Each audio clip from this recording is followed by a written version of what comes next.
passed through the shields of Academy, and increased its speed even more as it tore through the sky at even greater speed.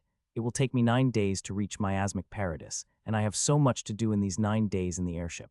I looked at the scenery outside for a while before took out the tome teacher had returned it to me yesterday, but I did not get time to look at it. It is now time to open it and ace the test.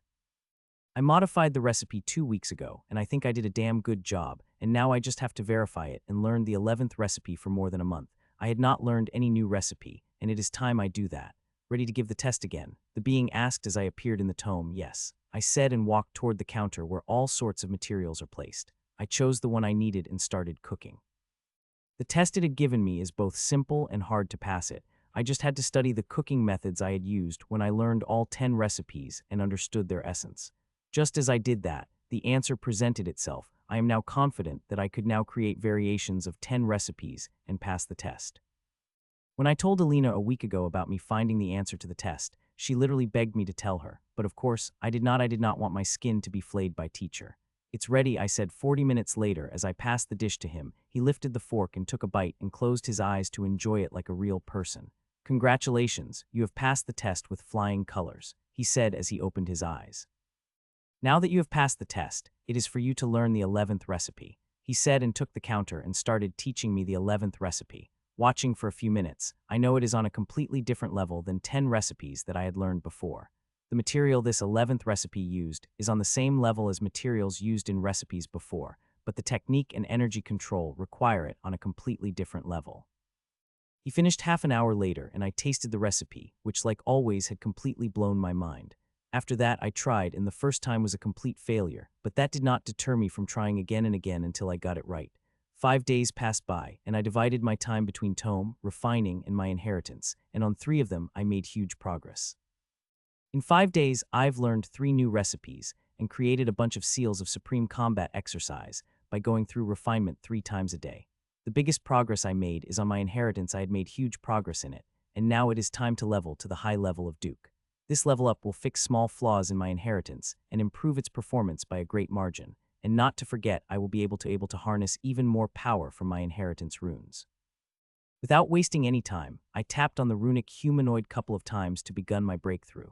A moment later, I was thrown out of the inheritance space as energies started to revolve around my body. The changes also happen in my inheritance ruins as some runes began to turn into dust, and new runes are forming from that dust. The resources I had placed around myself started disappearing at a greater pace than I had imagined. Also, a whirlpool of worldly energy forming above me at a much faster rate I had imagined it to be. The changes had caught me a little off guard, but I understood why my level up needed such an amount of energy when I looked at ruins. My runes are upgraded by the energy of that fearsome beast. They will maintain an upgraded state even after new runes are added when that happened, and the energy from destroyed runes is not enough to make new runes of the same quality as them. They will get the energy from outside. Even though the whirlpool of worldly energy is becoming bigger and bigger and providing more energy to the runes, it did not seem to be enough. The runes are sucking up resources at an even faster speed than before. I had expected something like that might happen and converted nearly all the raw resources into refined resources to be used by the vines. I had a huge amount of raw resources. Every grim monster is a walking vault, their storages containing a shitload of things, and since I rarely sell any of the materials I got from the grim monsters, I had a shitload of them in my storage. The Academy had many people who were more than willing to purify them for me in exchange for my essence roses. I had employed more than 200 low to high-level alchemists to refine nearly all the resources I have. The teacher was surprised to see me refining so much of the raw resources, but she did not ask why. Seeing the small room of resources vanishing at visible speed, I took out more resources and filled the room with them again, and runes started to suck on them even more ravenously. I looked inside me and saw a flood of energy, both from the resources and worldly energy, coming inside me. These energies are not only being used to create more runes, but also being used to upgrade the runes present in my body further. I had designed my inheritance in such a way that it will always try to improve, so I am surprised seeing the runes sucking energies to upgrade themselves even further. My only focus on the resources they are consuming, so I could predict how many resources they will take during the next level up, most importantly, the big level up. My level up between Duke stage to Prince stage will be extremely huge, with me adding more than 10,000 runes into inheritance. Seeing the amount of resources I need for this small level up where I barely added 1,000 new runes, and first time started to worry about the sheer amount of resources I would need for that big level up. After the first year of my awakening, I never much had to worry about resources. I had killed so many grim monsters that my storage was always filled with the resources, but now I started to worry as I am taking out more and more resources from my storage. Whatever I am taking out is getting sucked by the runes within a minute to take out, even more, seeing a huge amount of worldly energy pouring in down on me. Buzz, the runes kept sucking energy for the 20 minutes before they finally stopped and level up continued. The runes buzzed, releasing a huge amount of energy, many times more than I had imaged into my body, enriching my body and soul. It continued for 10 minutes before finally, everything had slowed down till it stopped, and I stepped into high level of Duke stage. I could feel strength coursing through my body, making me feel very powerful, and I have become powerful, far more powerful than I was a month ago, and just wanted to fight something to test my strength. Unfortunately, I am alone in the airship. I will have to wait for at least 4 days before finding someone to fight. After checking my strength, I opened my eyes and found a small cabin in the airship I am sitting is littered with crystal bottles of all sizes and shaped thousands of such bottles. Sigh. Seeing that, I concentrated on my storage, and my eyes flashed in surprise before I cited with acceptance. The resources this small breakthrough took were astronomical in amount. When I sat back for the level up, I thought with such powerful runes I would at max need spent 5 of the resources I have, and that is my biggest estimation as in mind. I thought one would be more than enough seeing the sheer amount of resources I have. But to my utter astonishment, this small breakthrough took 53 of my resources. Though what I got from it is huge, 53 have blown my mind, and this much resources needed for just a small breakthrough. Now I am more worried than before about the resources I will need to reach peak of Duke stage and Prince stage after that. It looked like from now on, I will have to store every grim monster I kill or at least take its storage otherwise. I will never be able to gather the resources I am going to need. I already had my head full of all kinds of things I will have to do, and now another thing has been added to it, and this thing is pretty big. Well, it's a good thing I am going to a place where only the powerful could survive. I hope these powerful grim monsters have huge stuff filled in their storage to fill my thirst for the resources. The airship is streaking through the sky, piercing through one cloud after another. It's the 9th day of my travel, and today I will reach the miasmic paradise. The outpost where I am going is just 2 hours away from where I am right now. These 9 days had been very fruitful, especially these last 4 days when I had made unexpectedly good progress in the tome. I learned 7 new recipes within 4 days, getting a total of 20 recipes in my rooster. I had got another test yesterday night from the tome, which I am very close to finished. It would take me a day max, and if my luck is good, then I might able to finish it by evening. In these 9 days, I had practiced thousands of hours in the tome. It helped me immensely with my energy control, which is what I had needed. The upgraded inheritance is very demanding and needs very high energy control to operate it. My God. I said as intentionally slowed down the airship 1.5 hours later. What I saw in front of me looked like a piece of the heaven itself. If I did not know the reality of it, I would have walked out of my airship to watch this beautiful scenery. In front of me is a forest covered in light pink mist. The forest is verdant green and had many tall mountains around it. It also had beautiful lakes and 3 rivers that flowed through this huge forest. I have seen the pictures, but they do not do justice to the scenery. I see it is beyond beautiful and worthy to be ranked No. 13 in the most beautiful 100 places in the world. The miasmic paradise, a fitting name for this piece of heaven I am seeing. If I got outside without protection right now, I would be dead within an hour if I did not receive any treatment, and there the only fraction of miasma present outside compared to the forest in front of me.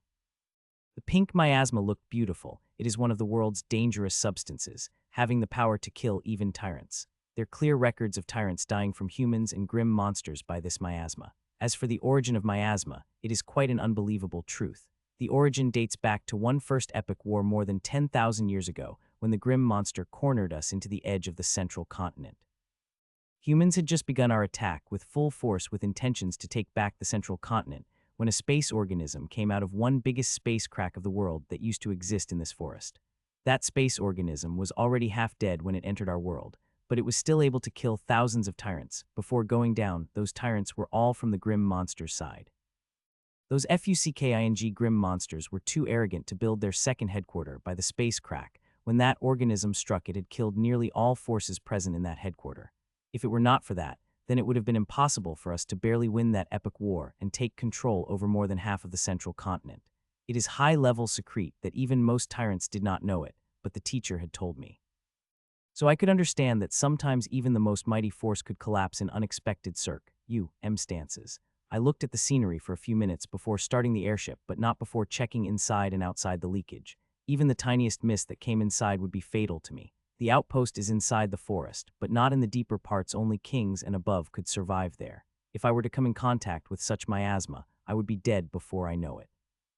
Soon my airship entered the pink mist. I could light pink mist is everywhere. It made me feel like I am in heaven. But in reality, I am in hell, where nearly everything has the power to kill me within minutes if I were to touch it without protection. Half an hour later, I saw the outpost, which is quite tiny compared to all the places in the grim battlefield I had gone to before. The outpost name is Camp Camilla, named after the commander who had defended the fort against grim monsters in the last epic war 3,500 years ago, and that was the last time the camp was attacked. Attacking the camps in large numbers in the miasmic paradise is simply a dream, and as fights, injuries occur, and once those injuries come in contact with this miasma, one could be considered good as dead. As I reached the camp, I had to hand over the airship controls to the command. It is a prerequisite for anyone entering via airship. The camp is protected by 6-layer defenses, and at each layer, various devices and artifacts will scan the airship for any threats, especially miasma. Time passed by, and the airship slowly passed through one layer of defense after another before finally entered the last layer. The airship finally landed at the airport, and I got my control back after checking everything is fine with the airship. I walked out of it and put it back into my storage.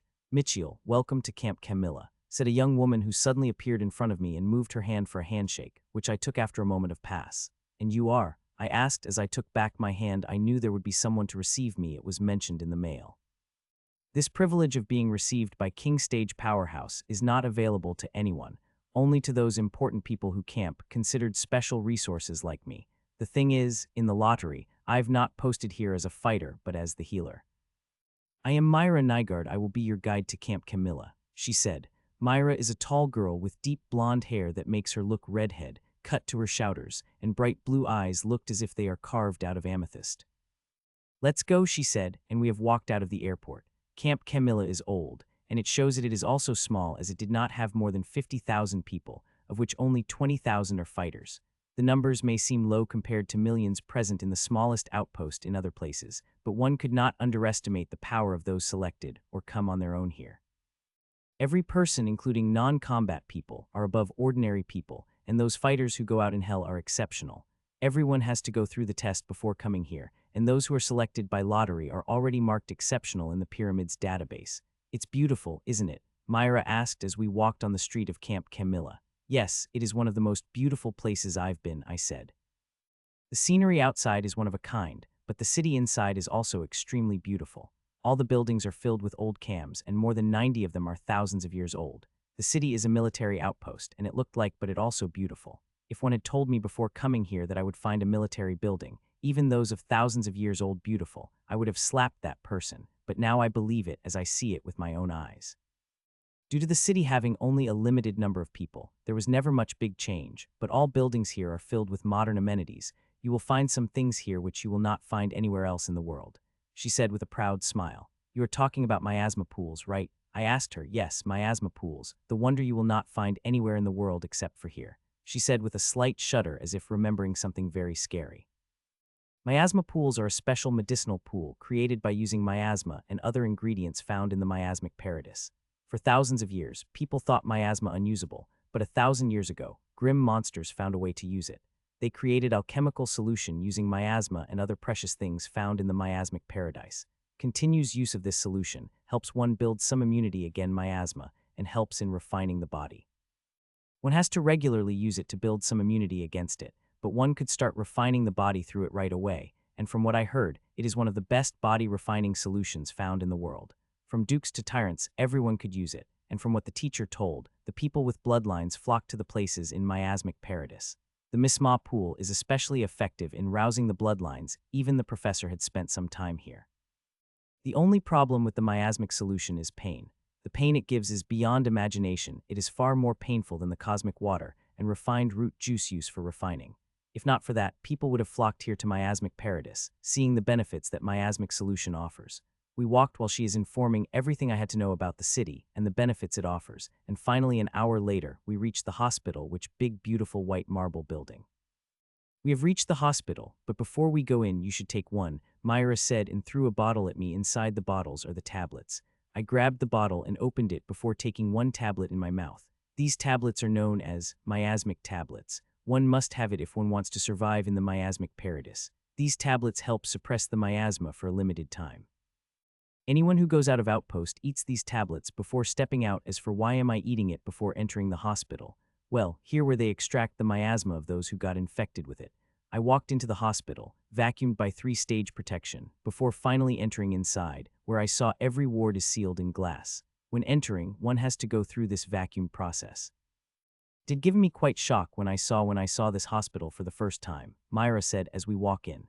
It is surprising indeed. This white stone hospital looked like it was made of glass from inside. Soon we stopped in front of the ward and stepped in through the vacuum cleaning before finally entering the ward. The ward is huge, with a capacity of 200 beds, with each bed covered in a glass cabin. The glass cabins are there, so no miasma, when extracted by the healer, could be got out.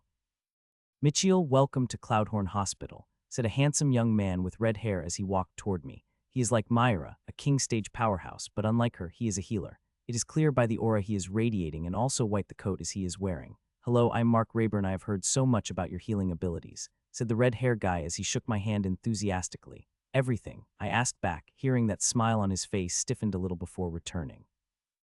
Your healing method is a little peculiar, but it is by far fastest. There is no one your level could compare to you in speed and results, he said. He really seemed to have done some research on me, and he does not seem to be only. I saw a couple of healers becoming startled seeing me and started to whisper among themselves while looking at me, likely talking about my notorious healing method. Is Mitchell's healing method is different than normal healers? Myra asked suddenly, to her question mark, and other healers looked at her with a peculiar gaze. You will find out soon, Mark said before a cryptic smile before he turned to me. Can you heal the damages of the miasma? Mark asked. He is referring to the pink miasma of miasmic paradise, not the regular miasma which even a normal person healer could heal. Yes, I said. I had experimented with the miasma of this place in the academy, and I did not have much problem. The upgrade of my runes and rule bending power makes many difficult things very easy. How many patients you want to heal? Mark asked. Myra was quite surprised hearing such a question, but this time she remained quiet. Open 10 cabins, I said to Mark, who got little surprise hearing that along with other healers but complied immediately. A moment later, he tapped a few buttons on his holowatch. The glass cabins started to disappear inside the floor. They are all yours, Mark said as he waved his hands toward 10 beds that were covered by the glass cabins earlier. I walked toward them and stopped in front of the 10 beds. My healing method is a little painful, so if anyone has any problem with that, you can opt out, I said. As I said, I heard little said by many healers, including Mark. All of them shook their heads, saying they have no problem with experiencing little pain. Still, as a precaution, I will ask Mark to bind all you. Your guys don't have a problem with that, right? I asked. I could see doubt and hesitation appearing on their faces as if they are getting a bad feeling about this from their gut, but they still shook their head. They may not look like it, but they are in very serious condition. If they did not receive treatment within 3 hours, they would die. Since all of you did not have any objection, I will begin, I said, and 2 sub-crystalline vines were released from my hands, and they further divided into 5 smile vines each before moving toward nervous-looking patients. If I had eyes at my back, I would have seen healers looking at vines with extreme interest, as if they are watching a blockbuster movie. One healer even had a gloating expression on her face as she looked at one specific patient. Soon vines reached the patients, and without warning, they pierced through them before started spreading every inch of their bodies. Mournful screams rang out of the ward, scaring the hell out of other patients who were watching from a distance, and a look of horror appeared on their faces. Only healers who knew about my healing method remained unsurprised, but traces of fear and awe could be seen in their eyes. Mark, Myra asked, ready to intervene the moment Mark gave her get-go. She had been expecting to see some strange healing method, not pure torture that is happening in front of her. This Mitchell gave her a very good feeling, but who would have thought he would be such a nasty fellow to downright torture people? She could see vines spreading inside patients, and another shudder couldn't help but run through her body. She now needs Mark's permission, and the next moment this Mitchell will be the one screaming in pain. Don't do anything, Myra. It is how he heals, Mark said to her before he again focused on Mitchell and his vines, wanting to see the essences of the process. Myra wanted to say something when she saw an unsurprised look on all the healers' faces. She decided to wait and see. The vines have spread across the bodies of all the patients. Seeing that, I started the extraction. As I did, their screams reached even higher, but I did not focus on them. It all became too common for me. I focused on the pink roses that started sprouting on the vines. These roses are different than my essence roses. The roses are crystalline, and if one looks carefully, they will see the pink mist stored inside the crystalline roses. that would be an accurate description. I am not truly harvesting this pink miasma, as I do with the grim monster's energies and essence.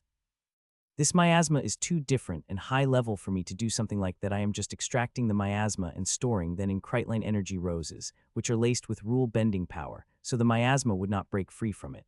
Mark, little help here, I said to Mark, which appeared beside me the next moment, looking very excited. What do you need my help for? He asked. Help me remove these roses and be careful, they are very fragile, I said. Mark nodded and excitedly begun to cut the roses. These patients' bodies had more miasma than I had imagined. With minutes of extraction, nearly all the space in veins filled with roses. More and more roses appeared on the vine, but Mark, with king stage speed, has no problem removing them before the roses crowd the vines. Finally, all the miasma was extracted from the patients, and I called back the vines from their bodies. As I did, all the screams stopped, and they slumped back on their beds, not even having the energy to curse me. The extraction of miasma happened faster than I had expected. I had thought it would take me more than 10 minutes, but I finished within 5, which is slower than my extraction of special grim monster's energy. If it had been any other healer on my place, they would have taken half an hour to remove the miasma, and with all the precautions they take, healing single patients take then hour, while I healed 10 in 5 minutes. In such moments, I couldn't help but feel proud of the inheritance I've created. Wow, it was quite a healing method. I head behind me, only to see Myra coming toward me with a look of unbelief. The way you healed them, it looked like you're torturing them. You know, if Mark hadn't stopped me, I would have beat you up seeing the way you were torturing them, she said as she looked at patients who were still reeling from treatment. Hearing that, I smiled. I've been told by many people that they want to beat me, seeing the way I heal. Look at these poor people, they are barely state of talk, much less walk after your treatment, she observed. These people are fine, they need a rest of a minute or two before they can walk on their own. Mitchell, can't you make your healing method a little less painful? Mark asked, feeling pity for these people. I could, but my healing speed would be much slower, and I would be able to heal fewer people at the time, I replied. He opened his mouth to say something, but closed it quickly. He also knows the importance of speed in numbers, especially when it comes to the way I heal. Open the 20 cabins next, I said after watching healed patients walking out of test after quick test from the healers about miasma in their body. Of course, there is none. My vines do not do half-hearted work. 20. Mark asked back. To be sure, I nodded. Seeing the nod from me, he tapped a few buttons on his holowatch, and cabins started opening. Like the 10 people before, these 20 are also princes. There is barely any dukes present in the miasmic paradise. Only exceptional dukes get the permissions to come here, seeing the adverse environment of miasmic paradise. You guys don't have any problem with pain, right? I asked 20 people, as I asked expressions of many people, and they looked at me as if I am some kind of demon, and even opened their mouths to say something, but stopped when they looked empty beds where there were patients were few minutes. Seeing that, all of them shook their heads, getting their affirmation. I asked Mark to bind them and start the healing process. It went on like previous with them screaming at the top of their lungs, but there are some peculiarities of the 20 people. I noticed 2 people who barely made any sound when vines spread inside and extraction started. There is also 1 person who is barely making any sound, a stark difference from those who are screaming top of their lungs. I thought people of this batch are peculiar, but as I started healing the next batch of patients, I saw peculiar people again who barely made any sound, experiencing the pain and bore it with the gritted teeth. As I saw these people, I know there must be some reason, as 1 or 2 people could be peculiar, but I am finding these people again and again as I healed. I may not have experienced the pain of my own healing, but I know it is very painful, little more painful than circulating cosmic water through my veins. Such pain could not borne by the normal person. Take these most of patients, if their hands and feet were not bound, they would have flailing like fishes and would have already ran away. Though I am curious about some of these people's pain-suffering ability, I put that question back in my mind and concentrate on healing and collecting more data so I could perfect the healing move again. The extraction of this miasma may seem simple, but it is many times difficult than one thinks. If not for that, with new inheritance ruins, only 20 patients wouldn't be my limit. If it had been poison-infected or cursed-infected patients, I would have the capability to heal more than 50 patients at the time. An hour passed by, and I continued healing. I had finished healing the patients of the current ward, and now they are bringing the people from the different wards to heal. As such, 4 hours have passed when I finally put the vines back inside me. I had healed all the Prince stage patients who were in danger of dying in a few hours. As for other patients, the other healers could deal with it without worrying about them dying. It's a good thing we got Mitchell. As long you are here, we don't have to worry about anyone dying. Mark praised that. I just smiled modestly and took it gracefully. Myra, take Mitchell's to his quarters, Mark said to Myra after talking with me a few minutes. It turns out my quarters area above the hospital, with king-level healers, one of the best places in the whole of Fort Camilla. You healers get the best places whenever you go, and you Mitchell especially to get this quarters which only avail to king stage healers, Myra said as we entered my quarters, or I might say the penthouse. There is a huge glass wall in the living room through which one could see the beautiful scenery of Camp Camilla. Beautiful ancient building under the beautiful pink is the beautiful scenery that would instantly calm anyone's mind. It really is beautiful, I said in a breath voice as I stood in front of the glass wall. There is one question that had been bugging me. Do you know why some of these people I healed were so good at enduring pain? I asked Myra. It is quite a simple answer. Those who endured the pain without making much sound are those who are using miasmic solution. She said with a smile, hearing that cloud of doubt cleared away instantly. Miasmic solution is available to everyone camp. Those who can endure the huge amount of pain could refine their body in, but only 10 of people use seeing it give them a hell-like pain. She added before turning to me. Let me show you something, she said and walked toward the door on the left. She opened and then opened another door, and I soon found myself in a small room white bowl-shaped tub inside.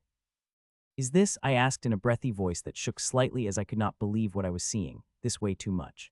Yes, your own miasmic solution tub where you have to move the faucet and solution will flow in, she said with a smile, enjoying the shocked look I have on my face. How extravagant, I said. It is extravagant. All the material for the solution is available in the forest, and they are not much rare, but still providing the solution on demand is extravagant.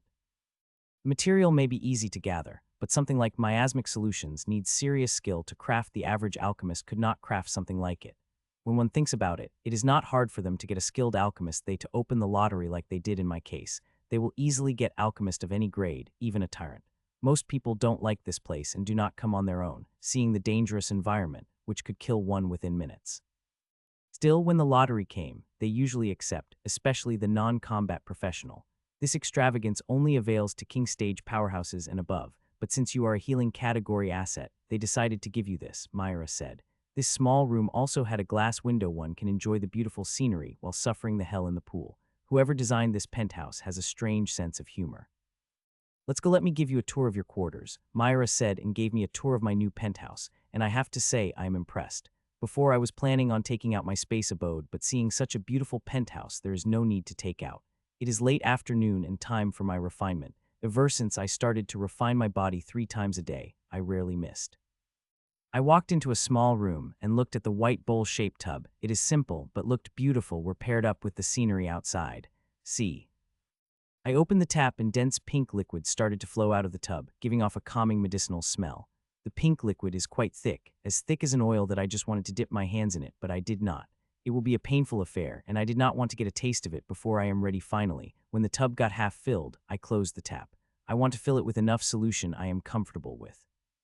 I watched the pink liquid under a pink sky before gritting my teeth and flying above the tub. It's going to be painful, I said in my mind before sliding into the bowl tub in a single motion. Ah. Just as I slid inside, intense pain shot through every part of my body that I let out a huge scream. I had expected the severe pain, but not this severe that I would lose consciousness for a few seconds. It took me a while to overcome the pain that I would close my mouth and scream through gritted teeth.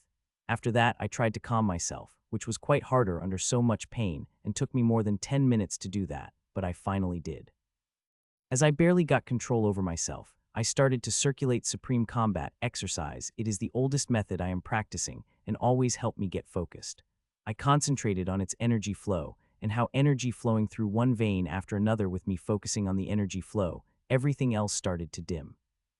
I'm still feeling the same amount of pain as earlier, but I'm not focusing on that. The only thing I am concentrating on is taking energy from the pool and circulate it in roots of supreme combat exercise. Time passed by as I kept circulating the energy. I concentrated on the energy circulation that I forgot everything else, including the pain and the way it is lessening, as I circulate more and more energy through my body. It is such a wonderful trance that I rarely find myself in. Still, it ended too soon when I suddenly noticed that I was circulating energy of the miasmic solution, but my own as I finished the energy a few minutes ago. Now, only brownish-pink water had remained in what was before a bright pink solution. I sighed, seeing the brownish-pink water before closing my eyes to observe changes inside me. The surprise I got was that seals of supreme combat exercise. There are 5 of them. Usually when I practice, I create 1 or 2 seals, 3 if I am very lucky, but since I started refining, I've never created the 5 seals. It is the first time something like that happened. likely because of the trans I was. As I observed the refinement effects, they did not seem too much different from the cosmic water refinement I do daily. This had shocked me because every refinement I do has huge resources invested in it. From root juice of the cosmic tree to very rare materials from the academy before I get such a good refinement solution, I got such a result from the free solution. Seeing that, I wanted to curse at all people who are not using such a God-given resource, which would cost an arm leg outside, but they are not using it just because of little pain. After taking a shower, I walked into the kitchen and started making dinner myself and Ashlyn. With me now having 20 recipes in my rooster, there is now a great choice in front of me instead of repeating the same things every few days. An hour later, dinner finished. Ashlyn and I ate in silence before I went to the training room to do some sword practice. I have come to miasmic paradis as a healer, and according to rules, healers have to spend 6 days in the hospital, but in my case, I will have to spend only 4 days plus some hours in 3 days if possible. It is a deal teacher had negotiated with the pyramid. They were quite adamant, but when the teacher threatened to not send me here, they relented with some conditions, which means now I can spend 3 days out, and just got into hospital these 3 days for an hour or two if I have time and energy. It may not look much, but it is quite a sweet deal for a healer like me. 3 days out would be more than enough for me, and in 4 days I could heal and continue with my practice. With my healing speed, I would have to spend hours in the morning and a few hours in the evening for healing while in rest. I could do anything I want, which is very good for me. This way I could slowly build up my strength and continue work in inheritance space and tome while having 3 days for the blood-burning fights. I practiced for a few hours before I went into tomb, cleared the test, and tried the 21st recipe level, which was a level above the other 20 recipes. I spent an hour in the tome before I walked to my new bedroom and slept. 4 days passed by as such, and I did what I had thought. I would go to the hospital in the morning and return in the evening. I would work for only 3 hours in 3 one-hour shifts and deal with only emergency patients. I could heal many more, but both Mark and I disagreed with that. Other healers also had to learn and work under pressure, so there were only emergency patients for me. I would spend some time with other healers between my shifts, answering all the questions they have before returning to my cabin, where I could do whatever I want. It is the 5th day, my free day, and I am going out. I have been waiting for this day for the last 4 days, and it is time that I now venture out. Wow, I said as I stepped out of the gate, the scenery in front of me is too beautiful. The pink mist is everywhere, and when it combines with verdant trees that are brimming with vitality, it became otherworldly. It is nothing Myra said one could really see enthralling scenery from standing on top of the mountain from there. One can enjoy the real paradise. The pink mist is everywhere, and one theory said that the organism that comes from space all these years ago is still alive. This mist it is releasing is conscious, as even after all these years, this mist always stayed confined in the forest, never venturing out, which breaks the common sense and cosmic energy from the space cracks would try to spread as far as possible. Not to forget, even after thousands of years, nobody was able to reach the center of this forest where this mist is releasing from. Sorry, 2 people have gone inside 3,000 years ago. Ramona Hawthorne and Roosevelt went to the core. From what the teacher said, they both did not much say about it, except for we don't worry the miasmic paradis. Still, hundreds of people have tried to reach the core, but not one had been successful. The miasma is too dangerous in the deep.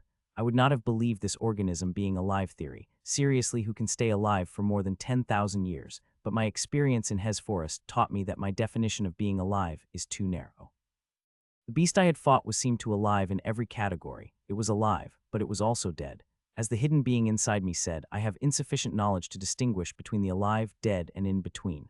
Until I have that, it is better I should not make any judgment, but there is someone who could make it and could provide me accurate info on what this thing is. Do you think that space organism is alive and mist it is releasing as part of it? I asked and waited some more, but I got no response from the hidden being. Seeing that I couldn't help but smile, that being will only talk when it wants to. No matter how many times I tried to contact him, he would not answer me. Choo-choo. I was just in my thoughts when Ashlyn came out of me, and a look of horror appeared in my mind. Walking in the mist with NAKED bodies is no less than suicide. This mist will drill inside you and dry your body like tree bark before turning into the dust. Before coming here, I have taken the pill, which she refused to take, and had covered my body with my armor, which has very tight protection that not a single speck of mist could come inside me. Ashlyn came back. I shouted just as she came out, but to my utter surprise, Ashlyn just handed on her shoulder her usual place. Choo-choo-choo. She chirped furiously before I could pick her and shove it into the sealed box I had taken out. Her chirp said that this puny miasma could not do anything to her and would not even dare to touch her body when she said it. Her tone was quite condescending, as if she looked down on the miasma very much and it is beneath her to even talk about it. It took me a while to understand the meaning of what she said, and when I looked at her, I found that it is what she said, and what she said isn't just an expression. The miasma is really not touching her body, it is just coming close to her before repealing back. It feels like her body had something that miasma did not want to come into contact with. Something like this happened with my own energy. I had noticed this factor when I am healing the patients. When I am researching miasma in my quarters, I had touched with energy that was devoid of rule-bending power. That time I saw the miasma and my energy are repelling against each other, which I found very strange. The repelling force was weak but visible. I first thought it is because of my inheritance energy, a K-tail of many energies, but when I started to experiments, I noticed it is because of beast's energy present in runes. I don't know what relation the beast energy and this miasma have. I am still researching it. Understanding that relation will help me very much in my own research for inheritance. The forest contains large numbers of monsters, and they could be considered part of the miasma, since they are born here. Not only a monster, but nearly everything in this forest is considered part of the miasma. Since everything is part of miasma means nearly everything here is dangerous. One could die in minutes. And another thing is that the sensory powers have been completely suppressed here. I have to move with the help of my visual sense.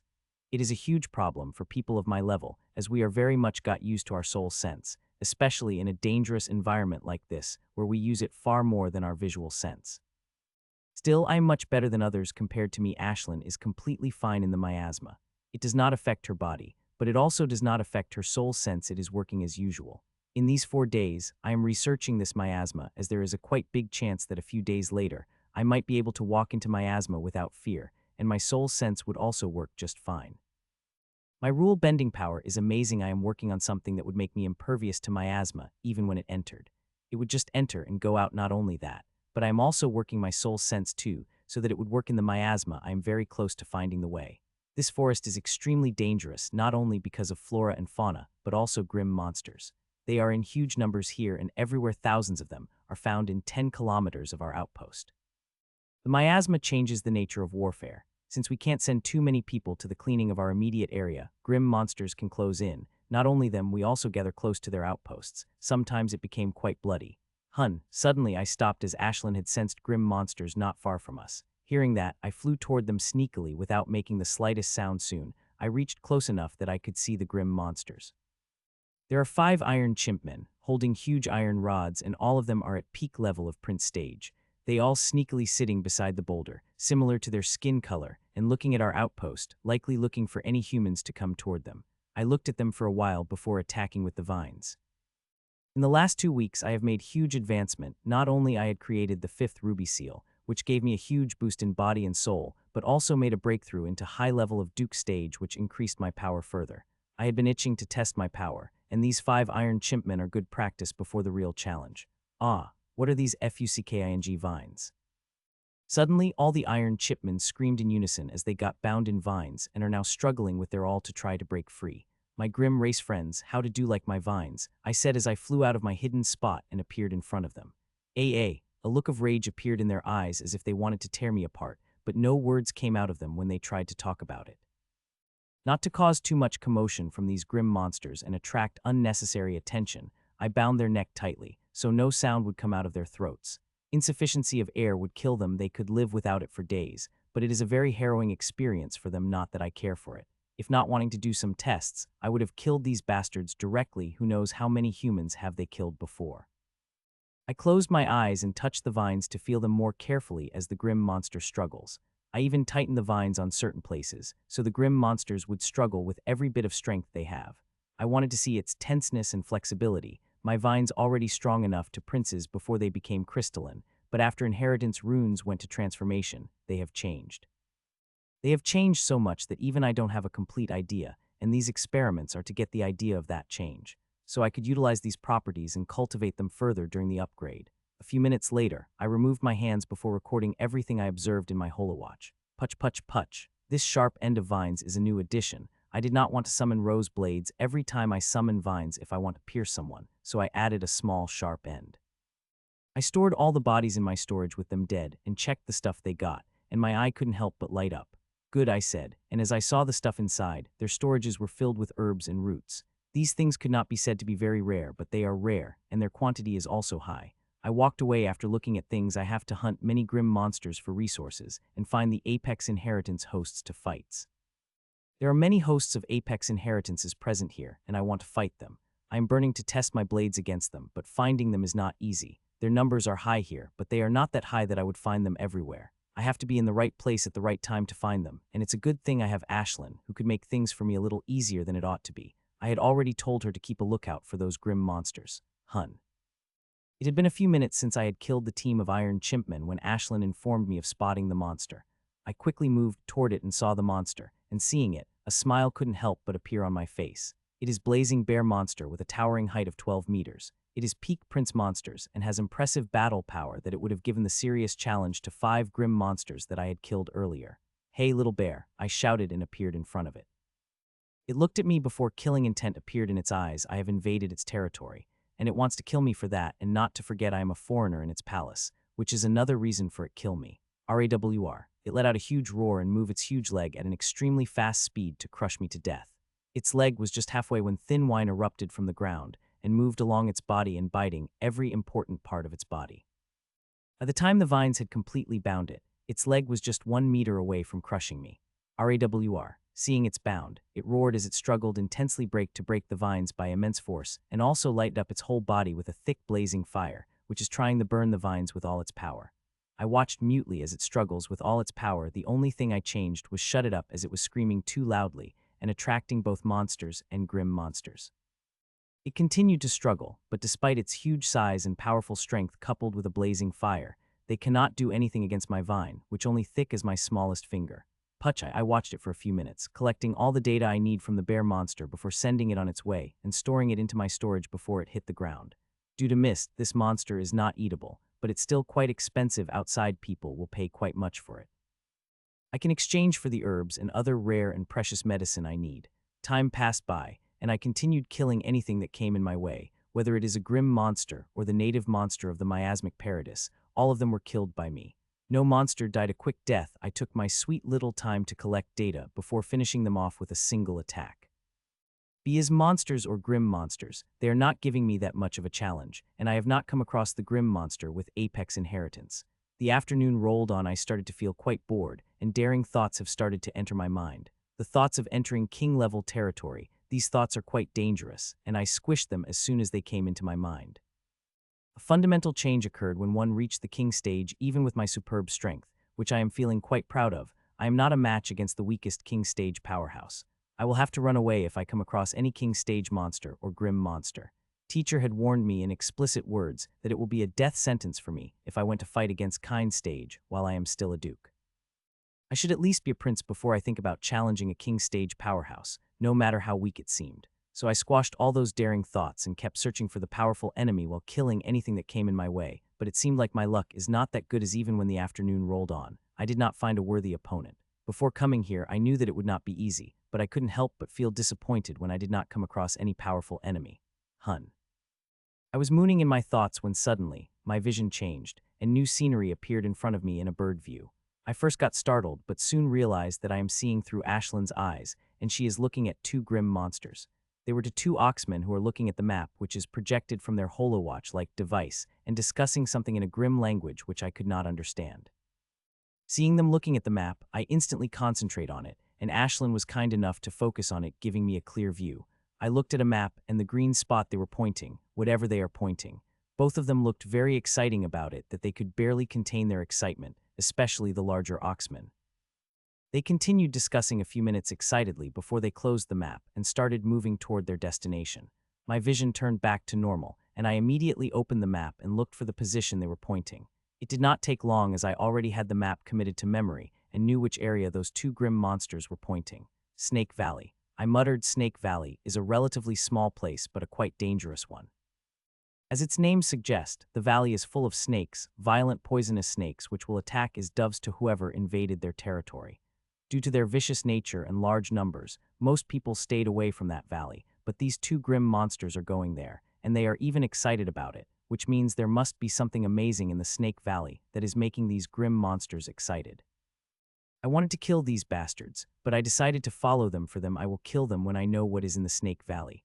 With Ashlyn following them sneakily, I did not have to get too close to these bastards, who were being very careful, checking if anyone was following them or not, and it turned out I am not the only one following these two bastards. They're another grim monster that is following these oxmen sneakily. It is a good thing that I had decided to maintain the large distance and let Ashlyn do all the following, otherwise this grim monster would have discovered me. This grim monster, a good old werewolf, a peak duke werewolf, and seeing the way it is following them at such close distance without getting discovered, it only means one thing. This werewolf has the power of the apex inheritance or bloodline or something close to it, otherwise it is very hard to remain undiscovered by two peak princes. Even if the soul senses don't work here, the physical senses of grim monsters are quite strong. People can't get very close to them without a special method or having something like killing rules, which I have. I will definably fight this werewolf. I've been searching for such an opponent since morning, but now is not the time, not before the business of Snake Valley is over. As soon as it is over, I will fight it. Time passed by, and at about 7 in the evening, the grim monster finally reached the Snake Valley. There they became very careful as they entered inside. The Snake Valley is full of snakes, and these grim monsters very careful about it. Some distance from the Snake Valley, I carved a hidden spot inside the tree and went inside. It is going to take some while, so I might as well make myself more comfortable. As I sat under a tree, I switched my vision to that of Ashlyn, which is following then in her tiny form which is even smaller than the thumb. 3 of them have no idea someone else is following them. These grim monsters are really something. I said in my mind as I saw these huge grim monsters walking inside the forest without getting discovered despite having such fucking huge bodies. They are moving slowly, but they are not staying long at one spot for more than a second. They are flashing around every moment, and it also helped that these 2 oxmen are ice elementals. If any snake monster discovered them, they would freeze in a single attack before and store them in the storage before moving forward. As for the werewolf that following behind the 2 oxmen, well, it is powerful enough that it remained undiscovered by North Grim monsters and snake monsters. Time passed by and Grim monster headed deeper and deeper into the valley, and the deeper they go, the more snakes they come across. I am quite amazed by the number of snake monsters. There are too many and could found in every corner, eating, sleeping, fucking. I watched as Grim monster headed deeper and deeper into the valley while checking the map now and then. The valley is small compared to other areas of the miasmic forest, but it is still quite big that one would need hours to cross it, and where there is obstruction they might need a day. But I do not care for any of that. I am more than willing to wait for the day to see the thing which grim monsters are so excited about.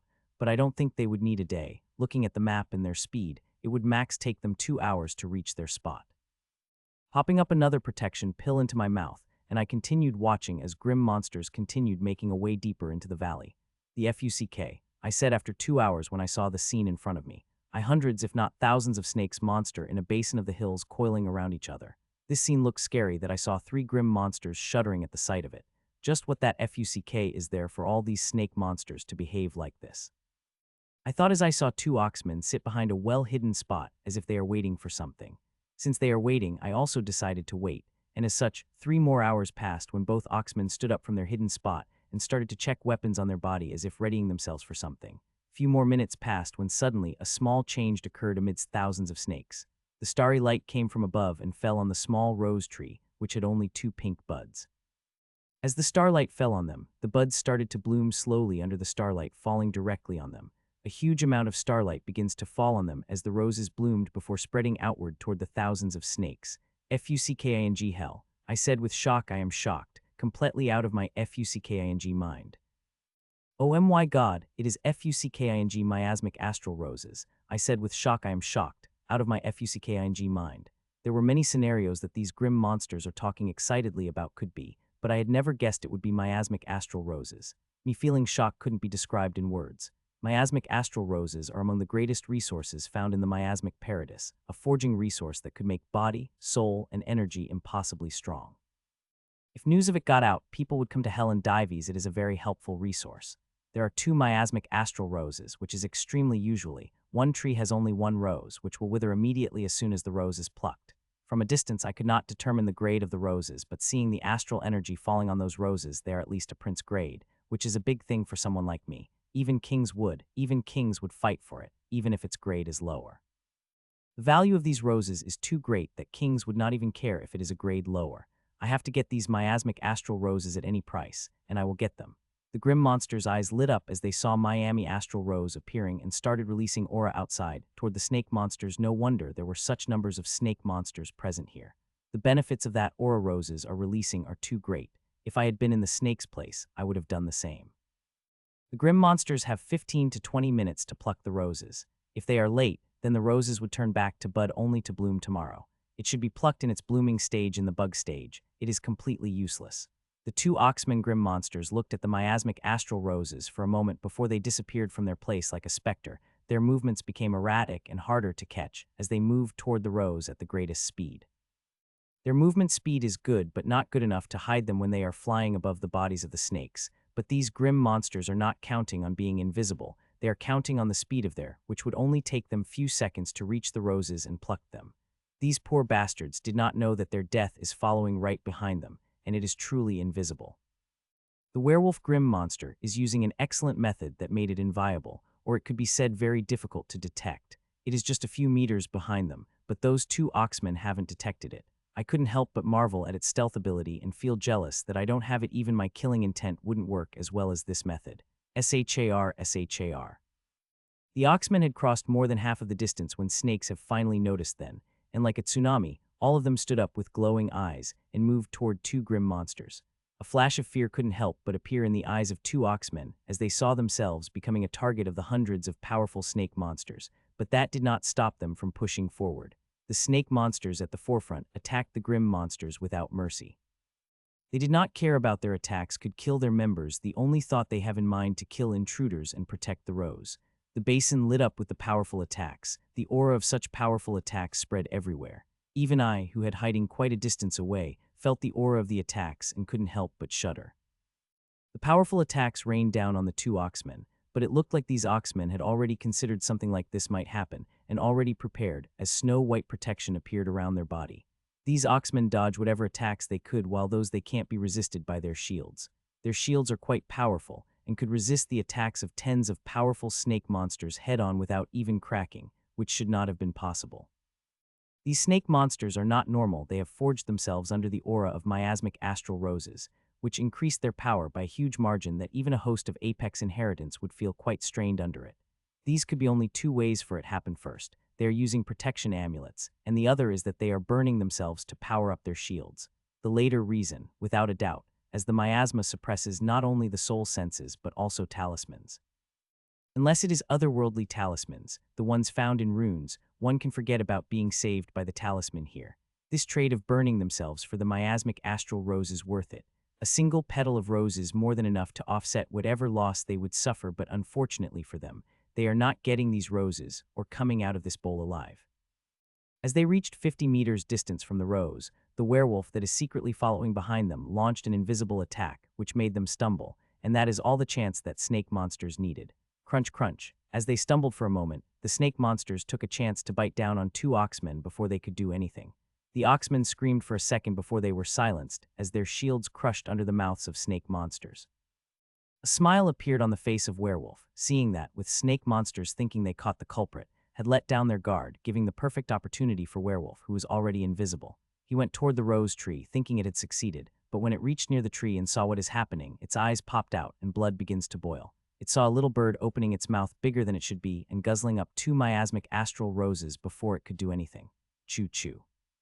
The little bird seemed to notice it and looked at it condescendingly before opening its mouth to give out the most mocking thing it had ever heard before flying away.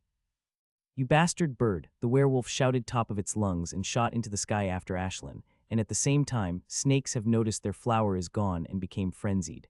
Shar shar. Loud hissing voices rang out from the hundreds of snakes as they moved toward the werewolf and Ashlyn. The werewolf did not seem to care a hoop about the snake monsters that are coming toward it.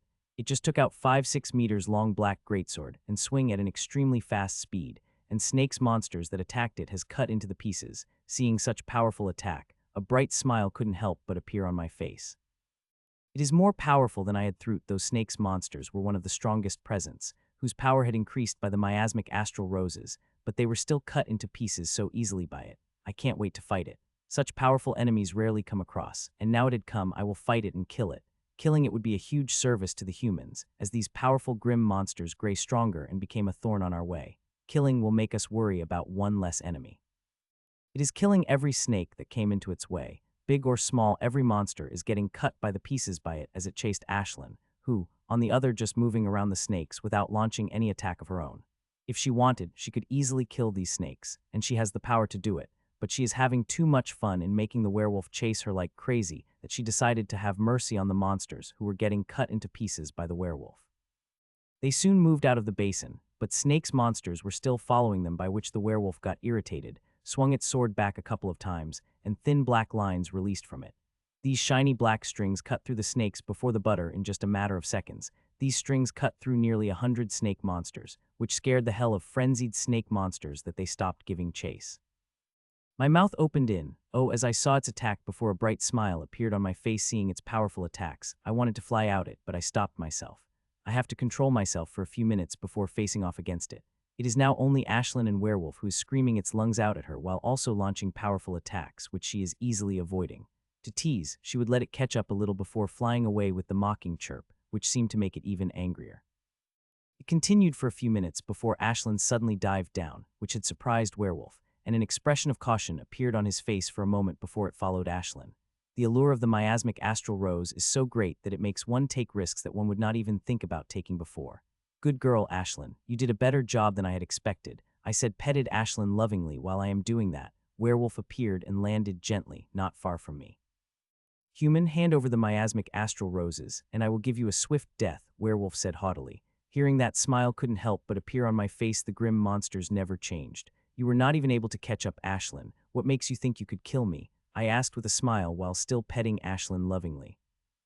Hump, your monster just had the speed, no power otherwise. She would have responded to my attacks, and you are just above average. Duke is who is a level lower than me that I could kill with a single attack, it said with the same haughty tone. Hearing that, the smile on my face has become even brighter. In this upgrade, I had tinkered with my aura a little with the help of rule-bending power.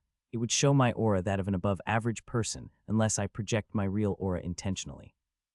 Why don't you try to kill me then? I asked. Hee, as you wish, it said with a cruel laugh, and right after, it came at me with a speed that even faster than when it chased up Ashlyn. This werewolf might act and look dumb, but far from it just hides in the cloak of a dumb grim monster to get an advantage over the enemy, just like now it saw the perfect chance with me busy petting Ashlyn while talking with it. My expression did not change, seeing it coming as if I could not see it, and not mention I am looking at the spot where it was before as if I am thinking it still present its spot while looking at its after image. Die, it appeared next to me and shouted as it swung its blade at me when suddenly moved my eyes. They met with the grim monsters directly as the same Ashlyn disappeared from my hands, and in it my sword had appeared, and now it moved toward the blade of the werewolf, perfectly mirroring the speed force its blade which is coming at me. Clang! Our weapons clashed and created a shockwave huge enough to shake the trees, while the earth pressed a little with a force that came toward us, but not one of us shook ever slightly. Its powerful inheritance energy came at me like a raging wave, but just as it touched my armor, it disappeared along with the force it had come. It looked shocked, seeing me perfectly responding to its attack without much shaking, and a look of shock appeared in its eyes, which changed the next moment as it looked at me with utter seriousness. I've underestimated you a lot, but it will be fun to bud out future powerhouse of humans, it said with a laugh. Likewise, I replied with the same smile as it, before launching the attack at it. Runes inside me lit up as I activated the old set further, and attack. This is a rare chance for me to fight against host of Apex Inheritance, and kill it without fear that it would run away with the help of the talisman. Clang! Our weapons clashed again with even greater force than before, creating an even bigger shockwave than before, but that was not one we shook even a little. The werewolf had massive strength and 4 times bigger body than mine, and not to forget a powerful Apex Inheritance, but it wasn't able to do anything against me. All of its attacks were sucked apart by my armor, but it is just a beginning. It hadn't started to use the real power yet. Clang, clang, clang. We continued to attack each other with our weapons moving so fast that they would become invisible to the normal prince's eyes, but they are just testing moves before we start real the fight. Hee, it looked like I will have to use my real power to beat you, it said, and the next moment, a hair-raising aura shot out of his body. This gave me a very intense feeling of danger. The misty black darkness came out of its body and enveloped the dark armor that was already present on its body completely. Except for its eyes, everything disappeared in that inky black darkness. Now, taste the power of Umbra domination, it said and disappeared into the night. It did not flash away, disappeared from my view, and since soul sense being restricted, I could not use it to detect it in the night. It's a good thing I have something else for such a situation. As it disappeared, my eyes turned faint red, and my other physical senses enhanced extremely. So what if my soul sense is suppressed? I could still use my killing runes to amplify my physical senses. I had just amplified my senses when suddenly, the blade coming toward my neck at an extremely fast speed, the blade is completely invisible and created a vacuum around it. So no, there's no air, which means no resistance and sound. A perfect assassination method. I've never seen such an attacking method, and seeing it, I want to kill this werewolf even more. Its dangerousness had gone above the other normal Apex Inheritance hosts. A normal person would not have been able to sense such an attack. Hell, some hosts of Apex Inheritances might have fallen under it, but not me. I am sensing it ever since it had entered a 3-meter range of mine. Clang, my sword moved swiftly and countered against its blade before it could reach my neck. When I was designing the inheritance, a teacher asked me to create a sensory method that did not require the soul's use. I had to work my brain a lot to create a tidal sensing method, inspired by the primitive tech I've once saw in the movie. This sensing method is single. I would release tides extremely faint energies mine, covered with runes breaking power. These waves had a range of 3 meters, and anything can move before then would clearly be known by me, as it is moving through my energy. It is very hard to detect first. I used a very tiny amount of energy I used in the tides I used. Second, I used rule bending power instead of the killing rule to cover these energies, making it impossible for it to be discovered even for the king stage. It is my first time using this method. It is for emergencies like this, as my soul sense is still far more accurate than this method. Clang, clang, clang. The sword disappeared from my neck and appeared at my chest, which I had easily able to block without any problem, but that was starting. These attacks have become faster and faster. The attacks are coming at me with such speed that my blade is not resting for even a moment. It is moving everywhere without stopping to counter the fatal attacks coming at me from every direction. My physical senses and the tide method are working in complete sync to defend against these fatal attacks. A smile couldn't help but appear on my face as I defend against Werewolf's powerful attack. After James Radcliffe, I did not find any other worthy opponent to test my blades. There was Alina, but she refused to fight me, saying she will fight when she got full control over her bloodline. The only people I had fought most were teachers and professors, but that could not be considered fighting. That was them beating me to every inch of my life, and then pointing out all my mistakes from the move to methods. This werewolf is a perfect candidate to satiate my thirst for the battle. It is powerful enough that if I am not careful, I could die under its blade, and there will be no backup since the talisman couldn't work here. All these things couldn't help me but give a thrill of battle. Its attacks became faster and faster, but despite that, not a single one of them was able to touch me, but I did not become complacent about that. I'm very aware of how closely I am defending against them. Even slight negligence on my part could directly cut me into 2 pieces. The invisible attacks had lasted for nearly 10 minutes before they suddenly stopped. No attack came me, no sound of it, nothing, as if it had run away, seeing it could not make headway with me. But I am not naive enough to think it had disappeared. It is miasmic roses. On the line it will not go unless it had exhausted all the options it had. Time passed by and I waited in the darkness. 10 minutes passed by, no attack came. Even half an hour later, nothing. I did not much react, just waited, when suddenly, after 50 minutes of calm, I noticed a movement of attack, and I have to say, the attack of it so great that wait of 50 minutes worth it. It had launched silk like sword rays. I've seen the power of these sword rays and remember how they cut hundreds of snakes apart if they touched me. There are chances that I would too get cut like those snakes. These dark silky sword rays are coming at me from every direction, and the werewolf is also somewhere, ready to intercept me if I tried to run away. Seeing such a beautiful plan, a smile couldn't help but appear on my face. This will be a perfect opportunity to test the strength of my vines, I said in my mind, and the next 4 crystalline vines came out of my back and moved toward the dark sword rays in unison. I had wanted to test my beautiful vines against something sharp, and these sword rays were the sharpest thing I've come across. Let's see how my vines contend against the things that could slice up the monsters without resistance. Rustle, rustle, rustle. A rustling sound rang out as my vines clashed again. The sword rays, to my surprise, were only able to leave a faint mark on them before most of their power absorbed by the vines and faint marks disappeared. I am quite surprised to see such a result. I had thought these extremely sharp sword rays would cut at least a centimeter or 2, but all they did was left a mark before getting absorbed by the vines. The werewolf seemed to have got angry as another wave of sword rays came at me, and this time they were not only more powerful than before, but they were also numerous. Rustle, rustle, rustle, clang. My vines had moved even faster than before and clashed against the dark sword rays, and at the same time I sensed a sword coming toward my back. Very sneakily sensing that, I immediately whipped my sword and dealt with it. It looked like using normal moves on you would be futile.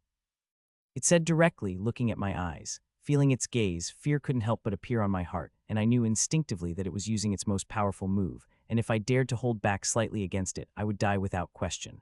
Umbra Lord's Grace, Werewolf shouted, and the next moment, its aura rose to an unbelievable height that held my guess true. Sup. The inky black flames covered its body and its sword, and just as that happened, it came at me with a speed that was blurring to even my overpowered senses. Old set, first boost. I activated the first boost without a wait and moved toward it and was surprised to find that my speed was slower than it. Something like this had happened for the first time, every time I had activated the first boost. I always had great strength, and even if it was not greater than the enemy, it was always equal to theirs. CLANNG, step, step, step. Its dark flaming sword clashed against mine and sending a tsunami of dark flames at me, which my armor sucked as it touched them, but some to the force escaped while armor sucking the force and made me take a step back. I am shocked seeing the power of the werewolf. It was a dark flame and pure strength, which it had somehow enhanced. If I was not wearing any armor, this attack had the power to turn into dust. Hee. It was my first time experiencing such powerful attacks, but it would not be a last as Werewolf smiled cruelly and came at me while I am taking a step back, and this time the dark flames on its sword burned even darker and greater. CLANNG. Our weapons clashed again, and this time it attacked me with even more power, but this, except for shaking, these were no effect on me. Last time I was a little unprepared to deal with its force, thinking it dark flame I should be more careful, but this time there was no such mistake. I said and attacked it with using all my power and power I had harnessed from it. My attack was very powerful, so powerful that it surprised me, but it did not stop it from reacting fast as lightning. The flames on its burned darker and bigger, while it had become harder to distinguish which type of grim monster it is now, that began to look like a mini version of Dark Flame Giant of the Legends. CLANNG. Our weapons started clashing with the powerful attacks. The sounds of attacks spread wider and wider, and the area where we are fighting was destroyed. The tall trees that were around us turned into powder. Every attack of us is highly destructive, that the monsters that were attracted by the sound have been frozen in fear seeing the power of its attack. Against the werewolf, I am harnessing every bit of power the first boost could give and using all the power I had harnessed from the attacks. Its attacks are so powerful that if I did not give my all, I would be turned into the dust, just like the trees. I don't want that to happen, so I am using every bit of the power I have to attack. I want to finish it off as soon as possible, not because it is a powerful enemy, but also our fight is attracting a lot of attention. Ashlyn said she had just killed 20-some grim monsters, and one of them was the host of Apex Inheritance. The humans are also gathering and watching the fight from a distance. It is why I want to kill it as soon as possible if things took for the worst. It decided to go crazy and yell out about miasmic astral rose. At that time, I would not only have to be worried about grim monsters chasing me like crazy, but also humans. It looks like it is time to use that. I hope it would be enough against it. I thought as I activated the move I had holding on to for a while. As I decided, 12 roses come out of the ground before they turned into petals and came toward us. FUCK. The werewolf noticed the lotuses and seemed to understand their threat as it cursed and tried to run away. But how can I let it do that? As it tried to run away, I used all my power to intercept it. CLANNG. I had to intercept it for one moment before huge petals of rose covered us and formed a rose, thus caging the werewolf. FUCKIT. Just as Rose covered us, Werewolf's expressions changed as it understood what was happening and cursed loudly, and the next moment, blood-red colors began to mix in dark flames covering as it came at me. Shit, it is burning itself. I said in my mind, seeing the red color mixed in dark flame, and it is coming toward me with a vengeance despite the invisible shackles of Rose biting it. Its burning itself has seemed to give a huge boost in power that it could disregard the binding or overpower them as it moved to escape from the cover of the rose. I can't let it escape. It is a huge threat, and seeing it escaping means it will disclose the secret of miasmic astral roses. It is reality. It will not going to find me in the forest despite knowing which outpost I am from, so it might as well shout that information and make everybody know. When that happens, be it grim monsters or humans, both will be hungry for my blood. Clang, clang, clang. I appeared in front of it and clashed my weapons, stopped it, but the next moment it changed the direction, and I again appeared on the other side to stop it. It is a good thing that Werewolf is suppressed under the rose. If not for that, with it burning itself, I would be no match for it, but still being suppressed, it is very powerful that I am barely stopping it from escaping. Human, let me go, and I will keep the secret. If not, I will scream now and let everyone know that you have miasmic astral roses. It threatened to look at me cruelly. Do it. The whole rose is isolated that even King Stage Powerhouse would have to try hard to see and hear what is happening under the rose, I said, white matching its smile. Human, it said with gritted teeth and doubled its effort to escape. It did not question what I've said with its power. it can guess what this row's capable of. Its attempts to escape became greater and greater, and it is burning itself further, not even caring it is burning up its base. If it had done that when it burned itself for power, it would have been able to escape, but now, the grip on the rose on it became tighter as it had shackled its power further. The rose refinement is a domain itself. I had crafted this move using my constitution's domain ability. Only knights and tyrants usually use domains. The reason for it is worldly energy. The knights don't have any control over the worldly energy, and could use it as a move against people of the same level. But when they became lords, everything changes. The worldly energy shattered the domains of lords and above. The worldly is the will of the world, and is considered a direct domain challenge to its authority, and destroyed it whenever it appears. The tyrants could use the domain because of their control over the worldly energy. They can stop the worldly energy from destroying their domains and strengthen it with its aid. On the other hand, my domain is free from such restriction. It is part of my constitutional ability, and contains the power of all 7 elements, including rule-bending power, which hides it from the world's gaze. Still, the domain itself is not powerful in its raw form, as it is powerful oneself energy without the aid. So I changed the domain. Not only had I made it way smaller, but also reinforced it with hundreds of formations, so I could make full use of all the 7 elements it is made of. CLANNNG, CLANNNG, CLANNNG. It had been 15 minutes since it had started burning itself for more power, and now it finally is losing that power. Its body had shrunken down considerably, and the red mist that is coming out of it had turned a sickly yellow. It had used nearly everything it had, and it won't take it, for it turned into dust. Another minute passed, and now it barely can resist my attacks, and now it is time to finish it. With the thought to finish it off, I released 4 vines from my back. The vines moved toward it like lightning snakes. It tried to dodge them, but it could not, as with second 4 vines had bound it completely. If it had been before, it would have easily able to, but now burning itself and under the intense suppression of rose, it had only remained husk of a former self. Putch, putch, putch. Seeing vines tying it, it opened its mouth to say something, but before its mouth could form any words, multiple vines pierced through its head, killing it immediately.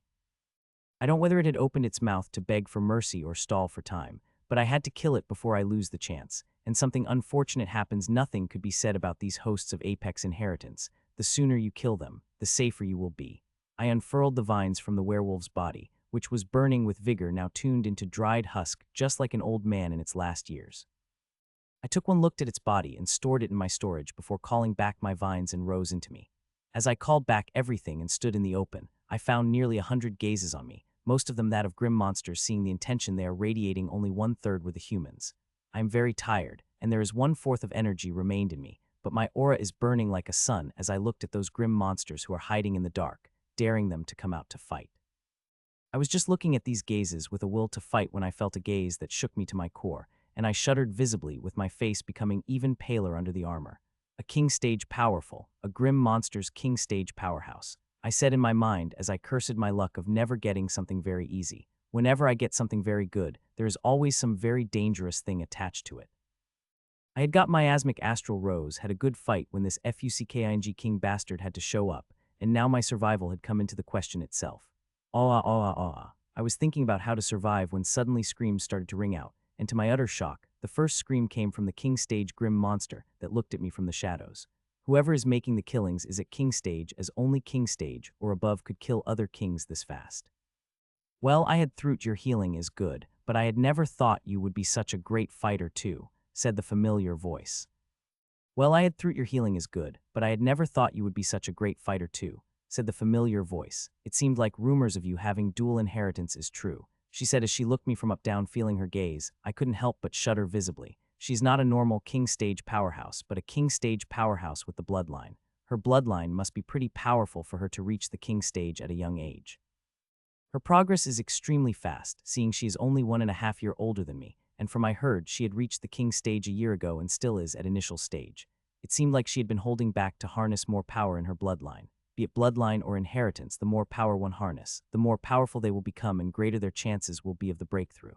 You are planning on going back, right? She asked. I nodded. Let's go then, it is time for me to return as well, she said, and we flew toward the outpost. Our speed was quite fast, or I should say, her speed was quite fast, and I had to use every bit of energy to keep up with her and talk to her on the way as if it is no big deal. For a king-level powerhouse like her, this speed is nothing. She's likely holding back her speed because of me. You are quite lucky to be able to kill that werewolf. These bastards have 100 ways to survive even without the protection talismans. she said with a sigh. The talismans won't work the from king stage, or at least not with powerful bloodlines and apex inheritance. The energies of them contradict with energies of talisman and create very uncomfortable friction. Normal kings may keep their talisman at king stage depending on their inheritance, but powerful kings won't have it. At that stage, powerful kings won't much need talismans. They scourge enough abilities from their bloodlines and inheritances that they could even survive against normal emperors if they used their abilities well enough.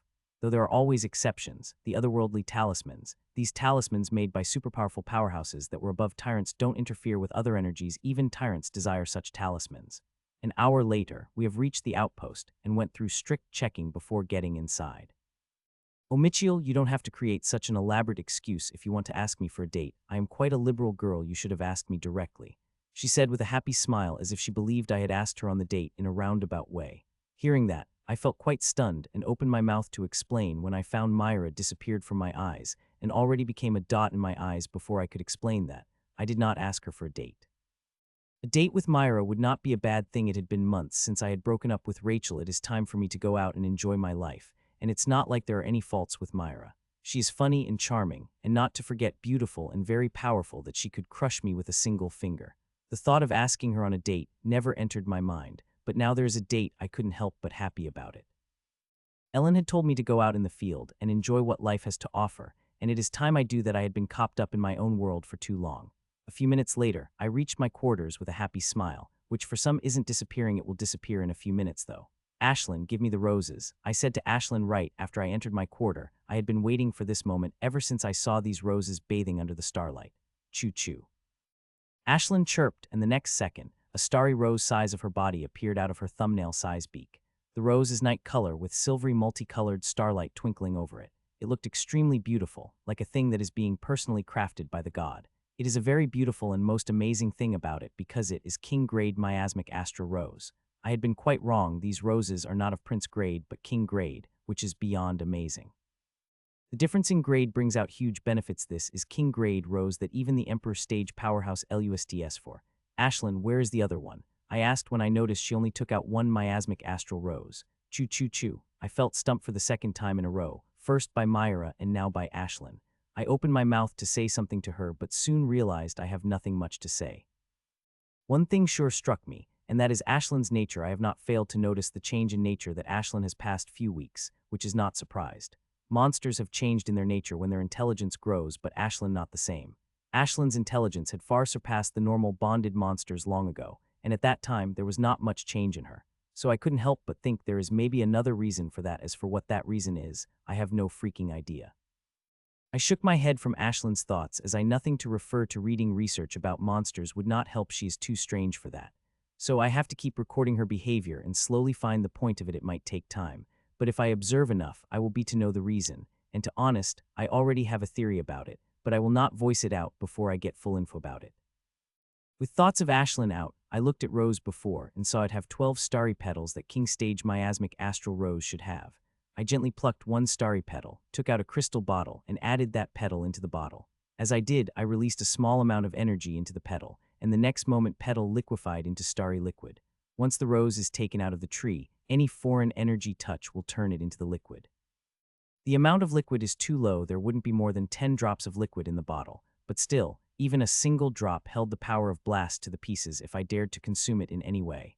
It is the essence of King Miasmic Astral Rose. Even with a strong body, I would not be able to bear its energy. I will have to dilute it, and it is a good thing. I have quite a lot of diluting liquid with me. I took a big bottle of colorless liquid out of my storage and started to add colorless liquid into a crystal bottle in which the essence of king-grade miasmic astral rose is present. I added the diluting solution until the crystalline bottle is full before putting it back into my storage. The diluting solution had turned starry as it mixed with the essence of miasmic astral rose. There are now about 300 drops of diluted essence of miasmic astral rose. I hope I would be now able to absorb a drop of it.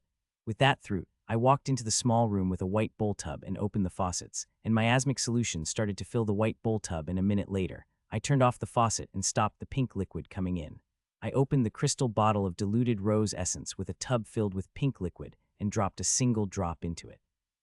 It can be consumed directly, but using the best method is to use the alchemical solution. Only when I can't use the solution would I consume it directly. A single drop of it had brought the faint starry feel to liquid and made it even more beautiful than before. I admired the pink starry solution for a few a second before entering the tub. As I laid in it, it only took me a moment to notice the energy present in the pool. There is an immense amount of energy present in the pool that, for a moment, I considered getting out of the tub. All this energy is from the diluted liquid essence of the miasmic astral rose. I had far underestimated the energy contained inside the diluted essence of king-grade miasmic astral rose. It is 5 times more than my prediction. It is more energy than I could absorb. However, I did not move out of the tub, unlike the miasmic solution's energy, which crazily tearing my body apart, the energy of miasmic astral rose repelling away from my body. The energy did not want to merge with me, it is even moving further away from me. I knew about this from reading the info about miasmic astral rose, but still couldn't help but feel surprised. Using the diluted essence of miasmic astral rose to forge my body, soul, and energy would be quite difficult, but I have to do it. It can make my body strong as the grim monsters and even strengthen my inheritance energy. Suppose I was able to use the rose fully. In that case, I will able to strongest grim monster with hand-to-hand without using my inheritance to defend against its physical attack, and the greatest benefit of it would be that I will able to use the power of my runes fully. Due to my body and soul's limitations, I cannot use them at their full potential, but I will do it if I forge myself with the rose. Taking a couple of deep breaths, I captured a few strands of the energy and took them into my veins, but I could take them into my veins just as I did. 1/4 of it vanished such by the runes. It had shocked me before my runes changed. I used to keep them locked during refining after that. I stopped because crystalline runes had no interest in my refining energy. It is the first time they have shown and right in the start. They 1/4 I am just thinking about that fourth of energy when 1/3 energy of remaining energy also got taken, and the culprit was Nero. Within a second of me taking energy inside me, half of it has been disappeared, and now only half of it has remained. I waited, watching to see if anyone had any intention to take it. After watching a full minute, seeing no one is taking the energy, I started to circulate it when I had gotten another surprise. The half of energy disappeared or merged with my body, soul, and vein before I could circulate through the one magic vein. Seeing that smile speared on my face, the energy may repel against me, but my body desperately wanted it. I could feel its hunger for this energy when it merged with it. So the second round, I gathered even more energies of the diluted essence of miasmic astral rose, and took to my veins. Half of it disappeared instantly, and the other half disappeared after circulating in a couple of veins. Time passed by as I took more and more energy for each circulation, and no matter what I would take, it would disappear within moments. When I first entered the pool and saw the amount of energy present, I had not thought I would be able to absorb it. I planned to store it for tomorrow, but now, seeing how hungrily my body is seeking this energy, I don't think I have to worry about that. I hoped this diluted essence of the miasmic astral rose would not be this difficult. If it would just act like other energies, I would have finished with it now, but now there is still so much for me to absorb. Time passed by, and finally, where there is only 10 of diluted essence remained in the tub, my body reached its limit, unable to merge with any more energy for today, but there are still my runes and Nero, so I kept sucking it. Some more time passed when finally all energy in the tub had sucked apart, not the single speck of it have remained. After I got out of the tub, the first thing I did was to vaporize the water with sunfire, not leaving even dregs. All this wasted water goes to drain directly, but who knows, there might be some crazy alchemist with a test tube in his hand, testing dregs of solution coming out every king's quarter. I don't want any trace of miasmic astral lotus to remain, or I would be in serious trouble. The miasmic astral rose is an extremely desired object, and if someone knows I had it, my life would be in danger. After burning all the proof, I looked at myself and was shocked to see the change that happened. This single drop of diluted miasmic astral rose essence gave me benefits I would get after refining my body for a week 3 times a day, and the thing is, I only half of the diluted drop as the other half was taken by Nero and my runes. This immense progress made me forget the loss I had of the Supreme Combat Exercise seals, which I was not able to create as the energy got absorbed before I complete 24 circulation. After completely inspecting the change, I walked out of the room and stepped into shade before laying on the bed. The sky had brightened up completely under the morning light. When I woke up, it was an afternoon. After walking up, I did not immediately get up but remained on the bed with a smile on my face as I thought about the date I have with Myra. When I, unintentionally, asked her for a date yesterday, I was quite skeptical and dumbfounded, and now I am feeling quite happy about it. It had a while since I felt such happiness at the bottom of my heart. It took me a while to come out of my daydreams and go to the bathroom to freshen up before walking to the kitchen to cook something to feed my rumbling stomach. I made something light and quick, and ate with Ashlyn before entering the small room again and forge my body in this time. I used solutions from my storage, not of the miasmic solution, which could only be used once a day or one will have to suffer the side effect of the overuse. But there is no such fear. The using the essence of miasmic astral rose, I can use it any time I want with the 6-hour gap between each use. By the time I was finished with refining, 2 hours passed by. After refining, I took a quick shower before I went to the hospital. There were little more than usual patients for me with whole day absence, and took me about 2 hours to heal them all. I spent another hour in the hospital before I came back to my quarters. In that time, the sky had started darkening. Myra will be coming in 2 hours, and before she comes, I have to cook something amazing that will impress the shit out of her, and I already more than 20 recipes which could do that. Now question choosing which. I can't cook all the recipes I know, I have to choose, and I spent half an hour doing that before making my decisions. With the decision made, I did not waste any time and started cooking. I am cooking a standard 5-course meal, and 2 of the recipes I have chosen were the ones through which I had passed the 2 tests, while the other 3 were part of the 20-some recipes. Tring tring. I got so busy with cooking that I completely lost track of times, and if not for the doorbell ringing, I would have known Myra had come. When I looked at my holowatch, I saw Myra had arrived half an hour early, and seeing I consecutively cooking 3 dishes and could not leave the counter, I had to open the door remotely, which is regrettable. Had wanted to greet her myself. Click, the door clicked open and she walked in. I like little mystery, but I hope you did not overdo it. Myra said as she walked in, and I opened my mouth to say something when I forgot what to say when I saw her. She's wearing a black leather short skirt and white blows with black stilettos, which perfectly matched her neck-length wavy hair. She looked like a goddess. Her short skirt seemed to show off her perfectly toned long legs, which seemed to stretch forever, and her semi-transparent sleeveless blouse, which clearly shows the black bra underneath. The black stilettos she is wearing add a different charm to her whole to make her look memorable, but an important factor that made her striking was her forest green eyes, which seemed to have mischief hidden in them. Well, your reaction worth the 2 hours I spent getting ready, she said. Her voice made me came back to myself. An embarrassment appeared on my face seeing how openly I am staring at her. You look mesmerizing. I praised. She may not be as devastatingly beautiful as Ellen and Rachel, but she has personally, which is very hard to see in most people. Did I tell you I like praises? You should remember that, she said with a smile, and her forest green eyes shone in mischievousness. Don't worry, I will never forget that, I replied. You take a seat, I will be finished 10 minutes, I said. She nodded and took a seat on the white sofa before turning to me. I had expected you would bring a takeout and call it self-cooking, but it looked like I will get to eat a real dinner made by you, she said, hearing that I couldn't help but smile. The takeout, old impressing trick that both men and women used. Even Ellen had used it on her first date with her fiancé. Don't worry, I am genuine, and though I may not be as good as some people, I like to think you will be impressed by my cooking, I said to her, which brought a smile to her face.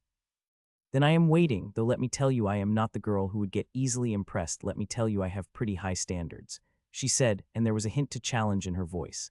Then today your standards will reach even higher, I said back. I do not talk this much, even with close friends, but she somehow kept bringing words out of my mouth. Our conversation feels less like a conversation and more like a spar where one party is trying to upend the other, and I have to say, I am enjoying this verbal spar over her than literal spar. It is something different, I've never done before with someone with whom I could become romantically involved. Dinner is ready, I said as I removed the invisible energy screen. Good, I am starving after hearing your talk. I just hope it is not empty like a balloon, she said as she came toward the dining table, and on the way, her expressions changed as the smell of cooking filled her nose. You are such gentlemen. As I pulled her chair, I smiled at that and took a seat opposite her, and a humanoid golem made of blue crystal began serving us. This humanoid golem is a gift from Alina. She had gotten a few of them in the ruin she had explored a few months ago. These golems that they could take a blow from tyrants without getting scorched. Unfortunately, these golems are not programmed to fight. They are butler golems, which could include anything other than fight. If one took them out in the fight, they moved away immediately. The runic masters in the academy tried to change their codex, but they were unsuccessful. I couldn't help but smile, seeing her getting mesmerized by the soup. I had learned the first soup dish, and one that I cooked the most. Its light taste is beyond words. She continued looking at the soup for a while before picking the spoon and took the first sip. As she did, she closed her eyes. Her eyes remained closed for whole minutes before she opened and looked at me. You are definitely getting a second date, and maybe even third, she said surprisingly before she again took a sip from her soup. In a few minutes, the soup was finished, and we started on the second course. The dinner went on, and we talked in between with her asking questions about the dinner I've made. The questions were simple, nothing that encroached upon the secrecy of my culinary art. Finally, the dessert is served, and it is the latest recipe I had learned. The 4 dishes before were in 20, while this desert above 20 recipes, the grade above the dishes before. I've designed the menu this way that with each course, the eating experience of one would become richer and richer until it peaked, and watching how Myra is enjoying each bite of a dessert with her eyes closed, I know it had worked. Finally, Myra put her spoon down as she gorged the whole dessert. "You are definitely getting second and third dates just for the food you have served me," she said. "I am lucky that I will be enjoying your magnificent company for 2 nights more," I said, which had brought a light smile to her face. "You may look innocent, but you are quite a talker," she said. "You must have trapped quite a few girls in a honey-like mouth of yours," she added. "This accusation of yours is absolutely false," I said in mock anger, drawing pearly laughter from her that melted mock anger on me instantly. "Let's go out," I said, and she nodded. It wouldn't be a date if we did not go out. Though it is a military city camp and does not have much places for fun, it is an undeniable fact that this ancient city is beautiful. "It's beautiful," I said as I admired the beauty of the city. "Yes, truly beautiful. It is hard to imagine such could survive thousands of years, seeing the number of grim monsters present on the outside," she said. "If it had been in any other place than miasmic forest, it would have been destroyed more than 10 times outside," I said, to which she nodded and fell into silence. We walked side by side, sometimes talking for minutes, sometimes staying quiet for the same time. I don't know when our hands held each other, but when I noticed, I felt happy walking hand in hand with her. "I enjoyed it too," I said, hearing that smile appeared on her face too, and the next moment I found her lips on mine, and we were kissing under the moonlight. The kiss was gentle and is like a breath of fresh air that I did not know I was starving for all this time. "I expect a second date soon," she said as she broke the kiss and disappeared from my view while I remained standing before a smile appeared on my face. It took me a while to get control over myself, and I was about to walk away when I noticed someone's gaze on me. When I looked, I found a young man a few years older than me looking at me with a peculiar gaze. I gave him a slight nod before walking away. He did not stop me but kept looking at me peculiarly gaze, which I found quite strange. If he had not been king, I would have talked to him, but he is king, and I don't want to go to a near strange person who could beat me with a single attack. I did not return to my quarters. Immediately, I went to the hospital first. There I spent 2 hours healing the patients and conversing with healers before I came back to my quarters. As I entered my quarters, I directly walked toward the refinement room and opened the faucets to fill the bowl tub, and added a drop of diluted essence of miasmic astral rose before stepping inside. The energy is still hard to absorb. I have to take it inside me before merging it with my body. The energy is extremely good. The only complaint I have is that it got absorbed into my body before I found circulate it fully into the root of supreme combat exercise. In this practice, I had failed to circulate energy in 24 circulation of supreme combat exercises. The energy got sucked apart before I could finish up 10 circulations. To circulate it through all 24 circulations of supreme combat exercise, I will have to take a huge amount of energy into my veins that will last till all 24 circulations. Getting the resource like miasmic astral rose, others might not be interested in supreme combat methods, seeing the efforts one has to make to create a lingual seal under such non-cooperative energy, which gets easily merged when it entered the veins, but I am trying all to create the seals. The normal seal and amethyst seals may not make much difference, but ruby seal made a huge difference that I could not give up on it. The 30 increase in strength has got even more allure now that I had a resource like miasmic astral rose, which is increasing my strength at a rapid pace under this extremely precious resource. I have practiced with the diluted essence of miasmic astral rose 3 times, and in these 3 times, I have not able to create a single seal. If it had been normal refining, I would have created at least 5 seals. I am a little disappointed by it, but not sad. I will have to continue trying, and it won't be long before I started creating seals of supreme combat exercise at every practice like before. After finished with forging, I showered and worked on my inheritance for some time before sleeping. 6 days passed by, and 6 days, I had gone with another date with Myra, which is beyond amazing, and today would have been our 3rd date if not me having to go to the emergency mission. Since I am a powerful fighter, they have decided to use me rather than let me run through the miasmic forest freely.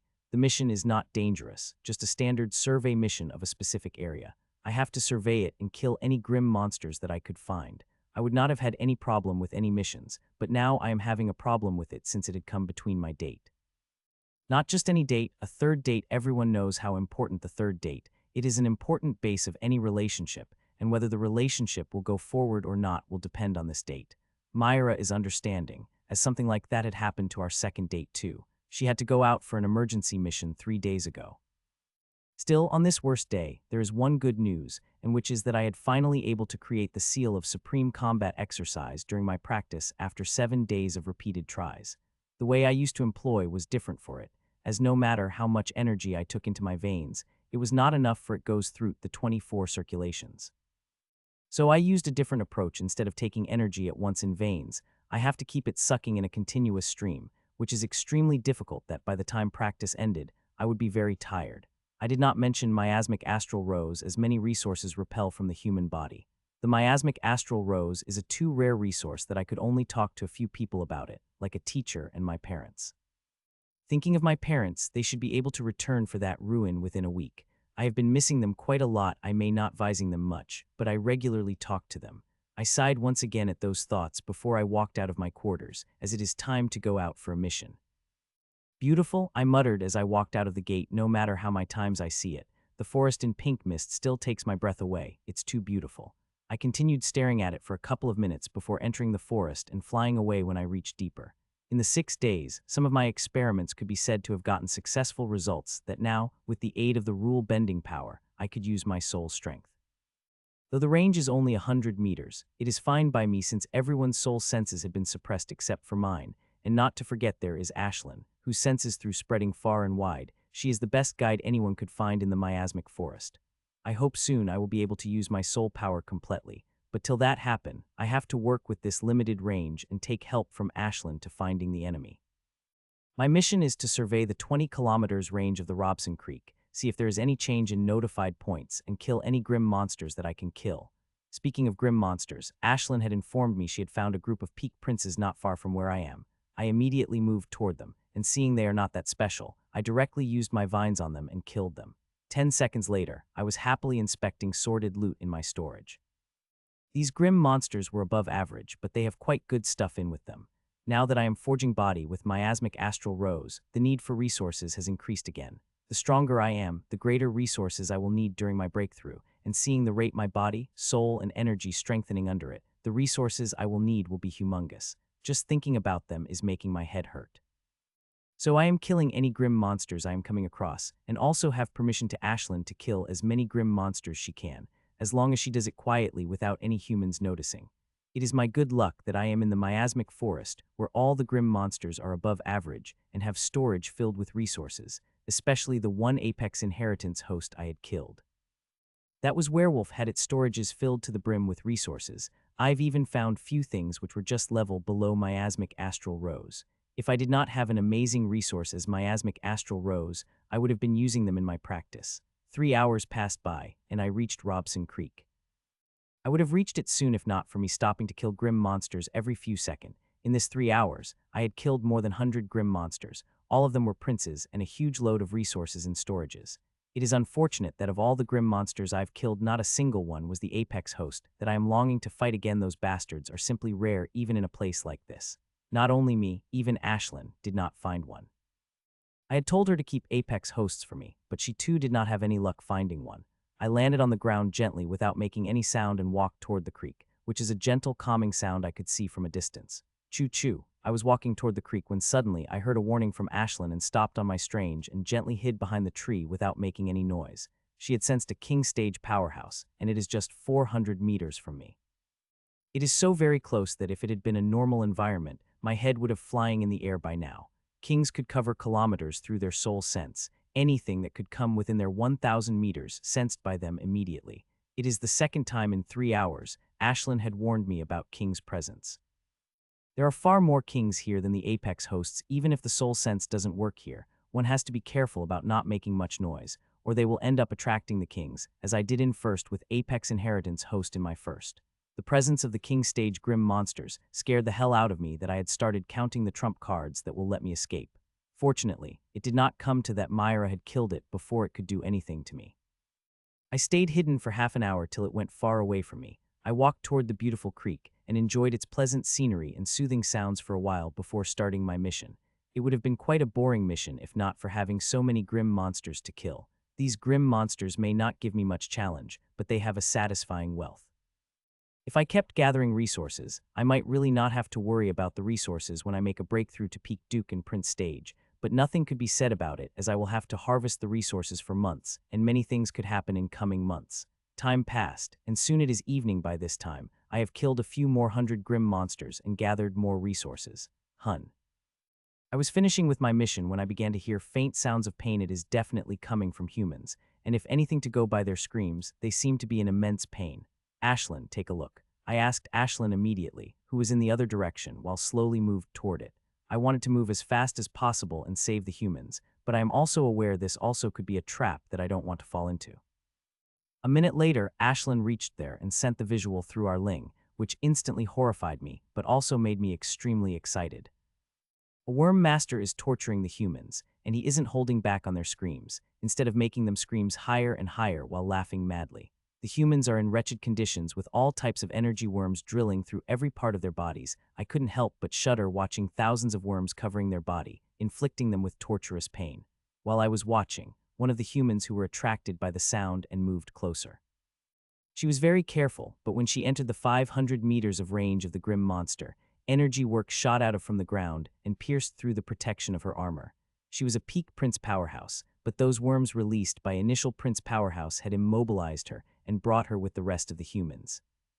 I watched for a few seconds before asked Ashlyn to circle the area around the Worm Master to see if there are any King Stage powerhouses nearby. If there is, then I will not rescue them no matter how much I want to. Years spent in grim battlefield had made me a rational person. I am no longer the emotional person I used to be. If there are King Stage grim monsters nearby, then rescuing them would be futile. I would die by its hands even if I have successfully rescued them. Choo-choo. Soon I got a reply from Ashlyn, and it is good news. There is no King Stage grim monster not watching, and it is not present in the immediate area too, so it would not be attracted by the sound. With the confirmation, I sped up toward the Worm Master, and soon I had reached a 1 kilometer distance from the Worm Monster before landing and walking toward the Worm Master. Friend, wait, a young man called as he appeared in front of me. He is a peak Prince Powerhouse with impressive combat strength. Do you need something? I said directly. There is no time to waste on talking. The more I waste time here, the more agony they will suffer and might even die if I did not get there quickly as possible. I just stopped to warn you, the grim monster that is torturing the humans is a host of Apex Inheritance. Going there will be throwing your life, he warned, clearly seeing my high Duke mediocre aura. Sup. Soon I reached 500 meters of the Worm Master, and the screams have become extremely clear to my ears at the same time. Hundreds of worms came at me with the speed of the buttle. These worms are the size of pinky fingers and are in vomit green color, making what I am going to do even more creepy. D-hub. I did not dodge the attack. I let worms crashed into my armor. If it had been anyone else, these worms would have been piercing their armor before drilling into their skin, but these worms crashed against my armor. They automatically turned into energy before getting sucked apart by my armor. There are many things my armor would have a problem sucking up, but special grim energy is not one of them, even if it is from a special profession, Prince Stage grim monsters. Sup. The grim monster controlling them seemed to understand these worms were not doing anything to me and turned their numbers 10 times, and now I am getting attacked by waves of worms as I walked toward the grim monsters. The waves of worms surrounded me, but whenever they crashed against my armor, they would be directly sucked inside. Not a single work was able to do anything against me, even the special ones that are hidden in these energy worms. Even powerhouses would become defenseless against such waves of worms. These are very powerful. People like the one who had stopped me would be finished in just 100 worms, while thousands and thousands of them are not doing anything against me. The grim monsters seemed to release that as well, as it had stopped the attack after a couple of tries. The silence descended. There was no sound, not of torturous screamings or monsters roaring. Everything had turned utterly silent. Step. Step by step, I walked toward the grim monster and crossed the thick trees before entering the clearing, where I saw 7-meter-long scarlet houndman looking at me with a small smile on its face. He is big and has a bulky red body. In its hand what seemed like a huge metallic staff which had palm-sized green gem attached to it.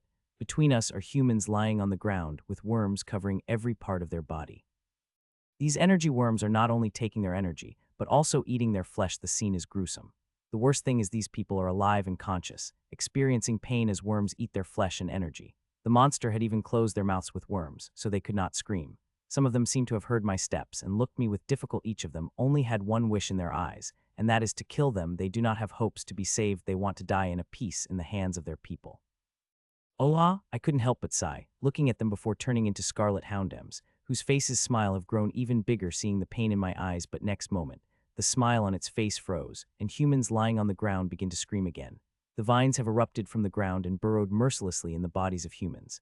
I had not to hold back even a big eye made the vines pierce through them and spread into their body as fast as possible. The vines have not only started sucking the worms, but also miasma that had entered their body despite the protection of pill and would have killed them half an hour if there had been no treatment. Sup, sup, sup, just as the vines erupted from the ground and drilled into humans' bodies, the scarlet houndman attacked, and its attack was nothing to be scoffed at. It had launched thousands of dark red spiked worms instead of having a mouth. They have a drill, and these tiny drills could be seen spinning if one looked at them. I am sure that once these drills pierce through one body, they will tear it apart from inside out. This attack was powerful enough to finish off thousands of people, but it had concentrated its hold on me, but the attack got no real reaction. I just looked at it as if it is nothing much, and the next moment near 1,000 beautiful crystalline leaves appeared around me. Dang, dang, dang. Rapid sounds of clash started to ring out as thousands of spiky worms began to clash against it, before getting absorbed by the runes, making my rose cover stronger by the second. As these spiky worms clashing against my vines, I observed them. I noticed that at the point of their spike, there is very concentrated energy, which gives off a similar feeling as poison energy and curse energy, but is clearly different. It is the base of this special worm inheritance, and has a very powerful piercing ability that even some apex hosts will not be able to stop with their defensive method. The clash rang out for a few seconds before it stopped. All the spiky worms have been stopped. You will have to do better if you want to harm me, I said to it before tuned toward the humans, who are now covered in the very thick layer of the crystalline vines. Instead of harness the roses of energy, vines used the energy it got from the words to grow themselves. As for the miasma, which I could not use for the growth, it got released in the environment. Since it is not the hospital, I could release it out without any fear. I had not expected I would find a human host of apex inheritance. Killing you will get me a lot of benefits from my tribe, it said, and came at me in a flash, and at the same time tens of worms thick as my thighs, and long as I went toward my vines, which is covering the humans. The worms are danger rounds, but my vines are more than sufficient to deal with them without my oversight. I should worry about myself. The speed and momentum of the scarlet houndman coming at me raised all hair on my body. It is the host of apex inheritance, and not to forget a whole level above me. I am not an idiot enough to think that since it is special professions grim monsters, it should be weak. One should not think about it any inheritance, especially an apex inheritance, and I had not planned to. I've activated the old set, right when I had entered the 500 meters range of it. It was ready to be used at any moment. Clang. Its metallic staff clashed against my sword, releasing force powerful enough to shake my body from top to bottom, and that was just a start, and it attacked a second time without waiting, and this using lot more power than the last time. CLANG, step, step, step.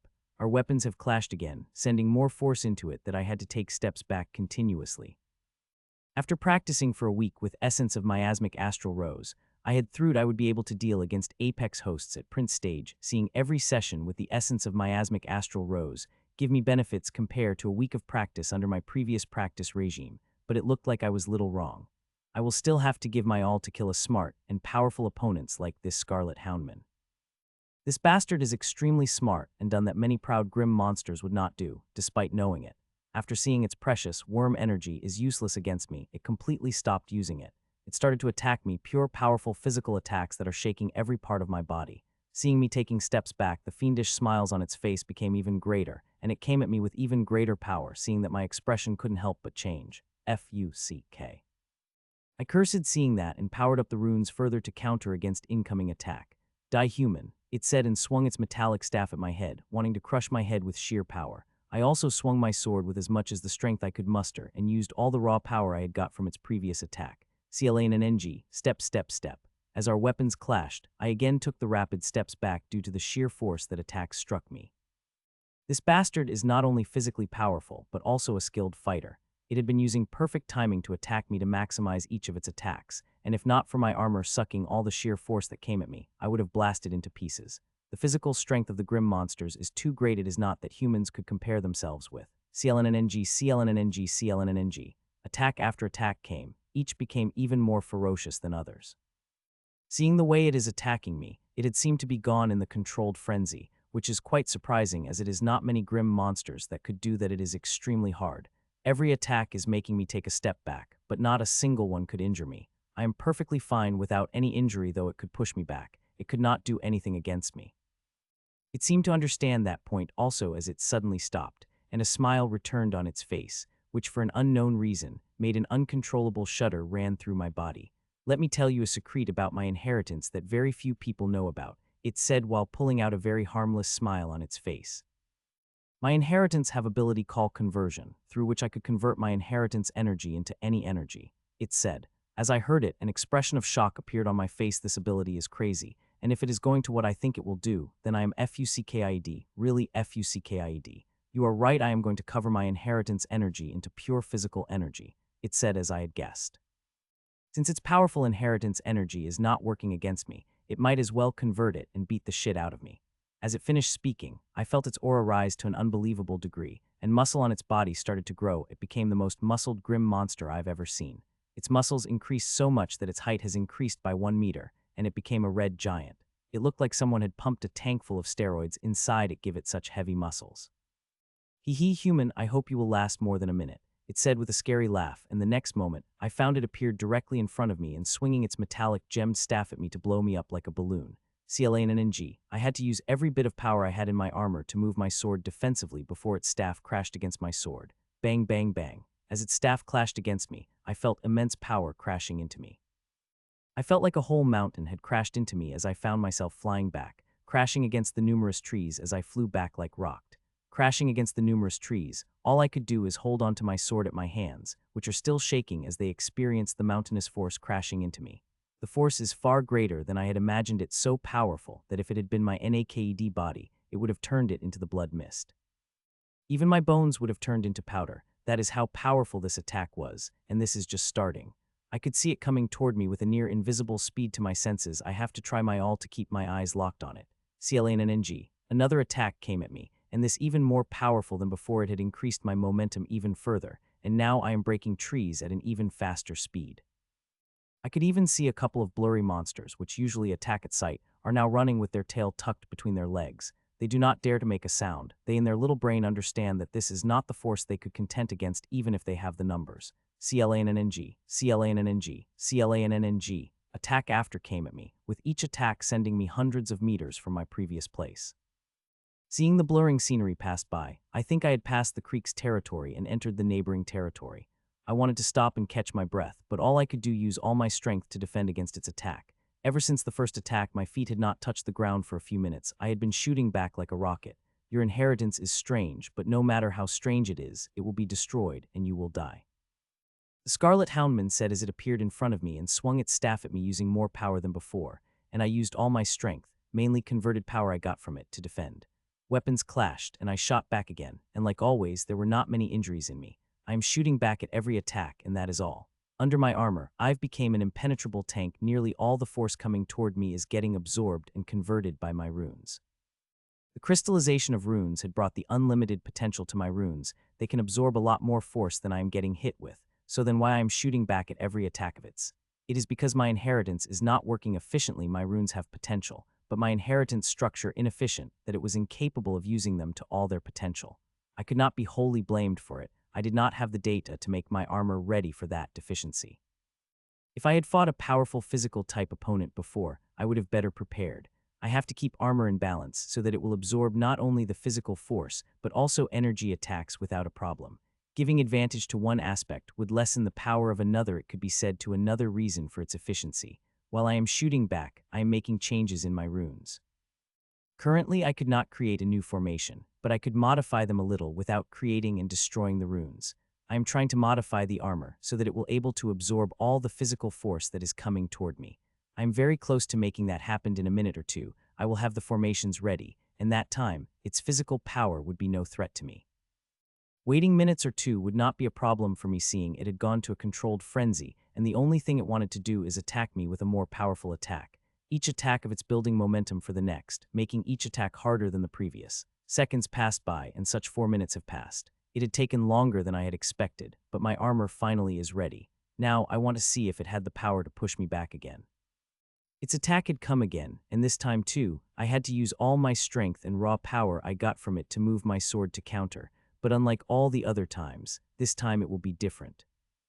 CLANNG, my sword defended against its staff, and what happened next, blown the Scarlet Houndman's mind so much that it had exited out of its controlled frenzy. As my sword clashed against its staff, I stopped. Yes. The furious momentum that had me crash through hundreds of trees for the past 10 minutes had finally been eliminated, and at the same time, I moved toward it.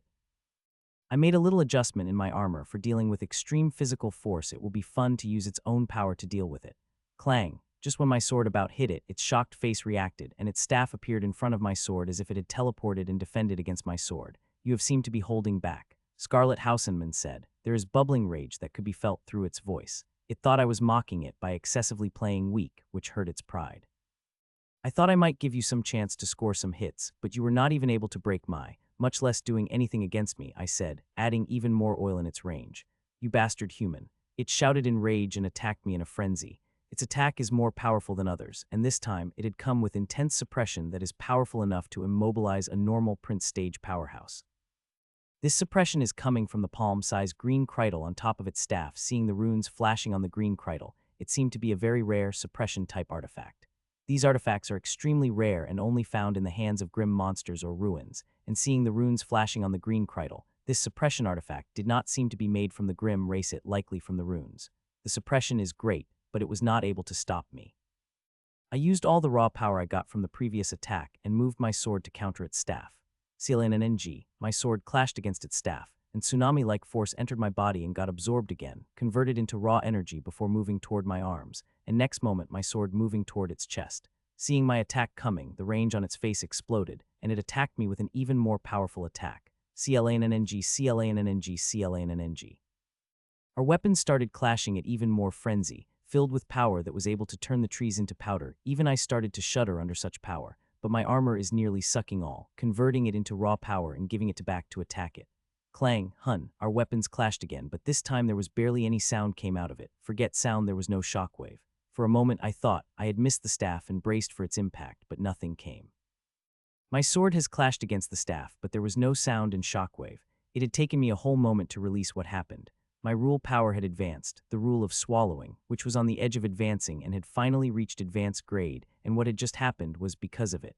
It had spread through my whole body like bubbly fog, so when my sword and its staff clashed, all the power produced through it was swallowed by that bubbly swallowing fog and sent to runes that instantly absorbed it and covered it into raw power. It is why I suddenly felt so much strength coursing through my body, giving me confidence that I could do anything. I was surprised by my sudden rule advancement, the Scarlet Houndman, which is a frenzy knot. It attacked me, and now its staff is very close to crushing my head. Clang. I moved my sword with speed like never before, able to defend against its staff when it was just inches from my head, and the attack before, all the energy got absorbed, that only faint sound of metal clashing released from our clash. It is likely why, within a few seconds, I felt tens of gazes at me. These people have thought our battle is overseeing no deafening sound and shockwave released from our attacks, but when they came, they saw us still fighting, but strangely, there was barely any sound coming from our attacks. If I had not been fighting against this Scarlet Houndman with all my strength, I would have loved to see what look they have on their face. It would be priceless. Clang, clang, clang. Scarlet Houndman seemed to understand something strange is happening, but that did not bring it out of its frenzy but increased its frenzy even more, and it had started to attack me with even more power. 2 hours passed by, it continues the attack, and while I continued defending, I wanted to finish the fight soon, but there is nothing I could do. I do not have the power to finish it off, and my moves would not be able to hold with the strength it is showing. So I decided to wait till it exhausted itself. Its conversion ability is powerful, but it will surely take a toll when used too long. I had expected it to continue using it for an hour, but it had surprised me using it for 2 hours before its attack finally started weakening. Its attacks have now weakened enough that I could finally think about using my moves, but I did not use them. I controlled myself and waited for it to weaken further. Now 12 roses came out of the ground, the moment it had gained sanity from its frenzy. The tiredness has cleared its mind finally. I would wait for a few more minutes, but seeing sanity returning in its eyes, I know I could not wait any longer and used my move. Shit, it seemed to understand what is happening as it cursed loudly, seeing the roses as it looked around ways to escape. Shit, it cursed loudly, seeing the roses, and started to look for ways to escape. It understood its condition very well. It is exhausted using its ability, and the roses coming at it are very dangerous. The sooner it moved out of their circle, better. It is trying to escape, but how can I let that? It is finally at the stage where I wanted it to be, and it would be utterly shameful if I did not nail it down after fighting it for so long. First boost, Rose Vine. So I started using all the moves I had been holding back. Seeing it's running away, I activated the first boost, which I had not activated all this time, and sped toward it to intercept it, and at the same time activated the Rose Vines. As I moved toward it, the vines erupted from the ground and started to bind it simultaneously. The roses has converted into petals, and coming toward it to form the rose the closer they came, the stronger the bindings would become. But despite two binding workings on it, it was able to move at a pretty fast that if not for me appearing in front of it to stop it, it would have escaped the binding of the rose. Die human, it shouted and attacked, and despite being weakened and suppressed under two bindings, its attack was pretty powerful. Clang. My sword clashed against its staff, and at the same time the rose had formed around it, multiplying the shackling power of domain multiple times, but despite that, this bastard was still able to move. Clang, it defended against my attack, and before a crazy expression appeared on its face. Let me go human, or I'll burn my core to get out, and that time it will be impossible for you to survive, it said. It is absolutely true, it is a stage above me, and also a host of apex inheritance burning its core will grant it huge power that will enable it to kill me in a single attack. Do it. What it said might be true, but there are ways to deal with it. What I am doing is very risky, but I have no choice. Leaving such a disaster for the future simply not worth it, especially when it is a special profession grim monster and have a powerful ability like conversion, which made its power equal to fight-type apex inheritance hosts of the same level. A surprised expression flashed across its eyes as it looked at me as seeing I am bluffing or not, but what it was, complete seriousness. I had meant what I had said, let it burn itself and see my way worked or not. Then, ready to die human, it said while blaring its teeth as next moment, its aura disappeared, and at the same, the huge muscles that appeared on its body disappeared at a visible rate before an explosive aura shot through its body. It moved toward me with a fiendish expression on its face. Putch, putch, putch, putch. It had just taken a step when suddenly sounds of piercing rang out, and vines on its body began to make explosive ground that when it finished taking seconds to step toward me, it's covered fully in vines, and at the third step, it had fully stopped with its staff being stopped mid-distance between us, which also covered by the vines next moment. H-U-M. It screamed through the vines, but as it started to move while burning, its core even fasted, but nothing happened. The 4 points of vines have pierced through its body, and now covering its core, harnessing it for their growth. It was a very risky move. If I had been second late, my head would have exploded like a watermelon. I had waited to use Thing Move for more than 2 hours. The conversion ability made its body overflowing with physical energy, increased its defense that even sharper points of vines would not be able to pierce through it. I had to wait for the muscles of physical energy to disappear, and the moment they disappeared, I made the vines pierce through its body. My inheritance may be strong, but I could not underestimate apex inheritances. They contained unlimited power. One has to harness it. That is why both races had a fear of apex inheritance. They did not know when someone abnormal would be born and harness the power of apex inheritance beyond the normal. It is extremely difficult to harness the power of apex inheritance beyond the normal standard. In more than 10,000-year war, there had been 2 persons were able to do it from both races. One was from the grim monster's side and the other from our side, and it was our luck that both of them had born. If not for that, we would have been utterly conquered 3,000 years ago. Ah. The Scarlet Houndman is still screaming like mad as the veins crazily started sucking it, like before the vines did not grow abnormally. These crystal vines could strengthen themselves further with energy, which begets the need to grow huge as a hill, though they still grow as they suck the energy, just not as much as before. Soon the vines covered the hole before they started contracting slowly, and my eyes couldn't see hello but become excited. This Scarlet Houndman will be the first apex inheritance host, which essence I will harvest into the essence rose. The one apex inheritance host I had killed a few days ago was not special profession grim monsters, which I could harvest into the essence rose. The vines contracted, and before finally a minute later, the rose revealed itself. The rose ugly and magnificent at the same time. It is vomit green color, and one could see small worms crawling inside, but when one senses the majestic aura coming from it, one couldn't help but feel awe. I took the worm essence rose, stored it inside the crystal box, and called out my vines and roses inside me before looking at people hiding in trees. There are both humans and grim monsters. Most of grim monsters were killed by Ashlyn sneakily, but there are still many more hiding there, and luckily there is no king stage grim monster powerhouse this time. Seeing as no grim monster came to challenge me, a light smile appeared on my face, and I took the air. Ashlyn had inspected the area front, and there is no king stage grim monsters ahead. I went to Creek's territory, finished my unfinished part of a mission, which only took me a few hours before I started making my way back to the outpost. On the way, Ashlyn and I killed any grim monsters we have come across, and I have to say there were many of them, but including king stage grim monsters. The people who entered this miasmic paradise depend too much on luck. Since the soul sense does not work here, It is very difficult to identify one's power. It had to lead to a lot of confusion and deaths, since they do not know the power of their opponent till they are actively sending out their aura. It is a good thing. My soul senses have started working, and there is Ashlyn, whose soul sense is working just fine. I don't have to worry about coming across the king stage powerhouse. By the time the sun started to rise, I have returned to the outpost and immediately sent a message to Myra for our third date, and to my surprise, I got the message right back with smile emoji. Seeing that smile couldn't help but appear on my face. To be honest, I had not expected to get a reply. Soon I had thought she would be sleeping, but I was too impatient to wait for a few hours. With a goofy smile on my face, I flew toward my quarters, and a few minutes later I reached, and a goofy smile was still hanging on my face.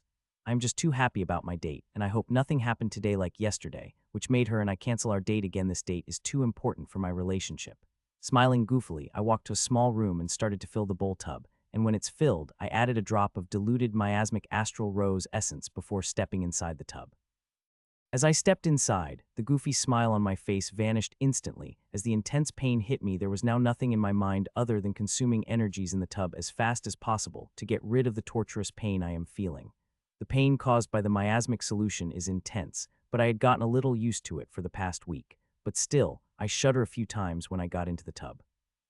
I'm not too fond of such intense pain as no sane person would, but I have to do it for my progress, and every battle I fought further reinforces my view about practicing hard. I know how difficult this grim monster was. I had to give my all to defeat. If it had pure fighting type grim monsters with apex inheritance, then I don't know whether I would have been able to win against it or not.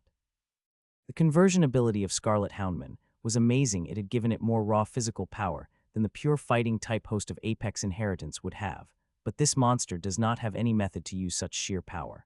This Scarlet Houndman was simply idiot. It had not practiced any other offensive methods than its worm method. It had likely thought, if its worm powers do not defeat the enemy, then they wouldn't be defeated by the pure physical power. In one way, it was right. Most people found it that a certain profession grim monsters much harder to deal with than their conventional fighter kin, the abilities of them too strange and powerful for anyone to guard against. Only someone like me who has even strange powers than special profession, grim monsters, could easily deal with them compared to their conventional fighter counterparts. It took me a little more than half an hour to consume all the energy present in the tub. After finishing with practice, I got out of the tub and walked to the shower to clean myself. When I got out of the shower, I found there was storage on my bed. Seeing that, smiled and put it into the storage ring. Before scanning it with my senses there, I saw hundreds of more shelves filled with things.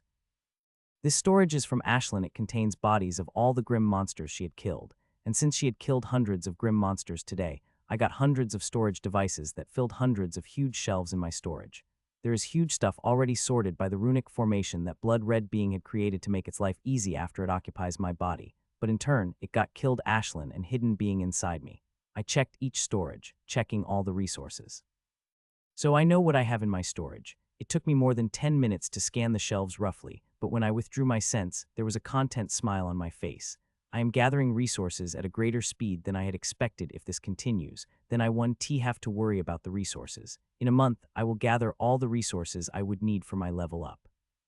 In the afternoon, I woke up quickly, freshened up, and ate before going through another session of practice.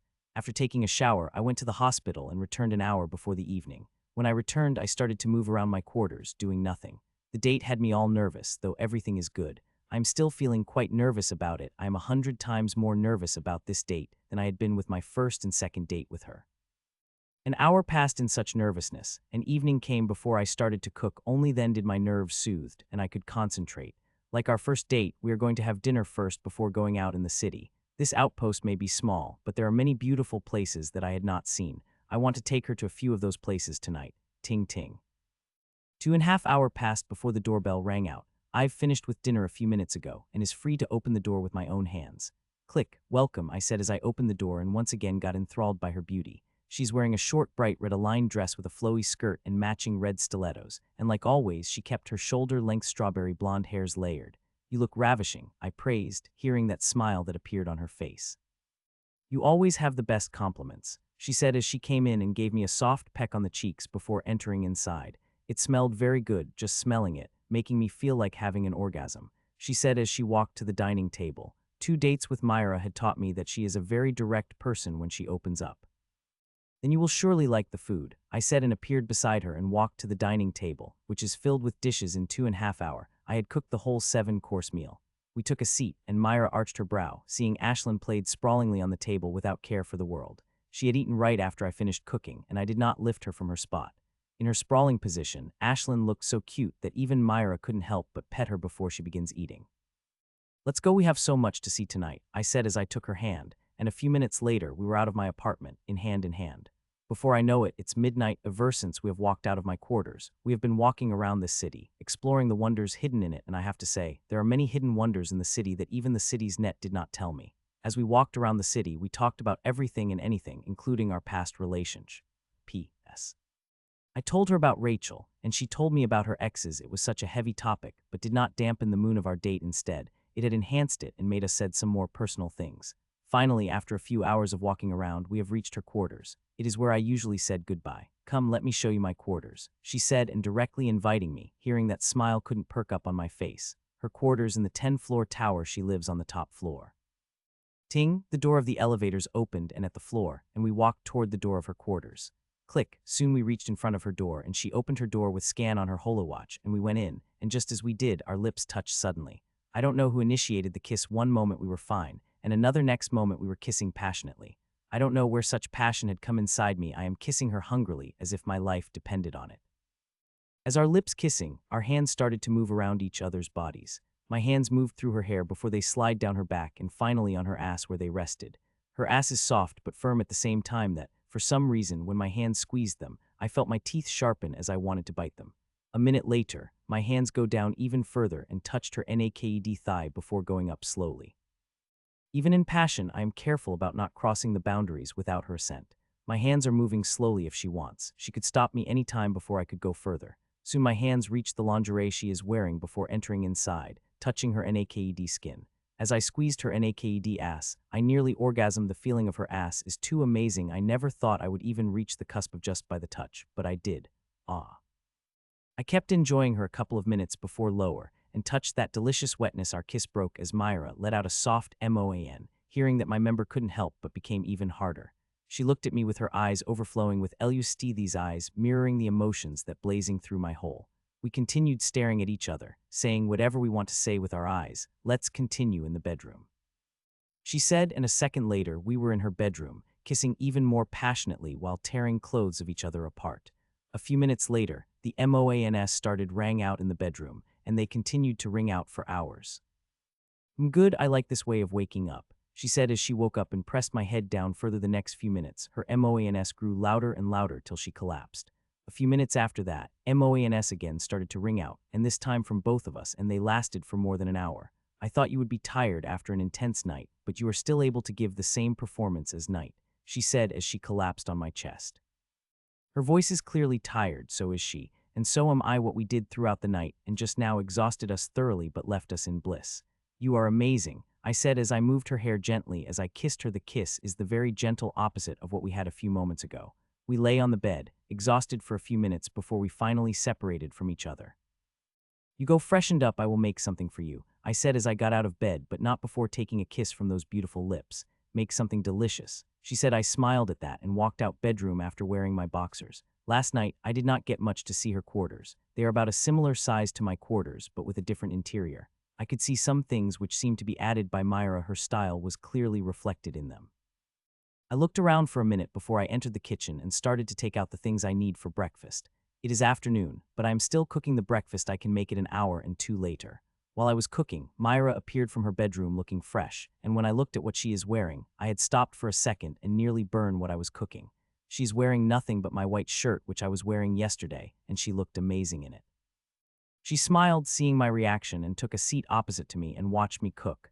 Breakfast is ready, I said as I placed plates of sumptuous breakfast in front of her. You are a really good cook, do you know that? She said and appeared next to me and kissed me, and this kiss was long and slow. A few minutes later, we broke the kiss and began to eat while talking in between. I really like to get used to it, she said, not clearly defining what she meant by her words, whether she had said about food or something else. Still, hearing that, I am happy nonetheless. Then you should, I replied, her expression stilled for the moment. Hearing that before, a more beautiful smile appeared on her face. Seeing the smile, I couldn't control myself and move ahead to kiss her. A few minutes later, we finished breakfast and I went to shower.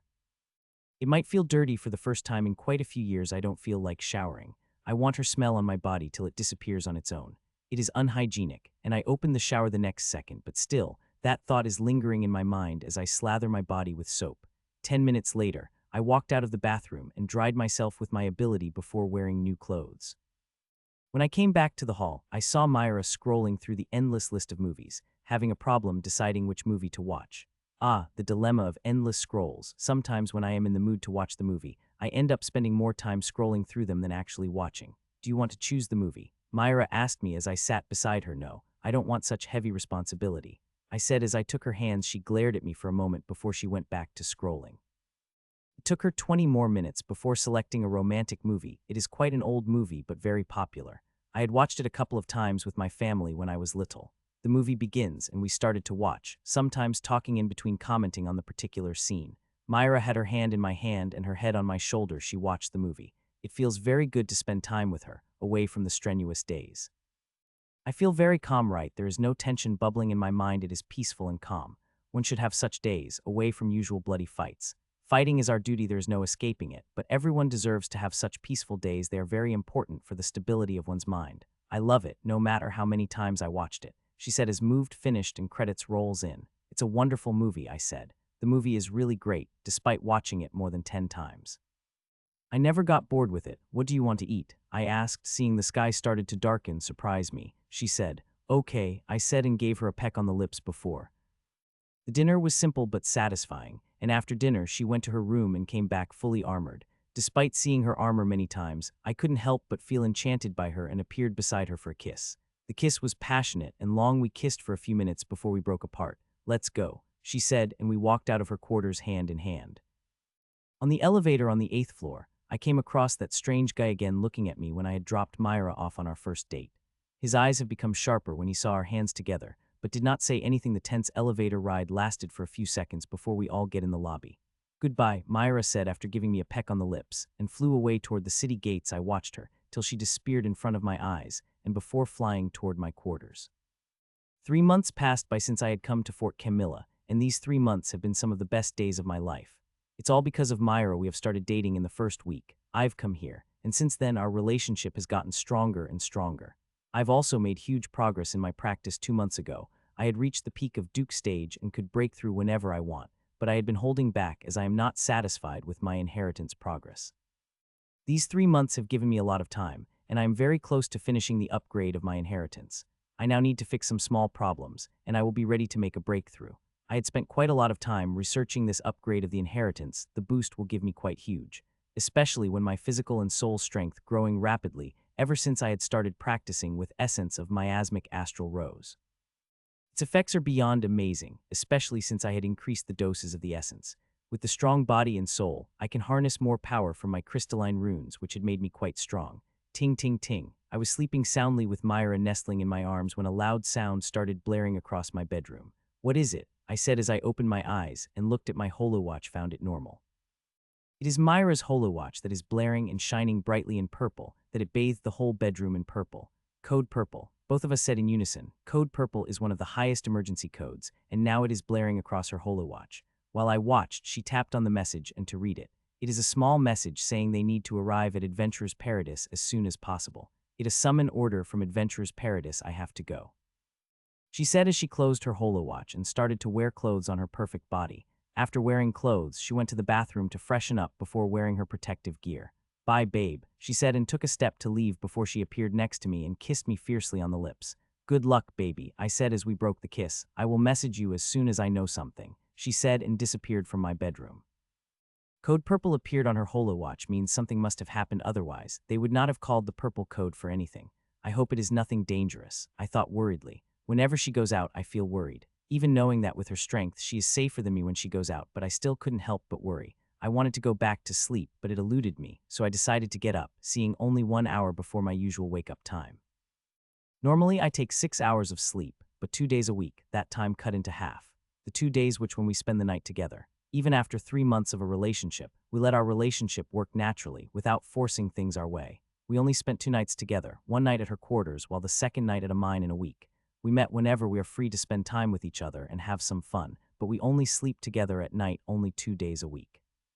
I got up from the bed, freshened up before walked toward the small room with the bowl tub. I filled it with a solution, as I usually do, before adding 4 drops of diluted essence of miasmic essence rose. In the 3 months, I was only able to increase the solution's dose by 3 drops. It's not that I couldn't refine the drops of essence, it's just that my body reached the limit after absorbing the 4 drops, 12 drops in total when I practice 3 times a day. The capacity of my body is increasing at a very slow pace. There are ways to light up the potential of the body further, and made it absorb more solutions like seals of supreme combat exercise and energy of that special ruin that Academy controls. The other ways control supremes and powerful tyrant organization that they will not tell or let others use them. Only members of their organizations could make use of them.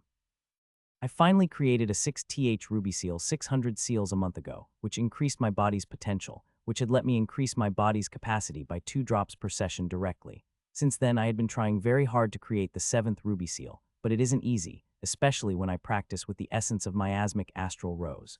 As for that ruin with a special energy that arouses the potential, there is still time for it to be opened. Still, even when it opened, I would not be able to stay in that ruin for long at max. I could only stay there for 7 to 10 days before the ruin closes. Still, in these 7 days, body became a black hole with the help of special energy that absorbs any resources without a problem. Still, I am quite lucky in my current condition.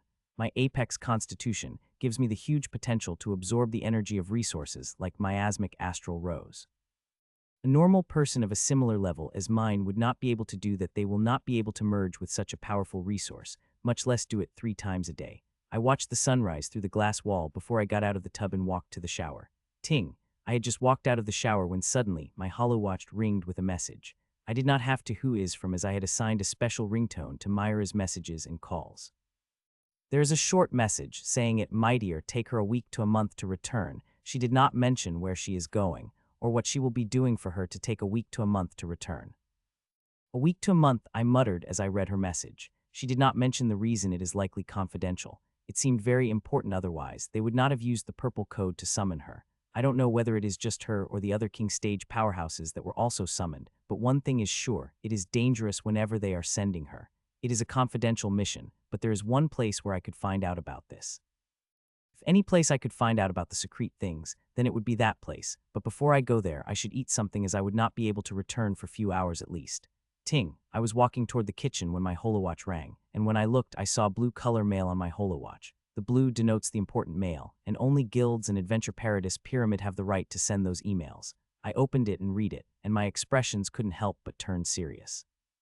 The Adventure Paradise issued an order to close all the gates that lead outside the city.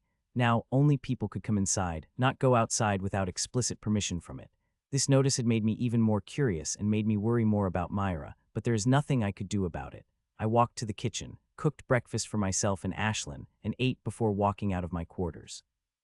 Hospital is not the only place for healing, but it is also a place where all the chatter in the city flows. People tell healers all kinds of things, especially when healers are pretty. 70% of healing staff is female. People tend to boast in front of healers. It is their natural reaction to the people who see them as their weakest. A few minutes later, I entered a hospital and saw more patients than the regular, almost 3 times more. Usually in the morning, the hospital was least crowded, but now they are most crowded. Mitchell, it's a good thing you have come. I was about to call you, Mark said as I entered. He looked fine. He seemed not long before arrived not long before me yesterday. He and I had left the hospital at the same time. What is happening? Why is there so many patients? I asked. I don't know much, but I was informed that some areas of miasmic forest had got very dense with miasmic energy. It is likely why they have closed the city gates and sent the kings to investigate, he said, and I nodded in affirmation, but a little skeptical inside, though what Mark said might be the truth but not a complete truth. I think there is something more to it. I will handle them. You focus on kings, I said to Mark, who nodded and walked toward the next ward. I walked a little deeper in the ward before typing a few buttons on my holowatch and repeated the same warning about the pain as I usually do. This outpost is small. Until now, nearly all have heard about me more or less and my notorious healing method. Hearing my questions, more than half of them shuddered, but nobody objected. In my 3 months in Camp Camilla, only 2 have objected to my healing, and of 2, 1 ended up dying. He was in serious condition after he rejected my healing. I had warned him about his extremely serious condition, and other than King Stage healers would not able to him, but that idiot did not listen and ended up dying during mid-treatment with other healers. As I got their consent, I started my healing, and vines released from my hands, which transformed into the 36 vines. With the increase in body and soul strength, I was able to harness more power from runes, and these 36 vines are from that. Before I could only use 20 vines to heal, but now I could use 36 of them. Ah! The screams begin as the vines pierce through patients' bodies, and they reached even higher when sucking begin and roses beginning form on the vines. As they did, the enforcers came and started cutting out the roses in crystal boxes as they appear, never letting them before crowded on the vines. It continued for 5 minutes before I finally called back the vines, and with it, screams also stopped. In minutes, enforcers have moved another group of patients at me, and screams started again as I begin to heal them. The screaming and healing had continued for more than 1.5 hours, till I had healed all the dukes and princes that were in serious condition. As the healing ended, I walked into my cabin and sat before taking out one crystal box from the storage that the enforcer had just handed to me and took out the crystalline rose in which the pink mist was stored. I looked at concentrated before concentrating soul sense on it. If it had been soul sense of others, it would have disappeared in the pink mist, but mine that was laced with rule-bending power worked on its like it worked on the normal mist. I burrowed my soul sense into the mist and started to scan it. Earlier, when I was healing, I had noticed something different in the mist. For a moment I had tried it again a few times, but could not find that difference and let it go since I was treating the patients. There it is, I said into my mind as I found what I am looking for. Earlier, I lucky enough to notice this mist was a very tiny bit different than the normal mist. It is a very micro difference, but the difference nonetheless. This mist does not act as different than the other mist, but I am sure this difference in the mist is directly related to what is happening outside, for which they had closed the gates. Knock knock, I was observing the mist in 2 roses concurrently, trying to see the difference between them, when a knock sounded on the door. Come in, I said, and a familiar short figure in a white coat walked in. She is Lena, a peak prince healer who worked at the hospital. Mitchell, the kitchen staff, were asking if you're going to be cooked today, she asked. Lena keeps her eyes neutral, but I could see the clear expectations shining in the eyes. Of course I was going to come in a few minutes, I said to her and walked out of my cabin with her. A few minutes later, I passed through the healer's lounge toward the cafeteria with Lena. Some of the healers followed us as we walked toward the cafeteria. In the cafeteria, I walked directly into the kitchen where the staff of 10 chefs and a couple of healers were already waiting. Not only that, they have also kept a huge amount of stuff on the counter, ready to cut and cook. Everything is ready as you required, said a portly middle-aged man smilingly. He is the head chef of the healers' cafeteria. My cooking for healers started about 2 months ago when Myra and I had dinner with Mark, who is Myra's childhood friend, and when he ate, he spilled the beans about to other healers. Some of them had already become my friends like Lena. So I had to invite them all for dinner, and the next thing I know, news of my cooking spread among all the healers, and many of them asked me to invite them for dinner. The request had become too much that I decided to cook all the healers once and for all and be done with it. But to my surprise, when I had cooked for about 300 people, I saw challenging it is to control the energies in such huge amount of food that, when I finished, all the dishes could be said to have 75-80 mark, which is far less than my usual 90 to 98. So as a challenge to myself, I cooked for another time and then another till I got my usual 90 scores in all dishes. By that time, I had clearly realized the benefits of cooking such a large amount of food. My energy control is improving rapidly, and I am learning recipes inside the tome at a much faster speed. So I continue to cook for them, and now I cooked it 4 to 6 times a week, and I have to say, the benefits I am getting from becoming greater and greater. We will try something different today, I said, and just as I said, I could see the eyes of everyone started to shine brightly. Even healers who have come to the watch even made a noise. Most stuff on the counter has disappeared, and in its place, new things have appeared. In these months, the news recipes in Coster increased tremendously. I now have a total of 78 recipes, and I am going to cook some of the recipes on that 78 recipes. The knife appeared on my hand, and also 2 vines came out behind. 2 hands are not enough to cook for hundreds of people. I have to take the other 2 hands. The usage of vines in cooking may seem simple, but it is extremely difficult in cooking. I have to control a very ounce of my energy. The slightest mistake in dish would be gone. I had to practice with 2 vines for over a month before I became proficient in using them for cooking. I have now practiced using the 4 vines, which is far more difficult than using the 2 vines, and might take me 1-2 months more before I could use them with as much proficiency as I am using the tree vines. My hands and vines are moving too fast. They are so fast that dukes watching me cooking have to concentrate hard to watch my movements. I have to be fast, otherwise it would take me hours to cook everything. I still remember when I had cooked such a huge meal for the first time. It had taken me more than 5 hours. Now it only takes me half.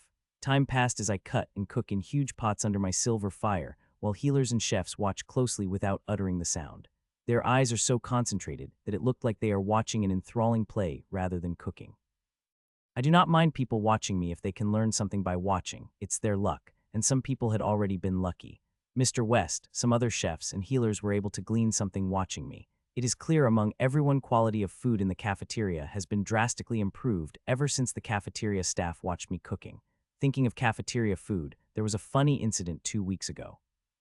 The people in the city have started to hear the news of cafeteria food, and one daring person had tried to sneak in. His attempt was beautiful as he had used a very good disguise method and even able to cloak his aura of this healer to a certain degree.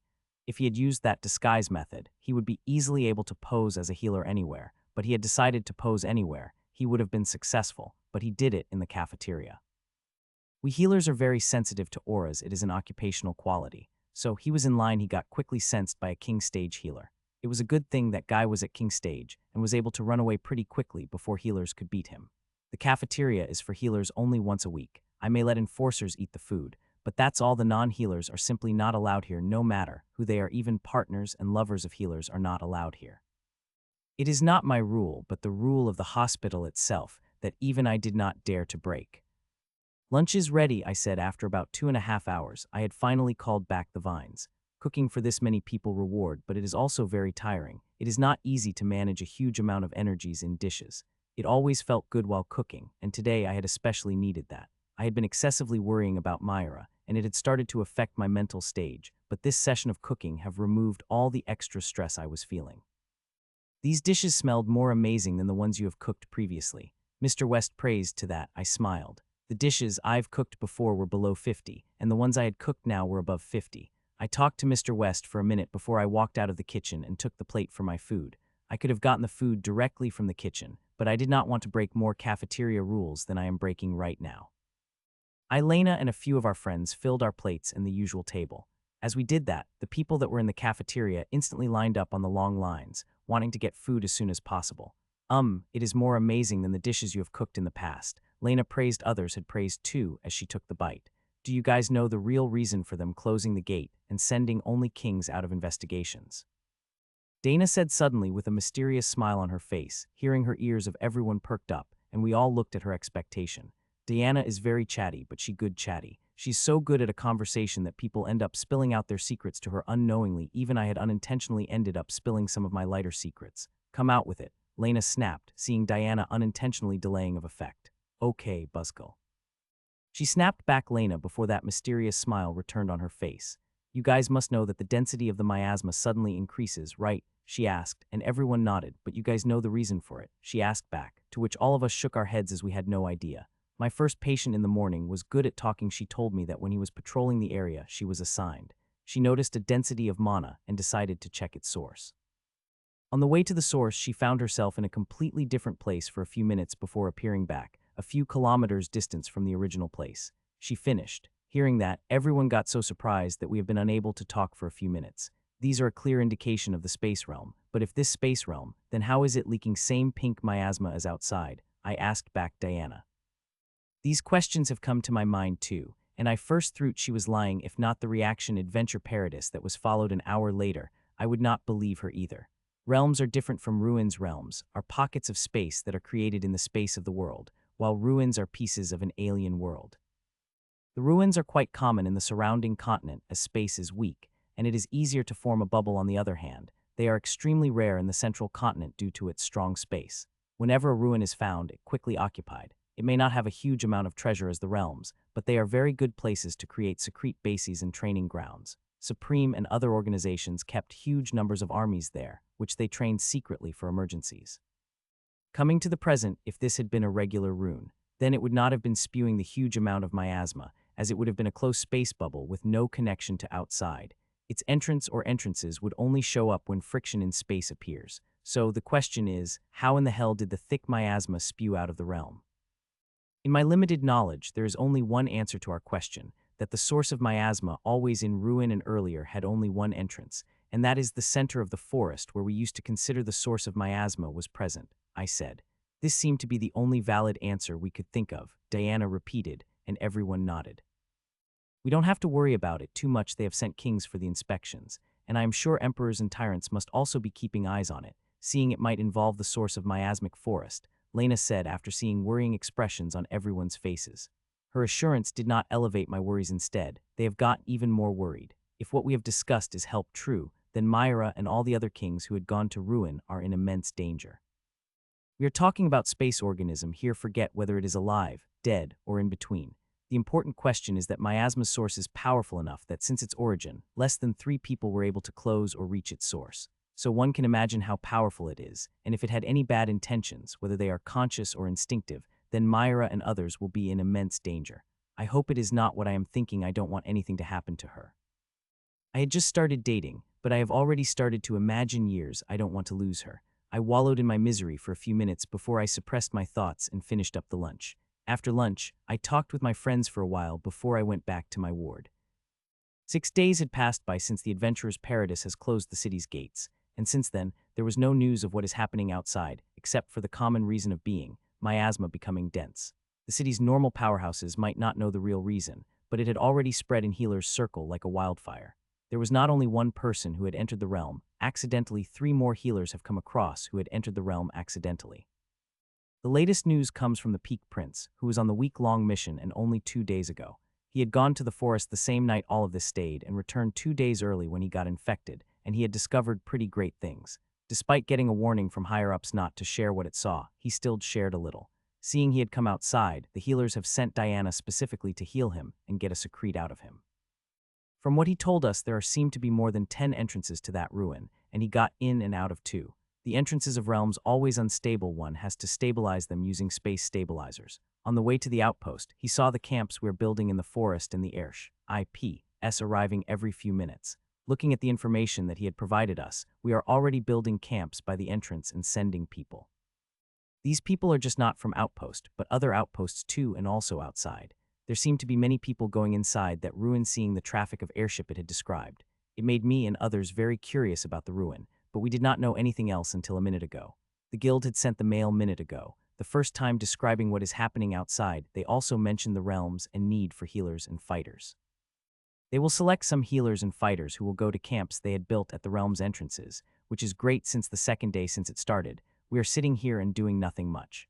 With the closed gates, the influx of patients slowed down immensely, but due to emergency orders, the healers required to spend 15 hours at the hospital. It left all healers bored with them doing nothing but gossiping as we are doing now. I'm one of the less free as I had to spend most of my time in the cafeteria for the last 5 days. I cooked breakfast, lunch, and dinner for the healers as I have nothing much to do after my practice. How healers do you think they will take to those camps? Lena asked others. I don't know, but I hope I get selected if Mitchell gets selected. The only thing keeping me sane in this empty hospital is Mitchell's food. If he's gone, then I don't want to stay here, George replied, and every affirmed. Hospitals in the grim battlefield are never empty. There is always an influx of patients that healers barely get time to eat and sleep, but now they are sitting empty-handed doing nothing but gossiping since they all have to follow the 15 hours. Soon I finished eating my lunch and excused myself while they remained at the table talking. I went to my cabin, brought out a tub, and filled it with miasmic solution and 4 drops of essence of miasmic astral rose before dipping myself inside. Ting. I practiced for nearly minutes before getting out and walking directly to the shower. I was in the shower when suddenly Holowatch rang with a mail from the guild. The mail said I was selected to go to the realm camp I have to present at the airport in 2 hours. In the next few minutes, my Holowatch buzzed with a notification repeatedly. They were from my friends who also selected. It looked like they are taking half of the healers from Fort Camilla, and that is quite dangerous. We are already understaffed here, and if something bad were to happen, then it would be very hard to control the huge fatalities. The chances of something bad is happening are very low as the closest realm entrance where they had to build the camp. Duke could travel such distance within a few minutes, and Emperor would need just a second. Not to forget, they will not leave such outpost unguarded. There must be several emperors and one tyrant that would always present in camp as the guardian. A few minutes later, I got out of the shower, wore my clothes, and walked out of my cabin. 1.5 hours later, I, with a couple of my friends, boarded the airship and sat on the assigned seats. They would have just guided us to camp. It would have been far less time-consuming than using the airship, Diana complained. As I had said, the closest camp is just 100 kilometers away and would have taken us 10 to 15 minutes to reach by flying, but that was too risky when some healers are involved. If we are ambushed by an emperor or tyrant, some of us might die before help arrives, but in a military airship, which seemed super strong that even could take a blow or two from Tyrant. If something like that happens, then we can easily survive. The closest Tyrant would need all but moment to come to our rescue. The higher-ups could easily sacrifice thousands of elite warriors, but they will never take a risk for 100 healers. We are far too precious for that. They might work as a horse, but never do something that could threaten our life. Half an hour when all the healers boarded, the airship took the air toward the realm camps. Seeing that, I couldn't help but feel excited, as there is a chance that I will be able to meet Myra there and also know about what the hell is happening in the realm. Wow, it is bigger than I had expected, and this is only one camp of many, Lena said in surprise as our airship had passed through the protective layer of the camp. The camp is really big. It is big as the camp Camilla, and it is not the only one. We have not come to the realm camp that is closest to our outpost. This one is about 300 kilometers away. They must have found something amazing in the realm to create the camp of such capacity, John commented. He is right. If it had been a normal realm, they would not have made such a huge camp. The camp is big, and there is heavy traffic of airship traffic that seems to be dropping off people every minute. It is very clear they are bringing the people from many outposts and also from the outside, which made one likely think that they must have found something good inside the realm to bring out so many people. Thud. Our airship landed on the ground, and one by one we got out. When my friends and I got out, I saw there is Emperor Stage Powerhouse was already waiting for use outside. People could be seen everywhere, and nobody is free. All of them seemed too busy with something. Seeing such an environment, I couldn't help but get curious about what they had found in ruin. We followed the Emperor Stage Powerhouse, which took us out of the airport before walking us to the huge energy dun, which is very strictly guarded. Our identities were checked at multiple checkpoints before letting us in. After an hour of walking, we finally reached the place, or real gate, I may say. There is about 100 meters Vine's crystalline gate, which shining with runes and has a surface like a silver liquid. Realm Gate. Many people said in shock as they looked at the gate. Yes, the crystalline gate is Realm Gate. They have widened the realm entrance and created the gate. As its name suggests, it will take us to realm. I am quite surprised seeing we are going inside the realm, as I had thought we will be working in the outer camp, but it looked like we will be working in the inner camp. They seem to have made another camp on the other side. A few minutes later, we have passed through the gate and walked into the other side. It is a huge hall that is heavily guarded. Just entering inside had made me feel tingle all over my body. My apologies for such heavy inconvenience, but we have to take the precaution, as this an Emperor-grade resource site. Our guide said, shocking the hell out of us. It made more than half of people gasp loudly. Resource site is not a word that could be used lightly, especially when it is king grade. The place is declared the resource site when there is an immense amount of rare and precious resources found, and the grade depends on the grade of the resource. Usually the ruins are declared resources site. I have never heard the realm becoming one. They are extremely rare, and most of them are controlled by the Supremes. Even after nearly 4,000 years since its inception, our academy has only one resource site, and it is barely a resource. It is the ruin that has strange cosmic energy that awakens one's potential, so one can absorb as much as resources they want.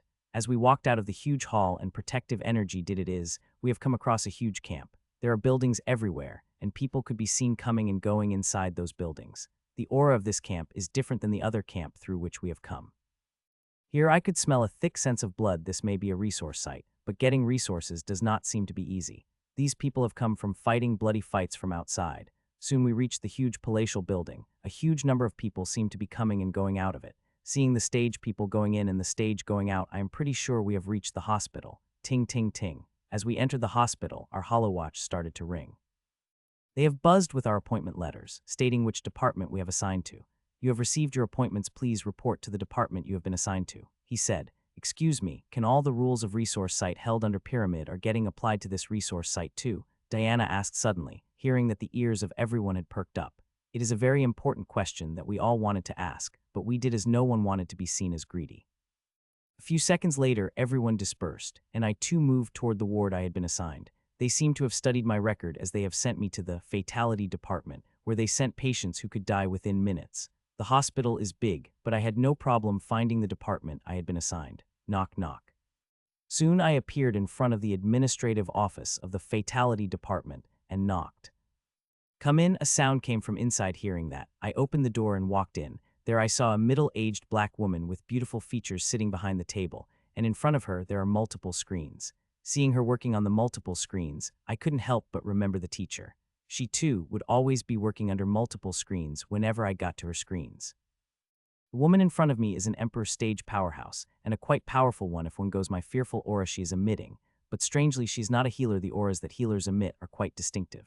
You have been assigned to Ward 33. You can report there immediately, she said as she looked at the screen on her left. Okay, I said, and about walked out of her cabin when I suddenly stopped. Ma'am, would you please warn the healers there about my healing method? I don't want to get beat up by them, I said sheepishly. Your healing style, she asked before she looked at the screen on her left.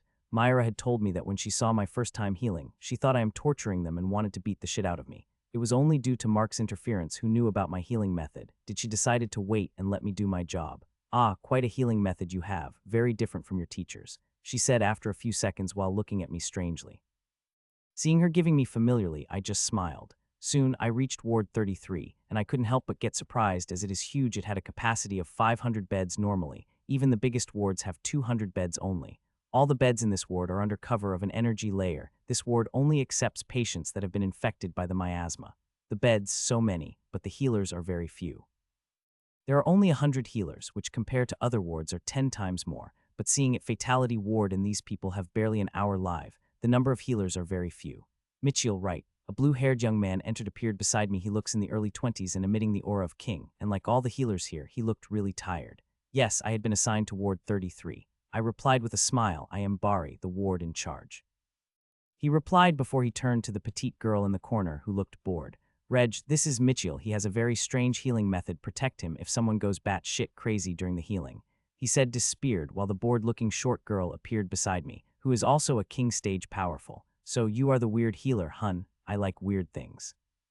The petite girl while licking her lips, seeing her do that, I couldn't help but shudder for some reason. I am very sure I did not want a part of whatever she is referring to. I gave her an awkward smile and looked at the ward for a few seconds before disappearing from my spot and appeared beside the group of beds.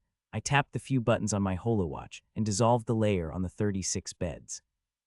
This seemed to startle everyone in the hall, as healing usually done under a protective layer. Seeing miasma's nature, I bound them without them asking and released my vines, which divided into 36 parts and plunged into patients' bodies without their consent.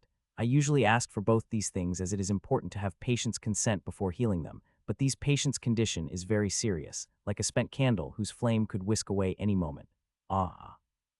The screams started as my vines plunged into their bodies. It startled the whole ward. Even the petite girl who was watching everything bored expression had her eyes lit up seeing the vines plunging into patients' bodies. The screams became mournful when they started to suck the miasma out of them. Such screams were difficult to bear, and I could see some healers were screaming toward me to stop me, but stopped by Bari, who had appeared in front of me. I now had 2 king stages protecting me. One is back, while one in front. I never had such protection before and almost made me feel like a mob boss which needs goons for protection. Fuck off. I suddenly felt immense danger behind my back, but before anything could happen, the petite girl shouted loudly, and the feeling of danger stopped. When I looked back, I saw a young man, powerful aura, looking at me angrily.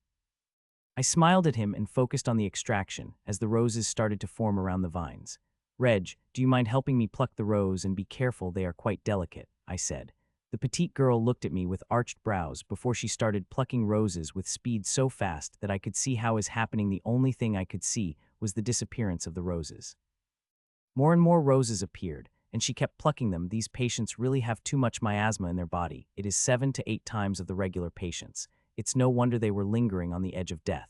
The healing continued for 3 more minutes before I successfully extract every bit of miasma from their bodies. They just need to drink healing potions and rest for a few hours, and they will be fine.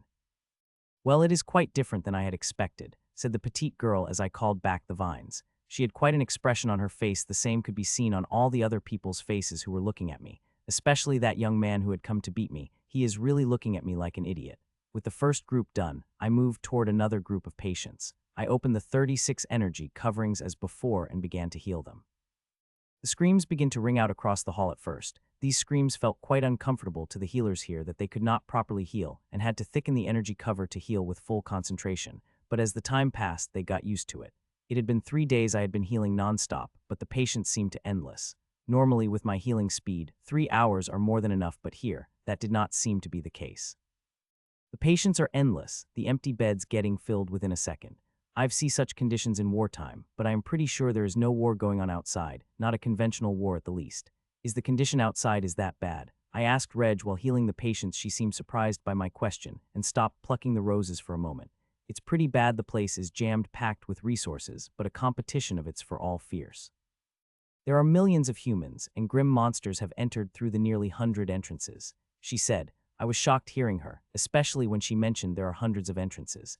I had expected that there would be large numbers hearing the accounts at the hospital, but did not expect them in 100. I had thought at most there would be 20, with grim monsters and ours combined. How are the resources in this realm? I asked. Huge, absolutely huge. I've been to the resource site before, but I had not seen resources like this one. I could feel the genuine awe in her voice when she said it. She must have seen the disbelief on my face as I replied with an example that had shocked the hell out of me. Would you believe if I said 1 in 8 people who had gone outside found the miasmic astral rose or resource of the same grade? What she said has shocked me so much that I stopped the extraction of miasma from the patients' bodies for a few seconds, as what she said is too unbelievable. What kind of resource is the miasmic astral rose? If it had been used to its full potential, it could give a strong body as grim monsters, which is absolutely huge. There is bloodfist whenever such resource occurred in the miasmic forest. When Ashlyn had plucked those 2 miasmic astral roses, those snake monsters have gone batshit crazy, not to forget the life and death battle I had fought against the grim monster with Apex Inheritance. There must be madness outside. I said softly, you have no idea. She said and shuddered softly as remembering what she had gone through. With so many resources, it's no wonder there was so much traffic, and since this resource in the miasmic forest, the territory both humans and grim monsters are fighting for, both sides will try to loot it as much as it can. If it had been inside our territory, we would have carefully developed so we could profit at a continuously long period of time, not robbed it like a mad. Even if we don't want to, we have no choice but to do that, as if we did not do it, then grim monster would, and we would likely destroy a thing than have grim monsters profit from it. Knowing the reality of the realm, I had started to worry about Myra more. Even though she is a king-stage powerhouse with a bloodline, many things could kill her. This realm is Emperor-grade resource site, which means emperors are the lords here. Forget human emperors and grim monsters, the Emperor stage beats are the most fearful dangers of this ruin. They have grown up amidst such resources, one could easily imagine the power they have. I would face 10 grim monster than 1 monster of this realm. Do you know the person's names, Myra Alexander? I asked Red. She stopped to think before shaking her head. No, never heard of her. She replied. I couldn't help but feel disappointed hearing that. Could you check her name on the fatality list? I asked her. She nodded and typed rapidly on her holowatch. I waited with bated breath while she searched Myra's name. No, her name is not on fatality list, she said. Hearing that, I couldn't help but take a sigh of relief. Before my expressions have changed again, she seemed to understand what I am thinking and answered my questions without me asking her. This fatality list, comprised of all the realm camps and refreshed at every hour. Hearing that, I was finally able to relax. Nothing had happened to Myra, which is good. I don't know what I have done if the news had been bad. I calmed my mind and continued healing. There is an endless stream of patients coming in that no bed remained empty for more than 1 minute.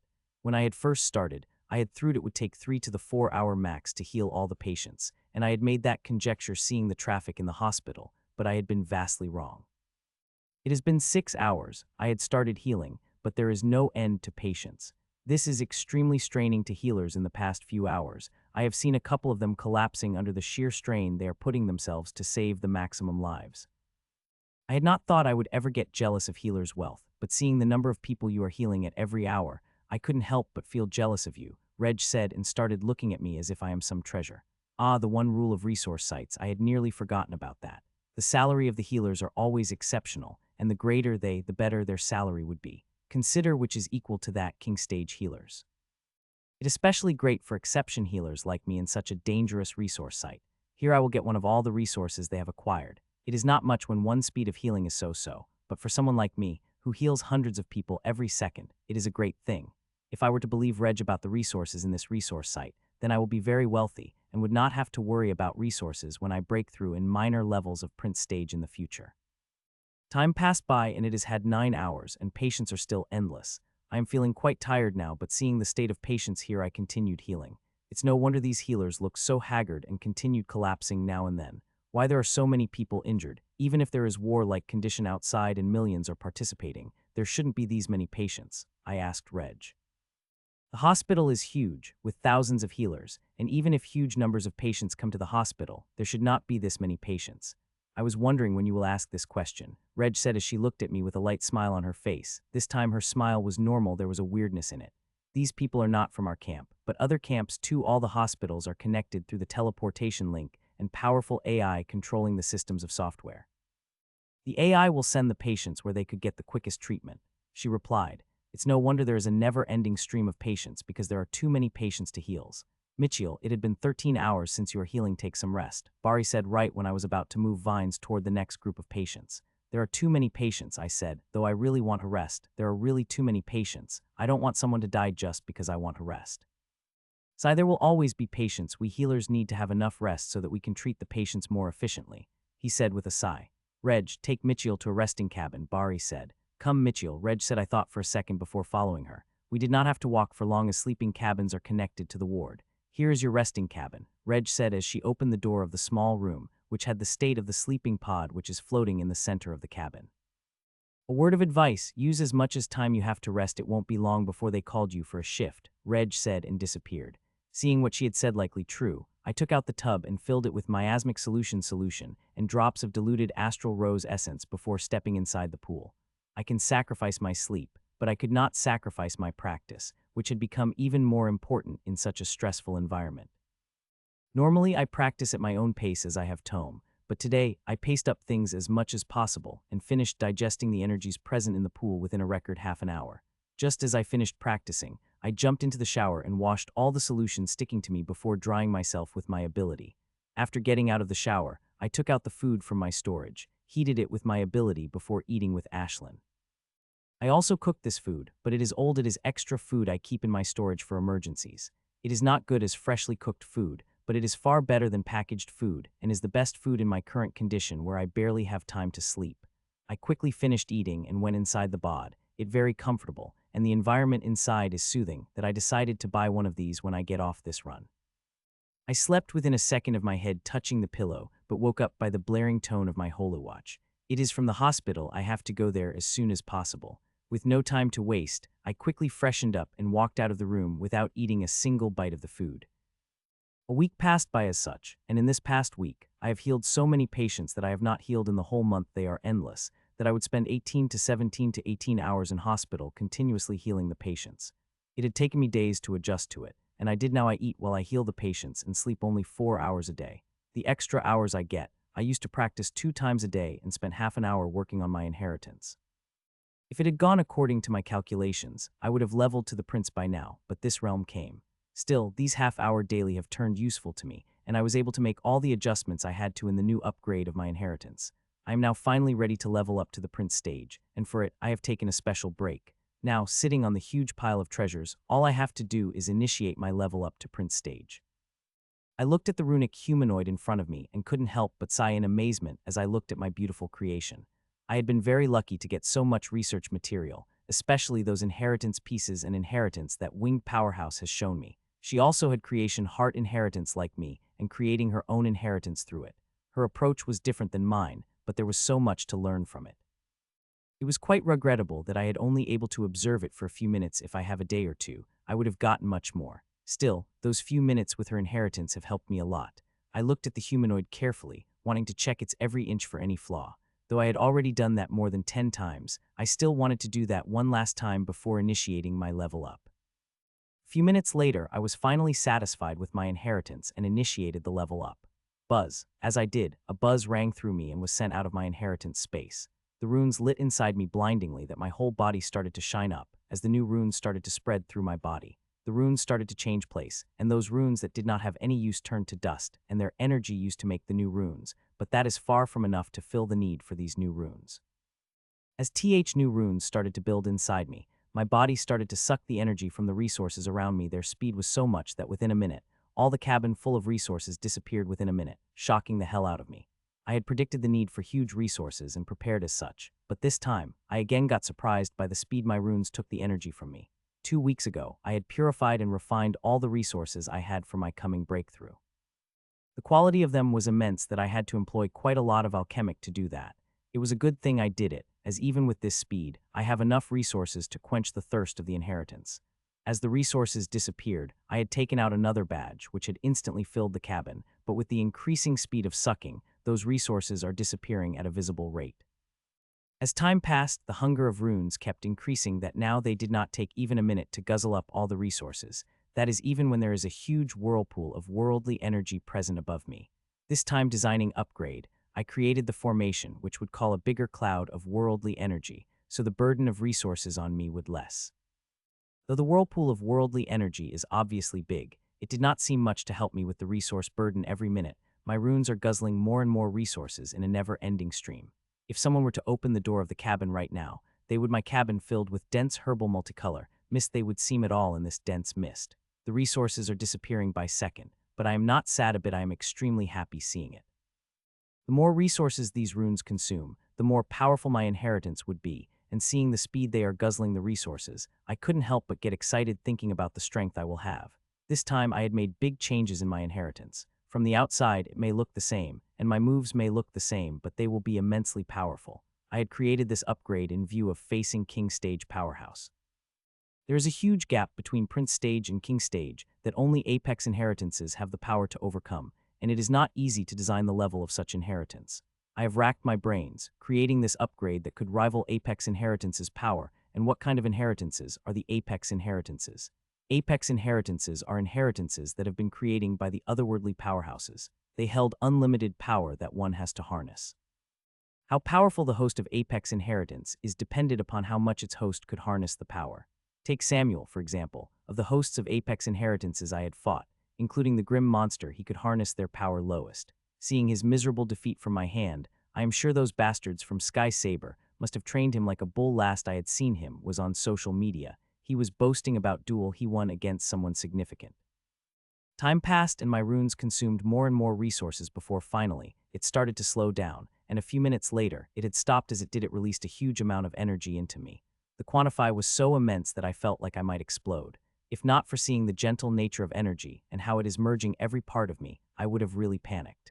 The runes released a huge amount of energy, and it is merging with me. Increasing my strength every second, I could feel myself getting stronger and stronger every second. The feeling is amazing. I had felt last time, but it was not this intense. This time it is really too much. It continued for more than a minute before it finally stopped. I have finally reached the Prince stage, and the power boost I got is immense. In my life, I have never felt so powerful as I am right now. Every part of my body is filled with energy, which made me want to fight with King Stage Powerhouse. With my current strength, I feel like I could fight an average initial King Stage Powerhouse without a problem. Click. I opened the door and walked out and saw Kevin in the same position as before when I had come inside the cabin for the breakthrough. Kevin is King Stage Powerhouse on the enforcer duty. I had asked him to guard me during the breakthrough. I did not want to be disturbed by anything during my breakthrough. You are really a freak. I have never seen anyone gathered so much worldly energy during the Prince Stage breakthrough, he said, and we walked toward the ward. There are endless patients I have got to break because of breakthrough. Otherwise, I had till I can, and only I could have gotten the break is by collapsing. Still, that time too, they would only give one break of 1 hour before calling back on duty. There are really too many patients that they could not show any pity to the healers. Soon we reached the hall, and I again saw the frantic scene of limited numbers of healers trying their all to save as much as patients as possible. I walked deeper inside the ward and tapped a few buttons on my holowatch. As I did, the energy covering the beds has disappeared. Putch, putch, putch, putch. Taking a deep breath, I released the crystalline vines from my hands, and they moved toward the patients and pierced through their bodies, but had not spread into their bodies. I had just leveled up through the prince. I did not know how many patients I could, so I am piercing the vines into one patient's body after another to see my limit. It continued for a few minutes before I finally stopped and saw my vines had pierced through the bodies of 111 patients, which is almost 3 times than before, far more than I had been expected. I have not really healed them, but I know I could heal this many patients with my current capability. It will be painful, please bear it. With the warning, I started healing and immediately felt a huge headache building in my head. It is extremely hard to control over 100 vines and extract the miasma through them. I had never used so many vines before and wanted to give up seeing the headache I am feeling, but I continued. If my experiencing a little bit of pain could save lives, then I am willing to do it. The pain is blinding, but I had long gotten used to such and instead channeled all the pain I am feeling into refining the energy. The huge amount of energy is required. This huge number of people, I had to refine the energy every second to meet the need. As the extraction started, the roses started appearing on the vines. The roses are now a little bigger than before, and the crystalline shell that is covering us also a little thicker for safety purposes. The shell of roses before was too delicate that any Prince stage would have easily able to crush it, but now, to crush the roses, they will have to try a little harder. The pink roses appear everywhere on the vines. The scenery became extremely beautiful. If one did not count the deafening screams that are ringing through the ward, one would feel like they have entered a beautiful garden. Due to the many triple numbers of vines than before, one enforcer is not fast enough to collect all the roses that are appearing. Kevin had to call a couple of more enforcers for help. In 2.5 minutes, the healing is complete, and I moved toward another group of patients. I could now not only heal triple the number of patients, but also do it in lesser time. Now, I needed 1 minute less than before to heal the injuries, which is very good here. Every minute matters. Time passed by, and as I continued to heal more and more patients, but no matter how much I heal, their numbers are endless. No matter how fast the beds get emptied, they will get filled with a minute. 4 hours passed by, and when I noticed Ben coming into the hall, seeing him, I stopped the healing. Ben, I called him. Hearing my voice, he came toward me. Congratulations, Mitchell, on reaching the price stage. If I earlier knew you will be able to heal 3 times more patients when you leveled up, I would have made you level up long ago. He joked as he congratulated me. You are not going to leave, are you? Please say you don't. There is too much pressure. I understand. And hundreds of healers contacting me about them wanting to leave. Please don't leave. If you want, I could negotiate your percentage of resources per person you heal, and they will even accept that. Seeing yo. Ben, I'm not leaving, I said and stopped his ramble. I did not know much pressure this guy is being in charge is not an easy thing, especially ward fatality where death is too common. You are not leaving, he asked. No, I replied immediately lest he starts rambling again. Thank God, I could handle leaving of everyone but you are my best guy I see. Ben, I want to talk to you about something else. I was hoping you could transfer to me to King Stage Ward. I want to heal the kings, I said directly before he started rambling again. He got quite startled hearing that it took him a second to come to himself. Are you sure? You know it's extremely difficult for Prince Stage healers to heal the King Stage, he asked. The King Stage is fundamentally different than other stages. It is the first step to become a real powerhouse, and also, the difference between the Prince and King Stage is really huge that Prince Stage healers could not do that. They could not, but I am confident that I could. If it had been any other prince, I would not have entertained such request. Healing a king is too hard, but since it is you, I will give you a chance, Ben said after some time. Come. He waved, and we walked out of ward and minuted later. We entered another ward smaller than the ward I have been working, but the power of the people here is suffocating. There are 100 beds here, and on the 100 beds are 100 King Stage powerhouses. They are getting healed by 18 King Stage healers, which are few compared to the number of patients. This is also fatality ward, and patients here are in serious condition. Some of them could die in minutes. Healers are trying their all, but their numbers are too few. They could not attend to every patient in need. Let's see if you can heal the King Stage patients or not, Ben said and tapped on his holowatch, and the next moment, the energy layer covering our closest patient have vanished. Sickly-looking bald young man appeared in front of our eyes. I could feel his King Stage aura, which is struggling against the miasma and getting weak every second.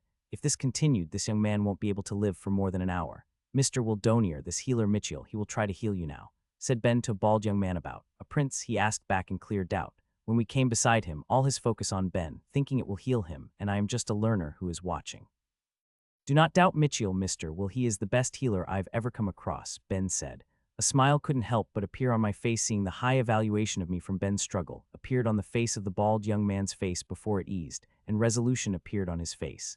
Do it, even if you don't heal me. Keep me alive for long enough that one of the healers could come and heal me, he said with a sigh.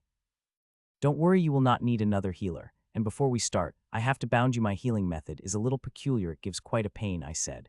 As I said, faint anger appeared on his face. Humph, the pain I had experienced in my practice is more than a little healer like can imagine. No matter how much pain you have method inflict, there won't word releasing from my mouth, he said with confidence. Still, I would feel a little safe if you are bound. I insisted. The anger on the bald man's face increased, but he toned it down with a deep breath. He is clearly aware that it is not wise to raise a voice against the healer, even if it is a low-level one, as other healers would take offense, and that would not be a good thing. We are known for our gentle hearts, but we became very vengeful when you do or say to our own. Fine, do whatever you want, he said in humph as he looked away, seeing that I looked at Ben, who tapped few buttons on his holowatch, and the next moment, many metallic bindings appeared and bound him. They have bound every part of him that he could not move even an inch. He got extremely angry, but chose to remain silent. The only thing he did was shot me an intense glare, which I received with a smile. I will begin then, I said, and the next moment, a vibrant green armor appeared on me, which surprised both Ben and Bald Man. I usually don't use my healing armor for healing as there is no need to, but this time, I had summoned it. I will need all the help I could to heal this King Stage powerhouse. 2 crystalline vines were released from my hands and moved toward the stomach of the patients. The Bald Man shuddered to see the vines and their sharp end, which I had especially summoned to pierce the body of this king stage powerhouse. Putch putch. My vines pierced through its stomach without any problem, and the bald man did not make a single sound of it. He did not make a sound when the vines started to spread through his body. He just bore with gritted teeth and glared at me intensely. As the vines spread inside the bald man's body, I observed its inner defense, and I have to say it is quite amazing that I have to spend quite some effort to tear through the tenacious methods. Finally, vines have spread through his body, and it is now time to extract the miasma, which is extremely dense inside him. As I started to an extraction, he started to make the noise through the gritted teeth, and when I finally increased the speed of extraction, it could not bear it anymore and let out a huge scream that startled the whole ward. Gentlemen, there is no torture going on here, just some peculiar healing. Ben's voice rang out through the whole hall still. 3 enforcers moved around me to protect me against some crazies who might attack me. The bald man's screams are really loud, far louder than any duke and princes I've healed before. It is a good thing Ben had activated the soundproofing formation, otherwise there would have been no end of people who might try to beat the shit about of me. Soon the roses started appearing on the vine Ben, and enforcers started to plucking them without any problem. The miasma inside the bald man is a level higher. I had used quite a few formations on my armor to extract it. Time passed, the bald man's screams became louder and louder, and more roses appeared on the vines, which were quickly extracted. Such a scenario lasted for 4 minutes before it suddenly stopped. The screams have stopped, and so the appearance of roses as I had extracted all miasma from the bald man's body. I've healed him. I've healed the king stage powerhouse. I'll be damned, you really can heal a king, Ben said in amazement. I too smiled as I really did it. Though I knew I would be able to do it, still there was a little bit of doubt in my heart, and that too vanished with me healing the balm man. Congratulations, you have been completely healed, I said to the balm man as I removed the vines from his body. The bald man just nodded absent-mindedly, as if he could not believe he had been completely healed and checking every inch of his body to be sure. Can you heal only one king at a time? Ben asked suddenly. He asked the right question. If I could heal only one king at a time, I would be better served in Prince Ward, where I could heal 100 every few minutes. No, I should be able to heal 4 with similar speed, I replied. A surprise flashed in his eyes, but soon there was regret in his eyes. You are better served in the Prince Ward, though kings are important. They are not important enough to sacrifice 20 times more princes, he said. He is right, kings are important, but so are the princes, especially the princes who entered this realm. All of them are above average and have an above 90 chance of reaching king stage. I am going to apply for a special ward for you, where you will treat the patients that are in an extremely serious condition and would die within minutes. It will have both prince and kings as patients, but with off-course princes as a majority. How is this idea sound to you? He asked. It's a good idea, I said, like the idea very much through the wards. I am working as such as their suggestions, but I could only heal 1 stage of patients in them. Though I wholly agree I will best use against healing the princes, I still want to heal the kings, as that where the challenge is and where I could learn something. So having the complete ward to myself is a good idea despite me will getting more pressure on my head. It is one thing working with a ward with different healers and having complete ward to oneself and has full responsibility for it. Do you want to come back to 33 or try the healing group of kings first? Ben asked. I will try kings first, I said, and made him open the protective energy of the 4 beds. I was able to heal the 4 patients together. It was quite straining, and the energy I needed to do that was so humongous that I was nearly drained at the end of the healing session.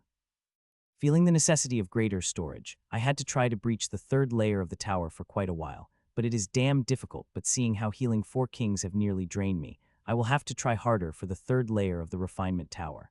There I will get not only greater energy storage but also purer energy, which will make healing easier and faster. Another 11 days have passed, and now it had been nearly 20 days since I have come to this realm, and in those 20 days I hadn't taken a step out of the hospital, forget hospital, if not taken the step out of the department and new ward that is assigned to me. Yes, I got my own ward, right that day when Ben applied. Seeing my healing profile, the department head wasted no time materializing the idea that will make efficient use of my healing ability and help me save maximum life. Not only I had got my own ward, but also able to breach the 3rd floor of my refinement tower. It had provided me huge energy storage and pure energy, which made my healing faster and more efficient as I had expected. I could now heal 8 kings in 3 minutes or 140 princes at one time, which is a huge number that would shock the hell out of anyone. Hell, it did shock the hundreds of people. This is an insane amount. No healer of a similar stage as me could do this, and seeing me saving these insane number of lives, I couldn't be prouder of my creation. What I can do is majorly due to me using everything I have efficiently, especially my constitution. With the help of the inheritance I've designed, I am trying to use the maximum power of my constitution. My constitution is amazing and one of a kind, especially that rule-bending aspect that made impossible things possible without it. What I am doing would not have been possible. With me healing the insane number of people, my wealth is also building at a mind-blogging rate. I've not received it, but they are keeping me up to date with it. Healers could see how much they have earned by the patients they are healed. They do that to keep the healers motivated. Everything is good, but I hoped a couple of things would be different. Till now, I have not found Myra. The only thing I know about her was that she is not dead. Her name has not appeared on the fatality rate. I could not contact her as most of the communication had been turned off in the realm, but I have posted a couple of mails on the camp server, but till now, I have got no reply. I had also sent the application to go out, though I knew they would not let got the precious healer as I got, and as I had expected, my request had been rejected. The only consolation of that, I had personally written letter from the department head explaining how much I needed in the hospital rather than the field outside. Meld your aura. I was just wallowing with my thoughts as usual while healing patients, when suddenly the voice of the hidden being rang through my mind. As I heard the hidden being said, meld my aura, I did without asking questions. I also called me my vines inside my for better effect. Hidden being never talked to me unless it is important, so I did it when he said that. With the help of rule-bending power, I became one with one environment that even sense of emperor would have difficulty finding me unless they see me with their eyes or especially concentrate on my location. For a few seconds nothing happened when suddenly I saw the dense pink mist coming from everywhere. The walls that were supposed to stop the aura seemed to have lost effect. Dense pink mist passing through everything that was supposed to stop it. What is happening? Where the hell is this mist coming from? The shouts started to ring out from everywhere, and chaos begins to spread. I repeatedly asked Hidden what is happening, but I got no answer from it. Suddenly, the dense pink mist that had spread everywhere had a big change. It started to move towards the humans, and before they could do anything, humans found themselves covered with thick pink jelly that pink mist transformed into, and with each past second, that layer has become thicker and thicker. The humans around me struggled, but no matter what they did, they struggled. They were able to do anything against it. Even kings were helpless against this pink jelly that mist has turned into. I watched in horror as humans around covered in jelly and struggled to get out till the jelly have become so thick they could not move even an inch. I used my optical abilities and saw that the human inside the jelly had fallen unconscious. The mist that had been trying to kill them a few minutes ago has gone completely dormant, no longer wanting to tear them apart. I had just seen that silver lining when the jelly had reacted again. It started to spread the tendrils and begin to connect with the other jelly cocoons till they formed the jelly net around the ward.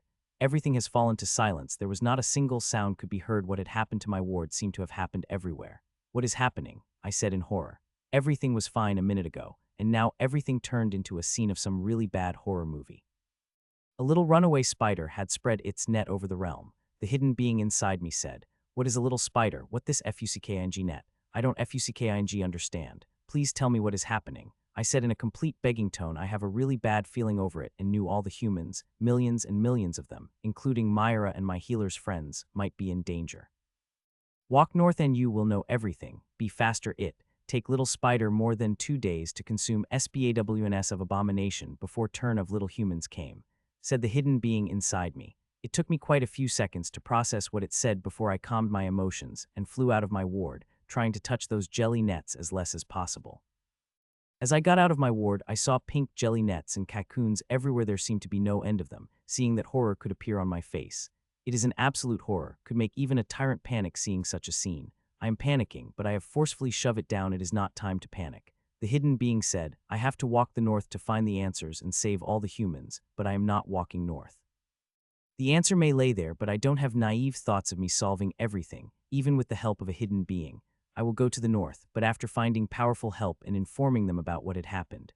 Click, I went toward the department head's office, and when I reached it, I opened the door directly without knocking. If she is present, I could always apologize for the transgressions. When I opened the door, I found the department head, but not in the state I had been expecting to find her. She's too covered in jelly and is completely unconscious. I wanted to tear the thick jelly caging her apart, but I could see it not only spread outward, but inward. It is inside her. It reacted when I did anything. It might not only be harmful to her, but also for me. The reason it had not discovered me, because I had melded into the environment. I am invisible to it, including my energy. The mist is passing through, but unable to do anything. To it, I am nothing, and how could it react and harm nothing? Still, I had to extremely careful. The rule-bending power is not omniscient. Once it had discovered me, it will try its all to bound me in jelly. Checking on the department head once again, I walked out of her cabin. If she is bound in the jelly, then other Emperor stage powerhouses are also bound in jelly. Then there is no way I could get help from the person inside unless someone has an ability like myself that could help them evade the mist detection. Till now, I have not come across such a person, but I am sure some people would surely have it, especially those with apex inheritance and bloodline. Be that as maybe I am not to shout to attract their attention, my best bet would be bringing help from outside. Fuck me. I couldn't stop myself from cursing out loudly. The entrance had disappeared. The space entrance of the realm is no more. There is a gate that is working fine, but there is no space entrance for it to stabilize. It could mean only one thing. Whoever is controlling the mist has planned it all, from open the multiple entrances to caging everyone by closing the realm space. Everything has been part of one big plan. It had closed all the entrances, and now I had been caged inside this ruin with millions of other humans who are trapped in the pink jelly. I looked at the closed entrance for a moment before flew toward another entrance. There are 2 realm gates in the camp, and I wanted to check on the other one before I think about my next course of action. It's closes too, I said with a sigh as I looked at the second gate. It is flashing in the light, but there is no space entrance for it to stabilize. It had completely disappeared as if it did not exist at all. Sigh. Seeing it, I couldn't help but sigh at all. I wanted to ask for help and save these people, but with the Emperor stage powerhouses bound in the jelly-like, the rest and entrances closed, I couldn't bring help at all. Now not only the survival of the other humans are in danger, but I am also in danger. I may be safe now, but I won't be for long. I am very sure once it had dealt with all the humans it had captured, it will my turn. Even if it did not go directly against me, it might indirectly do something that will finish me off, like changing the realm's environment or simply destroying it. The north it is, I muttered and flew toward the north direction. I really don't want to take a risk against the being that could control such vast realm, which I am sure even powerful than the tyrants. Still, there is some confidence that I would get out of this predicament seeing hidden beings have talked. The hidden being has never outwardly shown its power, but it has done and helped me with things that are beyond the powers of anyone in the world. As I flew through the camp, I saw nets of pink everywhere, covering humans everywhere. The scene looked strangely beautiful, but is also very shuddering that I had quickened my face toward the gate of the camp. Fortunately, the camp gate was opened. I had just moved a few jelly cocoons around humans, who are likely running toward the gate when the mist has begun to behave strangely, as there seemed too much traffic on the gate. Choo-choo. I had just walked out of the huge gate into the vast forest in front of me when a familiar chirp rang out as Ashlyn came out. As she did, my expression changed, suddenly seeing how mist behaves against. The mist seemed to fear Ashlyn as it had repelled around her. Now, this mist has gone batshit crazy, encasing everyone in jelly. I feared it would sense Ashlyn and do something danger-rounds. Hun. I had just started to panic when I saw mist had no change, or I might say, it is behaving with her as it is behaving with me, just passing through her without doing anything. I was quite surprised as I could not sense rule-bending power or any other power that made her invisible from the mist. I remained surprised for a few moments before a smile appeared on my face, and I shook my head. Nothing could be predicted about Ashlyn. She will always be going to give me surprises. With Ashlyn's lead, I begin to travel through the dense forest, which is completely silent. There is no single sound of monsters that could be heard. Forget monsters. There is not even a sound of the grim monsters. In my 20 days, I come to know lots of things about this ruin, and one thing that monsters are everywhere. They could be found within a kilometers. Monsters have seemed to have disappeared completely. They are the only sign of humans and grim monsters. The cocoons are everywhere in the forest, especially close to the camp. They are filled with humans. As I went a little deeper into the forest, I have started to come across grim monsters' cocoons, and they are different from the cocoons of humans. These cocoons are sucking up the life force of the grim monsters and sending them out through the nets. I had not noticed it first, but I started to notice the change when I saw their vitals declining at a slow speed.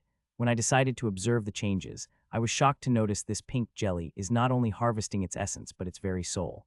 It is impossible to do that. The soul is the only that could not be harvested, but it is doing that somehow. I could feel it clearly that the soul of grim monsters is weakening slowly. The soul is a very mysterious thing, thought to be impossible to harvest, but now whatever it is doing it. Feeling both curious and horrified, I decided to focus on the process as much as I could. Though I was not able to understand how it is harvesting the souls of grim monster, I was able to see the way it is harvesting the essence.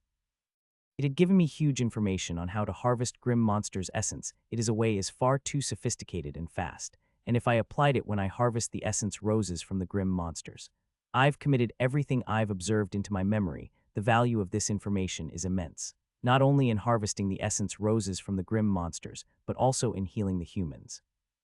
The physiology of the two races is vastly different, but there is some knowledge that could use, which could make the healing process couple of seconds faster.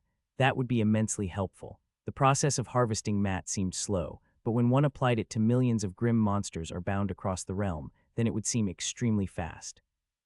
Now the question is why it is only harvesting the grim monsters. I have checked on the humans a couple of times, and there is no change in humans, except for them being unconscious and bound in jelly. The hidden being had said that it would first harvest the grim monsters, and before targeting the humans, but that doesn't answer my question on why it chose the grim monsters first. It could have chosen the humans first before choosing the grim monster or both of them together, but it chose the grim monsters first, and that created even more questions in my mind than before. Planar suppression, hidden being said when I was struggling to find the answer to the question. Planar suppression. I asked back though I know what planar suppression is, I couldn't find the link between it, and it is choosing the grim monsters over the humans first for the harvesting. SBAWNS of abominations are not of this world. SO is the little spider. THOUGH there is great difference between them. The world will favor the little spider and aid IT in HARVSTTON of SBAWNS of abomination. It also come in factor that after arranging everything, little spider is exhausted and chose the easy target first before choosing to go after humans against which it will face intense planar suppression, as they are the beings of the world. Hidden being explained. Its explanation has cleared all my doubts and also gave me a stark warning about whatever doing that has become stronger by second as it consumes the soul and essences of the grim monsters. Understanding warning in its words, I increased my speed and moved toward north under the lead of Ashlyn, who seemed to know where we have to go, and she also hurrying me. There's that familiar twinkle in her eyes as she expects the treasure at the end, which is the opposite of what I am feeling.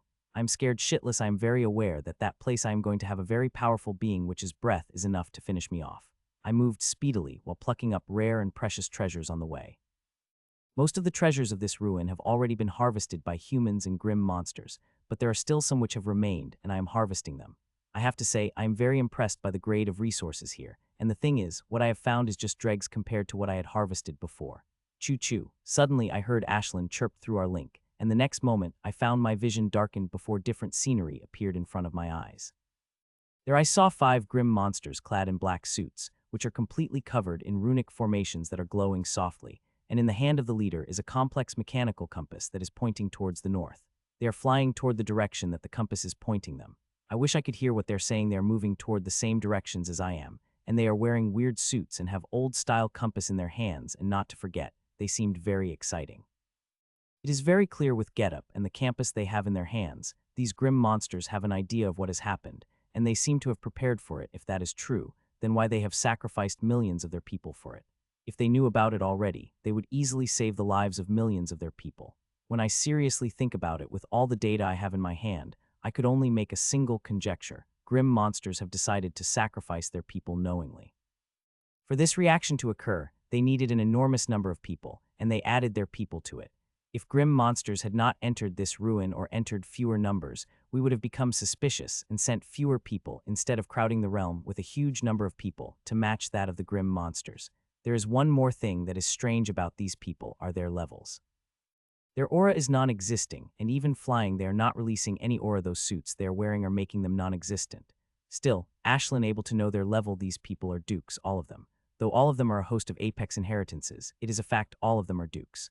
Seeing that, I had nearly summoned my sword to finish them off with my current power. I could finish them off, and even if someone were able to run away, they would be easily be handled by Ashlyn. I controlled my urge and stopped, as I felt like it is not the right time to finish them off. I should first follow them. It is also why Ashlyn did not attack them already. It is her favorite type of environment for killing. There are no humans around to see her strength, and no grim monsters that would come to help to see them die. She could kill them and disappear without a trace. She controlled her urge, and I too, and we followed them behind as we are moving toward the same direction. An hour into following, Ashlyn saw another group of grim monsters, and they are wearing white suits have a print stage. Few more hours passed, and Ashlyn spotted a few more grim monsters groups, and the highest level of them is King Stage, who is wearing brown suit. Only one group of them is present. These groups saw each other, but maintained the distance from each other. I've even sensed the faint animosity between them. I have come across more than 50 grim monsters in the past 6 hours, but not a single human could be seen. It is like all of them have been bound in the jelly, which is extremely bad news for me.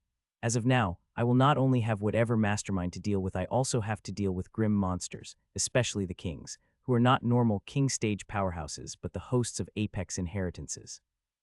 The fuck, I had barely able to stop myself from cursing out loudly, seeing the wonder in front of me. It is extremely beautiful and looked like a piece of modern art.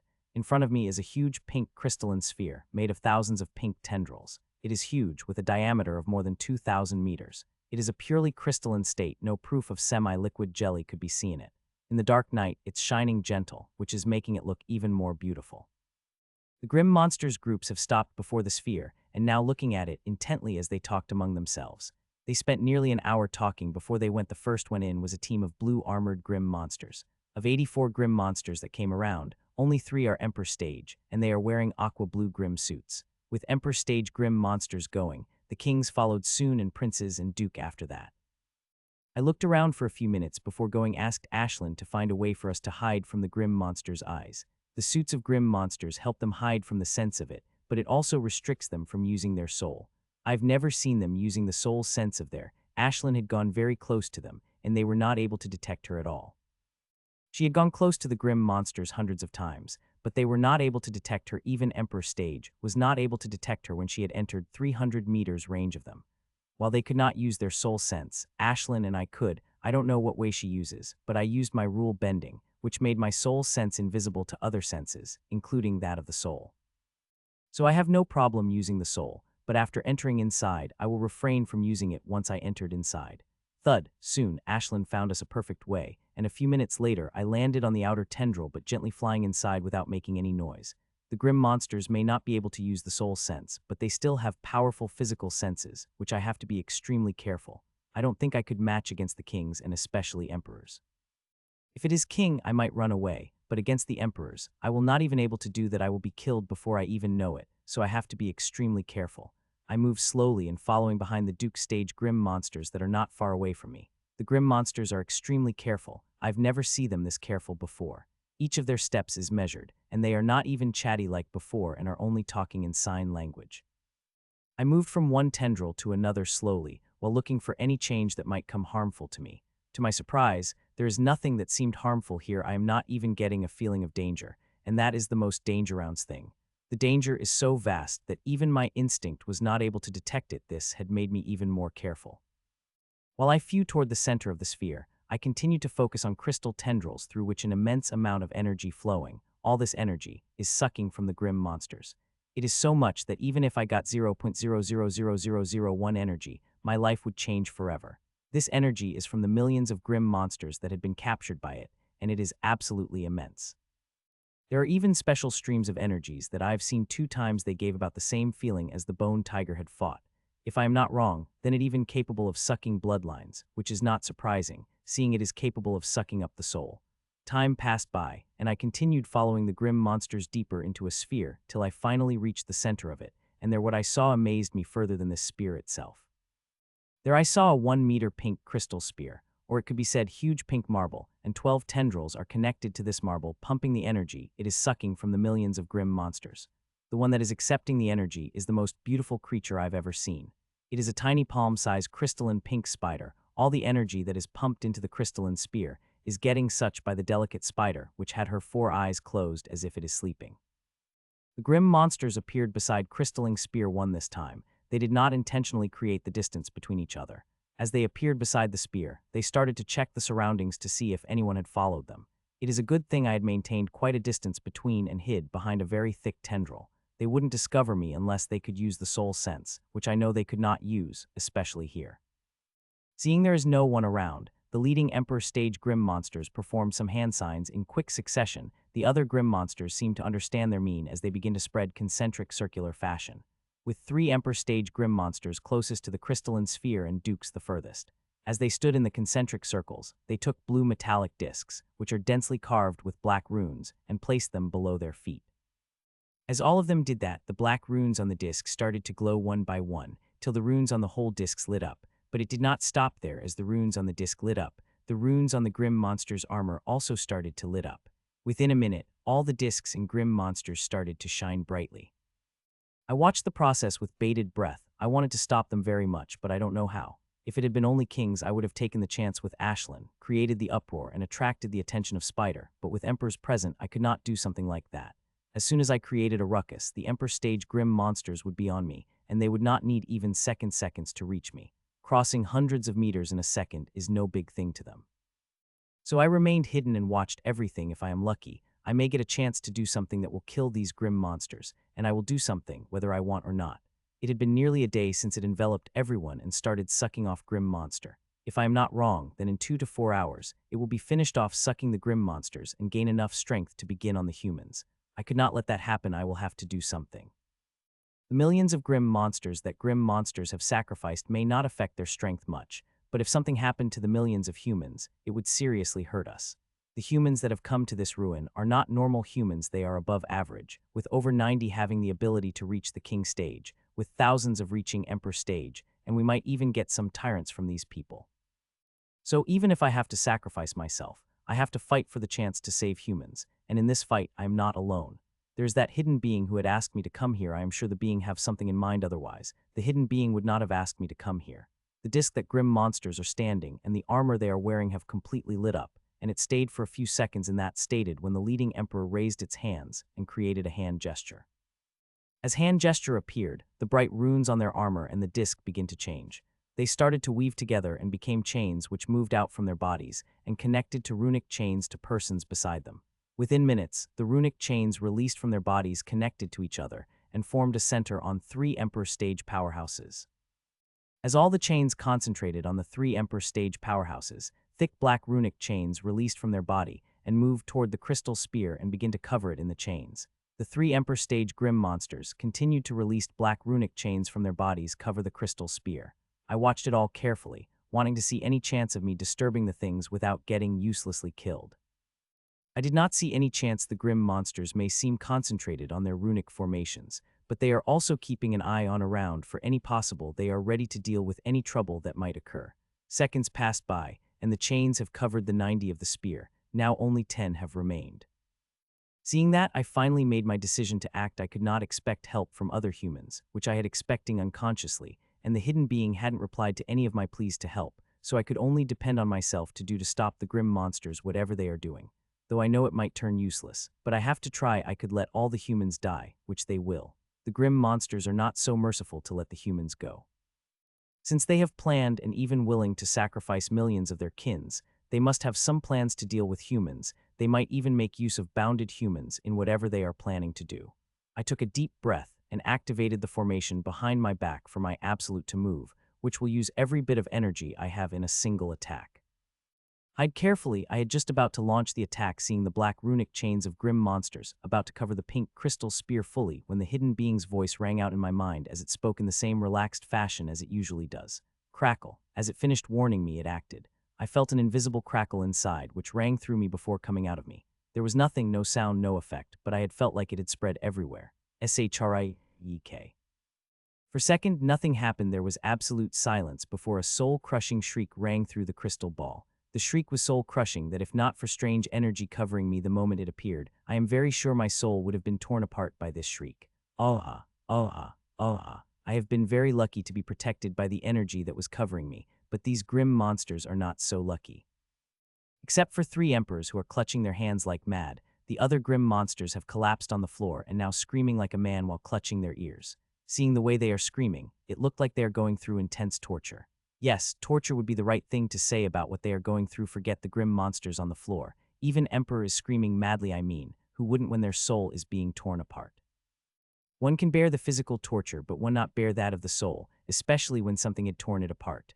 The Grim Monsters were screaming badly when suddenly a change occurred in the calm miasma. It had become wild, moving across the whole spear as if it were searching for something.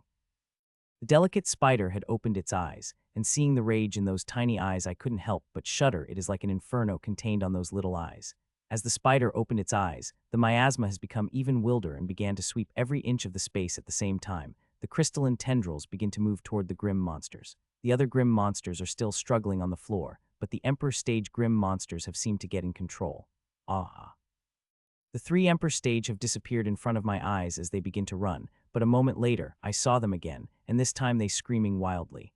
I saw them in mid-air, with their big bodies pierced in the crystalline tendrils. The scene looked beautiful as well as grisly, seeing pink background, pink crystalline tendrils doing the work. It had not only pierced through the bodies of Emperor Stage grim monsters, but also other grim monsters who were on the ground screaming, and now it is sucking them up at an extremely fast speed that it only took a second Duke to dried husk and 2 more seconds for Prince. The kings lasted for 8 seconds, and emperors for 15 before all of them turned into a husk. It is finish as soon as it begins. I watched in horror as a husk of grim monsters floated among the wild miasma. Some even came toward me. I wanted to react so badly, but I stayed unmoving on my spot like a statue. Seconds passed as Spider looked everywhere with its terrifying eyes. I don't know how long it kept its eyes open, but when it closed them, I was finally able to heave a sigh of relief. Buzz. As it closed them, the whole sphere buzzed, and the next moment, I saw a flood of energy coming toward the spider from all the tendrils. If before it was like a trickle, now it is like a torrent. It had seemed to lost intentions of going slow. It is now sucking the grim monsters we all at speed, and it horrifying. I could see a humongous amount of energy entering the small spear, nearly 10 times more than before, and the small spider is sucking it all. There is no delay in sucking. As soon as energy entered the small sphere, it gets immediately sucked by the delicate spider. Seeing the speed it is sucking, it would not take it more than 20 minutes to suck off all the grim monsters, and after that, it will be the turn of humans.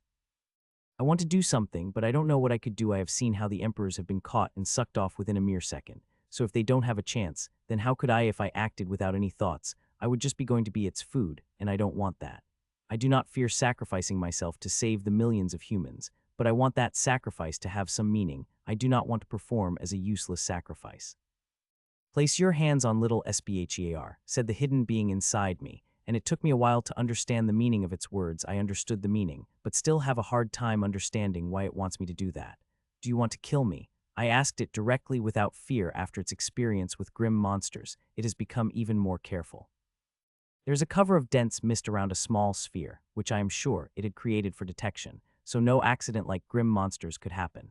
Now it wanted me to walk through the small sphere and place my hands on it, which is clearly akin to suicide.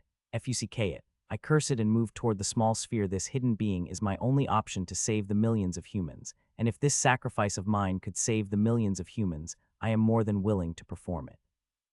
As I was slowly moving toward the sphere, I saw Ashlyn diving at me before entering inside me and becoming completely silent. I was a little confused by her behavior, but I did not dwell on it after I got no answer from her. I continued moving toward the small sphere, and soon I touched the miasmic ring that is covering the small sphere. My heart is beating very wildly as I touched it, waiting for pink crystal tendrils to pierce through me and suck me off, but nothing seemed to be happening. The strange energy covering me seemed to have stopped it from discovering me. If it had been me using my rule-bending powers here, I would be skewed and sucked apart by now. Seeing the miasma not reacting, I heaved a small sigh of relief before moving slowly toward the crystal sphere with my heart beating wildly like a drum. I may not have been discovered now, but I could get discovered next moment. Many things get wrong, and I could die without knowing how it happened. I have confidence in hidden being, but moving closer and closer to death has spawned many doubts in my mind.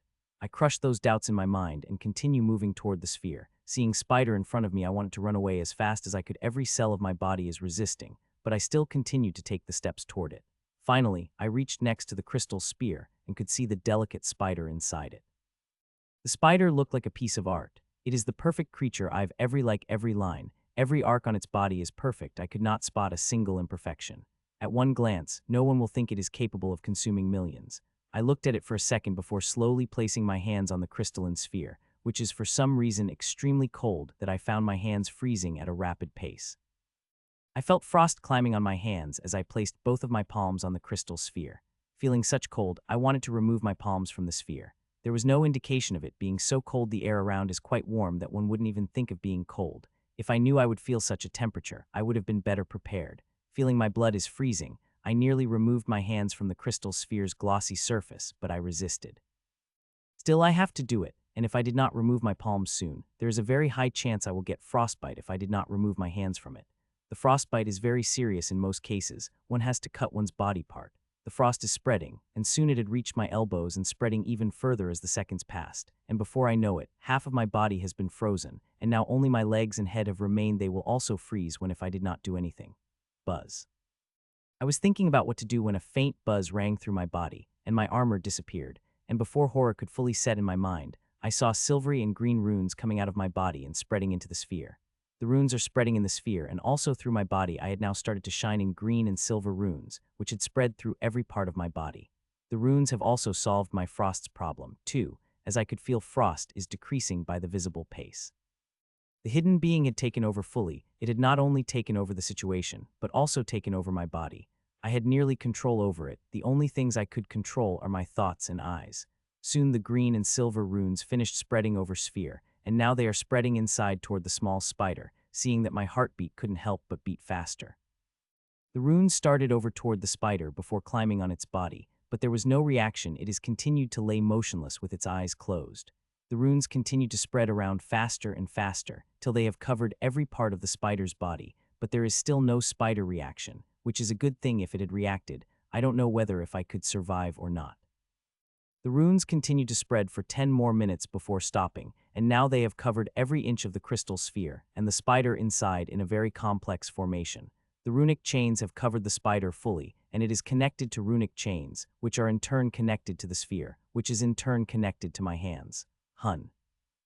I was observing the runes when I felt an intense crushing force coming at me. It felt as if the whole world was crushing me. It took me all my willpower to move my eyes and look at the source of this crushing feeling I am getting from. Soon, I come eyes with dark eyes of delicate spider. They are black as ink and filled with vengeance. Buzz. I was looking at those eyes when I felt buzzing across my mind. I felt my vision blackening till I could see only darkness. This darkness only lasted for a moment before everything cleaned, and I found myself in a completely different space.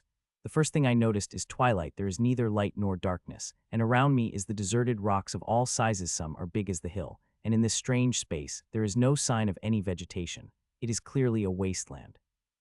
I looked around and found nothing but rocks. There is a biting wind that comes in now and then, which felt like an attack. If I had been an average duke, this wind would have seriously injured me. Thud, thud, thud. I was looking around for something when I started to hear a faint sound, but that sound got bigger and bigger till it felt like as if an earthquake that has come. I flew to the biggest rock, which is big as a hill, and looked from here. Pink hill coming toward me with extremely fast speed, and before I know it, I found it 1,000 meters ahead of me.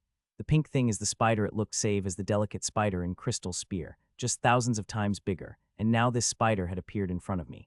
It is about 50 meters long and looked extremely dangerous, unlike its small, delicate form. Seeing it delicate would be the last word anyone would think. Most people would think of it as an extremely dangerous war machine. Human became ready to die. That being promised me, as long I kill you here, it will not only give me freedom, but also help me get rid of planar suppressions, so that I could consume the essence of the humans of this plane without feeling any resistance from it. An enchantingly feminine voice had said it in my mind. The spider. I did not have to think about for a moment where this voice came from. It is from Spider, and it is surprisingly enchanting. It could be said to be the most beautiful voice I've ever heard. It is a spider that had talked, and what she said has shocked me to the core and also made me feel hurt.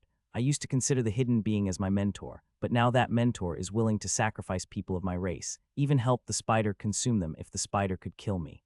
Hun. I was in my thoughts when suddenly I felt a premonition of danger. The feeling is very intense. It means whatever is coming at me extremely dangerous and capable of taking my life. Feeling the danger, I activated all the speed formations I could in my armor and moved away. Sup. As I moved away, I felt the very faint sound of something piercing through the air and light wind across my face. When I looked, what had given me such an intense sense of danger, I was surprised to find it a pink crystalline spider thread, or silk as they call it. It very thin, thinner than my hair, but there is no question in my mind about what would have happened to me if such fine thread had pierced through me. Spider silk is known for its strength. A normal thread of any spider monster is 5 times stronger than the normal steel, and this thread is not from the normal spider but spider organism that came from the vast cosmos. Sup, sup, sup. You are quite intuitive to dodge my thread. The spider's voice rang out in my mind, and the next moment, I saw thousands of spider silks coming toward me with a speed that would only be called extreme. Seeing thousands of crystalline silken threads coming toward me, my expressions couldn't help but turn serious. If the last attack had been like the blade of an assassin that came in silence, then this is a full-blown assault that one does need to hide. The runes inside me lit up, and I moved away from my spot with far greater speed than before. The earlier attack had caught me off guard as I was stuck in emotions, which is likely why the spider uttered those words to catch me off guard. Whether those words are true or not, I will think about their authenticity later. I have pushed those emotions back of my mind and was fully focused on Spider, which I have to kill since it had launched an attack with the intention of killing me. Sup, sup, sup. I dodged the attack of the thousands of spider silks. They may be extremely fast, but I am not a slow loach either, especially since I had leveled up to the prince stage where I got the huge upgrade. Ever since I had leveled up, I had wanted to fight a strong opponent, but I did not a chance due to my duty in the hospital. But now I got it, and it is an extremely strong enemy that wants to kill me. It is a perfect opponent I could ask for. Hun. I dodged the strings, but these strings have not disappeared, but instead, they spread and weave among themselves to form a net before coming at me with even faster speed. Zup, I again dodged the attack, and this time by a large margin. Your strings are too slow, try something faster. I teased as I appeared on my last spot on the rock. Sup, sup, sup. My teasing seemed to anger it very much as it glowed darkly as it looked at me. Every prey says the same before it caught in the web of the spider. It said and launched the attack, and this time it had launched nearly 10,000 strings which are coming at me with the precision and speed of the extremely thin dart. Seeing the thousands of strange coming toward me, I moved away, and this time I chose a different direction. I did not forget the net that the spider had earlier cast is still floating in the air. This spider is far from my normal spider monster, and I would be an idiot if I had assumed that, so I had moved away in different directions. Sup, sup, sup, the spider has launched more strings attached, creating a net at every attack that now. The net circularly covered the whole area with only a few spaces to got which could be covered at the moment with these flying next. I have always been careful of these nets, and as they were about to form a sphere of nets, I moved out of it. This world is very vast and extremely hard to cover it whole with the strings, and it will take a lot of time. I told you your strings are useless against me, I said with a victorious smile, but inside my mind, I furiously started to think about the reason for it launching the strings attacks for all this time. I refused to believe that this spider who organized such an elaborate plan to harvest humans and grim monsters would continue to launch an attack even knowing it is useless. There must be some deep reasons behind it, and I have to find them before it could kill me with that reason. You're right, my strings are useless against your speed. It looks like I will have to fight with the old way them, I said as it let out a silent snarl, which gave me a glimpse of its very sharp teeth which could easily tear my body apart. As it let out a snarl, it disappeared from its spot and appeared in front of me and flung its front leg at me. It had 12 legs, and all of them are extremely sharp. They are sharp as its teeth, which means they can cut my body like cheese. Its leg is coming toward me to slice me into two, seeing that my sword appeared on my hand, and I shot toward it with the power of old set, coursing through my body. Clang, sup, my sword clashed against it, and we came standstill for a moment as our forces clashed that exact moment. Spider opened its mouth and spat thoughts of strings at me with extreme precision. I am very sure that even one of those strings touched my body, I would be a goner. Every single string of it contains the power to kill me, and that is why I could not let even a single string pierce through me. Seeing its thousands of strings coming toward me, my lips couldn't help but curve up a little as the immense force of its attack crashed into my armor instead of sucking all force and converting it.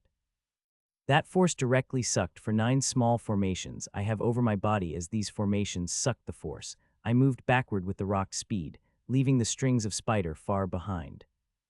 It is not easy to kill me, little spider, I teased as I stopped and was quite surprised seeing the reaction I got from it. Its eyes started to blaze with anger. I've never seen so much anger in its eyes. Even when it opened its eyes and found itself bound in the runes, it does not like to be called little. You spawn of filthy race, I will kill you. The spider blasted in my mind loudly and came at me at a crazy speed. Next second, spider appeared in front of me and attacked me with its sharp leg, and this time the attack is a little different than previous as this time. The leg of it was covered in light purple energy, which made all the hair on my body stood up warning. Feeling the danger from the purple sheen, I know it is not a normal attack, but I did not fear it. My own inheritance energy covered my sword, and I moved toward its blade like legs. Clang. My sword clashed against its legs, and just as it did, I felt an intense cold coming toward me. The cold was extreme. If my naked body had touched it, I would have been completely frozen within a second, but it is impossible with me wearing the armor. Sup, my armor sucked all the purple energy, creating the cold, and converted it into the raw energy at the moment.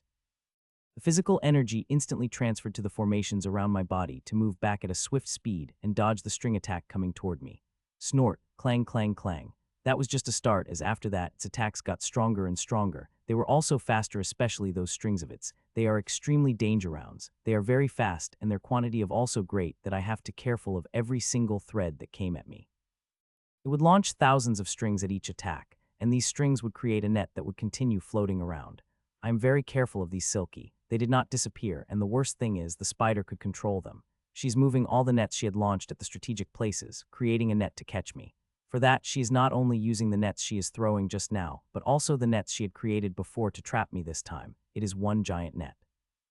I have been keeping an eye on the net's positions. If I see the slightest hint of the net is being formed around me, and there are chances of me getting captured, I will immediately move away at a distance. Despite being very careful, I have been getting a nagging feeling in my heart as if I am missing something, that every minute I have been falling into its trap deeper and deeper. Seeing it might be in the location, I tried to change position, and this feeling would elevate for some time before coming back to me. My instincts were always very accurate, and I am sure that this spider has cooked a very elaborate plan to finish me off.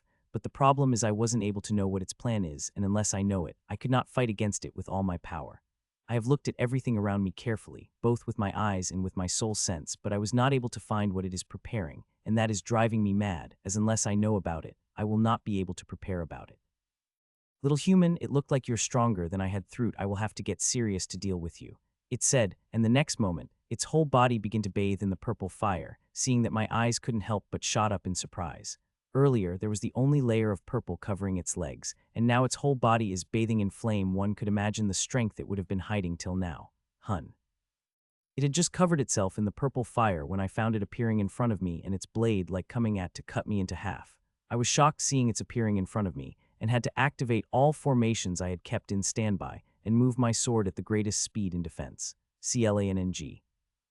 Its legs whipped across my sword, and I felt as if a tsunami of cold crashed into me as the purple flame came at me, and this time, I did not have to transfer all the force to my formations as the attack was the power of enough to send me crashing. All I could do is activate a couple of formations and divert my way to not crash into the huge net, which somehow has appeared behind me. FUCK. I had just diverted myself from crashing into the next when I found the blade leg of spider coming at me again, and this time at a much faster speed than before. Seeing that, I could not help but curse loudly. CLANNG. I had activated nearly formations of my armor and barely able to move my sword in defense, and just as its leg stuck against my sword, I shot out like a rocket, and like last times, there were nets behind me, and this times they were in the greater numbers than before. They have spread wider, covering all my exit options. There are very few gaps that I could pass through. Not only that I could see the spider coming toward me, and I am sure, once it attacked it will directly throw me at these nets, and I can't let that happen. Once I got caught in the nets, it will be extremely hard for me to get out of them. It might even game over me for me. Seeing such a scenario, I can't help but think if this was the plan it was preparing for, and had to throw out so many strings earlier. Seeing huge nets behind me, ready for my capture, and huge spiders coming at me from the fronts whose attack will directly throw me at those nets, the wheels of my mind started to run faster than ever. I could not let myself crash into the nets in any way. It will be death if I crashed into the nets. I began to think, and soon an idea came to me. It is such a simple idea, I did not know why I hadn't thought that. In this plan, I will have to do what I had been doing till now, just in a different way, and will also have to bear some of the pain. CLANNG. I had just moved my blade in defense when its leg crashed on my sword with fury. The power of the attack was so great that I felt a shock on the grip, and nearly let go of my sword as I shot back toward the nets. With such a powerful attack, a tsunami-like force came crashing down on me. It's so powerful that my body shook, but the next moment, all of it got sucked by the runes without any problem before getting refined into the raw energy. Crack, crack. As the raw energy came out, I put all of it into formation on my legs that had put a lot of pressure on my legs that bone of them started to crash, but I bear it all. Zup. Just when I was crashed into nets, I made a turn at the unsaturated angel and shot into toward only a big gap between the nets, which is also filling up. As I looked around, I found the spider had covered a lot more area with its web than a few seconds ago. From 30-something gaps, it brought down gaps to less than 5, and it did that within 5 seconds. I had thought I had moved out of its web, but before I know it, I got caught into another of its web which it had connected in 5 seconds. If it had been a few seconds more, the web would have been even more perfect. I have to be more careful from right now, I said to myself as I shot out, closing gaps between the nets and farther away. It had been a close call despite me keeping a close eye on the nets. It had nearly caught me. If I had been a little slower, I would now be struggling under the webs of spider as it ate me alive. I've read about spider monsters' cruelty, and since this one came from the vast cosmos, which is a far more dangerous place, this spider would be even crueler. Well, I have already seen the example of cruelty. It had captured millions of humans and grim monsters to consume them whole. If that wasn't considered cruelty, then I don't know what it is. Snort. The spider snorted from a distance and came at, and her speed could only describe as common as a second later she appeared in front of me and attacked me with her completely burning in a purple fire which denser than before. CLANNG. My sword clashed against its legs and I flew back with intense speed, and this time I did not resist the speed. Instead, I've added all the raw energy I got from its attack. Its last attack had taught me never to fight in one place, so it would have less time to gather its webs and create the large net as long as I continued changing places. it will have a great problem to create a huge net to capture me. As for defeating it, it can wait. I am only using old set and actively refining energy, so I am always full, and there are no injuries on my body, so I could wait before I start my offense on it. The real reason I have been holding back is that the nagging feeling of danger that I had been feeling for White hadn't gone away. Instead, it had become even more intense with passing time, which is making me think that moving nets are not thought which I am getting this feeling of danger from. A few minutes ago, I had thoughts moving nets are the main reason I am feeling that tingling feeling, but not anymore. The nests are very danger rounds, but there are something even more danger rounds that is brewing in the background, and unless I know what it is, I will not show my full power. Others might think my approach is idiotic, but this is how I fight unless I know all the hidden cards that the enemy has. I will not show my cards. CLANNG, CLANNG, CLANNG. The spider kept attacking me mercilessly, one attack after another, not giving me even a single moment of rest, which is fine by me. I have my energy storage full, and I am not getting injured, and top of that, I am also getting familiar with its fighting style, which will become very useful but when I begin to use my real power. Its attacks are getting stronger and stronger, but I get pushed back with greater speed, which is all. The tsunami-like energy that came with each attack of it were affecting me much. In the upgrade, I've made my armor a complete shell like tortoise capable of taking energies from kings. It's all because of my constitution, and the powerful inheritance ruined both of them possess huge potential. The only thing that is holding me back would be my body and soul. If they were stronger, I would have been able to project greater power. I will have to continue working on that if I survive. Hun. Suddenly, the spider leg I had been expected had not come. The spider had just stopped 100 meters away from him and looked at me as if I am meat on a chopping board. I did not like where it is going and prepared myself to burst out with full power in any signs of danger. That being has suppressed my power and abilities, I had to fight with limited. The spider said in a casual tone as we are fighting a life and death battle, but sitting in the park chatting casually. It gave me an even greater feeling of danger, and I upped my preparations even more and gripped my sword even more tightly. It even suppressed most of my inherent abilities that I've been born with, leaving bare few with watered-down might. It said there was a hint of shock in its voice when it said it, as if it considered doing that was very hard, and are also quite surprising. In this backward world without much knowledge, you are able to create such impressive work from creation heart art. It said while looking at me directly. There was even a hint of appreciation in its eyes when it said it. I was surprised hearing that I had not thought it would be able to find my inheritance origin.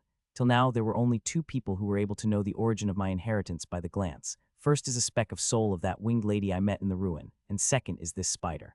I could understand why the winged lady knows about it. She has practiced the creation heart inheritance herself. But how could this spider know about it? Does the creation heart method in the outer world is very common.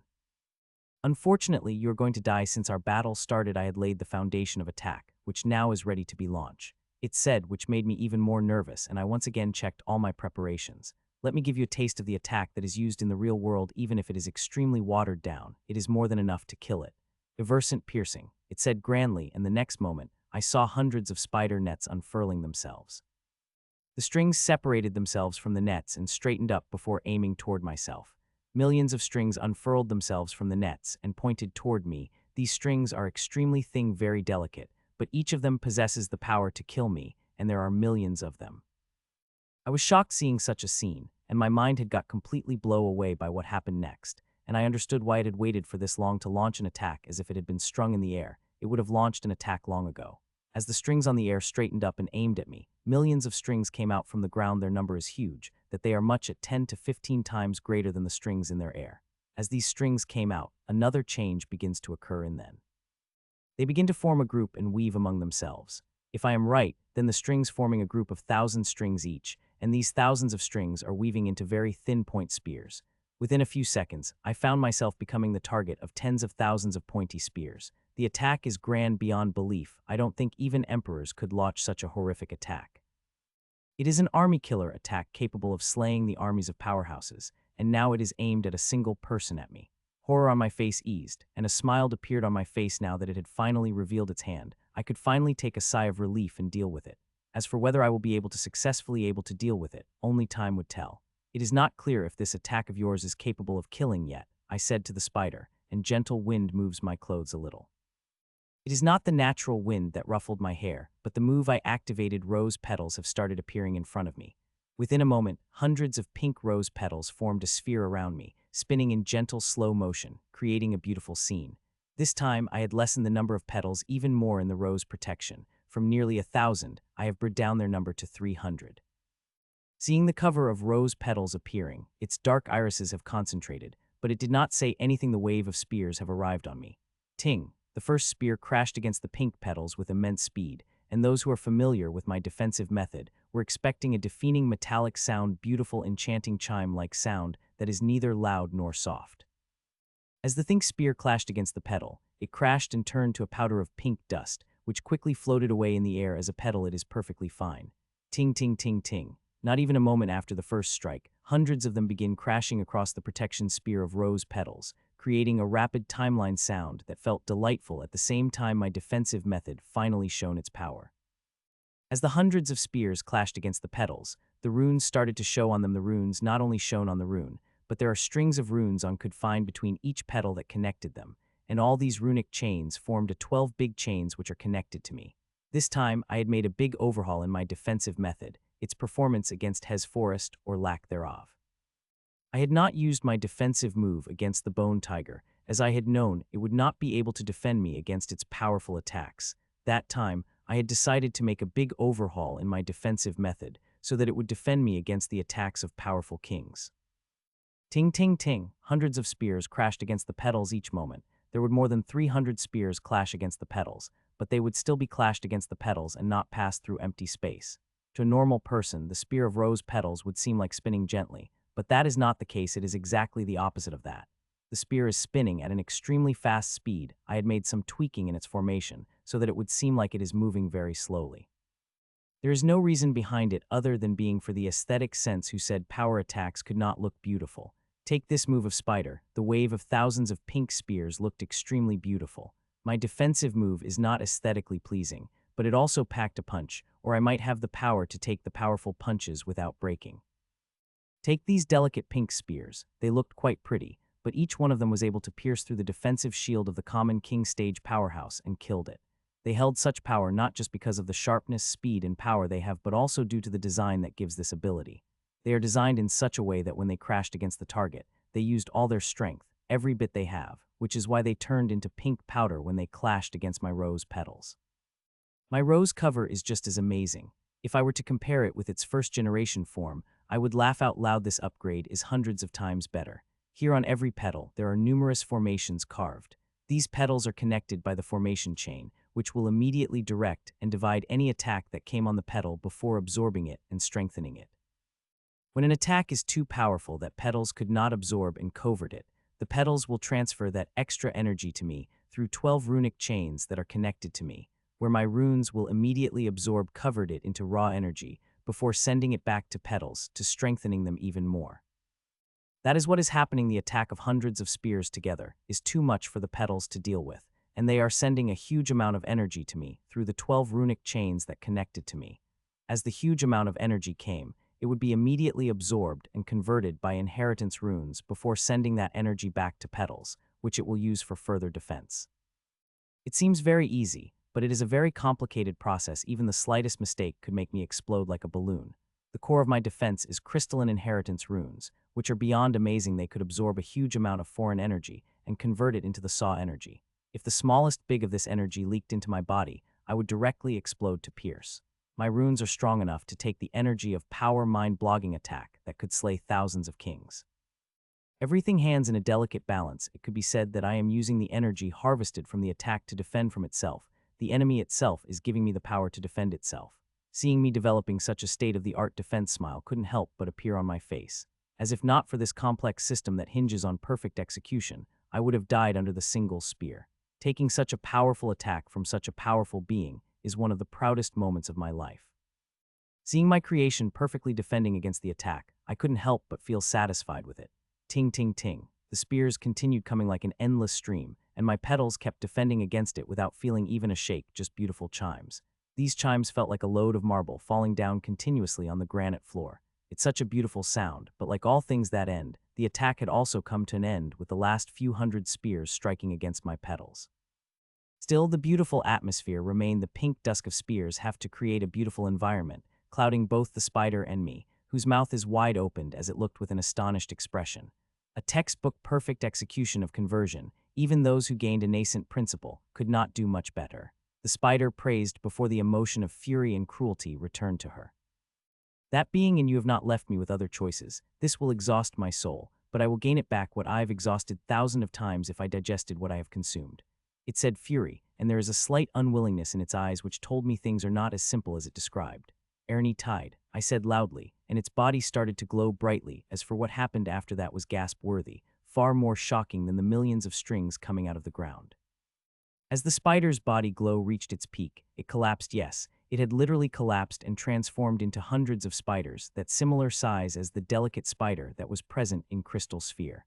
The number of spiders is in hundred, near thousands, and floating in a place where their original body used to be. As 1,000 spiders appeared, their bodies burst in purple flames, or I might say, their bodies got completely covered in dense purple flames, which is blazing similarly as hatred in their eyes. Let's see how long your perfect defensive method will able to defend against 1,000 of us human. 1,000 spiders said together, it is mind-splittingly uncomfortable that I would rather experience mind-splitting pain than hear 1,000 people speaking into my brain simultaneously.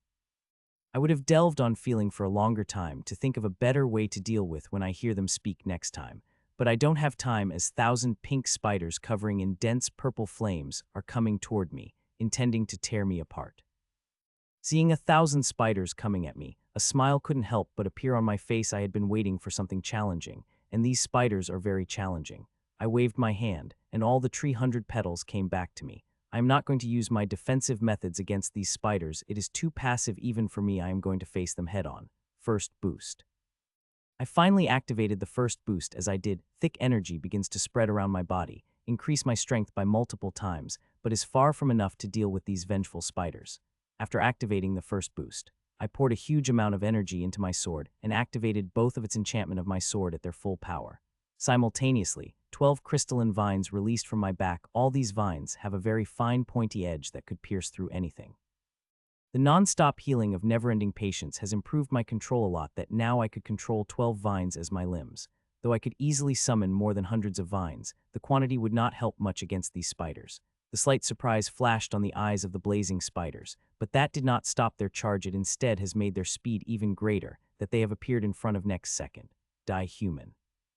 They shouted in my mind, which was no less than a powerful assault, and charged at me, but before they could come close to my body, they met with my 12 vines, which moved at 360 like the spider. The spiders have decided to attack me from all directions. They have covered me from all the directions that I could barely see anything outside. If others were to see me from a distance, they would see me getting caged inside the ball of purple fire. My vines moved at the coming spiders at an unbelievable speed. They are getting the power of the first boost, which I had improved tremendously in this upgrade, and now could provide me with far more power. Clang, clang, clang. My vines clashed against the spiders in swift speed, stopping all the spiders that are trying to come toward me while trying to pierce their extremely sharp end into the spiders. But these sharp ends were only able to make a scratch on the crystal skin of these pink spiders. I'm not surprised seeing that it is a powerful cosmic being. Even if it is suppressed that it could not even show its fraction of power, it is still an extremely powerful enemy that will need me to give my 100% and need some luck to kill it. Clang, clang, clang. A second after 1,000 spiders clashed against my vines, the tents of blazing spiders sneaked through the tight defense of my vines. Seeing that smile on my face couldn't help but brighten up. I had never expected my vines to keep all the blazing spiders at bay. I am only using them to keep the spiders' flow controlled, or I might say, stop them from attacking me with all their numbers. If such huge numbers of spiders attack me at the same time, then even surviving for more than 1 minute would be difficult for me. I did not move from my spot as I saw them came at me. These spiders are well connected. They are coming at me from all the direction, wanting to finish me off in a one-coordinated attack. But how can I let that happen? As they got close enough, I, who was standing like a statue, moved suddenly. My sword moved, and when one looked at it, they would not feel they are looking at the sword but at the mountain, which crushed then and sliced through them at the same time. The spiders seemed to understand the power of my sword, as well. The blazing fire covering them began to solidify, but it was too late, as my sword was already on them. Catch, catch, catch, catch. My sword touched the first pink crystal spider and directly sliced through it like it was butter before moving toward the next spider at even greater speed, and cutting it too before moving toward another. My sword begins to cut one spider after another, and with each cut, speed and power would become greater, and it was not done by me but was by spiders itself. These spiders or spider is very smart at the time of death. They are launching one big energy attack on my sword, trying to blast it into pieces and break its momentum, but unfortunately, they are doing the opposite. This powerful dying strike of spider may blast the normal king-grade weapon or even disrupt their attack, but in case me, they are making my attack just more powerful but each strike. As the powerful attack struck against my sword, my armor would suck it immediately and convert before using that energy to power up my attack even further. A perfect conversion, as it said. One does not need absolute strength to win even if one is a little weak. One can win too. One has to use every ability, the strength they have at its maximum potential. Catch, I cut the last of the 13 spider. This had created a slight resistance as it had finished activating the defensive method, but it was still got cut by my sword. As I finished cutting the spiders, I changed my position and moved my sword toward another through spiders with 3 times more numbers than the spiders that came before, and all of them have activated their defensive measures. Catch, catch, catch. Without losing a moment, my sword moved as it cut one spider after another, and with each kill, its speed got greater and greater till it cut all the 37 spiders, albeit barely as 3 spiders had got really close to my body. As I finished cutting 37 spiders, I looked around me and saw more than 100 spiders have passed through my vine's barricade, and now almost upon me. Seeing that smile on my face couldn't help but turn into the serious expressions. The numbers of spiders are greater than I could handle currently. I could see barely handily 40 spiders, and that is when they did not make any change across their strategy seeing my attack. Against more than 100 spiders, I don't think I could deal with them using my sword. More than half of them would evade my sword and crash on my body, which I do not want to see. Till now, the spiders that came toward me have wanted to crash across my body. That was their only aim. They did not try any long-range attacks of threads or the purple fire, which meant letting them crash on my body would not be a good thing. It looked like it is time to use that, I said in my mind as I looked at all the spiders that have surrounded me. Not a single one has left behind in their original positions. Seeing that, I activated my move, and the next moment, huge rose petals came out of nowhere and formed a rose around me. This happened so fast that even spiders have got surprised by it. It is not only one who could pull out a sneaky move. I had already spread the roses when I had defended against. The Rose of Roses refinement still has 12 petals, but their size is far bigger. The rose created by these petals is huge. It had covered 200 meters distance, trapping all the spiders within. Buzz, as the rose assembled, it instantly created the suppression domain and being shackling and weakening the enemy immediately. Its effect was so great that the eyes of all the spiders nearly popped out of their sockets. Catch, catch, catch. Using the suppression created by the rose refinement, I moved my sword toward the spiders and began to harvest their lives, and as if they are grass. The spiders resisted by changing their course and burning themselves to power up their defensive method further, but it was no use under the suppressive power of the rose refinement. All of them have weakened enough that my sword was able to kill them without a problem. Like all my moves, the rose refinement has also received a huge upgrade.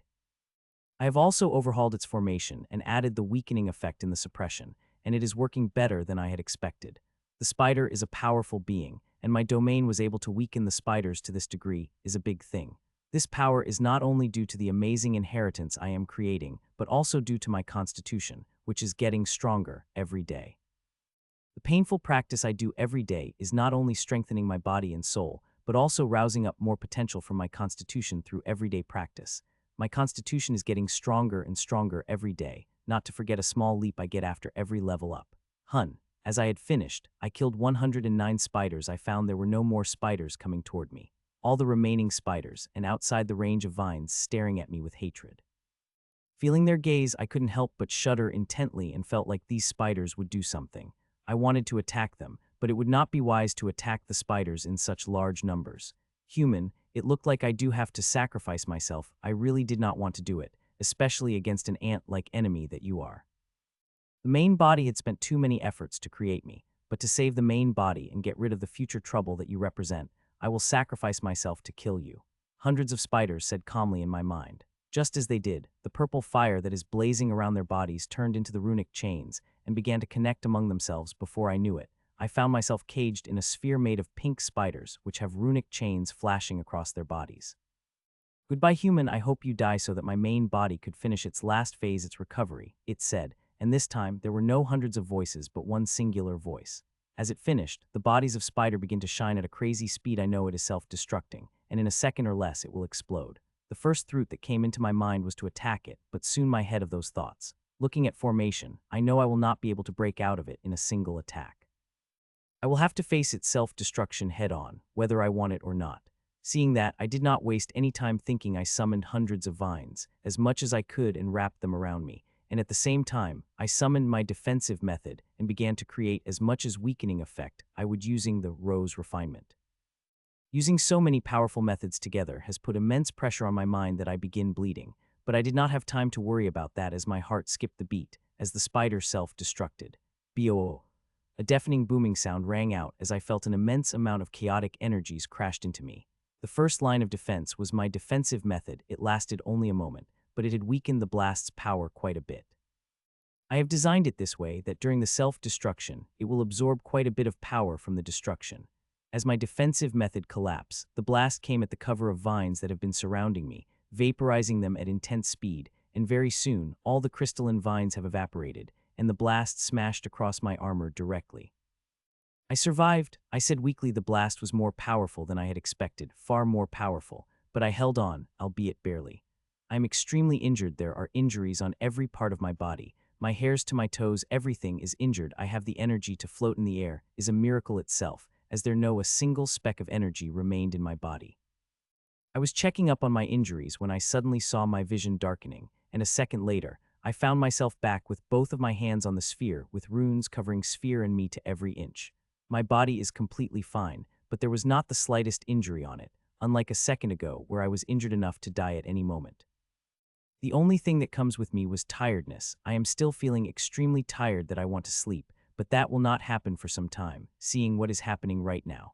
The runes have begun shining, and every second they would glow brighter and brighter in this brightness. Even the dull, lifeless eyes of spiders seem to have got a little life. Ha!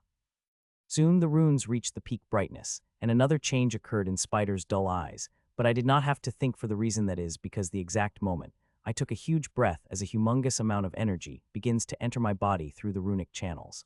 My fight with the spider has destroyed its consciousness, and now Hidden Being and Ashlyn have started feed on the energy it had consumed from millions of grim monsters.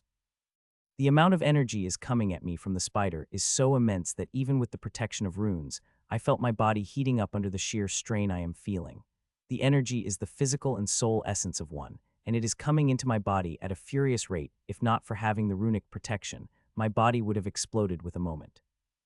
My body and soul kept heating up as before Hidden Being, and Ashlyn sucked the huge energy which spread through all the runes covering my body before getting sucked by Ashlyn and Hidden Being. I could feel my skin becoming redder and redder, and I began to feel the pain, which within a second reached the torturous level. I was about to complain about the pain to them, when suddenly I felt the small cooling sensation spreading into my body. It is not a sensation, but a form of energy released by the Hidden Being. It had instantly soothed all the pain I am feeling in my body and soul, but a few seconds later, my body and soul again begin to heat up, and a minute later, the Hidden provided me with another bout of soothing energy. While the Hidden Being providing me with soothing energy every minute, Ashlyn is providing a stream of my energy to my runes, which they are hungrily sucking up. My runes are not the only beneficiary of this energy from Ashlyn. Nero is also getting this energy, and the amount he is getting is larger than mine. I could see his semi-corporal body bloating up 2-3 times its size before contracting to digest the energy. Simultaneously, it is also going through the mutation. The purple spots covering more and more of his body are a clear sign of that. I hope the mutations it goes through this time will help him come out of me. I had thought after I leveled up from the night stage, Nero will come out of me, but I had failed to understand the complexity of the existence of Nero. He is not full of natural life. It is produced through the coincidence of the miracle fruit energies. It evolves through consuming special energy, and for each evolution, it requires a huge amount of energy. Since I leveled up tonight, he is getting more and more corporal with each evolution, and seeing how much energy this spider has, I am sure it will go through enough evolution to become completely corporeal and get the ability to come out of my body. Time passed by when suddenly I noticed a thing. The cooling energy that Hidden Being sending to cool my body is not benefiting me. It is like a healing potion. It is elevation, the stress my body and soul feeling with the transference of such a huge amount of energy. The cooling energy is acting like a healing potion, which only heals the body's injuries but did not provide any benefits other than that. Seeing that, I wanted to curse it bad at one end. My inheritance runes are sucking a huge amount of energy, but on the other hand, the strength of my body is staying the same. This means even if my runes received a huge upgrade, nothing much would change in strength unless I got a powerful body and soul to harness the power that my runes possess. I already have this problem before, but now it had become even bigger seeing the amount of energy my inheritance runes are sucking at every second. I will have bear even greater torture if I want to use my inheritance runes to their full capacity. I thought my this subject for a few seconds before shaking my head out of it, thinking about it will irritate me further, and I don't want that. 20 minutes passed since the suction when I noticed a sudden change: the huge pink sphere, the bright pink tendrils fading in color at the visible pace before turning into dust. It is happening very fast. One moment, there was a sphere made of bright pink crystalline tendrils, and the next moment it is turning into dust. It is quite a scene to watch. The scene was surprising, but the real shock came later when I discovered I am a separate space pocket, or might I say, a small pocket of space, which I am in broke up from the rest of the space of the realm. This pocket of space is very small. It is just about 200 meters wide. I can see the boundaries with my eyes. I don't know exactly how it happened, but I know the hidden being must have its hand in it. Separating space into creating such a small block is no easy matter. Even tyrants did not have the ability to do that. The hidden being did it, and it did it with such ease that I only came to know about it when it already happened. I looked at the pocket of space for a while before moving my gaze back to the sphere where I put my hands. With the passing time, the runes have been sucking more and more energy, and now the hidden being is sending a continuous stream of cooling energy into my body to manage the stress my body is feeling. The stress my body is going through is immense that if not for the cooling energy's protections, my body would not have taken more than a second to heat up completely. Soon the amount of energy will increase even further, and at that time, there will be the amount of cooling energy would also be greater. The spider had sucked the energy from the millions of grim monsters, and not to forget, its own energy. If Ashlyn and Hidden Being want to suck it, then they will have to increase the speed, as at this speed, it might take them months to finish suck all the energy that spider has collected. Both of them are mysteriously strong, but they seem to have some sort of limitations as well. Otherwise, with the power they have shown till now, they would have easily sucked the spider in a moment. As I had expected, with the passing time, more and more energy was getting sucked into my body. Every hour the amount of energy would double, and so is the effect is cooling energy. I'm not too fond of this cooling energy at all. If the hidden being been a little merciful and changed this cooling energy to strengthening energy, my strength would have been growing every second. Though I am getting stronger every second as my runes are strengthening, it is the strength I will have to work hard to use. I will not get to use to it immediately the way I wanted. Time passed by and few more hours have passed. The speed of energy has increased many more times, and now every part of me a comfortable coldness. It is an amazing feeling that I am enjoying it despite not liking the energy which it is producing it. Some more time passed, and the feeling of cooling energy has become dense, but it is in no way uncomfortable. It is perfect against the huge amount of energy that is coming from the spider. Seeing it might take days to finish sucking off energy, and I will have to present in this position whether I want it or now, I decided to do some worthwhile, and there is only one thing I could do in my current position. I closed my eyes and went to my inheritance space. The work on my inheritance never stopped, especially when next is King Stage, the beginning stage of becoming a powerhouse. Unlike other stages, at King Stage, one received a huge boost in strength that is far greater. This is why it is very difficult to defeat even an average King Stage powerful despite being a very powerful prince. Only extremely powerful princes like hosts of Apex inheritances could defeat them. I will have to make big changes in my inheritance. It may be a complete overhaul, and most importantly, I will be creating a new move or moves, and these moves will not be a part of old set or Rose Domination. These moves will be part of a completely different set. I had wanted to do that for quite a while, but I could not do that due to many limitations. But now that next stage is King Stage, which will give me huge freedom, I am finally ready to create a new move set. I already have rough ideas in mind about the move. I have to actualize them, which will be quite harder, and I will need quite an amount of time. I had already decided that after reaching a peak of the Prince stage, I would take a few months breaks from grim battlefied and would completely focus on my inheritance. The inheritance space has grown quite bigger with me reaching the Prince stage, but still, there not much empty space could see there. All of them are filled with formations. Some are small, while others are big. They are in all sizes and spread around the whole space. I looked at all of these formations before, motioning toward the silver runic humanoid around me. I expanded and brought 16 formations from it in the fight against the spider. I got the chance to collect a huge amount of data and even experience the self-destruction head-on, which is the most precious data of all.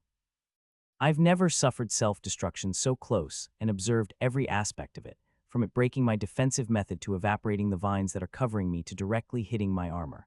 All this gave me the data I had desperately needed now. I could be better prepared against the spider's self-destruction that I might meet in the future. The little spider has made abundantly clear that it was just a clone, its main body is still recovering. This small clone was already this powerful. I wonder how powerful is the main body that had created it. It might be powerful enough to harvest all the beings in the world, be it grim monsters or humans. The main body is likely in the center of the miasmic forest. No, seeing how sneaky it is, I don't think it would be hiding in open space. If it is in miasmic forest, then it is hiding in some space realm around there. Seeing how it had arranged such an elaborate plan, I did not think creating a space realm would be any problem. I worked on the defensive measure against self-destruction for a while before I began to work on a new move. A couple of hours passed as such, and I stayed in the inheritance for long till I have no choice but get out due to tiredness. 4 days passed by, and now my body is accepting energy akin to a raging river. There is too much energy coming toward me. I had thought 4 days would be more than enough to suck all the energy from the spider, but I had been very wrong. The spider seemed to hold a never-ending amount of energy. My runes have gone through a huge transformation. They now look like they're made of beautiful alexandrite gem, shining with green, purple, and blue color. The runes look simply amazing. Nero has also gone through more than 50 mutations, and an hour ago, a cocoon had formed around him, and now that cocoon is sucking up all the energy that is coming in Nero's way. This cocoon had caught me up by surprise, as in all of his mutations, Nero had never formed a cocoon, and now he had done. I couldn't help but feel excited about it. As whatever will happen will bring huge change into Nero, I couldn't help but feel excited about it. I hope whatever changes it bright, it will help Nero coming out. Nero had not seen the outside world, which is very important for his mental growth. Staying inside me will saturate his growth. What did you tell the spider when you talked to it? I asked. The words came out of me before I could stop myself. This question had been nagging me ever since I came out with my fight with Spider. I had been holding back in asking this question, but looked like I could not anymore as it came out of my mouth. I told it that if she defeats you, then I will not do anything against it or its main body. The hidden being said. I had not thought it would answer my question and answer in such a way. I was hoping for it outright reject it, as not doing anything means sacrificing millions of humans or even billions when its main body act. Still, it is not the same as the spider had said, that hidden being would help her relieve the world's suppression. I don't like its answer, but there is nothing I could do about it. My body is the best host for it, and whether I want to accept it or not, it had saved my life a couple of times and provided me with huge benefits like now, so I could only grudgingly stay silent about it. The process continued. I watched it for an hour before taking a nap before entering my inheritance space again. I have been doing these things repeatedly for the past 4 days since I have nothing else to do. I have made huge progress in my inheritance. I have designed more than 20 new formations and added them into the new armor design. Half of them have worked as they had expected. It had been quite long since I had spent so much time in my inheritance space, especially since I come to the miasmic paradise. With all the time spent in the hospital, refining, and learning recipes, I barely have 2 hours in the inheritance space. Now I am spending most of my time in the inheritance space, and since I reached the prince stage, the time here flows 3 times faster, giving me more time to work on my inheritance. The only problem I have here that I could not sleep comfortably in the standing pose, as my hands have stuck to the crystal sphere and lifeless spider then stuck inside. Crack, crack, crack, D-hub. Another day had passed when suddenly the river of energy stopped, and cracks started appearing on the crystal sphere before it turned into dust with the lifeless spider. It happened so fast that it had caught me completely off guard. It's over. As I looked at the pink dust around me, I am not standing in the small empty space. The crystal had turned to dust. The huge pink tendrils that had formed the sphere had turned to dust long ago, leaving nothing but the pink dust. Now the only thing remains doing is leave. I muttered. A space in front of me fluctuated as if through a tiny stone in the water. I looked at the small, separated space and took a step toward the watery space. The next second, I found myself in the familiar pink miasma, which gives off a sensation that I am more familiar with. It is slightly different from the miasma created by the clone. Finally returned, I said with a sigh. The realm had been very fruitful. I have gotten these shiny alexandrite runes that shining with pure power. These runes contained unimaginable power. Ashlyn had pumped them with so much energy that they contain unlimited potential. I will have to reach the tyrant stage, or at least emperor stage, before using them at their full potential. Nero is still in the cocoon, and there seemed to have no change even after energy cut off from it. I tried to call Nero through our link, but there is no reaction, seeing I stopped calling him. It looks like it will be quite a while before Nero comes out of his cocoon. I looked around at the miasmic forest. That is where I am sure of it. Now, I have to find the human camp. Any camp would be fine as long as humans are in it. Look, another human. There seem to a lot of humans popping in this area from realm's breakage, said one grim monsters to the other as they stopped directly above me. Hearing their voice, I looked up and saw 2 iron bearmen, and looking at their 8-meter-long size and aura they are radiating, both of them are at the initial level of king stage. They are looking at me intently, wanting to guess what my strength is. If it had been any other place, they would not have had this problem, but here where soul sense did not work, it is very hard. Ever since I had leveled up, I had always wanted to fight the king stage powerhouse. I have fought against the spider, which was extremely powerful but could not be considered a king stage powerhouse. These two, however, are real king stage powerhouses, and above average ones too, since they are in the miasmic forest, and I want to fight against them to see how I go against them. Seeing them looking at me so intently to guess my level, I sneakily released my aura to let them know what my level is. I'm sure as they sense my aura, there will be rapid reaction from them. Die human. As I had expected as they sensed my level, one iron bearman came at me without wasting any time as it had brought down its 7 meters long thick steel staff at me, wanting to crush me into the bloody paste. A smile couldn't get hello but appeared on my face as I saw the staff coming at me, and when it was 1 meter above me, my sword appeared in my hand and moved up at the blurring speed. Clang. A faint clang rang out as my sword clashed against the big staff. Not only the sound was faint, but there was no shockwave as well that stiffened the expression of Iron Bearman further. I have used swallowing rule power to such the sound and also shockwave. I don't want my fight to attract too much attention. Irit, this human is not simple. The Iron Bearman said to another as it took its staff back. The Iron Bearman named Irit nodded and appeared beside its friend and looked at me with more scrutinizingly. I just looked at them with a smile while observing every part of them to their intense gaze. These Iron Bearmen are big. They are about 8 meters tall and beefy, with every part of their body covered with gray iron natural armor. One of them is holding a 7-meter-long steel staff which had runes carved over them, while the other one has 5 meters long silver hammer which had a flat and spiky head on either side. The silent standoff lasted for more than 10 seconds when suddenly both of the grim monsters moved simultaneously with their bodies glowing brightly and aura rising sharply. These Iron Bearmen did not have any intention to hold back from the start, which is fine by me. The more power they will show, the more data I will able to collect, and if they turned out more powerful than I could handle, then I could always run, but I don't think I will need to use that option. Both of them appeared next to me and attacked me with their sword, the power behind their attack so amazing that the air had turned red hot as it collided against it. Seeing their attacks close, I finally made my move, but it is not my sword that moved but the 2 vines that came out of my back. When I saw the vines, I couldn't help but feel surprised. My vines have come out in a lendritite earlier. They used to be a colorless crystal that used to look like an emerald due to the green nature of vines. I had not thought the nature of runes would show in the vines, but it's a good surprise, as if they are showing in alexandrite, they might also have some strength of my newly upgraded runes would show in the vines. Clang clang, faint metallic chimes rang out as the grim monster's weapons clashed with the meter-long blade at the end of the toe vines. As they clashed, these thin vines have not even shaken a little.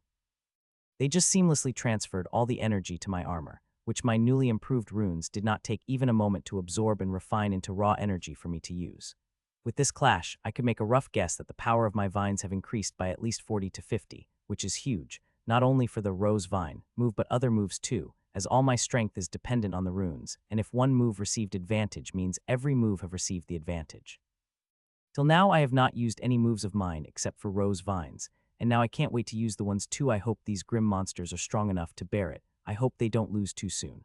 Human, you are strong, said the Iron Bearman with staff, and the next moment a steel armor began appearing on their body, and their aura started to climb sharply, giving out a distinct feeling, which surprised me a little. These grim monsters were able to harness the second layer of their inheritance. Inheritance contains layers, and normal inheritance contains 4 to 5 layers. Each layer boosts one power immensely, but it is harder to reach these layers and harness their powers.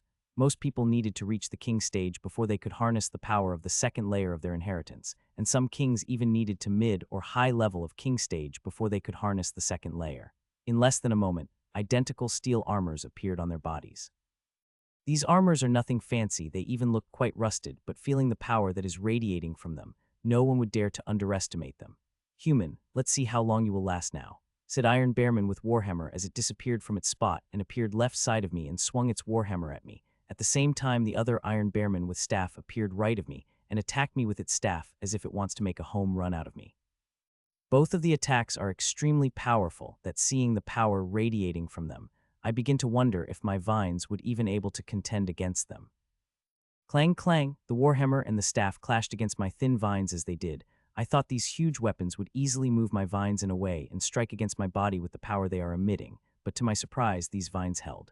The small blades at the end of the vines helped, they shook, but they did not swat away or break.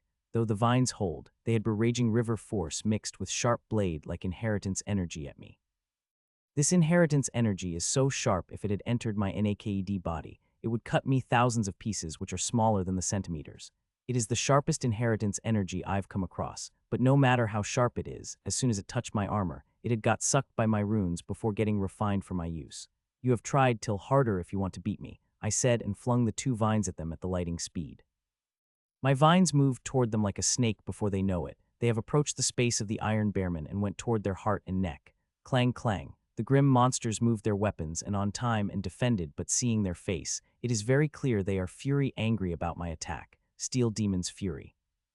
They shouted in unison, and steel whirling appeared on their body, which turned vegetation and dust and stone around them into the fine powder seeing the aura released by them.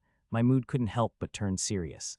Both Iron Bearmen appeared beside me as if they are teleported and attacked swiftly, their weapons covered in a steely whirlwind that seemed to cut the air itself into the piercing.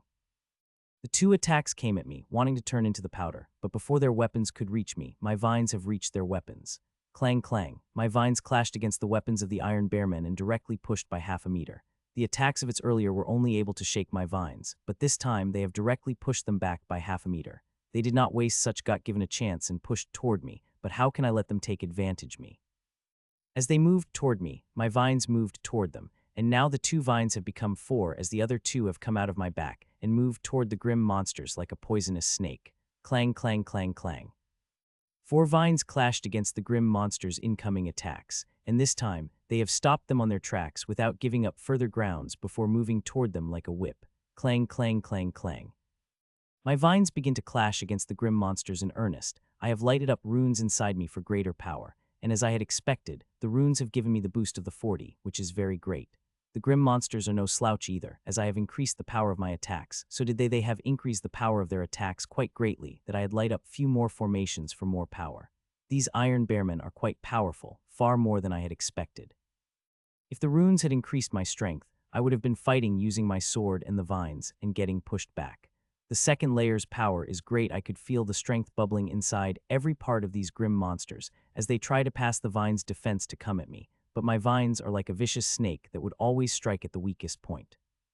The Iron Bearmen have to be careful at every moment. They clearly understood that even the slightest mistake on their part would have their hearts and heads pierced by my vines. The fights continued for a few minutes before suddenly another 2 vines joined the battle. The battle has become too balanced, both sides not getting an inch of advantage over the other. Clang clang clang. As the 2 more vines joined the battle, the balance broke, and the Iron Bearmen began to get pushed back and many times barely survived the attack of vines. Human, you have forced us, shouted the Iron Bearmen with staff, and the next moment both of their armor turned red and so is steely energy around them. They are burning themselves, I thought as I sensed the smell of the blood from their energies, but soon shook my head. They are indeed burning themselves, but it is very controlled. They have seemed to be using some sort of method that helps them burn their blood in a very controlled manner. It gives them huge power without severe disadvantages. It is a wonderful method, I might say. As long as one did not overdo them, one could recover from them quite quickly. Human, taste the power of our greatest move, the burning steel, said the Iron Bearman with Warhammer as both of them came at me. First boost. Seeing both of them using their greatest move, I did not hold back either and used First Blast immediately and summoned 6 more vines altogether. They are burning a king-level blood. The power it is giving them is too huge. If I tried to contend against them with my 6 vines, I would die within a second. The immense power of First Boost filled me like my moves. It also received the huge advantage, and this advantage is amazing, far greater than I had imagined. And as I filled the 12 vines with this power, they begin to shine faintly. I have to finish the fight quickly. The increase in power had immediately shorted the move's time. I have only 3 minutes to finish this battle. After that, I would lose the boost even to me by the first boost. The time limit is bitch, but seeing the power that filled my body, it is very much worth it. We both moved toward each other at the same time, they with their bodies covering in the bloody steel vortex and me with my vines shining with the pure power. Die human, both of them shouted as they swung their weapons covered with the blood energy at me. Their attack is extremely powerful, and if I had used all the vines in the first boost, I would have had no way to counter their offensive. My 12 vines also moved in unison. 6 of them went toward the Iron Bearman with Warhammer, while the other 6 went toward the Iron Bearman with staff. Clang, clang, clang, clang. My vines stuck against the weapons of the Iron Bearman. I wanted to go for their hearts and head directly, but these grim monsters are extremely proficient using their weapons and countered all my offensive.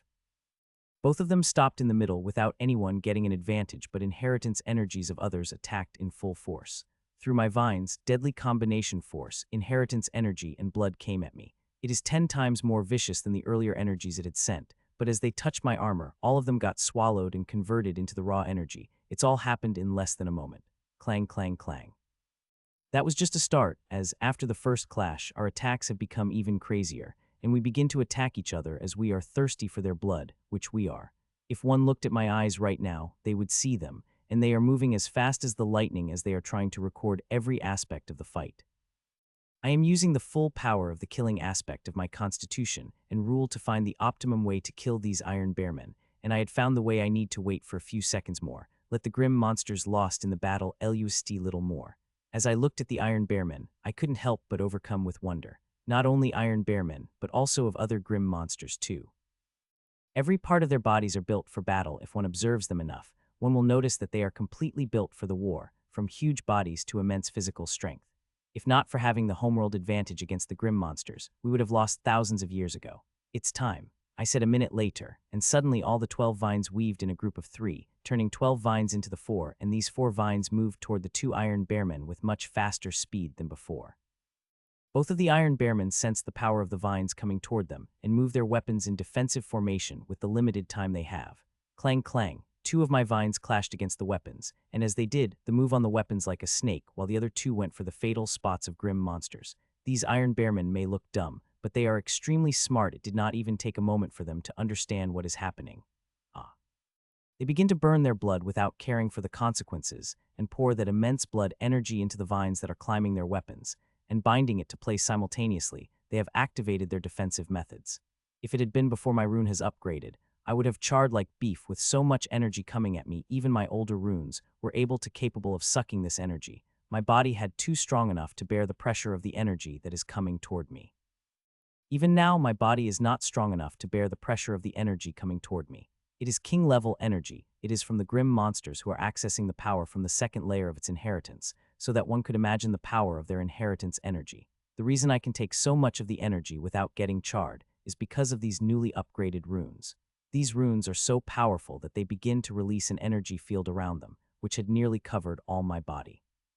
It is the reason why I got a nearly 50 increase without strengthening my body and soul further. If I am right, then this field might even be able to help me digesting more strengthening solution and gave me further boost as my body and soul got stronger. As the huge amount of energy came at me from the grim monsters, it immediately got converted, and I used it to strengthen the further as they moved toward the grim monsters' bodies. Catch, catch, puch, puch. My vines pierced through their shields and moved toward the heart of the iron bearmen simultaneously. My vines reached their hands through the pierced through them and released a huge amount of inheritance energy into their body, which made them pause for a moment. As my inheritance energy worked on the iron bearmen, the second blood-red shield, which is thick as my thigh, faltered a little, and that is what I needed. This shield was the most powerful one. It is made from the blood these grim monsters are burning. I wanted to target this shield, and I did that by infected the blood of iron bearmen with my inheritance energy.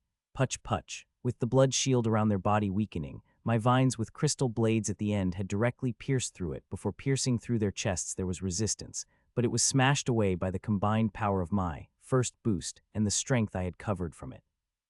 Both of the iron bearmen looked at me with hatred and tried to open their mouth to curse at me, but their mouth wasn't responding to their mind. The most they can do was twitch the muscle of their jaw a little. The grim monsters are completely paralyzed by the runic seals I've added to their heart and inheritance core. The seals are not perfect, which is why I was going tear the heart and their inheritance core apart. When I sensed something from my link with Nero, I was about to examine the rough jumble that Nero had sent me when I noticed a sneaky grim monsters coming toward me. This grim monster was hiding quite a distance away from the fight, and the moment it had through, I had let my guard down. It had attacked. It would have been a perfect kill if my soul sense had not been working here. I would have at least grievously injured by its attack, if not dead, seeing the speed it is coming toward me. Unfortunately for it, I've discovered it, and I still have a few seconds remaining before the power of the first blast wore off, so it had to die. I let it come close to me, and when it was just 5 meters away from me, my vines, which were round the weapons of the iron bearmen, suddenly moved toward the incoming grim monsters. Clang, putch. The grim monster was quite fast and reacted quickly when it saw my vines coming, but not quick enough as it was able to defend against my one vines, but another has pierced through its heart. These bastards never stopped. I threw it as I looked at the surprised face of the black mambaman. It would be more than the 20th time the black mambaman attacked me sneakily, and more than half of the tries are in this forest. These bastards are one of the best assassin types, grim monsters. They are filled in the miasmic paradise. It could say to be their home grounds, as soul sense do not work here. I looked at the mambaman for a moment before I closed my eyes and analyzed the intentions that Nero is sending me. I understood it the first time, but I truly could not believe what he is saying.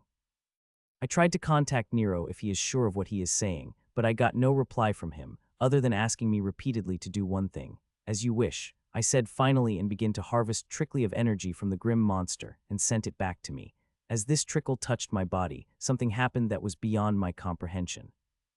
The cocoon that Nero expanded hundreds of times till it covered my whole body and took control of the vine and began sucking the iron bearman from my head at a visible speed.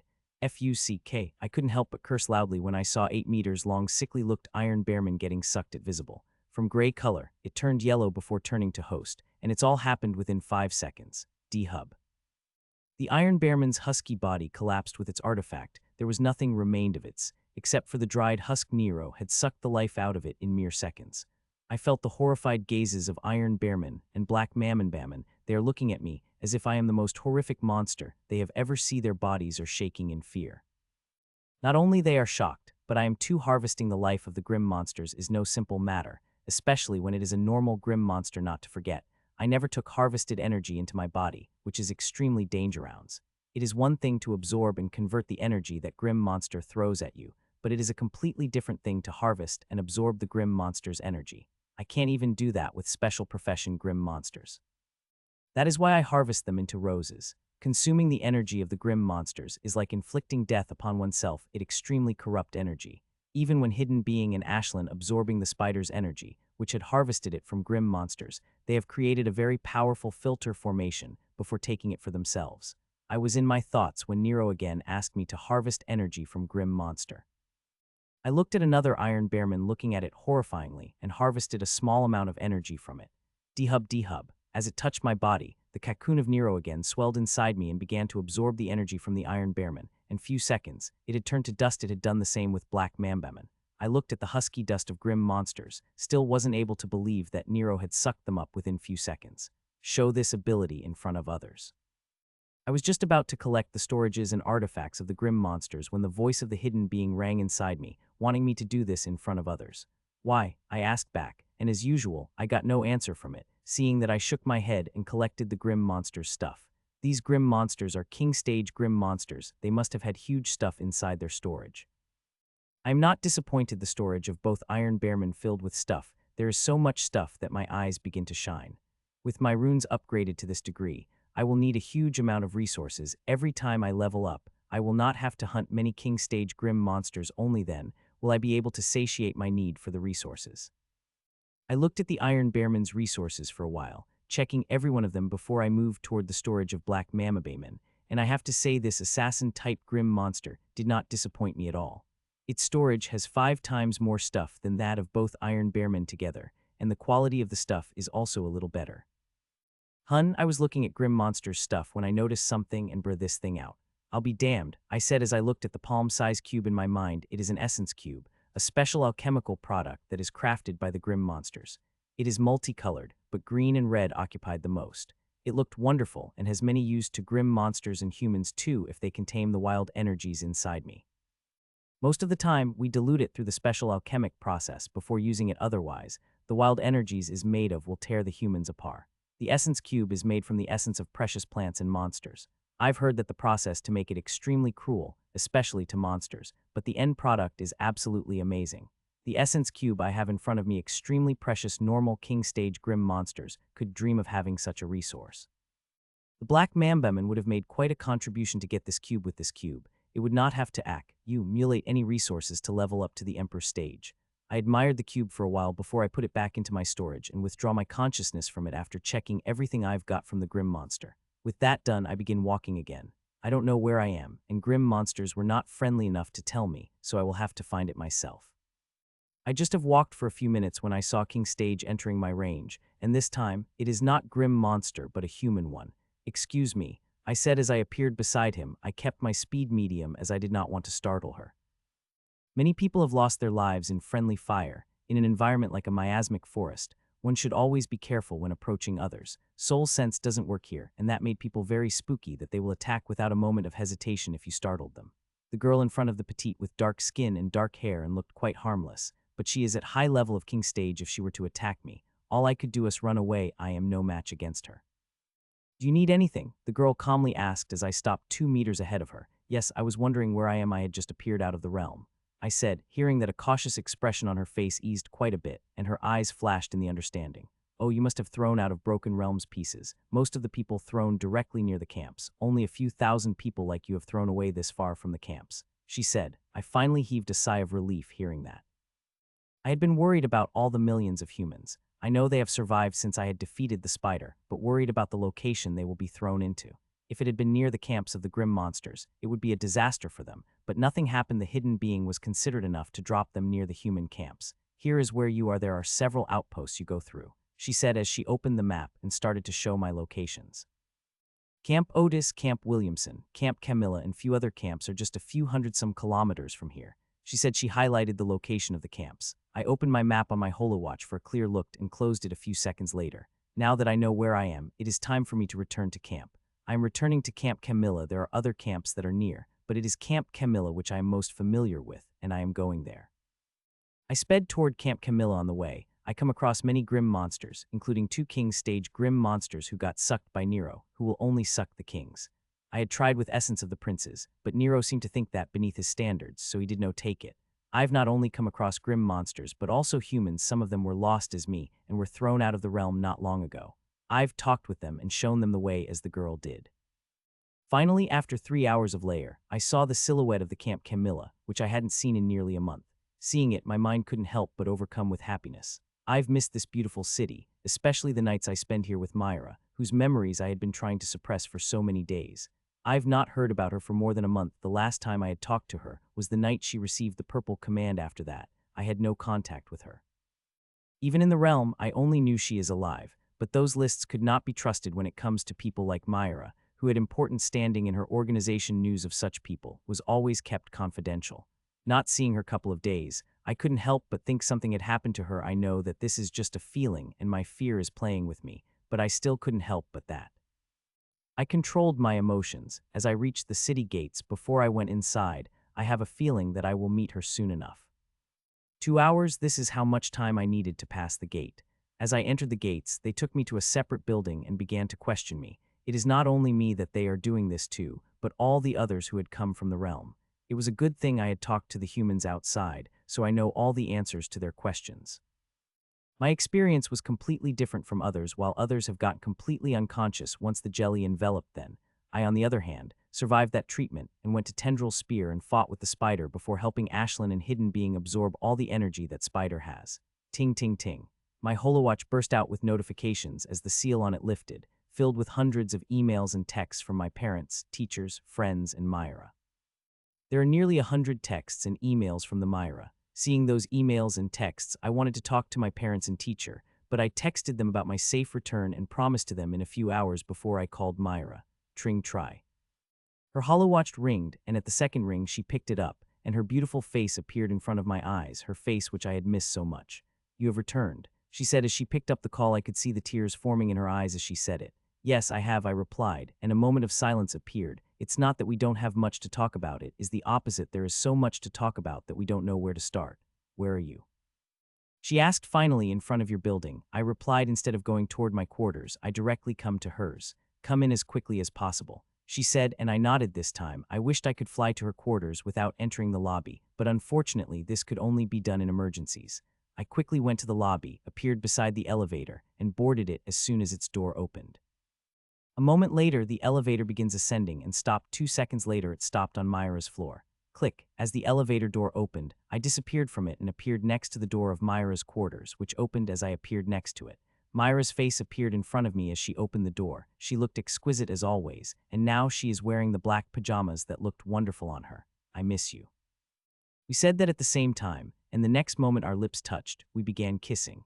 The kiss filled with longing we have for each other. I pour all the emotions I had a feeling for her. I bear all the feelings I've had for her in the kiss. A few minutes later, our clothes begin to fly out of our bodies, and sounds of rapid breaths and MOANS rang across the whole apartment. There were no words spoken between us, only our bodies spoke what our hearts want to convey. I missed you so very much, I said breathlessly as Myra fell on my chest. Me too, I had through. Sometimes I had through I had lost you, she said and pulled my lips for another kiss. We stayed silent for a few minutes, just listening to each other's breaths. So when have you thrown out of the space realm? I asked. Hearing my question, a soft smile appeared on her face. I was not in space realm when the realm closed, and all you guys got caged in jelly. I had returned outside a few hours earlier, she said. Lucky you, I said, though nothing had happened to those who caged in jelly. It still created mental trauma in people.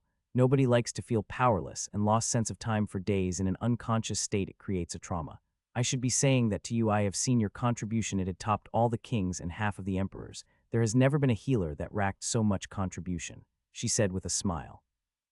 The realm, I had healed the patients for nearly 20 days, and I have healed thousands of patients daily, and my speed of healing had increased further when I reached the prince stage, where I sometimes clocked 20,000 patients a day. In thousands of patients, there were small numbers of kings. According to the newly discovered resource site rules, which have sufficient danger, the healer gets one of the resources the patients have collected. This is good for normal healers, but when it comes to me, it is beyond amazing, seeing the number of patients I heal every day. What's the use of all contribution when the whole realm have got destroyed? I will get nothing, I said mirthlessly. Don't you know how resource sites work? She asked me, seeing me clueless. She shook her head exasperatedly. In a newly discovered realm-type resource site where there is an active link available, the resources were never stored on site. Every hour, all the resources collected will be brought out of the resources site, she informed. Hearing that big change couldn't help but appear on my face. If what she said is true, and likely is true, I will get all the resources I've earned through the healing. In the resource site, one could not keep all the resources one had collected. One only gets to keep 30 while the rest go to the pyramid, and we healers get one of 70 that pyramid collected from the patients that we healed. I couldn't help but envy you, seeing the number of resources you will have a few days, she said. To that, I just smiled. Even heirs and successors of the organization have to earn the resources for their practice. The organization will not provide the resources you need for practice, no matter how special you are. Even Jill, with her extremely special abyssal inheritance, have to contribute to her organization to get the resources for her practice. I'm cooking. What do you want to eat? I asked, I said as I walked out of the shower. It feels good to have a shower again, which I have not in had nearly a week. Everything you cook is amazing. I will eat whatever you cook, she said as she appeared next to me. Kiss before walking toward the shower. Naked. Her pace is very slow, tempting me to join her, but seeing how hungry I am feeling, I shook my head and walked out of the bedroom toward the kitchen. In the kitchen, I took lots of stuff out of my storage and began to think about what to cook. It had been nearly a month since I have eaten something freshly cooked. I barely got time to eat in the realm, much less cook, no matter how much I wanted to eat something delicious. I looked at all the things in front of me before finally deciding what to cook for dinner. It was a painful decision. I put away all the extra things and began cooking, and was quite surprised that my skills hadn't rusted after nearly a month-long break. I am cooking at a similar familiarity as I had been a week ago. This time, I had not only used my hands to cook, but also 6 vines, which I usually use when I am cooking in the hospital. I wanted to cook an elaborate 5-course meal, but I don't want to spend hours doing it, and using the vines is the best choice to cook lots of dishes in a limited time. The vines are akin to limbs. I could not only use them finely as my hands, but I could also use my abilities through them. With help from the vines, the cooking has become quite easy and fast. As I was cooking, I heard the sound of a door opening, and Myra walked in wearing nothing but a white t-shirt, which was mine. She looked amazing, and if I did not have so much food to cook, I would have continued staring at her. She looked quite surprised when she saw the vines and arched her brow in question. To that, I just smiled. She sat on the chair by the counter and watched me cook silently as I usually do. She is fascinated by my cooking and always watched silently. I had offered to teach her, but that attempt did not go well. Myra did not have a talent for cooking. She is absolute worst that even a 5-year-old kid could cook better than her. It's ready, I said as I called back my silver fire and handed everything to the crystal golem, who began to put everything on the table. Soon everything is ready, and we sat at the table, the golem a professional butler as it has begun to serve us the food. Mitchell, you have no idea how much I had missed your cooking, Myra said after taking a first sip of the soup. She is not the only one that missed it. I am also missed cooking, and the food I made with it had become part of my routine. Speaking of routine, the days in the realm, I've missed very much on my practice. not only on the refinement of my body and soul, but also my times in tome. If not for that, I would have definitely reached near the 100th recipe. I'm quite far behind, but I hope to catch up soon. I still remember the smell of the dishes that the teacher had during her birthday. The level of those dishes was far above what I am cooking right now. Whenever I think about those dishes, my mouth couldn't help but water up. I can't wait to reach a level where I could cook those dishes and share them with Myra. Tring tring. We were eating when my holowatch began to ring out. It is my parents who are calling. I had already felt bad for not calling them as soon as I got the signal, so I received their call after flashing an apologetic to Myra. Mitchell, thank God nothing happened to you. I got so worried when I heard about the accident in miasmic forest. Mom said just as I received the call. I'm a fine mother, nothing had happened to me, I said, trying to relieve the tension she had on her face. Mother about to reply when a small form appeared in front of Holowatch with misty-looking eyes. Rose was worried to brother, my sister said in a cute toddler-like voice. The month I had not seen her brought huge change in her. She had become even cuter than before. I wish that I am tyrant right now so that I could teleport to her, directly kiss those beautiful puffy cheeks of hers. Brother had missed you too, Rose, I said to a little lady whose misty began to return normal, and now she did not look like a little girl that would burst into tears at any moment. Are you alone, Mitchell, or are you with someone else? Mother asked suddenly, and her tone is quite inquisitive. She knows I have a girlfriend and even seen photos I've posted with her on social media. There are many instances where my parents called, and I was with Myra. I had not introduced her to them that time. I had not felt our relationship had reached that point, but now I felt like our relationship has matured enough that I could finally introduce her to my family, but I could not be the only one who felt that it is important she feels that too.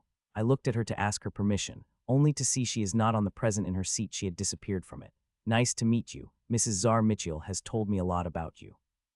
I heard from behind me, only to see she is standing behind me, and when I looked back at her, she smiled and gave me a small kiss on the lips before turning to my mother again. Your parents are nice, and your sister looks so much cuter than her picture, she said as she sat back on her seat, hearing that I couldn't help but smile. But soon, my smile turned a little awkward when she mentioned Rose. Rose has always been a nice girl, even with strangers. She talked politely, but she was not that polite. It is the first I saw my cute little sister behave like this. I am sorry for Rose, she has always been a polite girl. This is the first time I have seen her behave like this, I said. Maybe she is afraid I will take her precious brother from her, she said mischievously. No, she wouldn't think that, would she? I disagreed, but a moment later couldn't but feel the doubt about it. Little sisters are very protective of their older brothers, Myra said as she took the bite from her half-empty plate. I wanted to argue with her about that, but no words have come out of my mouth to argue. Soon we finished dinner, and after an hour of talking, our intense exercise has begun that filled every part of the apartment with MOANS. The MOANS lasted for a few hours before they fall silent, before they begin to ring through the apartment again. The whole night and some part of the day passed in complete bliss, but like all things, some things have to end, at least for a short while. I wish you did not have to go, I said to Myra as I looked at her fully armored body. She looked so amazing in it that I wanted to tear it off from her. Mission, she said. Hearing that, I couldn't help but sigh. She's unwilling to go to, but there are certain responsibilities that we all have to fulfill. We could not run away from them, no matter how much we want to. I will miss you, I said as I took her lips into mine, which lasted for quite a while before we finally let go. See you tomorrow, babe, she said and flew toward Jer City gates. I looked at her, till she disappeared from my eyes before I flew toward my quarters. There is so much for me to do today. I have to go to the hospital before going to the administration to collect the resources in exchange for the contribution I've made in the realm. Like Myra had said, my contribution did not go anywhere. They have asked me to come to them in the evening to exchange the contribution. Click. Home sweet home, I said as I entered my quarters finally. The day had been far busier than I had expected. I planned to come to my apartment in the afternoon after a few hours of healing, but the patients were far more than I had imagined. The hidden being has dumped the millions of people around a few small outposts, which usually do not have more than 50,000 people. Not only city have crowded due to it, but so are the hospital. I had been healing non-stop for a whole day and only able to get away in the evening. Even then, I had not returned to the apartment directly, but went to Adventurer's Paradise to cash in all my contribution I've made in the realm, and I have to say it is a lot. A lot more than I had imagined. There are all sorts of available resources for me to choose from. It is like a treasury had opened in front of me, and I could get whatever I want from it. There were limits, of course, but I did not care about any of that. With thousands and thousands of resources in front of me, I chose what I needed. 90 of the resources I had chosen were in refined form. They were essences of the precious plants. I will need all these resources when I leveled up, whether it is a small level up or a big level up, and these resources will help me. Nothing had changed in my apartment. It is the same as I left it nearly a month ago. First thing I did after entering my apartment was to take a long shower I could have taken in after my practice as I usually do, but I needed it right now after such a long, stressful day. I did not have the luxury to take such long showers in the space realm, but in my quarters, I could do whatever I want. I could shower for an hour, and nobody would beat me. See, I burned the water off my skin as I walked out of the shower and walked naked to the small room where I refine my body. I opened the tap of the bowl-shaped tub, and it started to fill with miasmic solution. Looking at the pink solution, I couldn't help but think about the current condition. Such a big accident had happened in a realm where suddenly this pink miasma has reacted suddenly and bound itself in the jelly for days. The jelly had sucked the grim monsters apart while threw the humans out of the realm, but despite that, we are acting like nothing much has happened. We are still in miasmic paradise, and no one is panicking at the thought that the miasma in the miasmic paradise could also turn weird and cage everyone in jelly, and see how it had happened in the realm. Even tyrants might not be able to get away from it. In the thousands of years of war with grim monsters that we so much got used to danger that sometimes don't even care about it like now. It sometimes feels too unnatural, and I hate the grim monsters for it. If it is not for them, we wouldn't be like this. It is not all the grim monsters' fault, but I couldn't help but blame everything on them when such emotions came over me. Drop, drop, I closed the tap when the tub is filled sufficiently and added 8 drops of diluted miasmic astral solutions before dipping myself in. Allah, I let out a clear MOAN as the familiar pain hit me. The pain is still immense, but I got so used to it that now it did not affect me as it used to affect me before. As I settled myself in the pool, I began to take the energy of the miasmic astral rose into my body, and was quite surprised when my inheritance runes did not react to the energy. Before, whenever I took the energy inside me, the runes would be the first to take a share of this energy, but now they did not seem to have lost interest in it. I am not surprised seeing the rune's current quality. I would have been surprised if those runes would have still gone for it despite a huge upgrade. The runes may not have had an interest in it, but my body sure has. That interest seemed to increase manifold as just as the energy increased my body, it immediately sucked by my body and veins that not a speck of it has remained for me circulate in my veins. I again tried, and it again disappeared as it entered my body. The energy has disappeared so fast that I couldn't continue with a constant flow. Seeing it disappearing just as I take it inside me, I begin to take a huge amount of inside me, but that did not seem to be enough. My body seemed to have an insatiable LUSD for it that no matter how much I took it, it would disappear immediately. The disappearing but merging with me if I concentrated, I could see where every speck of the energy is going. I continued to take more and more energy before finally I saw the limit. The energy did not disappear immediately. It took a moment for it finally disappeared, seeing that I couldn't help but get disappointed.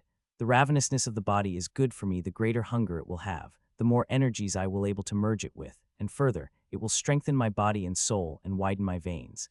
That way, I will be able to harness more power from my amazing inheritance runes. Still, I am very happy that my body has got such ravenous hunger this way. It will strengthen at greater speed. I continue to suck more and more energies into my body. I have so extreme that the blood begins to come out of my nose. I had to take as much energy as possible and continued with that flow. Only that way I will be able to circulate the energy through my veins and create the supreme combat exercise seals. Seeing the number of energies my body is sucking at every second and the speed of my strength increasing, creating the seals of supreme combat exercise seemed inconsequential, but it is important, extremely important. Each ruby seal gives a 30 increase in strength, which is huge, and not to forget, my target is diamond seal 1000 seals. The benefits the diamond seal could give me are far beyond a simple increase in strength. The benefits of it are so beyond amazing that even if there were no benefits to be gained from the ruby seals, I would have continued creating the seals for it. It only took me 10 minutes to suck off the 8 drops of diluted essence of the miasmic astral rose in my joy. I added 10 more drops and continued practicing, but to my regret, I was not able to absorb all the energy before my body had reached its limit. Seeing the amount of energy that remained in the tub, I would say I had absorbed about the 7 drops worth of energy, which means my body's capacity had reached the 15 drops, which is almost double. This increase in ravenousness and limit of digesting all because of the runes, or might I say because of aura that is radiating from them. I stayed in the pool for a few minutes more before getting out and walking into the shower. This time when I walked out of the shower, there were clothes on my body. Feeling hungry, I walked into the kitchen and started to cook something for myself. 45 minutes later, I was finished cooking and sat at the table, eating alone. Ashlyn still had not woken up, so I am all alone. Tring tring. After finishing with dinner, I went to my room and taken out tome and about to seep my consciousness in it when my holowatch began to buzz, and it is from the teacher. Your girlfriend seemed to have occupied too much of your time that you forgot to call your teacher, even after 24 hours of returning. The teacher said as I received the call. I looked at the time and saw it is an hour extra since they let me go after questioning yesterday. It's not that, teacher, the load at the hospital was too much that I had forgotten about calling you. I lied. I had forgot to call the teacher. I was going to call her after dinner, but forgot about it. Humph, the teacher humphed, totally not believing me with my lie. Anyway, I had to call you to tell you that the ruin will be opening 4 weeks before our prediction, so you have to return a month earlier than you have planned. Teacher informed. What? I asked, surprised. The ruin is the resource site of our academy, the only resource site we have. This ruin is extremely important to our academy. It opened every 6 months, and people were not able to stay in it for more than a week, but it worth going there. Those who enter, ruin have a clear transformation in their strength a week later. As long as one survives in it, one will automatically return stronger. Wow, it is quite a beautiful airship, I said as Myra took out a violet color airship. This was the ship, lean and small and looked extremely elegant. It is the smallest airship I've ever seen and also the most unconventional one. It is just 10 meters long compared to corvettes, is at least 20 meters long, and unlike the other this airship does not have engines outside. If not for Myra telling me this is an airship, I would have thought it is just a beautiful-looking egg-size modern art that one finds in the museums. Shall we? Myra said, and the door materialized out of the airship. It is small enough that one person could pass through it comfortably and have a faint energy layer covering it, so I could not see what is inside. I walked toward the airship feeling quite excited. I am sure this is not a product of our world. We are not advanced enough to produce something like this. Wow, I said as I passed through the energy screen and entered the airship. I was prepared to get surprised, but not this surprised. The inside of the airship is nothing like what it seemed. The inside of it is huge, 5 times more than what it seemed outside. 20 people could comfortably sit here without feeling restraint, and a couple of doors I see at the end also seem to hide some surprises. The interior of the airship is white and has comfortable chairs and couches placed in strategic places, which made space looks bigger than it usually is. Impressed? Myra asked as she appeared beside me. Very much, I said. It is not an airship but a flying space type above, which is way rarer than the normal space abodes. I was lucky enough to find it in a ruin, she said with a happy smile. She is very lucky. It is quite difficult to find such a treasure. Let's start our journey then, she said as she sat on my lap, and the next moment, I felt a slight light feeling coming over me as the airship shot into the sky like an arrow. If I saw the scenery passed swiftly in the window, I would have thought the airship is flying at slow speed. Through this airship, it will take me 5 days to reach the academy. It could go faster, but we have decided to go a little slow as it will be a month before we will meet again. It had been 3 days since the teacher's call. I was going to leave for the very next day, seeing it takes 10 days to reach the academy, and even I would have had the only day before I had entered the ruin. Now, I will have a week full to make all the preparations to enter the ruin. The resource site is barren, but it is extremely dangerous. I don't know what that danger is, but from what Alina had told me, it is extremely dangerous. So, what do you want to do? Myra asked with her face directly in front of me. Our noses are literally touching, and lips are just inches apart. I could think of a couple of things, I said and took her lips into mine. We began kissing before it turned to something more as MOANS began to ring out throughout the airship. I am going to miss you very much, I said as we laid tired on the bed. Me too, she said as she directly looks me into the eyes. Seeing the same emotions in her eyes that I am feeling, I couldn't help but kiss her wonderful lips. Like me, she has many things to do in her organization. She had been away from it longer than I was from my academy. It will be at least a month before she would be able to leave her organization. This time, I was not planning to spend much time in the academy. I will leave the academy a few days after I returned from the ruin. I am planning to spend at least 2 weeks with my parents. It has been a while since I saw my family. What are your plans for the World Championship? Myra asked suddenly, hearing that I couldn't help but feel startled. World Championship, I said with a sigh. It is a very big thing in the central continent. Participating in it is a matter of pride and tradition, which continued for thousands of years. This time it had been even more special, seeing it was the 10,000th year of it. People are extremely excited about participating in it. It was going to be held 3 months later, but for some reason they had postponed it 3 months further, and now it is held 6 months later. The teacher had asked me to participate multiple times first. I had said no, but later, seeing her insistence, I've said yes, and that is if I reach the king stage. If the championship had not been postponed, I would not have participated in it, but now, seeing it postponed and there are 6 months to it, there might be some chance, though I can't be sure. Designing king-level inheritance is not an easy thing. What about you? Does your organization still bugging you? I asked, to which she nodded gently. Seeing that, I couldn't help but sigh. Being a powerful member of the Supreme Organizations, she has certain responsibilities, and one of them is participating in the World Championship. It is a very big thing, Supremes, as most winners come from them. The championship is a way for them to gauge the strength of the young generation of other Supremes, not to forget the glory one's organizations gets after winning and the talents they are able to attract. All these aspects made the World Championship very important to every organization, especially Supremes, who want all their people to participate to win glory for them.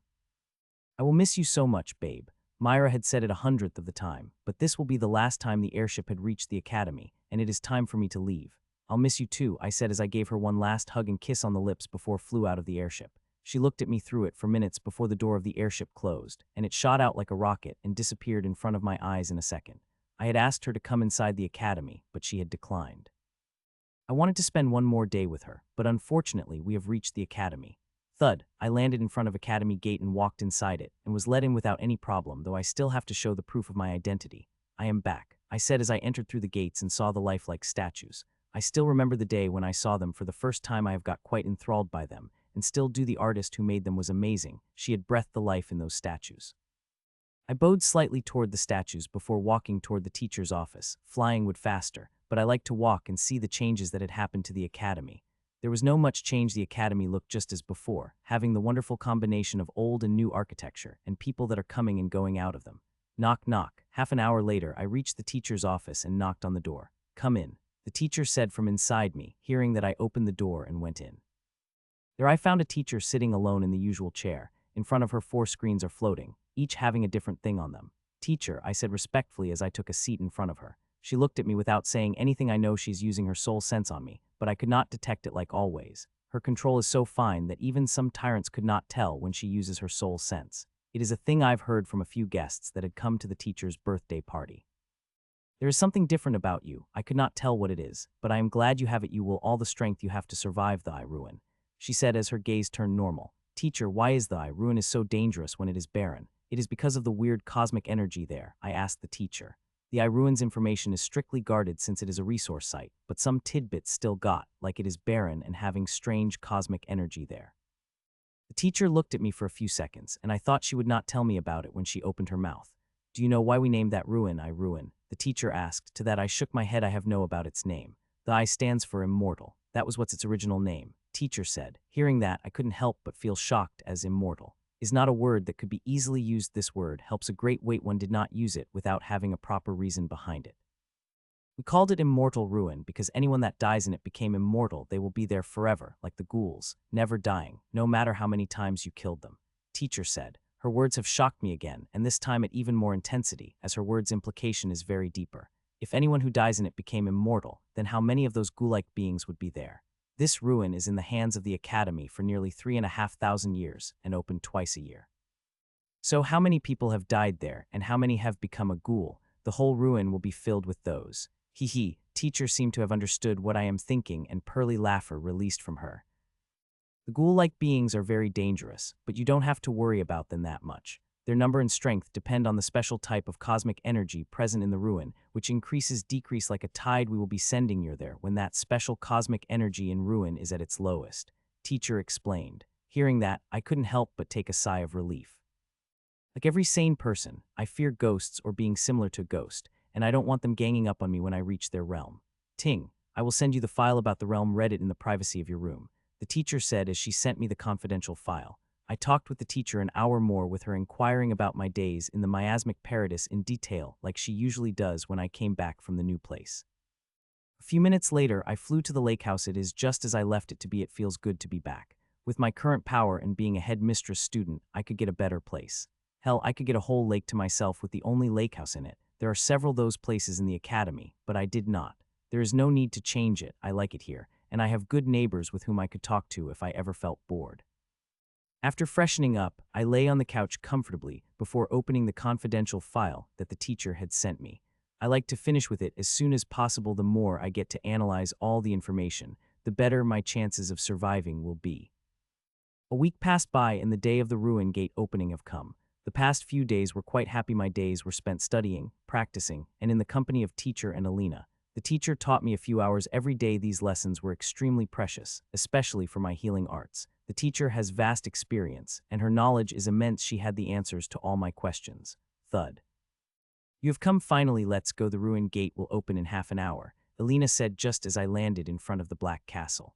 In the few months I've been away, Elena had grown even more beautiful, and emitting an otherworldly feeling that hosts of all bloodlines emit. She had also reached the high level of Prince stage, and I will have to try hard if I want to defeat her. As I had landed, Elena had nearly pulled me as we walked into the Black Castle. The Black Castle, which is also its official name, is one of the most fortified locations in the whole academy. This castle was made from very rare materials and warded by Her Excellency Roosevelt herself. The castle contains only one thing, the realm gate on which the coordinates of I, ruin are carved. It is one of the two places that contain the coordinates of I, ruins. The other place is in the head of headmaster headmistress. The I, ruin is one of the most precious resources in the academy's hands. Such security and confidentiality are warranted. Soon we reach a huge hall in which the ruin gate present in the hall. People stood in three groups. The group on the left is wearing black coat, while the group on the right is wearing a blue coat. Both groups have 50 people each. As for the central group that is between them, it has 342 people who are wearing a white coat like I and Elena are wearing. The left group wearing the black is from the Hawthorne Sea, while the right is wearing the blue is from Wisdom Tower, and the ones wearing the white coat are from Academy. Usually we did not share our resource site with anyone, including the Hawthorne Seal and Wisdom Tower, but we do once in a decade before the start of the World Championship. It is part of the ancient agreement. I don't like this agreement, nor does the teacher. We share our resource site with them, but these people don't. They have many resource sites in their control, but they did not share the single one. The worst thing is the pittance they offer as compensation for the usage of our resource site. It is less than 10 times what we deserve. We attracted the attention as we have entered the Great Hall. Everybody looked at us, from groups to the tyrant who is responsible for the group. We walked under the deep gazes and reached the front of a central group as the headmistress student. I will lead the groups inside the realm despite having one of the lowest levels here. Here 80 that are present here are kings, and the rest 20 are princes, and even among the princes, most of them at the high level or the peak level. There are a few tyrants and emperors as well, but they can't enter the ruin as the limit of ruin is at the king stage. Now that everyone has appeared, let me give you some piece of advice that will save your lives in the ruin, said Professor Josephine, who was standing in front of the realm gate. Don't let the ghouls gather around you. The more they gather, the more they will attract, and remember to maintain more than 200-meter distance from the ghouls when your beacon begins to shine. The beacon doesn't work properly when they are in the near vicinity of ghouls, so get away from the ghouls as soon as your beacon begins to shine. Otherwise, you will be stuck in the ruin and become a ghoul, Professor said. The last sentence she said has quite an ominous tone that quite a few people have shuddered visibly hearing that. The silence descended again, and this time it had lasted for nearly an hour.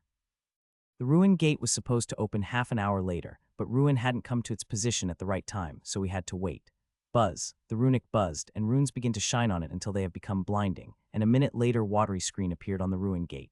All right, the ruin gate has opened. Michiel, enter the gate, Professor Josephine said. I nodded at her and walked into the gate. It will be 6 days before I and others could return to the academy.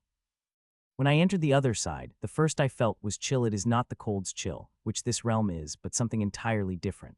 Feeling this chill, I instantly come across the feeling I used to have after watching a horror movie. Other than the chill, I night that only light from the faintly twinkling stars above. To be honest, such environment felt quite dreary, but I will have to get used to it. For 6 days I am in this ruin. This ruin's environment is special. There is always a night. One would never see a day here. After looking around for a few minutes, using my soul sense, which is slightly suppressed in the environment, I opened the seals of my armor so that my body would come in contact with the energy of this ruin. This special energy is the reason why I had come to this ruin, and now I want to see how effective it is in raising the potential me.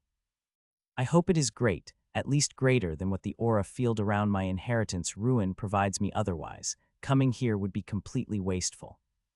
Fuck, I curse it as I begin to feel the pin-prickling sensation all over my body whenever this strange energy touched me. The pain is quite intense, to honest, far more than I had expected, but lesser than what I experienced during my daily practice. First, I felt nothing but the prickling pain as this strange cosmic energy began to drill into every part of my body and soul, but after 10 minutes passed, I began to feel some sort of huger from deep within me. It felt like it is coming from the deepest corner of my body and soul. Gulp. Seeing I am getting the feeling I've wanted, I took out a vial of blue liquid that teacher had given me and drank it. As I drank it, I overcame it with an intense cold feeling. This blue liquid is Lunar Frost Jasmine's essence. It is quite powerful than normal times I would not have drunk in such a dangerous environment. It is extremely cold that it could immobilize me for seconds, and very hard to digest that in normal time, it would have taken me more than 6 hours to digest. I would have been completely immobilized at that time, but nothing of that sort is happening right now.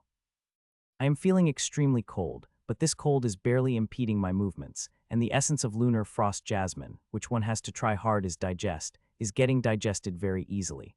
The strange cosmic energy is clashing against the energy Lunar Frost Jasmine's essence, which is breaking and melting it, and this melted part is getting easily digested by me. The process is slow, but seeing the speed it is getting digested will take about 2 hours before all the Lunar Frost Jasmine essence gets merged in me. This Lunar Frost Jasmine essence will increase my strength 1.5 times compared to one regular practice session, which is great as I am getting benefits without doing anything. The most amazing thing is my body and soul will not reach its limit. This energy will continue unearthing more and more potential from me, thus never reaching the limit as long as I have contact with this strange energy. But this energy is not all roses and sunshine. This energy is extremely dangerous. I had to have resources in my body to counter this strange cosmic energy if I let it act. Mutilate in my body, the necrotic process will start, and in a span of few hours, I will turn into the mindless ghoul. It is a complete cycle. When energy comes in contact with my body, it begins to muscle up its defenses against it, thus creating potential. As I consume resources, the body used those resources as the first defense line. As those resources break during the defense, the body merged with them to strengthen itself further. In the 6 days, I have to continue guzzling up the resources, and my body will get automatically stronger. I just now wished I could stay in this ruin for more than 6 days. If I could stay here a month, my progress would be unbelievable. I soon shook my head of those thoughts. Staying longer here is very dangerous. Not only will the density of this energy rise further, but with it, the ghouls will also become stronger, and that is a real danger here. Not to forget, due to the strangeness of this energy, the ruin gate could only be connected to this ruin when the density of the strange energy is its lowest. When the density of this energy, the connection to the realm gate would also break automatically. The teacher had told me that the realm gate could only stay connected for 6 days most, which means even if they want to keep us in this ruin for a longer period, they could not. Seeing the benefits of this ruin, some idiots had tried to stay here for a longer period, but all those who tried got turned into ghouls. The teacher had explicitly warned Alina and me, and her details were quite gruesome. I continued tracking the progress of the Lunar Frost Jasmine for a few minutes before I chose the direction and ran toward it.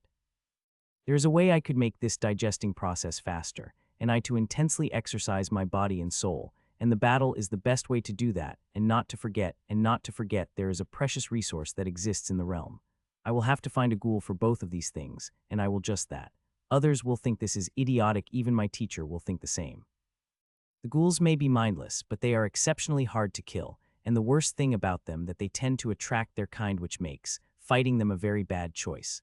There's one more reason, which is the most important reason that one should not fight the ghoul, and that is infection. Their bite and claw are very dangerous once one clawed or bitten by them. The wound made by them will attract a huge amount of this strange cosmic energy into the body. To deal with this much of the cosmic energy, one will need to invest a huge amount of resources, and the clash of that will produce a huge amount melted energy to merge with the body. Some people would think it a good thing, as who wouldn't want to merge a huge amount of energy in a short time and became powerful, and some idiots even tried it.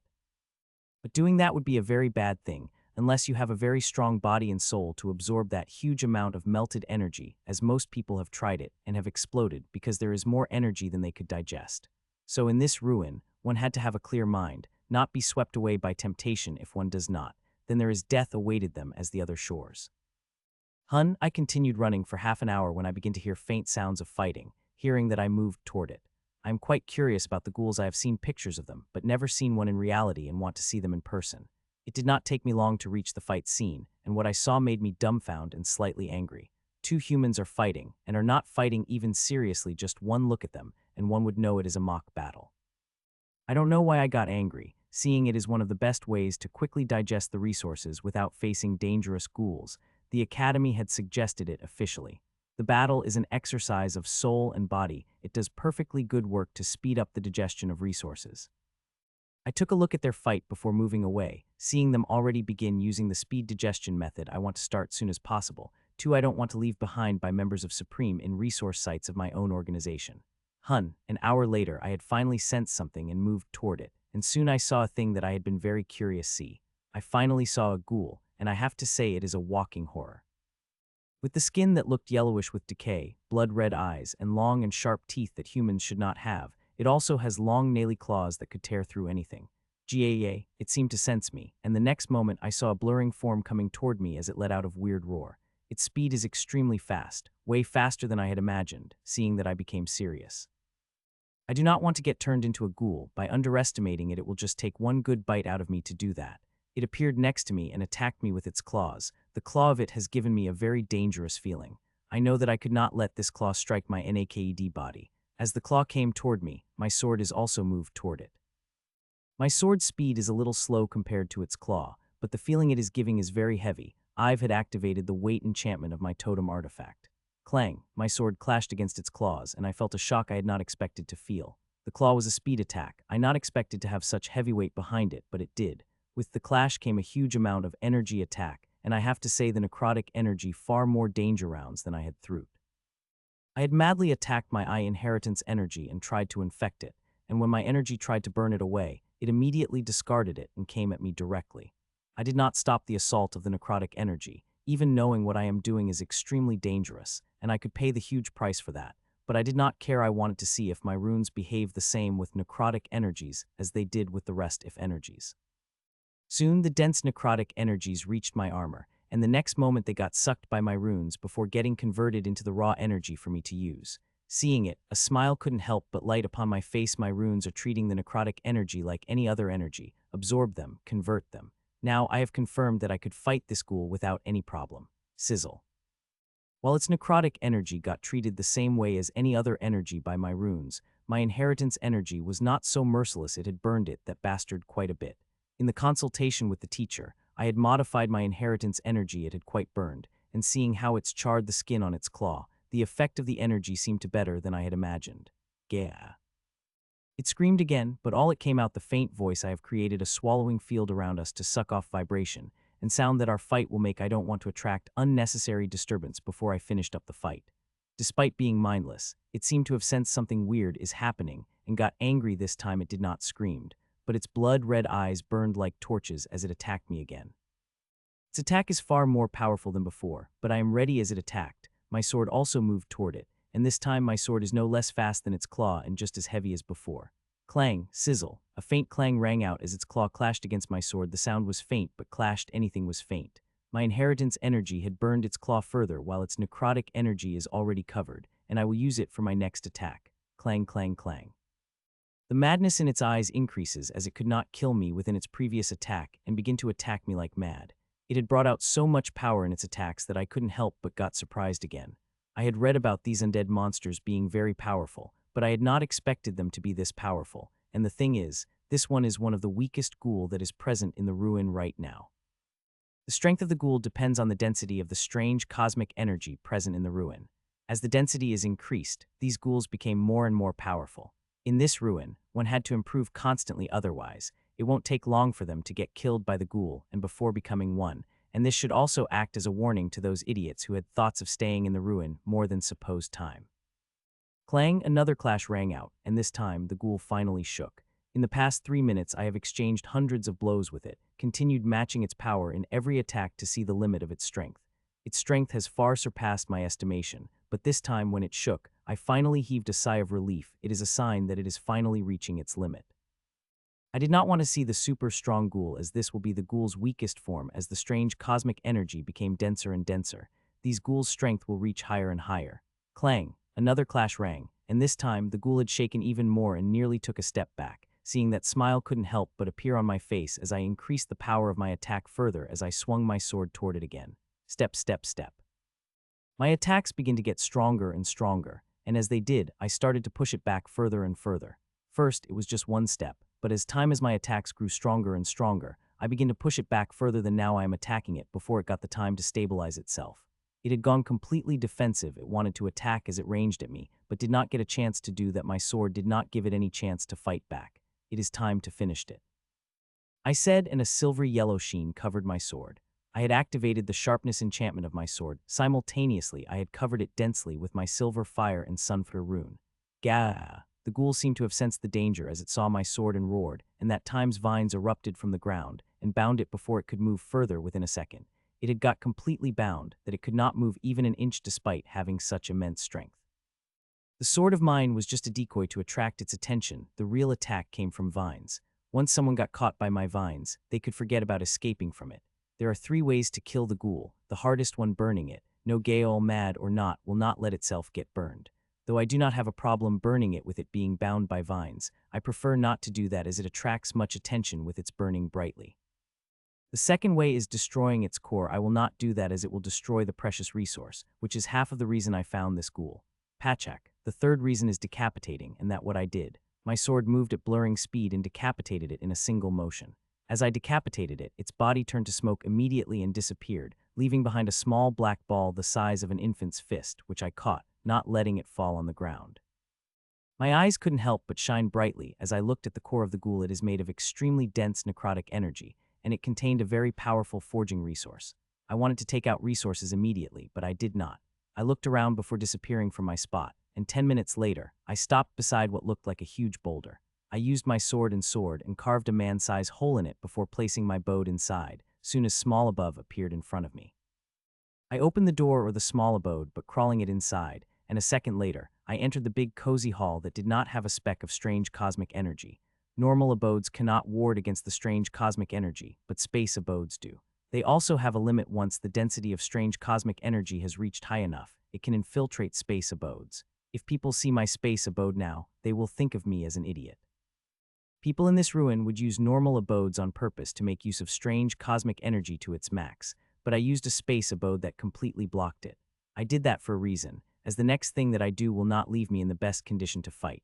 I sat on the hall carpet without going to the practice room and took out a small black core before taking a small palm-sized device and placing the necrotic core inside it. The black core is made of dense necrotic energy, but inside it contains a very precious resource. I activated a small device, and runes on it lit up just as it. A thin layer produced inside and cut the necrotic core into 2, revealing a drop of water with a silvery sheen on it. The liquid drop is not water, it just looked like it. It is called Green Source, one of the best forging resources out there for my current level or the king's. I took out a small glass dish from the device in the size of an eye lens, and inside it is a watery liquid. I took that dish near my mouth and took a swipe out of it. If my teacher saw me doing that, horror would have appeared on her face. The teacher warned me about this thing. 2 only kings could consume this resource and not normal kings. The king stage powerhouse needs to have a strong body, or I might say strong veins. Many people have found their veins damaged, and mines are broken. As I licked it, searing heat spread through my body. The heat was powerful enough that it made me scream my lungs out in pain, and steam begins to flow out of my body. This resource is extremely dangerous and painful, not for the faint-hearted person. Even I who do torturous practice daily couldn't help but scream, feeling the pain it is giving me. It may be extreme, but the benefits it gave make it completely worth consuming. Ah! I screamed louder as the searing heat I am feeling burrowed deeper and deeper into me. This searing heat seemed to burn me alive from my deepest core, and there is nothing I could but scream. Once this resource is taken, there is no way to stop its assault. The pain it gives is mind-breaking that it has broken the minds of hundreds of people. Those with a strong will could bear its assault. It is why the Academy instructed us not to consume these resources here. They should only be consumed in the presence of the tyrant powerhouse, as tyrants have the power to stop the assault of it. As I've said, this green source is extremely dangerous, not only to the mind but also to the body. The veins, the most delicate part of the body, and only veins of kings are powerful enough to bear the assault of it. With the months of refining, my veins have grown quite stronger to bear the use of this green source. I had done great research on the effect of the green source, and if I were not confident about body and soul, I would not have dared to consume it. I may be a little suicidal, but I am not an idiot who will intentionally damage his own body and veins. After God knows how long, I felt the searing heat receding and receded at a rapid pace that within a minute, all the pain have disappeared, leaving behind the body which bathed in gray sweat that smelled awful. The first thing I did was check the time, and when I saw the time, a smile couldn't get hello but appear on my face. The process, which looked like it had lasted for hours, had only lasted for little more than 3 minutes, but in 3 minutes the effects it gives were beyond amazing. I could feel the visible increase in my strength. If I am not wrong, this single drop of green source has increased my large strength margin. If I were to guess, then its increase will be comparable to 10 days of regular practice, where I refine my body and soul 3 times a day, and all it took is 3 minutes. I've even got a bonus of cleansing. The searing heat had even cleansed my body of impurities, which is a great thing as once one reached above the night, it is very difficult to find the resources methods help in cleansing the body and soul. I checked my body thoroughly before walking into the shower. When I finished, I dried myself with my ability and looked myself in the mirror. Others may not see the change in me, but I did as I know what I was looking for. The green source is a true forging resource. The body is like a rough iron, and it is a blacksmith. It affects every part of one, from willpower, soul to blood, flesh, and bones, everything. Regular consumption of green source tends to make the body fitter. It burned fat and other unnecessary things that the body does not need and makes one leaner with each use.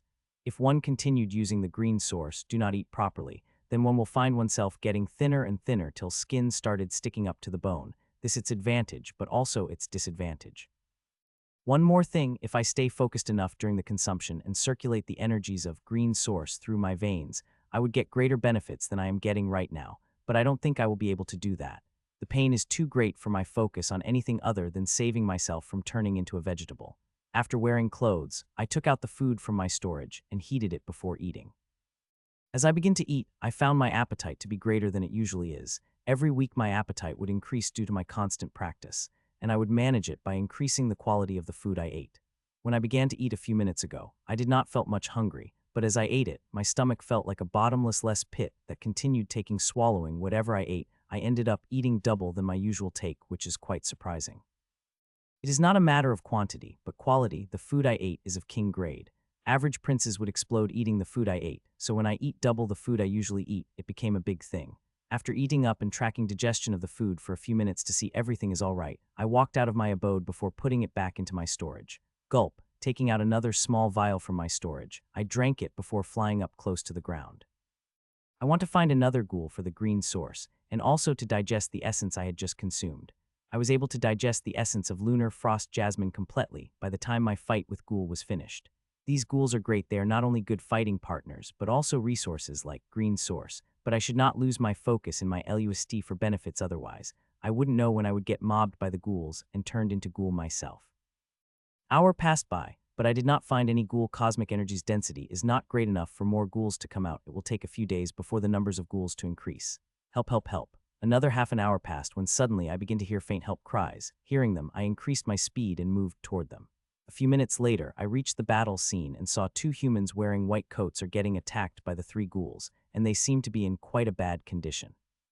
Charles and Georgia, I muttered the names of the young man and women who are fighting against the three ghouls. I don't know them personally, but I have read their info from the information that the teacher had provided. Both of them are members of the academy and are at the initial king level with above average strength. Now they are desperately fighting against the three ghouls. Seeing the three ghouls, I couldn't help but feel jealous. Here, I was searching for a single ghoul for more than an hour, and they have already found three. Shaking my head in disappointment, I acted, and the next moment, 12 vines erupted from the ground and climbed across the bodies of the ghouls within a second. All three ghouls are completely bound, without having the strength to move even an inch. Seeing the ghouls being bound in alexandrite vines, a look of shock appeared on Charlie and George's face.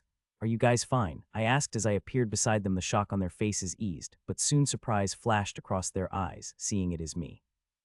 Most people in the academy considered me the healer. Even if I have quite a high battle strength, they still considered me a healer. The main reason for it that I am a headmistress student who is a healer. Not to mention, whenever the teacher mentioned me, she always praises my healing abilities and intentionally omits my prowess, which unconsciously makes people consider me as a healer, especially the ones from the academy.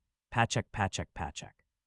"It's nothing," I said, and decapitated the three ghouls in a single strike. They turned to smoke just like the first ghoul I killed did, leaving behind 3 dark black cores. "Here, take these necrotic cores, the green source. Inside it will help your chances of survival," I said, and threw the 2 cores at them. They did not decline the cores. They knew they need all the strength they have to survive in this dangerous ruin.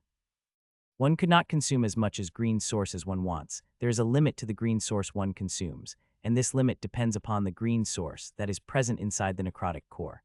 There is a simple equation. Each drop of green source one consume had to have 30 more powerful green source that one consume next. Only then the green source will work on you.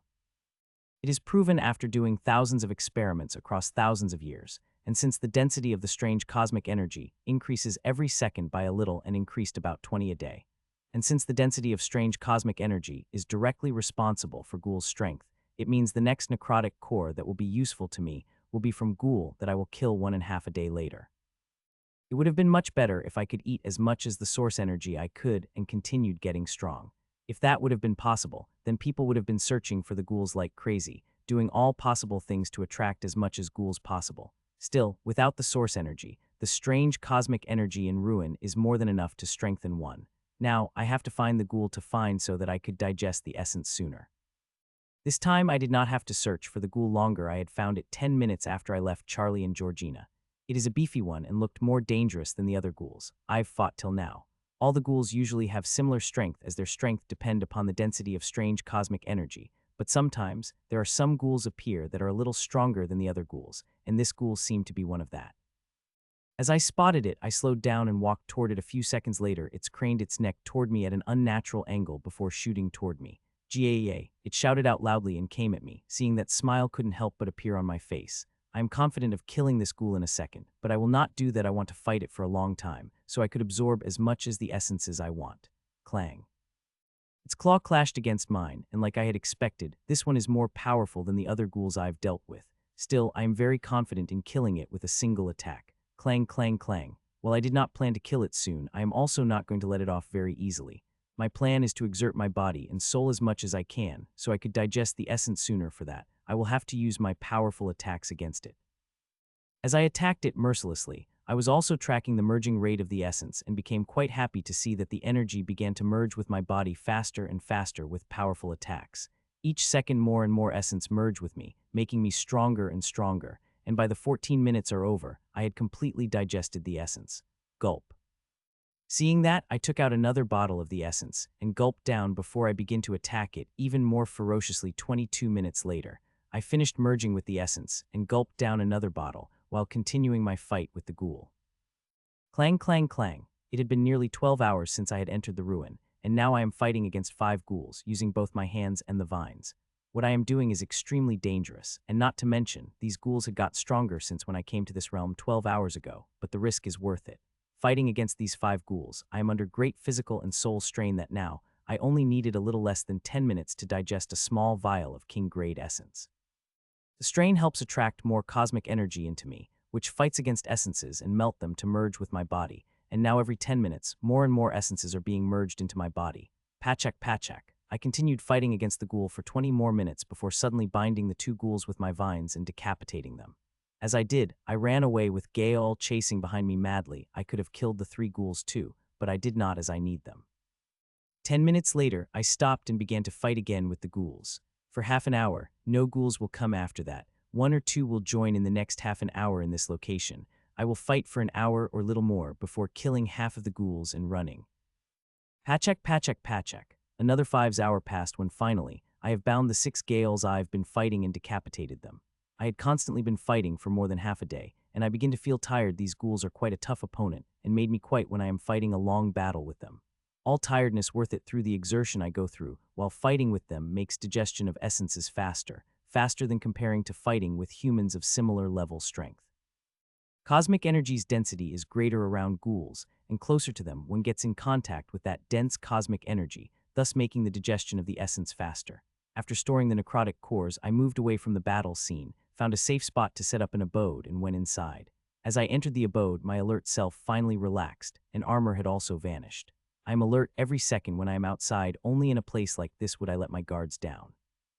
I directly went to shower and wash all the filth I've accumulated before coming out and taking out food from my storage.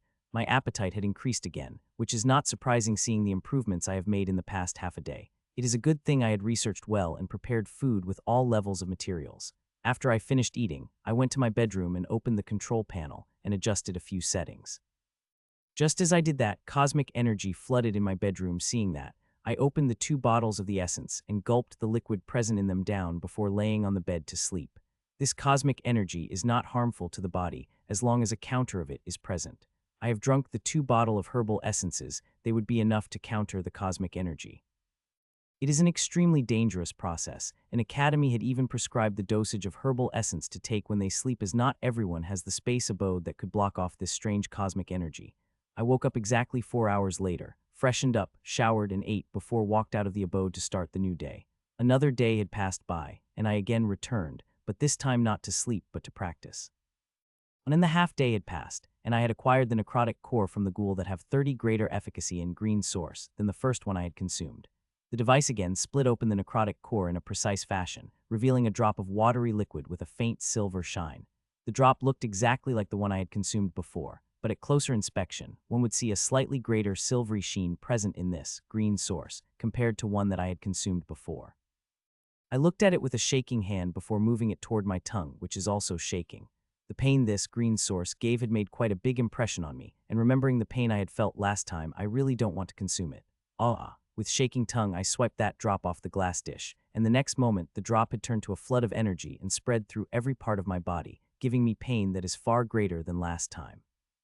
My mind had instantly reached the breaking age. I felt like it could break at any time, and the thing is, I could do nothing against it other than bear it.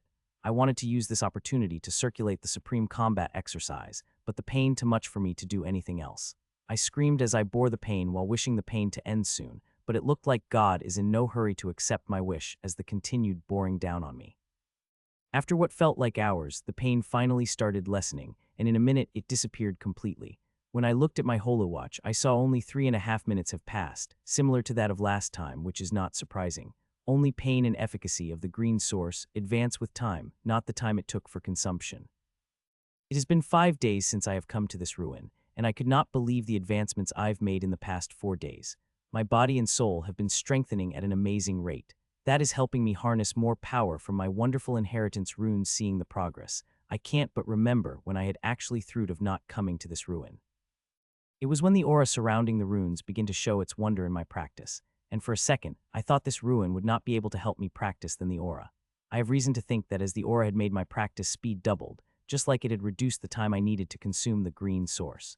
In these past 5 days, I had constantly been fighting against the ghouls. Other than 5 to 6 hours I spent in the abode, the rest of my time would spend in fighting the ghouls. I am using the same strategy of the first day, though which I would constantly fight against ghouls for at least 16 hours a day without taking a break. I would first find Gaol and fight it long enough to attract more ghouls, and when their numbers reached 5 to 6, I would kill a few and run away before and continue with fighting with fewer numbers, which would increase in half an hour. It is the best strategy. It may be a little risky, but it is worth seeing the benefits I am getting from it, and these benefits are necessary for me to contend against these ghouls, whose power is increasing every second. If it is not for me to take a risk, I would not have been able to fight against the 6 ghouls at the same time whose strength is increasing. In the 5 days, I have helped more than 20 people I had found running from the ghouls, as they could not match their progress against the ghouls. Most of these people are princes, but there are many kings too. Since it is the 5 days, I only have today in this ruin, which is very regrettable. This ruin is wonderful. I wish I could stay here for at least a month. The month would have been more than enough for me to make jaw-dropping progress. Clang, clang, clang. With only a day remaining, I've decided to make the most of it and had taken a little bigger risk and now fighting the 8 ghouls together. It is extremely hard to find so many ghouls who never get tired, and their strength increases at every second. I had to be very careful of their every attack, as I could not let any part of my body get touched by it. I continued fighting these ghouls for 10 more minutes before killing half of them and running away while pocketing their cores. I may not be able to use these excess cores, but they will be very useful when I get outside, and due to their life expectancy, they are even more expensive. These necrotic cores could only stay outside of this realm for 3 months. After that, they will begin to vaporize on their own, no matter where one stores them. Only in this ruin they remained unchanged, but their value is huge despite their limited expectancy. Academy sells them at a very high price too. With the number of necrotic cores I am going to be quite rich. I've already decided on what I am going to do with them. I will be exchanging them to an academy for the resources. Some of the bastards from Wisdom Tower and Hawthorne Sea have collected more necrotic cores than me. Yesterday, I saw one member of Hawthorne Seal alone fighting against 20 ghouls without showing much stress. She is extremely powerful, well she should be.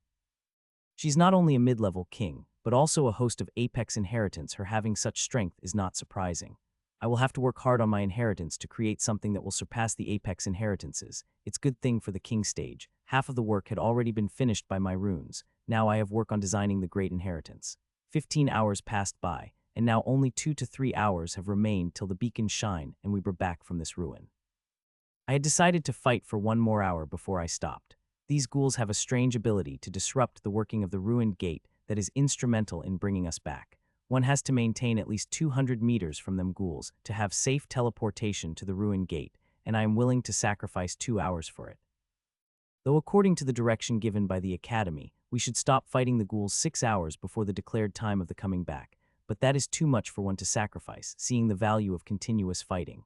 Pachak, pachak, pachak, pachak. An hour passed, and my vines moved like a razor, cutting the neck of ghoul after another. I wanted to continue fighting for another hour, seeing the speed I am digesting the herbal essences, but I have no choice but to do that. The killed ghouls turned to smoke, leaving behind the dark black necrotic cores.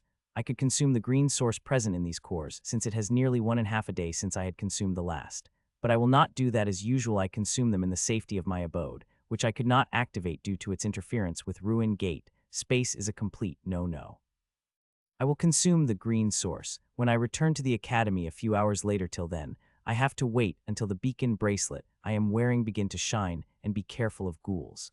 I don't want any ghoul to sneak up on me when it was time to return. That will be disastrous for me. 1 hour more passed, and now beacon would shine at any moment, call me back to the Academy. In this past hour, I have picked multiple desolate spots and sat waiting. Whenever a ghoul come here, I would change my place. The ghouls disrupt the extraction, and I don't want to be close to them when the beacon on my wrist shine. Minutes passed by, and I was hiding under the rock when my soul sense picked up a familiar aura. Feeling it, my expressions couldn't help but change, and I immediately moved away from my spot and flew toward the feeling. I am quite familiar with this aura and the person it is coming from. Gaa. A minute after I got out, I began to hear the roars of ghouls and saw them moving toward the same direction as me, and the thing is, when I flew close to them, these ghouls did not even look at me.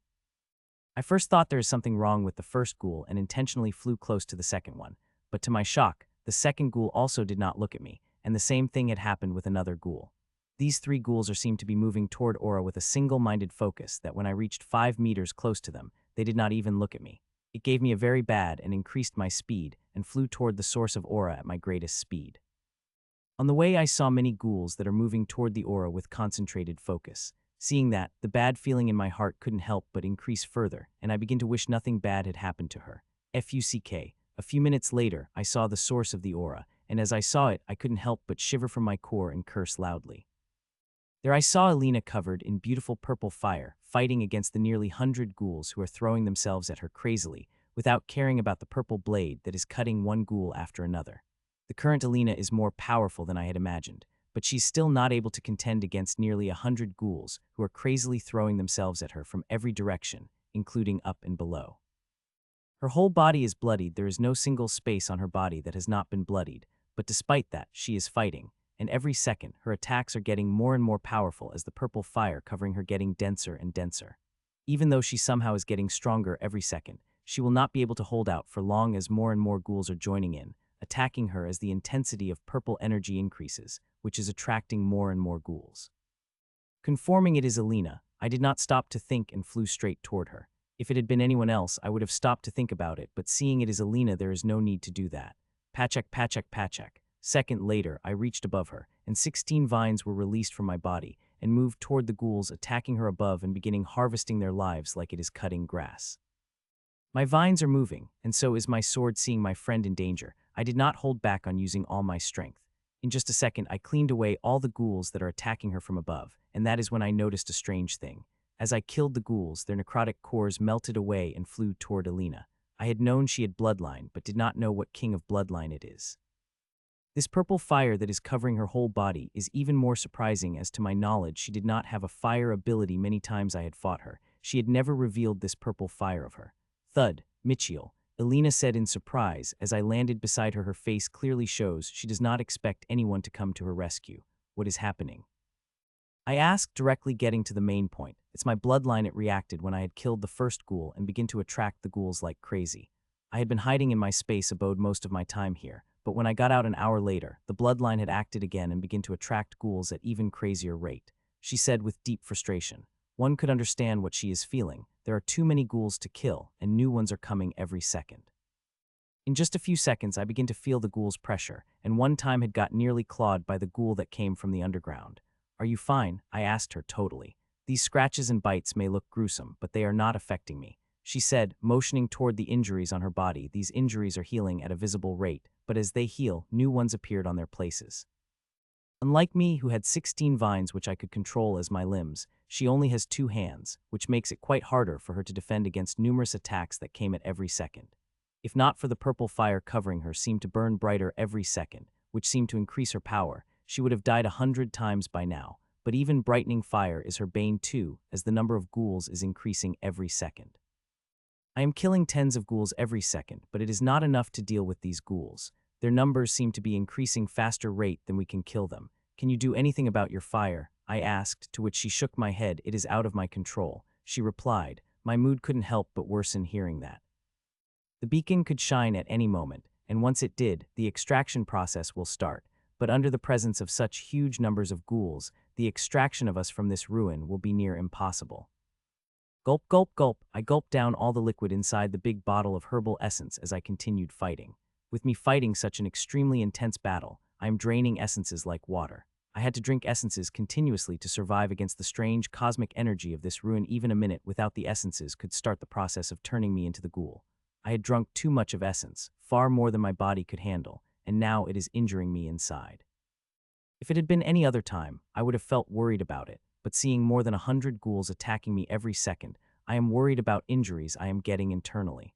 My body is strong enough to handle the injuries caused by a huge amount of essence. Seeing at a crazy speed, the essence is getting digested. I would not have to worry about the internal injuries the essence is causing. It will be over within a few minutes.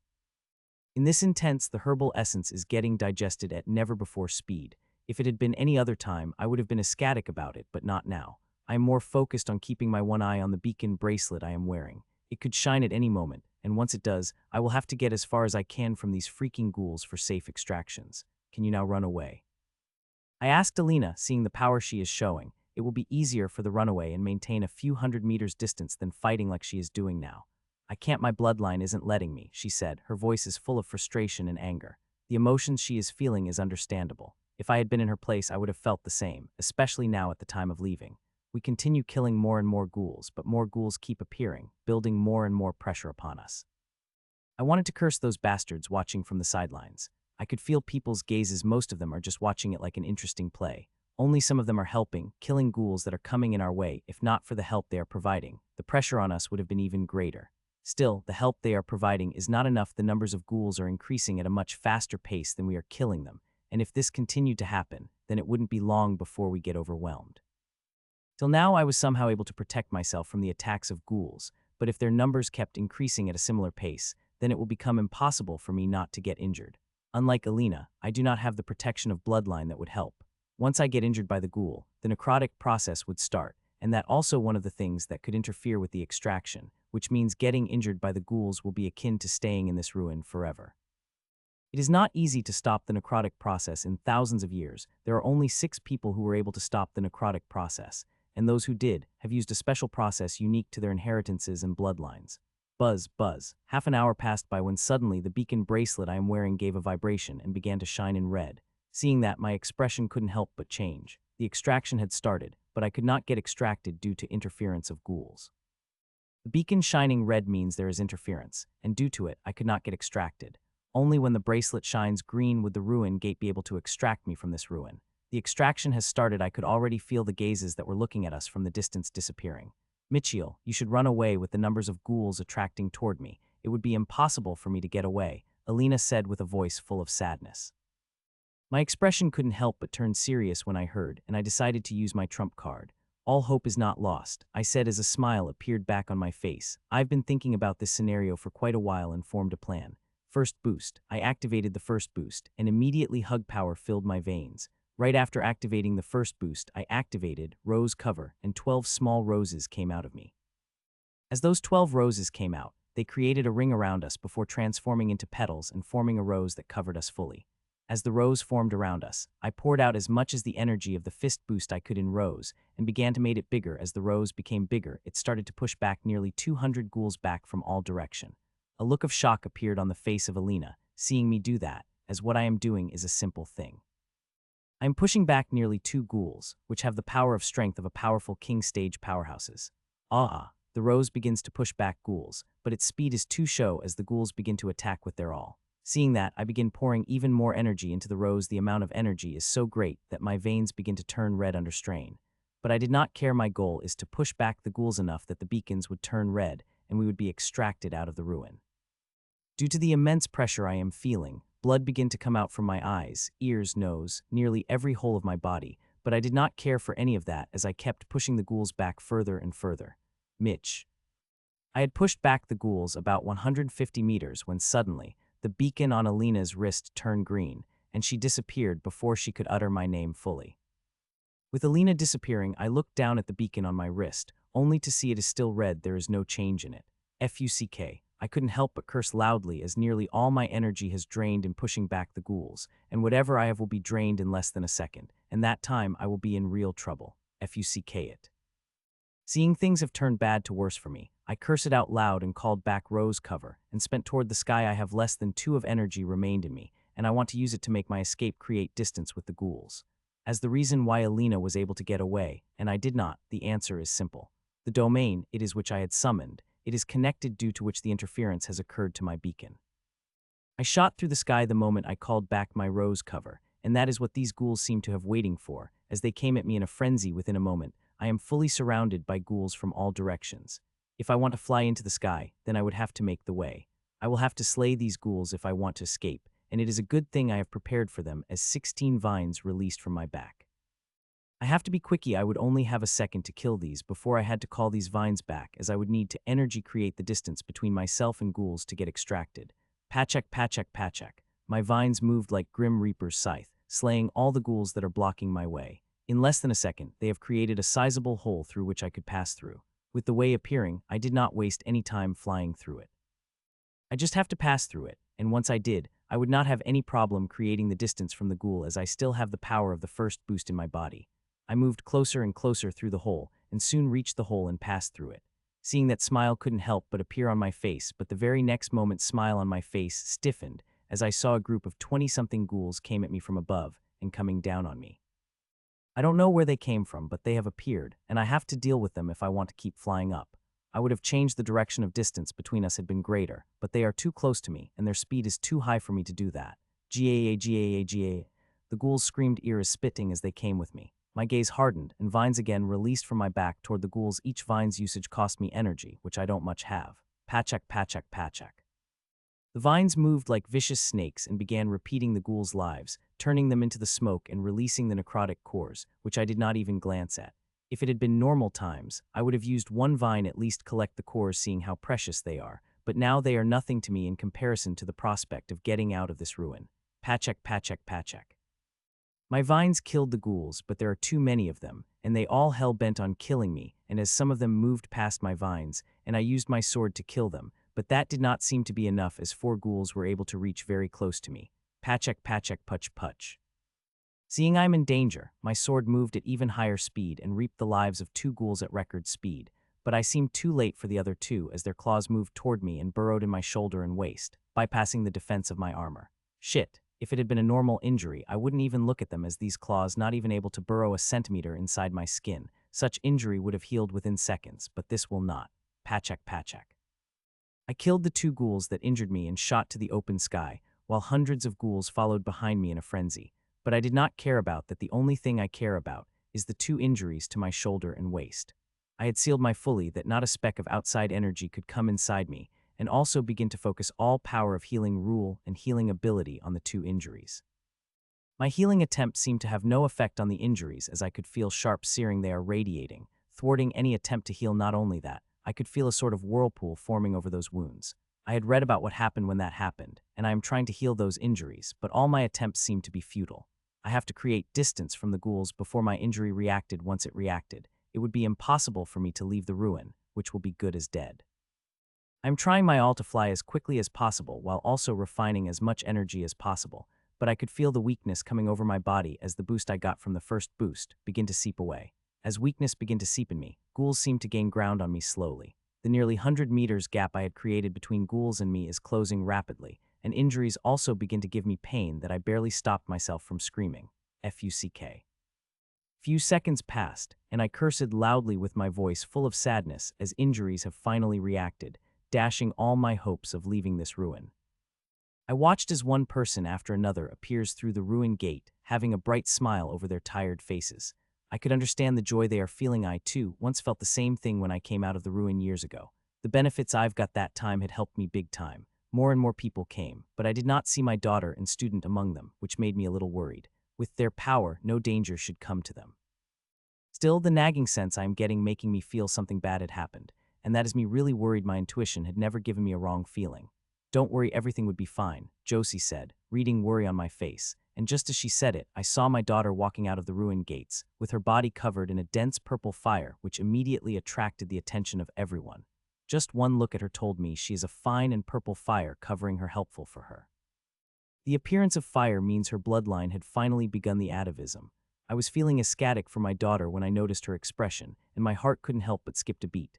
Darling, what happened? I asked as I appeared beside her. Mom, Mitchell, she said as she burst into sobs. Hearing her sobs, my heart couldn't help but contract, and that bad feeling I am getting came at me in full force. Did something had happened to Mitchell, darling? I asked worriedly, taking Mitchell as my student is the greatest choice I've ever made, and in time I begin to love him like my own child. He had come to save me when Ellie begins to explain what happened between the sobs. The more I hear, the more intense the feeling I get in my heart. He finally pushed the ghouls far enough for my beacon to light up and ruin gate to extract me successfully. She finished. Silence descended the whole room. What she had described had shocked the whole room. Nearly all the people standing here have entered the ruin, including some of those from Supreme, and have a clear idea about the ghouls' strength and power that require to push them back. Don't worry, honey, he will be fine and return in a few seconds, I said to my daughter and motioned the ruin gate operators to focus more than the homing band of Mitchell. Seconds passed and more people came, but there is no sign of Mitchell. Soon minutes passed, and 94 of all people that entered the ruin have returned. Now the gate is only picking up the signal of only one bacon, and that is of the Mitchell. As for the rest of the people, they have died, unfortunately. The number of returns is greater than most times, as usually only 80 to 85 of people were able to return. But Mitchell had still not come. His beacon is active. The ruin gate is clearly showing that, but it can't extract it due to interference it facing. Seeing that, I really begin to worry, and as time passed, that worry turns to the near surety that Mitchell won't be able to return. Headmistress, the pressure from the ruin is increasing. We won't be able to keep the ruin gate active for more than a minute. The ruin gate operators informed with secret question hidden in it. The question was forceful extraction. They wanted to ask me if I want to extract Mitchell forcefully, and of course, I will not extract Mitchell forcefully. In more than 3,000 years since this ruin was in control of Academy, we have extracted 742 people, and all of them died. Those who are able to return were returned in pieces, and in bloody passe, not a single person returned alive. On the other hand, people have survived the whole cycle. The people mean only 2 people, 2 brightest stars that Academy ever produced. I would rather have faith in Mitchell's ability than forcefully extract him to bury his ashes the next day. Buzz's second passed agonizingly till the buzz rang out ruin gate and it turned off. The ruin gate now only be connected to the ruin. A cycle later, when the strange cosmic energy inside it reached the lowest. Mitchell, Ellie screamed out loudly, seeing the ruin gate being shut off, and looked at me. There is nothing we can do, darling, I said as tears streaked through my eyes. The ruin gate had closed, and Mitchell had trapped in the ruin for cycle. Most people would consider this a death, seeing nobody was able to survive in the ruin for cycle in over 3,000 years. My condolence, headmistress, said Alger. My student is not dead, Mr. Alger, I said in a voice that came out a little too sharp, but I did not care. The man looked like he wanted to say something, but seeing the look in my eyes, he swallowed his words and remained quiet. Like I had said, Mitchell is not dead and he will survive. If it had been anyone else, including my own daughter, I would not have held such hope, but with Mitchell I have hope. My beacon had turned off, which means the ruin gate had closed. The emotions I had never felt before came over me, wanting me to give up, stopped running, let those ghouls who are chasing me like crazy consume. No, I shouted through my mind, I will never give up. As long as there is a single breath remained in me, I will continue fighting for my survival. People have survived. I've heard 2 people had survived before, though most people consider it as a rumor. I chose to believe it, and if they could survive it, so could I. But before I could think about surviving in the long run, I should think about surviving in the short term. These are hundreds of ghouls chasing me, and worst, the injuries ghouls have given me begin to act as they begin to suck a large amount of cosmic energy into my body, wanting to turn me a ghoul. A huge amount of cosmic energy begins pouring into injuries made by the ghouls, completely destroying the seals I've made with rule-breaking power. There is no obstruction to this energy, nothing can stop it. As it entered inside my body, it had directly begun its assault on me. It divided itself into 2 parts. One is to seep every part of my body and start the necrotic process of turning me into the ghoul, while another part is used to fight against any defense my body had. I could see it's clashing against the natural defenses of my body, tearing them down one by one. It is not only tearing down natural defense but artificial ones too, like the essence I've in my stomach. I had consumed a big bottle of essence a second before the homing ban light up, so I had the raging amount of herbal essence in my stomach, but now there is barely anything has remained. The cosmic energy had melted it all. There are two crises I have to deal with. First is the ghouls that are chasing me, and the second is ghoul I am becoming. At the rate I am refining energy through my refining tower, I am confident that even in my weakened state, I could run away from ghouls, or at least not let them catch me anytime soon. So the real problem is for me to deal with is the ghoulification process I am going through, and I've has to be very quick about it. A huge amount of energy is coming inside me, and at the rate it is increasing, I have less than 5 minutes to deal with or lessen its effects before it became irreversible. It is extremely hard to survive from the ghoulification normally. Once you got injured, you will turn into a ghoul within few minutes, and in the thousands of years, there had less than 10 people that had survived from it. There is a clear record of how they survived, but I couldn't replicate their methods as these methods were special to their inheritances and bloodlines. Still, all hope is not lost. There's a method to survive the ghoulification, and it is very simple. It is to make the body strong enough that ghoul poison that is sucking energy through me would turn powerless against it, and injury would heal on its own, just like how the body deals with poison, curses, and other types of injuries. The method may simple it is extremely, extremely hard and dangerous with how the rate of cosmic energy and power increasing at every second. The ghoul's strongest attack lies in their poison, and it is hundreds of times harder to deal with than the ghoul's physical attacks. Now, coming to the technicalities of the solution to this ghoul poison, which said that I have to make my body strong enough that it will deal with it as it does with normal injuries. The problem with that is that I have to make my body extremely strong very quickly. I would have most hour or two if my body continuously grows strong later than that. The amount of cosmic energy would become too much that my body would not have to deal with it. There is a clear solution to strengthen my body, and that is consuming the essence and use cosmic energy to melt it to forge my body. But the problem, I would need to consume in large amounts or of quality. Consuming such a resource would instantly make the body of the average king. The resource would get change at cosmic energy before it turns on me and makes me explode. But it is the only choice I have, and if I did not take a chance, then in less than 5 minutes I would turn into half ghoul, and that would be irreversible damage from which I could not come back. It took me only a second to think of all scenarios and made my mind, and as I made it, I waste no time to act on it.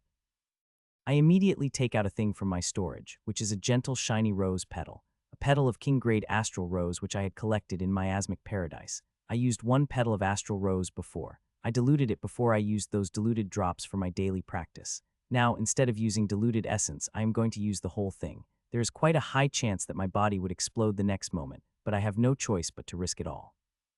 If I did not, I would turn into the mindless ghoul, which I do not wish to become. I would rather die by exploding myself than become a mindless ghoul. Making my mind, I placed the soft petal on my tongue. It felt slightly warm and had a taste that I had never tasted before it liquefied, and that liquefied petal had turned into a sea of energy as it tore through me. Ahhhhhh. I screamed like I had never screamed before as the seal of energy begins to flow through me. My whole body turned red like coal, and smoke begins to come out of me. The sea, like the energy of rose, begins burning my blood and water that I have in my body. It is happening so fast that I could see my body drying up at a visible pace. In a few seconds, all the blood and water I have in my body will evaporate, and I will burn like a twig before turning into ash. Seeing my current condition, the dry muscle on my face couldn't help but twitch, but seeing they have lost nearly the moisture they have, all they could do is twitch up a little. A few hours ago, I would not have thought I would be in such a condition, but fate is fickle. One moment, I was enjoying the rapid advancement, and another, I am burning up. The energy had begun to burn deeper parts of me, but also above, as all the hair on my body had burned away. The hair on my head, on my arms and eyebrows, each and every one of them has burned away. I could see the dust they have turned into in front of my eyes. Within a second, all my hair and half of my blood had burned away, and if this continued for 2 more seconds, I will turn into the dust as my hair did. I was thinking about my death when suddenly, I felt a small refreshing feeling coming over me in mind-breaking pain, only to see cosmic energy finally acting against essence energy. The cosmic energy is attacking the essence energy ravenously like a mad dog as it did. It is melting a huge amount of energy, which is merging into my body, which in turn had stabilized my condition barely. I am still on edge and could die within a second if melted essence stopped merging with me. While energy is still burning every part of my body, the melted energy merges with it, making it stronger than before. Both energies have begun to fight against each other, as they are each other mortals' enemies, me more and more melted energy, forging my body further and further. As time passed, the amount of melted energy became greater and greater, as the quantity and quality of the cosmic energy continue to increase. My injuries are sucking more and more cosmic energy every second, and the quality of that energy would also improve by a fraction. The cosmic energy is assaulting essence energy with more and more quantity, thus giving me more melted essence energy to merge with me. With passing time, I could feel my cracked skin begin to heal, but its speed is very slow. I am happy with that as long as I am not exploding very next second or immediately turning into the ghoul. I am fine with it. I just wished I could get some release from this indescribable pain, but with every part of my body turning into the battlefield, the pain had not decreased but increased instead. If not for my will to survive, this pain would have broken my mind, and the ghouls who are chasing me would have torn me apart. Over time, the amount of energy that wounds are sucking has increased dramatically, and with it, the number of ghouls. With a huge amount of cosmic energy entering inside me, I've become some sort of torch that in just 10 minutes their numbers have increased by the 100, and now there are about 300 ghouls that are chasing me. In these past minutes, I have grown far stronger than I had imagined. Half of the essence energy had melted, and the increase they have given me phenomenal, but far from enough for my body to heal from the ghoul's poison. One petal of miasmic astral rose contained a huge amount of energy, but with 10 minutes, the cosmic energy had reduced it in half, and seeing the rate its quantity and quality increasing, it will take less than 3 minutes to melt the other half. It is very bad news for me. Injuries are sucking the cosmic energy faster pace than I had through. Within 3 minutes, all the petals' energy would be melted, and I have to consume another, which will not take even 2 minutes to melt, according to my prediction. If it had kept going on this way, it wouldn't be long before injuries begin sucking more cosmic energy. I have to grow stronger faster than I am right now, as once the energy got the upper hand, it will take mere seconds to turn me into a complete ghoul. 2 more minutes passed, and now there is barely enough essence energy remained in my body for the last 10 seconds. The wounds have sucked the energy faster than I had through, 40 seconds faster, which is not a good thing. Seeing I do not have many times, I again took out the petals of miasmic astral rose. Yes, petals, not petals. I am going to consume the 2 petals this time. It will be very dangerous, but I have no choice. Seeing the rate of cosmic energy into me, and the rate which is increasing by the second, I have stronger fast. The consequences of that not happening to the grave for me to think about it. I waited for 3 seconds before putting 2 petals of miasmic astral rose into my mouth. Their amazing taste filled my mouth before they are liquefied, and that liquid turned into a sea of energy that again began to burn every cell of my body. Ah! Indescribable pain begins to burn my consciousness, while energy my body I again begin to burn bright like coal, but this time, the cosmic energy swiftly. A huge amount of essence energy started to melt away as it clashed with comic energy and begin to fuse with my body and soul, which slowly bred down the shine I am shining with and begin to heal the cracks on my skin. The amount of cosmic energy continued to increase that with 3 minutes of 4 minutes of consuming the 2 petals, it had already melted away half of its essence energy, and it will take less than 2 minutes to melt away the other half. Seeing that, I again took out the rose petals from my storage, and this time there are 3 petals I wanted to consume more, but 3 petals already are my limit, and if I consume more, I will explode without a doubt. I consumed the 3 petals the next minute, and the cosmic energy attacked it even more wildly, and in less than 3 minutes it melted it all. Aha! I finally consumed 4 petals, and as I did, I nearly exploded. I have never ever had come this close to death. I think my end is near, the cosmic energy increasing at a rate beyond what I had imagined it to be, that now it is taking half a minute to consume a single petal. In less than 2 minutes all 4 would be melted by it. The most worrying thing is, despite my body getting stronger every second, I don't think my body would be able to handle the pressure of 5 petals. The energy would be too much for my body. I had to consume 4 petals again before I could strengthen my body enough to consume 5 petals. In less than 2 minutes, the 4 petals of miasmic astral rose had been melted, and ate another 4 petals melted within less than a minute.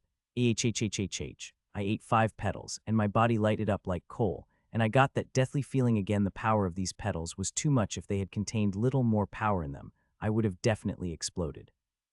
The essence energy of 5 petals begin melting under the assault of the cosmic energy, and this essence energy is melting faster than the melting of 4 petals. It is no wonder anybody can survive once they got injured by the ghoul. Every second Kami's energy increases, and the rate increases, the body and resources one consumes could not keep up. I have a stronger body and soul than others due to my apex constitution and the torturous practice I do every day, but despite that, I was barely surviving, and I don't whether I would even survive for 5 minutes, seeing the rate for cosmic energy increasing in my body. The cosmic energy took 40 seconds to melt the energy 5 petals of miasmic rose essence, and I immediately consumed another 5 petals of it. I wanted to consume 6, but my body is not strong enough to bear its pressure.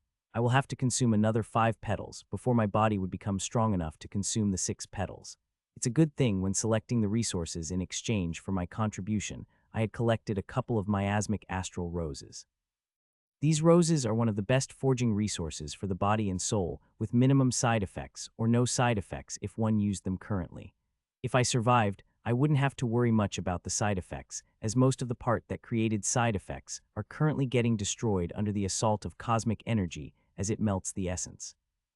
Soon the energy 5 petals melted, and cosmic energy only took 20 seconds to do that, less than half of the amount it took for the last 5 petals to be melted.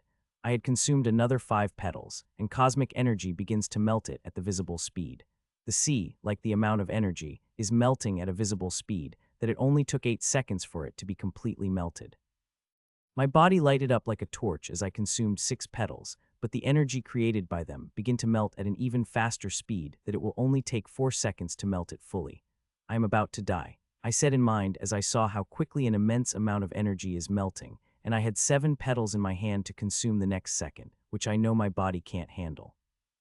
There is a 99.99% possibility that I will explode just as I consume them, but I will still do it.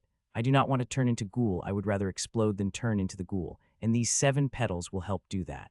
Seeing myself so accepting toward death, a smile couldn't help but appear on my face as I moved the 7 petals toward my mouth to consume them. I was about to take the 7 petals into when I suddenly spotted when I felt the amount of cosmic energy declining. My body had begun its attack on injuries, seeing that smile couldn't light up on my despairful face, and I immediately moved my healing rule power to help when I noticed my healing power had made advancement somehow. It had reached a peak of high grade. With the power of my constitution and rule, I begin focused on the injuries they begin to heal, and within minutes of the injuries have been healed by half, cutting the suction of cosmic energy by 60.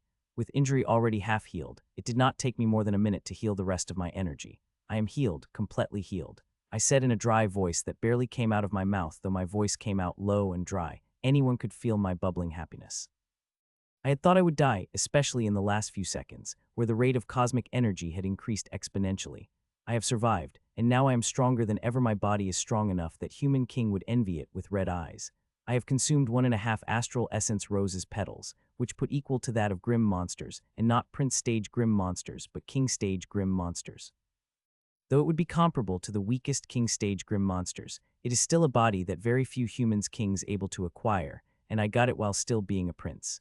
Most importantly, with the strong body and soul, I could now harness more power from my amazing runes, and that became excited thinking how much power I will be able to harness from them.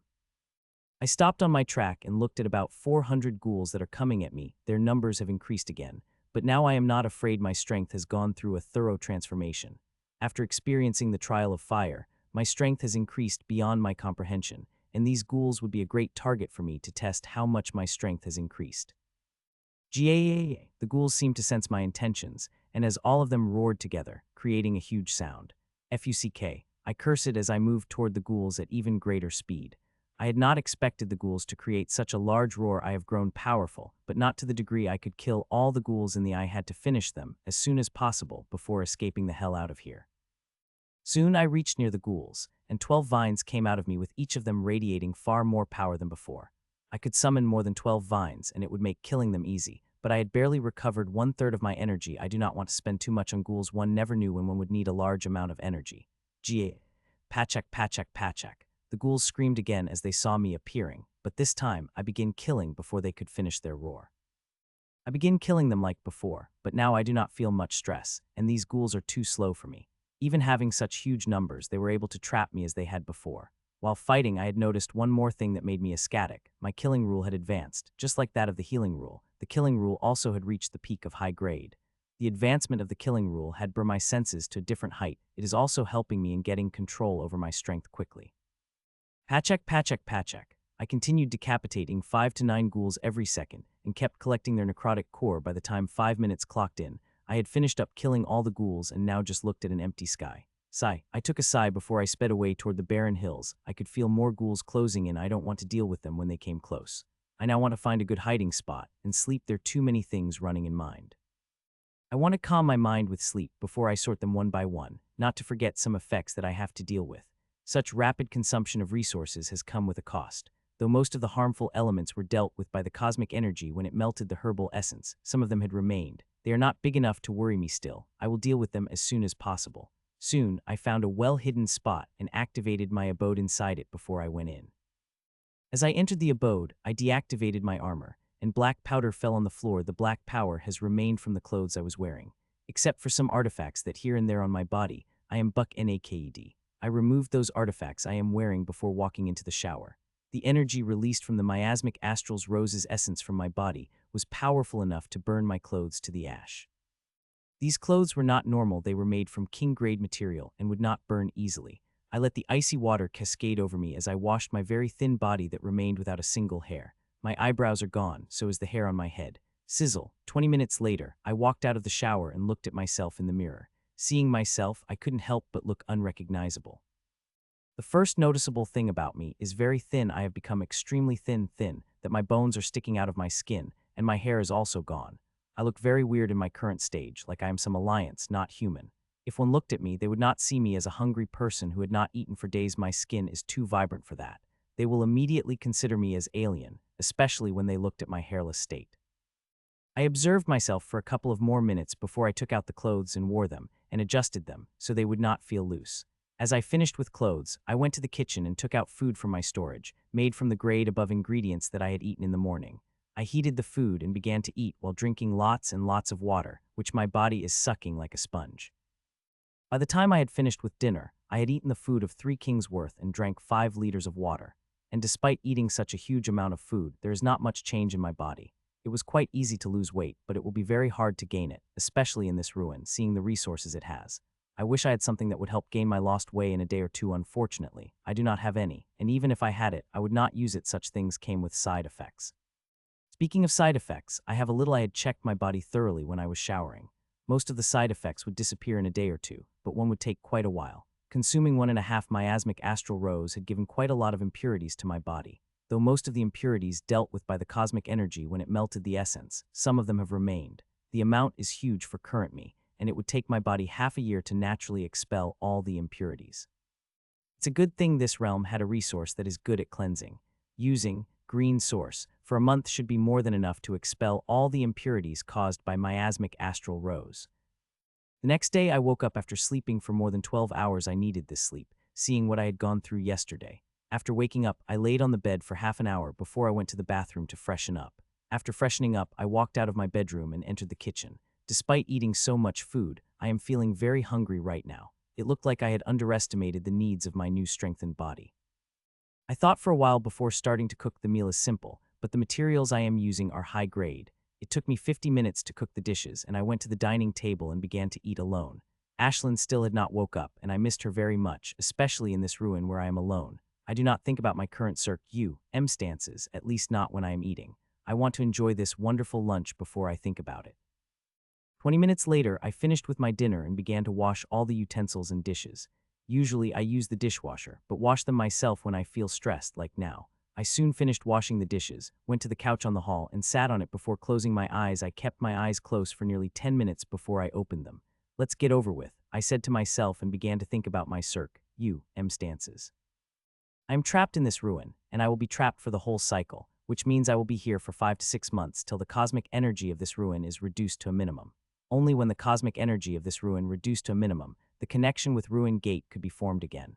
I will have to survive in these ruins for a complete cycle. Till now nobody was able to do that except for 2 people, which I think is a rumor, but I am terming it as truth for confidence and sanity.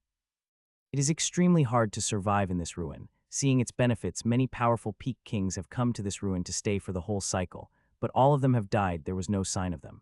Teacher said as its peak, the cosmic energy here became so powerful and dense that even emperors could be turned into ghouls in a couple of seconds if they remained here without the protection. I have to survive here no matter how difficult it gets. I have to survive, and for that I would need resources, a lot and lots of resources. I looked inside my storage, and I saw hundreds of self filled with resources. There are all kinds of resources present here, and some of them are even at Emperor grade, which I got from killing some grim monsters in trough exchange of my contributions. The number of resources is huge, but I am not sure if they will be enough to survive here. I will not only need them to counter the cosmic energy, but also need them when I level up. I will not stay at my level forever. I have to level up soon as my body had reached its level. The cosmic energy of this ruin has the ability to unearth all the potential of the body, but my body is reaching the limit that even cosmic energy won't able to help. Considering my body is a balloon, I could inflate it with air, but once it reaches the limit, I could not push more air in it. If I do that, it will pop up into shreds. For that to not happen, I will have to advance its structural integrity, which I could do that due to my body by leveling up. And since I such powerful inheritance runes and body will consistently grow stronger, I will need a humongous amount of resources. I have huge resources in my storage, far more than even a powerful king, but they still did not seem enough when I take this ruin into mind. I looked at shelves and shelves of resources, gauging each of their value. More than half of these resources are already in their essence for a while. I will have to convert the rest myself. My gaze soon fell on the object. It is a small palm-sized wooden box with dense runic formation carved on it. I took out the wooden box and tried to open it, but like before, no matter which method I employ, it will not open.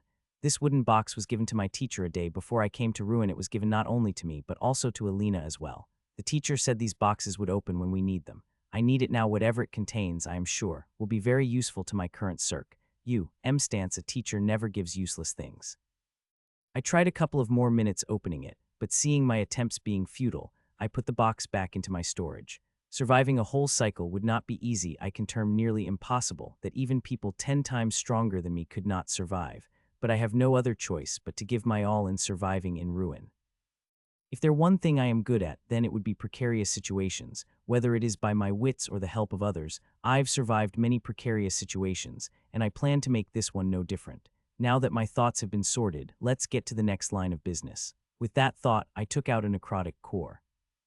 This necrotic core is from the ghoul I had killed yesterday, and since it had been more than 2 days since I had consumed the last core, I could consume the green source that is present inside to strengthen myself further.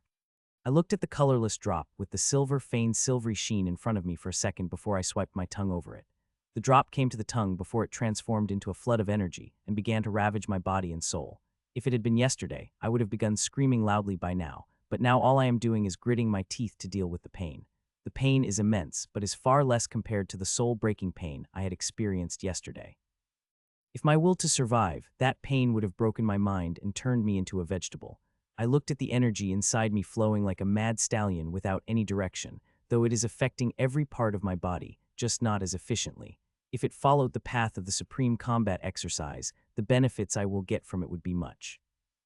Now that I got some semblance of control over this pain, I will now try to move it according to ways of supreme combat exercises, not only to get greater benefits from the green source, but also to create seals. It had been quite a while since I had created them. Without wasting any time, I begin to divert the energy. But how can a fragile mind divert energy which had the force of the vicious flood? I got repelled by it, no matter how many times I had tried it. Seeing I am trying to do what is over my current capacity, I begin to try a different approach. Instead of manipulating the whole flood force of energy, I should be a small part, and with my current energy control, I will be able to do it. I first tried with half of the flood energy, and my mind got repelled just like before but with lesser force. So I began to reduce it. I tried 40 and got repelled again, but when I tried with 30, I was able to break it away from the main energy, but it was too much for me to circulate around the direction of supreme combat exercise. The same thing happened when I tried 25 of energy, but when I tried 20 energy, I was able to control it, albeit barely, and begin to move it, according to the veins of supreme combat exercise. It is extremely hard to control such wild energy, and to control I used every bit will power I have. Doing that, veins of my head is bursting, and I am bleeding from my eyes and nose. The bleeding is surprising seeing the current strength of my body, so one can imagine how much strain I am feeling. While it put a lot of strain on me, it also gives me a lot of benefits. Other than the seals I will create with it, controlling such wild energy will also increase my energy control and power tremendously, which is as much as important as seals of the supreme combat exercise. I stopped finally, or might I say the energy had to spend itself into me.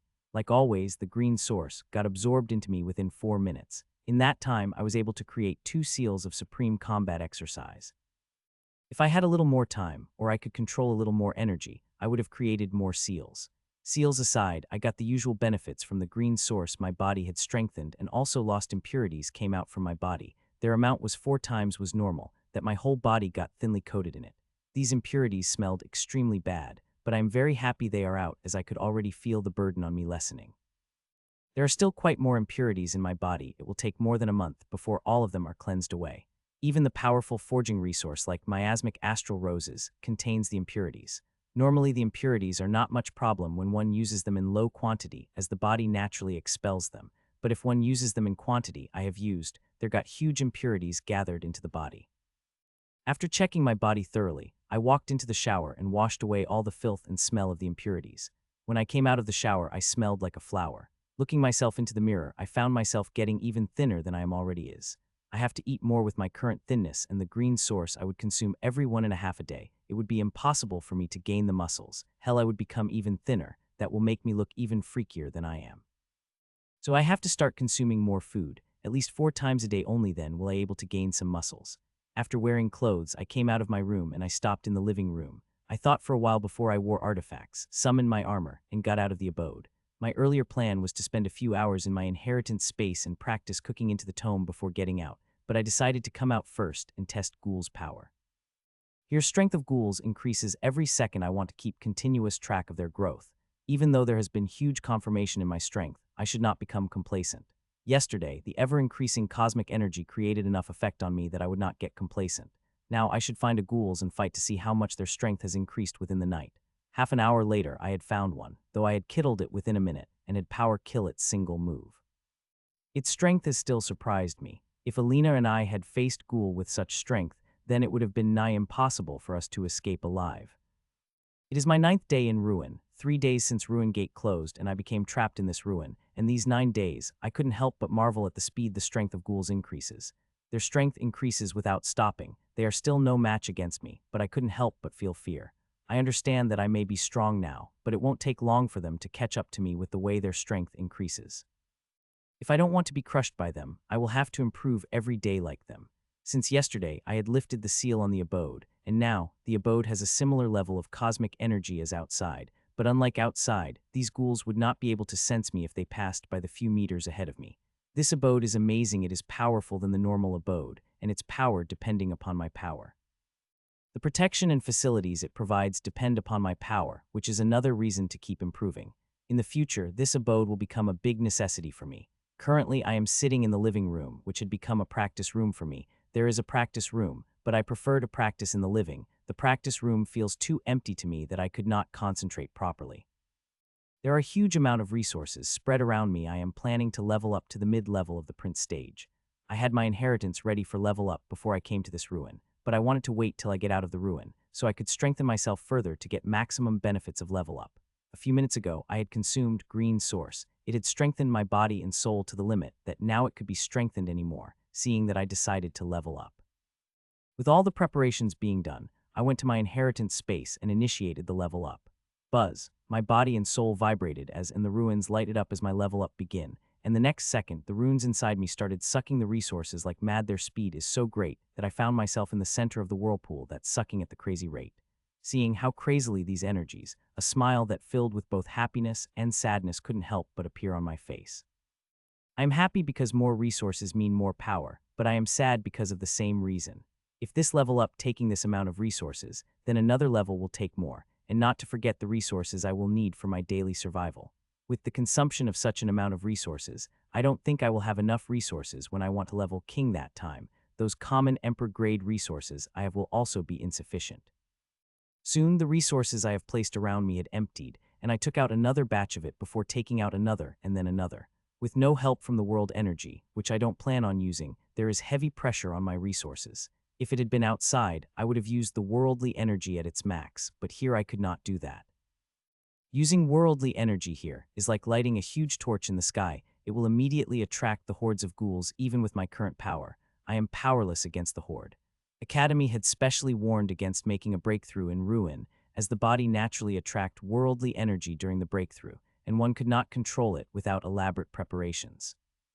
I do not make any preparation compared to others. I am a little different as my inheritance is self-designed, and since my breakthrough is Hands of My Runes, it is no problem for me control worldly energy.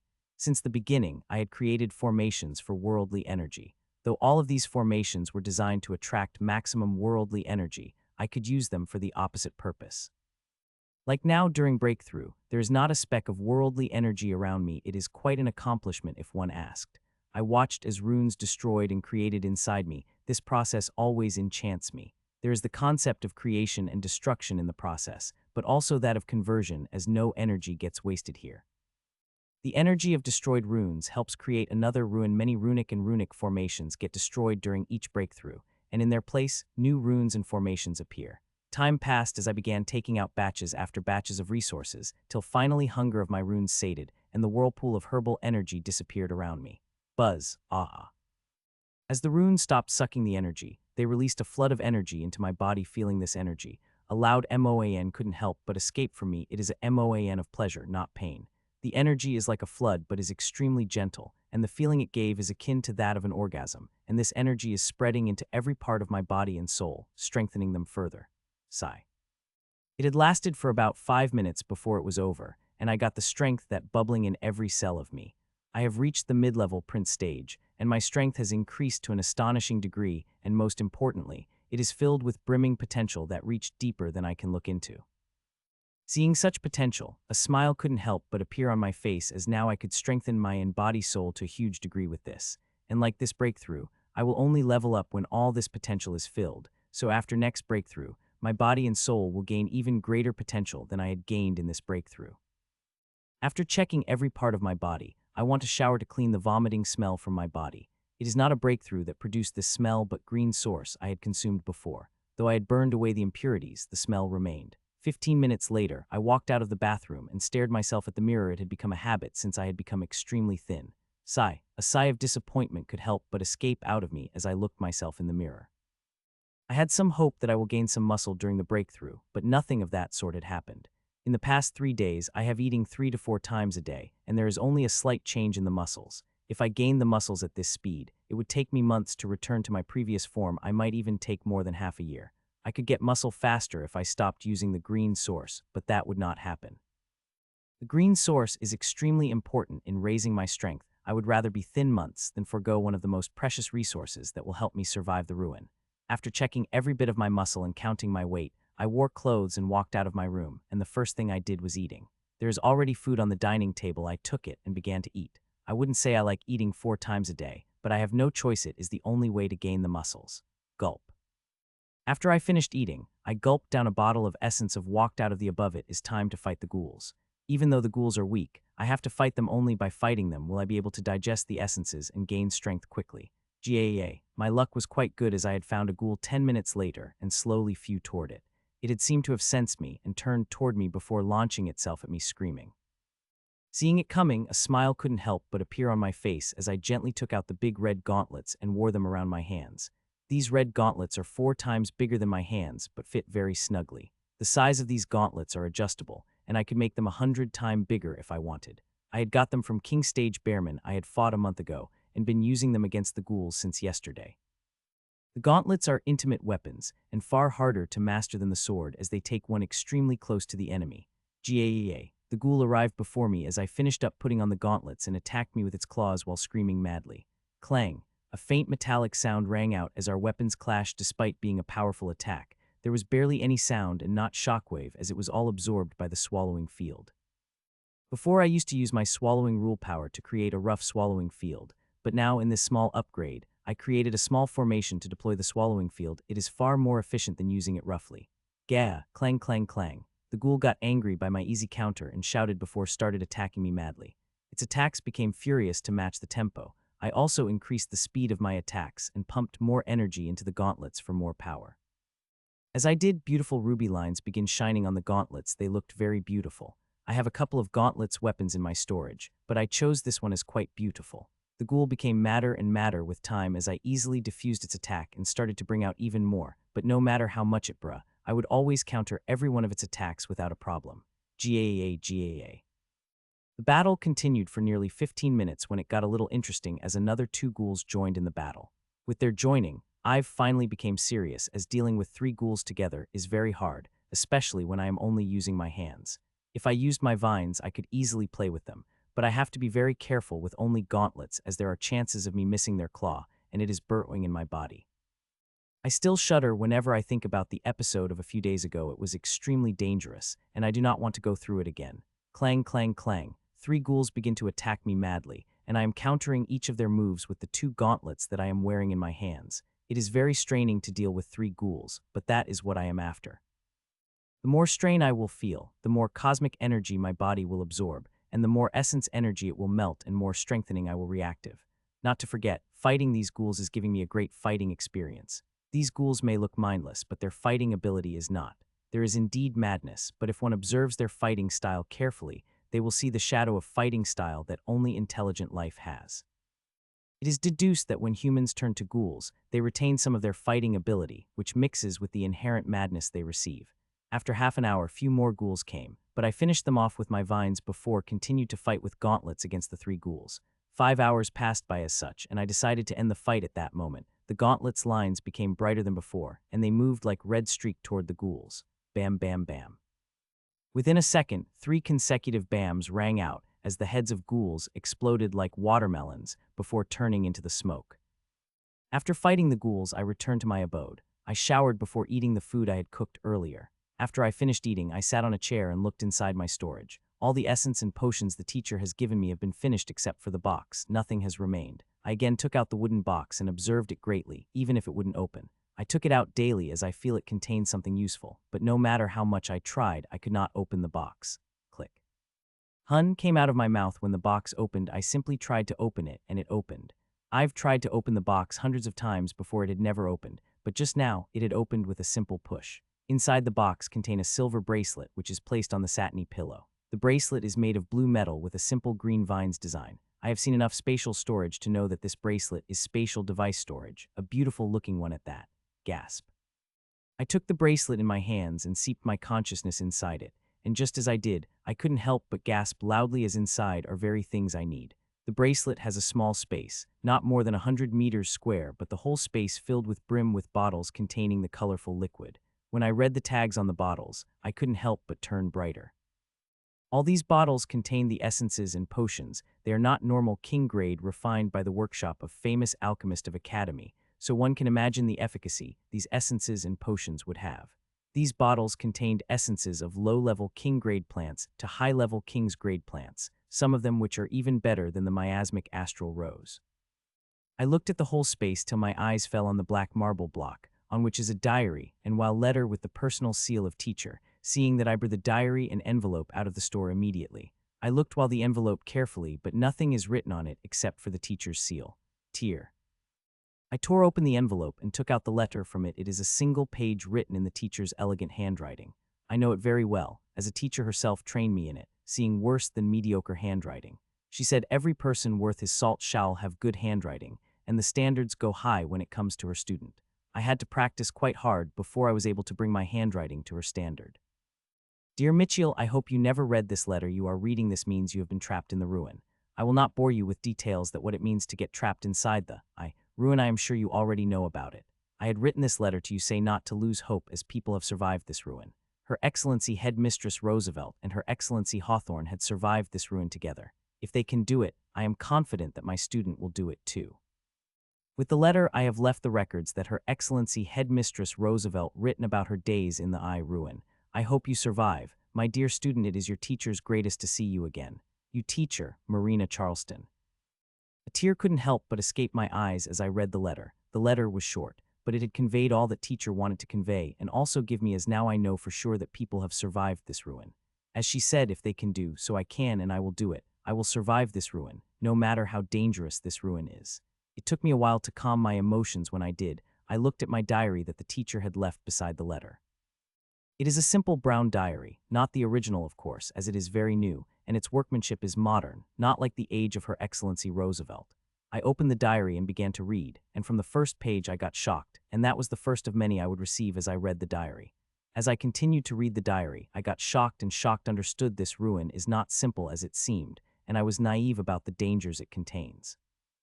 This ruin is dangerous beyond comprehension, and passing cycle in it would be extremely hard, one might say near impossible. It took me about an hour to read the diary, and when I am finished, I placed the diary on the table in front of me before closing my eyes for a minute. Looks like it would not be boring as I thought I would be, I said with a laugh, which is obvious. The diary had opened my eyes about this ruin and also saved me from tomorrow. It is a good thing I had read the diary today, as I don't whether I would alive tomorrow seeing my sleeping time.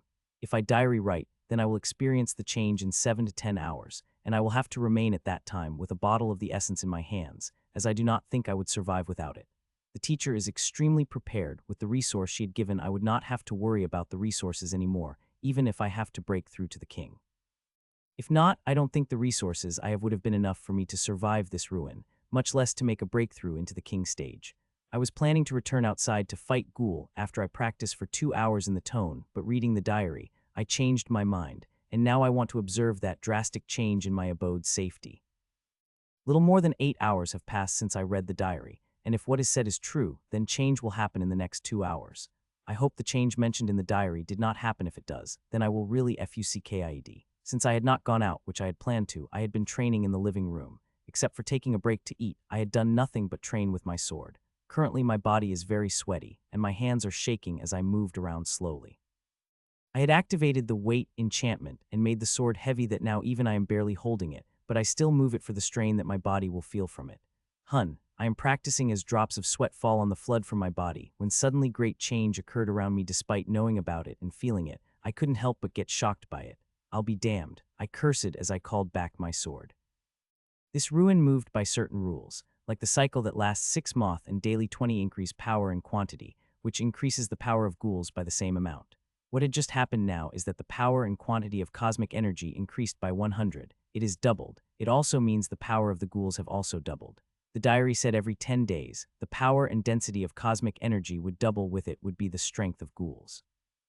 Unlike the daily increase of cosmic energy that happened by the seconds, this cosmic energy that increases every 10 days is sudden. It only takes a second. I took a break and felt this cosmic energy inside me and saw how the essence energy melting inside me at quadruple speed. The cosmic energy may have doubled in its power and density, which does mean its effect on essence would also be doubled.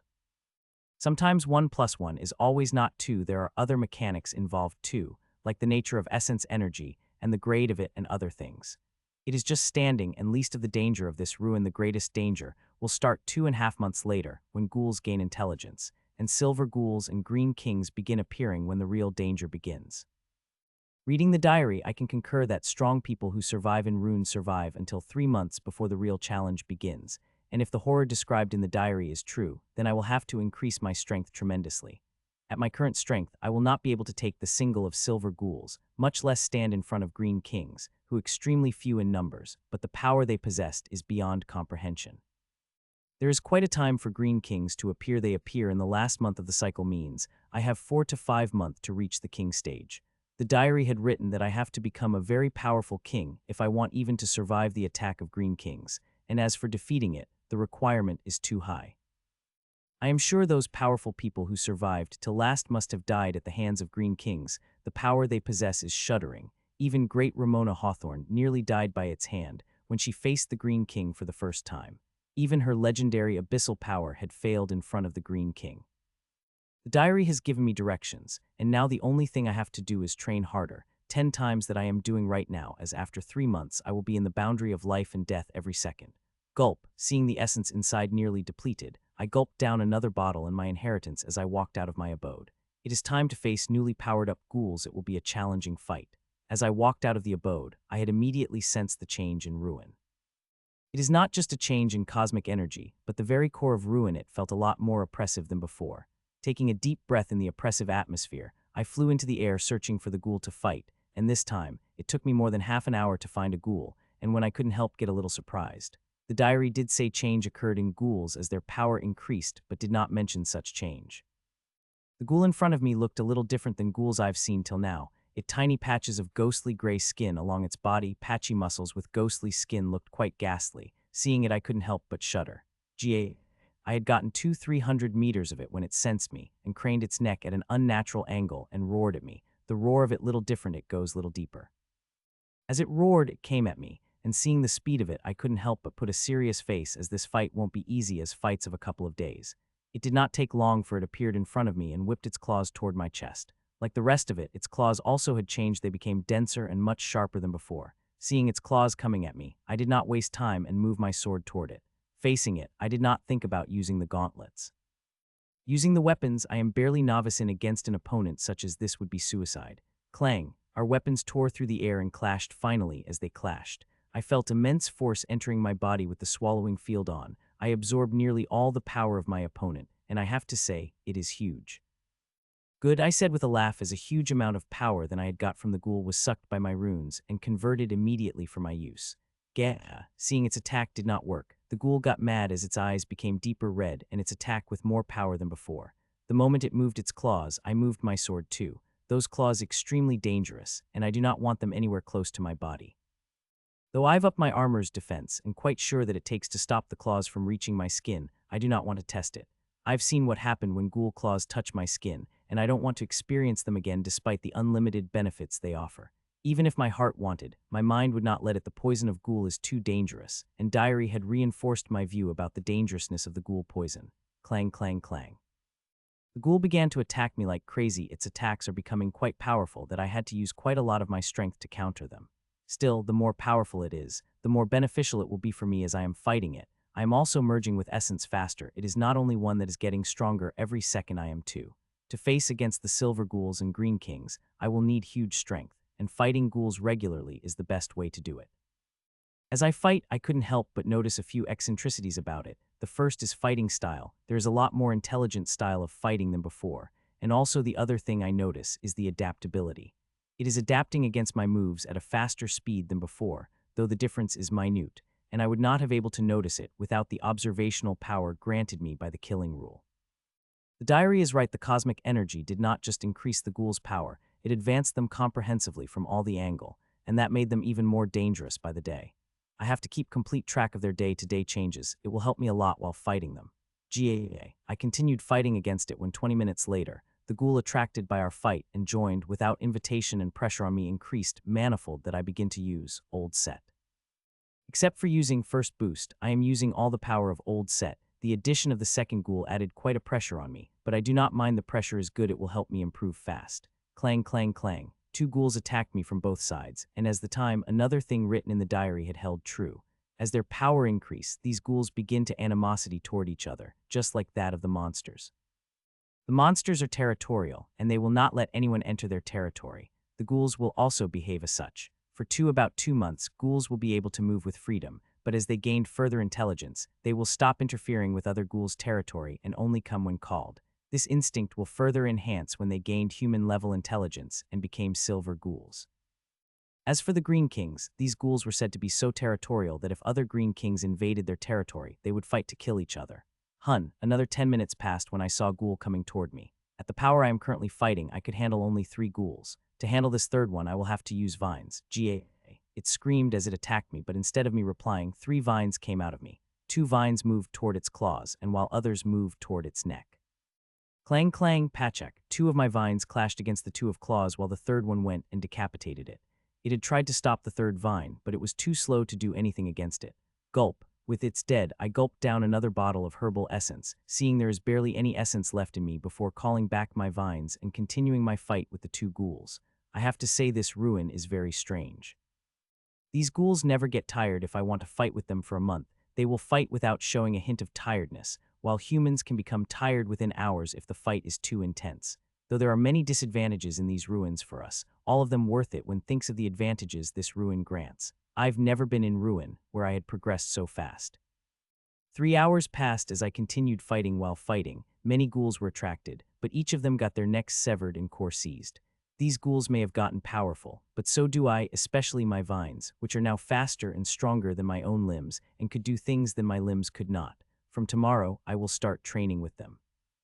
To survive against future danger, I will need my vines strongest. They are one of my strongest trump cards, and I wanted to use them at their strongest potential and control the maximum of them to a finer degree. I can currently only control 16 vines at a finer degree. Greater than that, my control loosened. My target is to control at least 30 vines to a finer degree by the time silver ghouls appear. 2 more hours passed, and it is finally time to kill these ghouls. After making my mind, I did not waste any time. Clang, clang, clang, clang. Pajug Pajug. 6 vines came from my back, 4 of them, effectively dealt with Ghoul's attack, while the other 2 vines swiftly decapitated and turned into smoke. 1 month passed by since I entered this ruin, and this month had been the loneliest month of my whole life. If Ashlyn had not woken up 2 weeks ago, I would have gone insane in loneliness. It is because of her company I remain sane. In the past month, I've made huge progress, the biggest progress I've ever made yet in my practice till now. My body and soul have been continued strengthening, and now became strong enough that even I could believe how strong they are.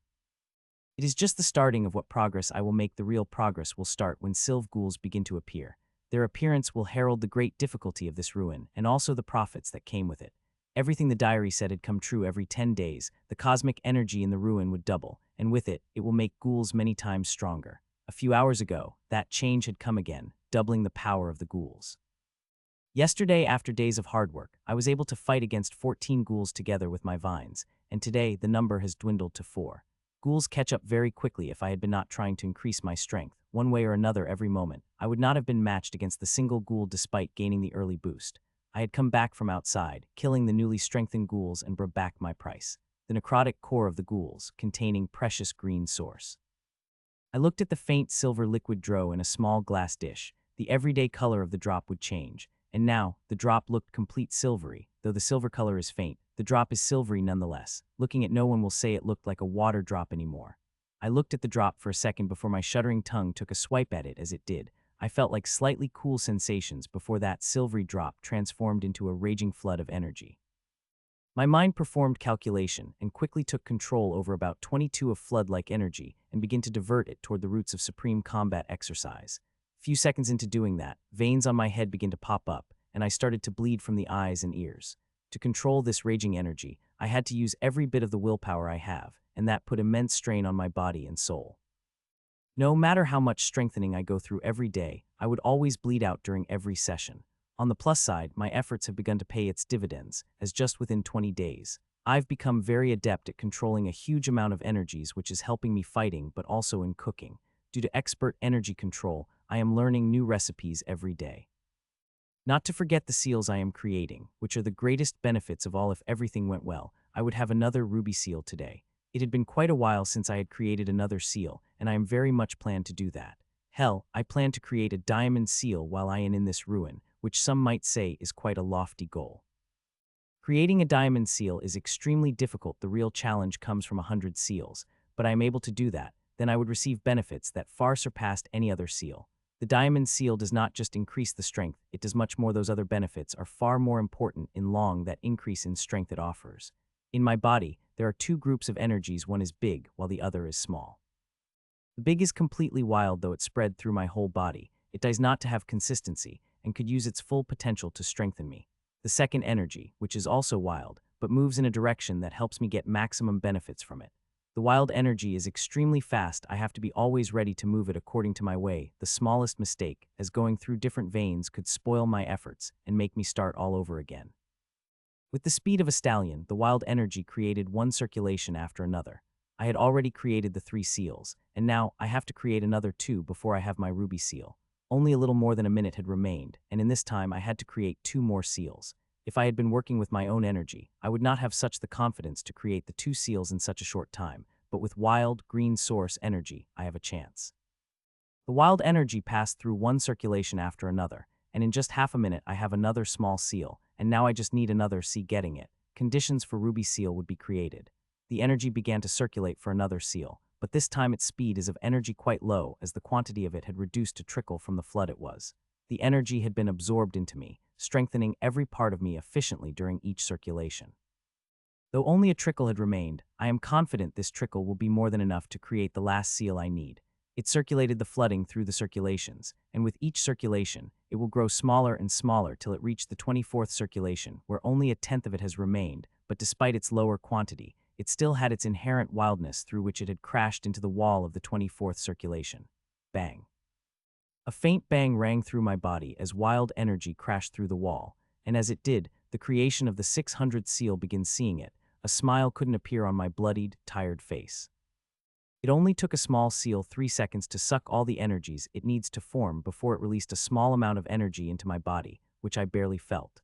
A minute later, it finished releasing the energy, and went to join the other 9 small energies before it begins spinning and started sucking energies from my refinement tower's storage. They are sucking a huge amount of energy for an amethyst seal. Amethyst seal increases my power by 1, for which 10 to 20 of my energy more than enough, but this time it is far from that. Ever since I had come to this ruin, I've been getting stronger at a crazy speed, and now amethyst seal will give me an increment of 1, for which it will need far more than 10 to 20 of my energy. The last amethyst seal I had created 3 days ago needed 70 of my energy, and the seal before that needed about 55, so if the trend to be followed, this time it will 90 of my energy. As they suck my energy, I refine more my tower to refill it. In this ruin, I don't want to have my energy to remain below that of the 50. During the escape from the ghouls, if I had over 50 energy, I would have escaped without getting injured and had been at home right now. The sucking lasted only 2 minutes, and it had sucked about 95 of my energy before it stopped. The small seals merged, and a second later, an amethyst seal revealed itself. Buzz. As it revealed itself, it buzzed gently and sent cooling energy through my body. The energy is gentle night wind that one wish enjoy. The feeling this energy gave is amazing, but unfortunately, it had ended too quickly, but I am not as sad as what will come next will be even more amazing. After the amethyst seal stopped, it went back to the other 9 amethyst seal, and they started spinning together and create suction started. The suction was so great that within a second they emptied 10 of my energy storage. Gulp. It is a good thing I was prepared, and just as the suction begins, I emptied the glass vial that I had been holding in my hand. The potion I had just drunk is very special. It is created to supply the energy for the seals. Usually I like to provide the energy myself by refining, but I know my limits. The suction speed is too great for me to manage it while refining energy through the tower. Gulp, gulp, gulp. The potion turned to energy, and within a second completely sucked by the seals. Seeing I drank another potion, then another, and then another, I continued drinking them till suction demanded. These potions are extremely precious. They are one of the most precious I have, and now I am drinking them as they are water. Normally for a prince, 1 potion is more than enough to satiate the need for the ruby seal, but I am not a normal prince. This ruin had made me even more abnormal than I already was before. I already gained the physical strength to fight hand-to-hand against the weakest king stage grim monster, so one can imagine how powerful my body has become. Finally, suction stopped when its suction sucked the energy from the 23rd vial. It made me quite surprised, as I had not thought I would need more than 10 bottles. Soon my surprised, baited and smile appear on my face, and I thank my teacher again in my mind. I had only 100 bottles in my storage, which would not have lasted me till I reached Diamond Seal, I am sure of it. But I do not have to worry in storage that teacher left me. There are a few hundred bottles of these potions, which would be more than enough for me till I create the diamond for seal. Buzz. Soon the extremely beautiful red ruby seal came out of the out and buzzed gently, sending a flood of gentle energy through it. Ah! I couldn't help but let out a loud MOAN as the energy spread inside me. The feeling this gives me incomparable, and is even greater than what I had got from my runes when they discharge a huge amount of energy during my breakthrough. The last time when I had experienced this energy, it was not this intense, but now it is the feeling it gave is comparable to that of the great orgasm. The energy of the ruby seal spread through every cell of my body and every fraction of my soul, and began to strengthen it from the core. The strengthening is happening is at an extremely fast rate, it even faster than when I was injured by ghoul and melted essence merging with its extraordinary rate. The ruby seal continued releasing energy for about 7 minutes before it stopped and went line up with the other 5 ruby seals. I closed my eyes and took a deep breath, feeling the strength in me and that bubbling like a volcano. I got a 30 increase in strength in just 7 minutes, which is absolutely fucking huge seeing my current strength. Now that I got strength, I had to test it against the ghouls, but before that, I should shower. The green source has left many impurities on me. This consumption of the green source brought impurities in my bodies to normal. Though there are still impurities in me, they are at a manageable level, and it will able to cleanse them completely till I consume the green source from the silver ghouls. The herbal essences I consume daily leave some impurities, though the body expel them naturally, and green source also help. It is not enough to cleanse my body of them unless, of course, I stopped consuming them for few days, which cannot happen as long as I am in this ruin. "Any time now," I said gently to Ashlyn as I looked at ghoul a few hundred meters in front of me. I have been following this ghoul for the past hour to witness the change that will happen any minute. It had been 3 months since I had entered this ruin, and today, all will be the day all the ghouls will be transformed into the silver ghouls.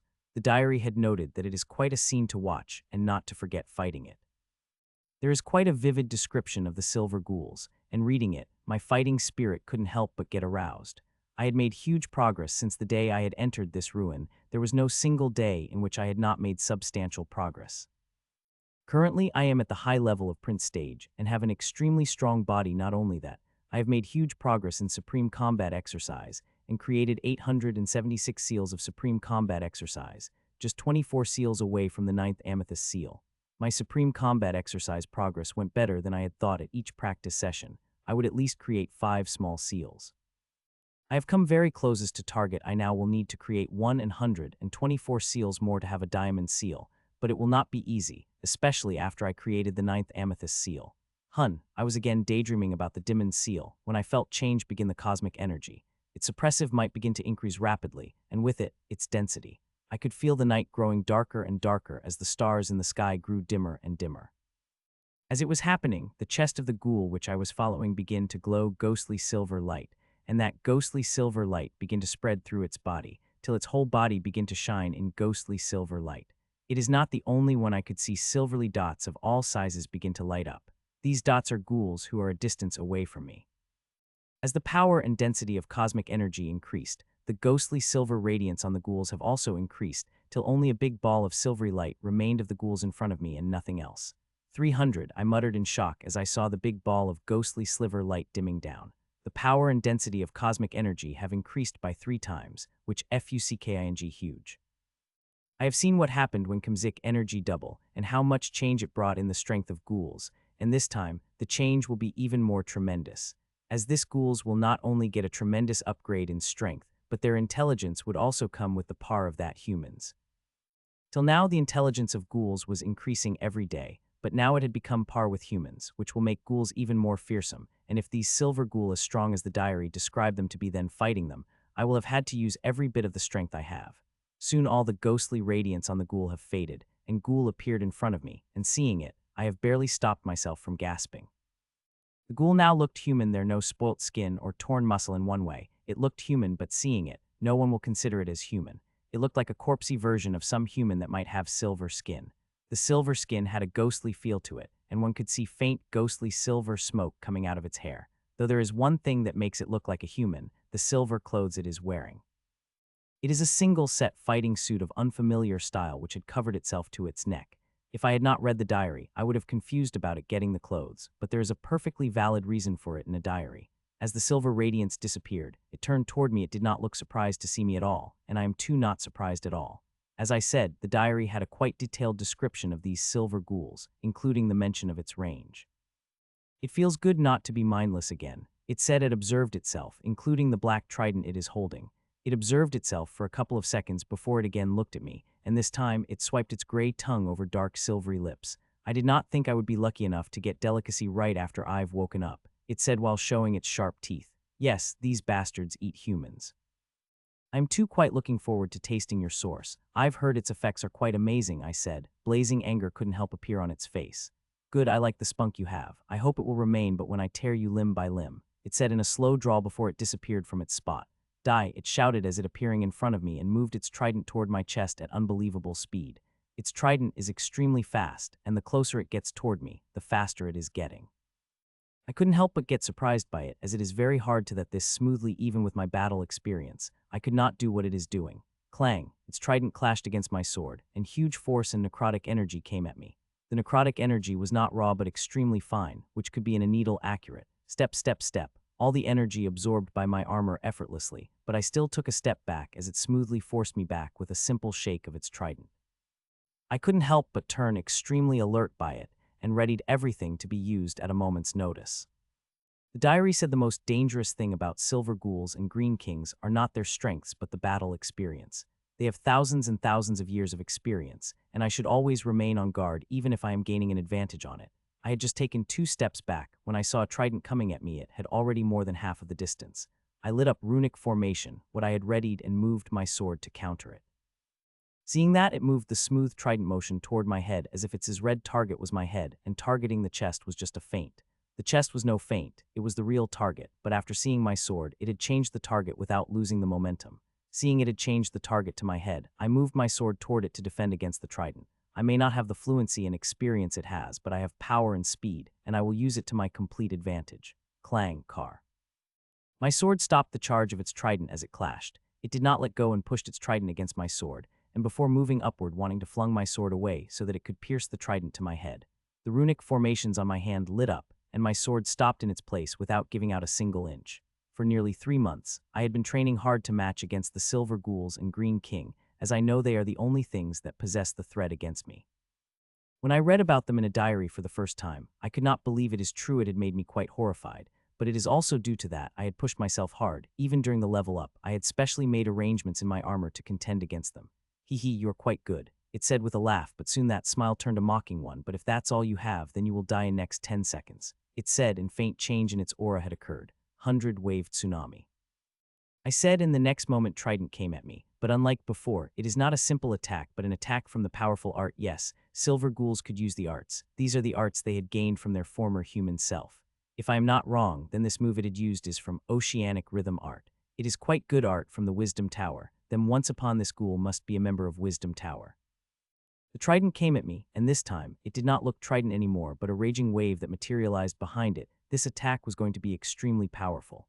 Sup, sup, sup. Seeing my sword would not be enough to stop the tsunami, I called my vines finally. 6 vines came out of me at extremely fast speed and moved toward the trident. Seeing the vines, a surprise couldn't help but flash in the silver ghoul's eyes. Though it got surprised a little, it did not change anything about its attack. Its attack still moved toward me like a tsunami. Clang! The tsunami-like attack crashed against my delicate crystalline, but nothing happens except for the faint rustle of leaves. The attack was not able to produce any other effect, but it was just a start.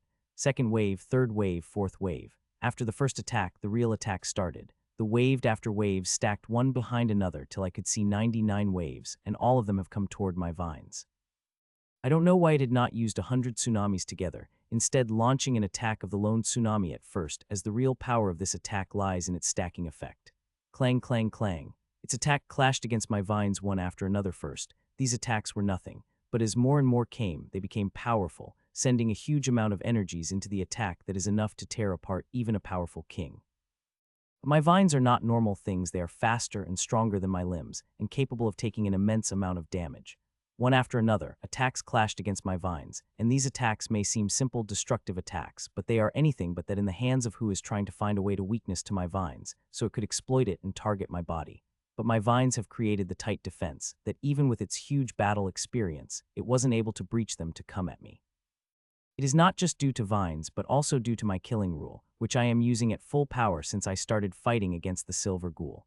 It is due to the exchange senses provided by the killing rule and sensory field I've created around had made my defense near perfect. Seeing the problems, it had tried to release the soul blasts to wreck my sensory field, but that attempt of it turned futile. If it had been my mind directly controlling the sensory field, it would have wrecked by its soul blast, and I would even receive the soul injury, but nothing of that sort is happening. Like the swallowing field, I am controlling the sensory field through the formation, so all the damage it is trying to deal were simply handled by the formation, which I operation without damaging my mind directly. Clang. The last 99th wave crashed through the combination of vines, and which only able to shake them a little, moving them back an inch. You have honestly surprised me. Human, I have not thought you would be able to handle my attack with such ease, it said with a smile. There is no speck of anger in its eyes. Instead, there is bubbling excitement and cruelty, which is scaring the hell out of me, making me dread the move this undying monster is going to make next. 1,000-wave tsunami, it said slowly and attacked. Its trident has completely disappeared, and waves took its place. These waves are so vivid that if the normal person to see it, they would think of it as the real wave, not something created with the energy. I couldn't help but get shocked seeing the wave. The art had 10 levels, from level 1 to level 10. At level, the waves increased by 100, and now since had summoned 1,000 waves means it is using the last level.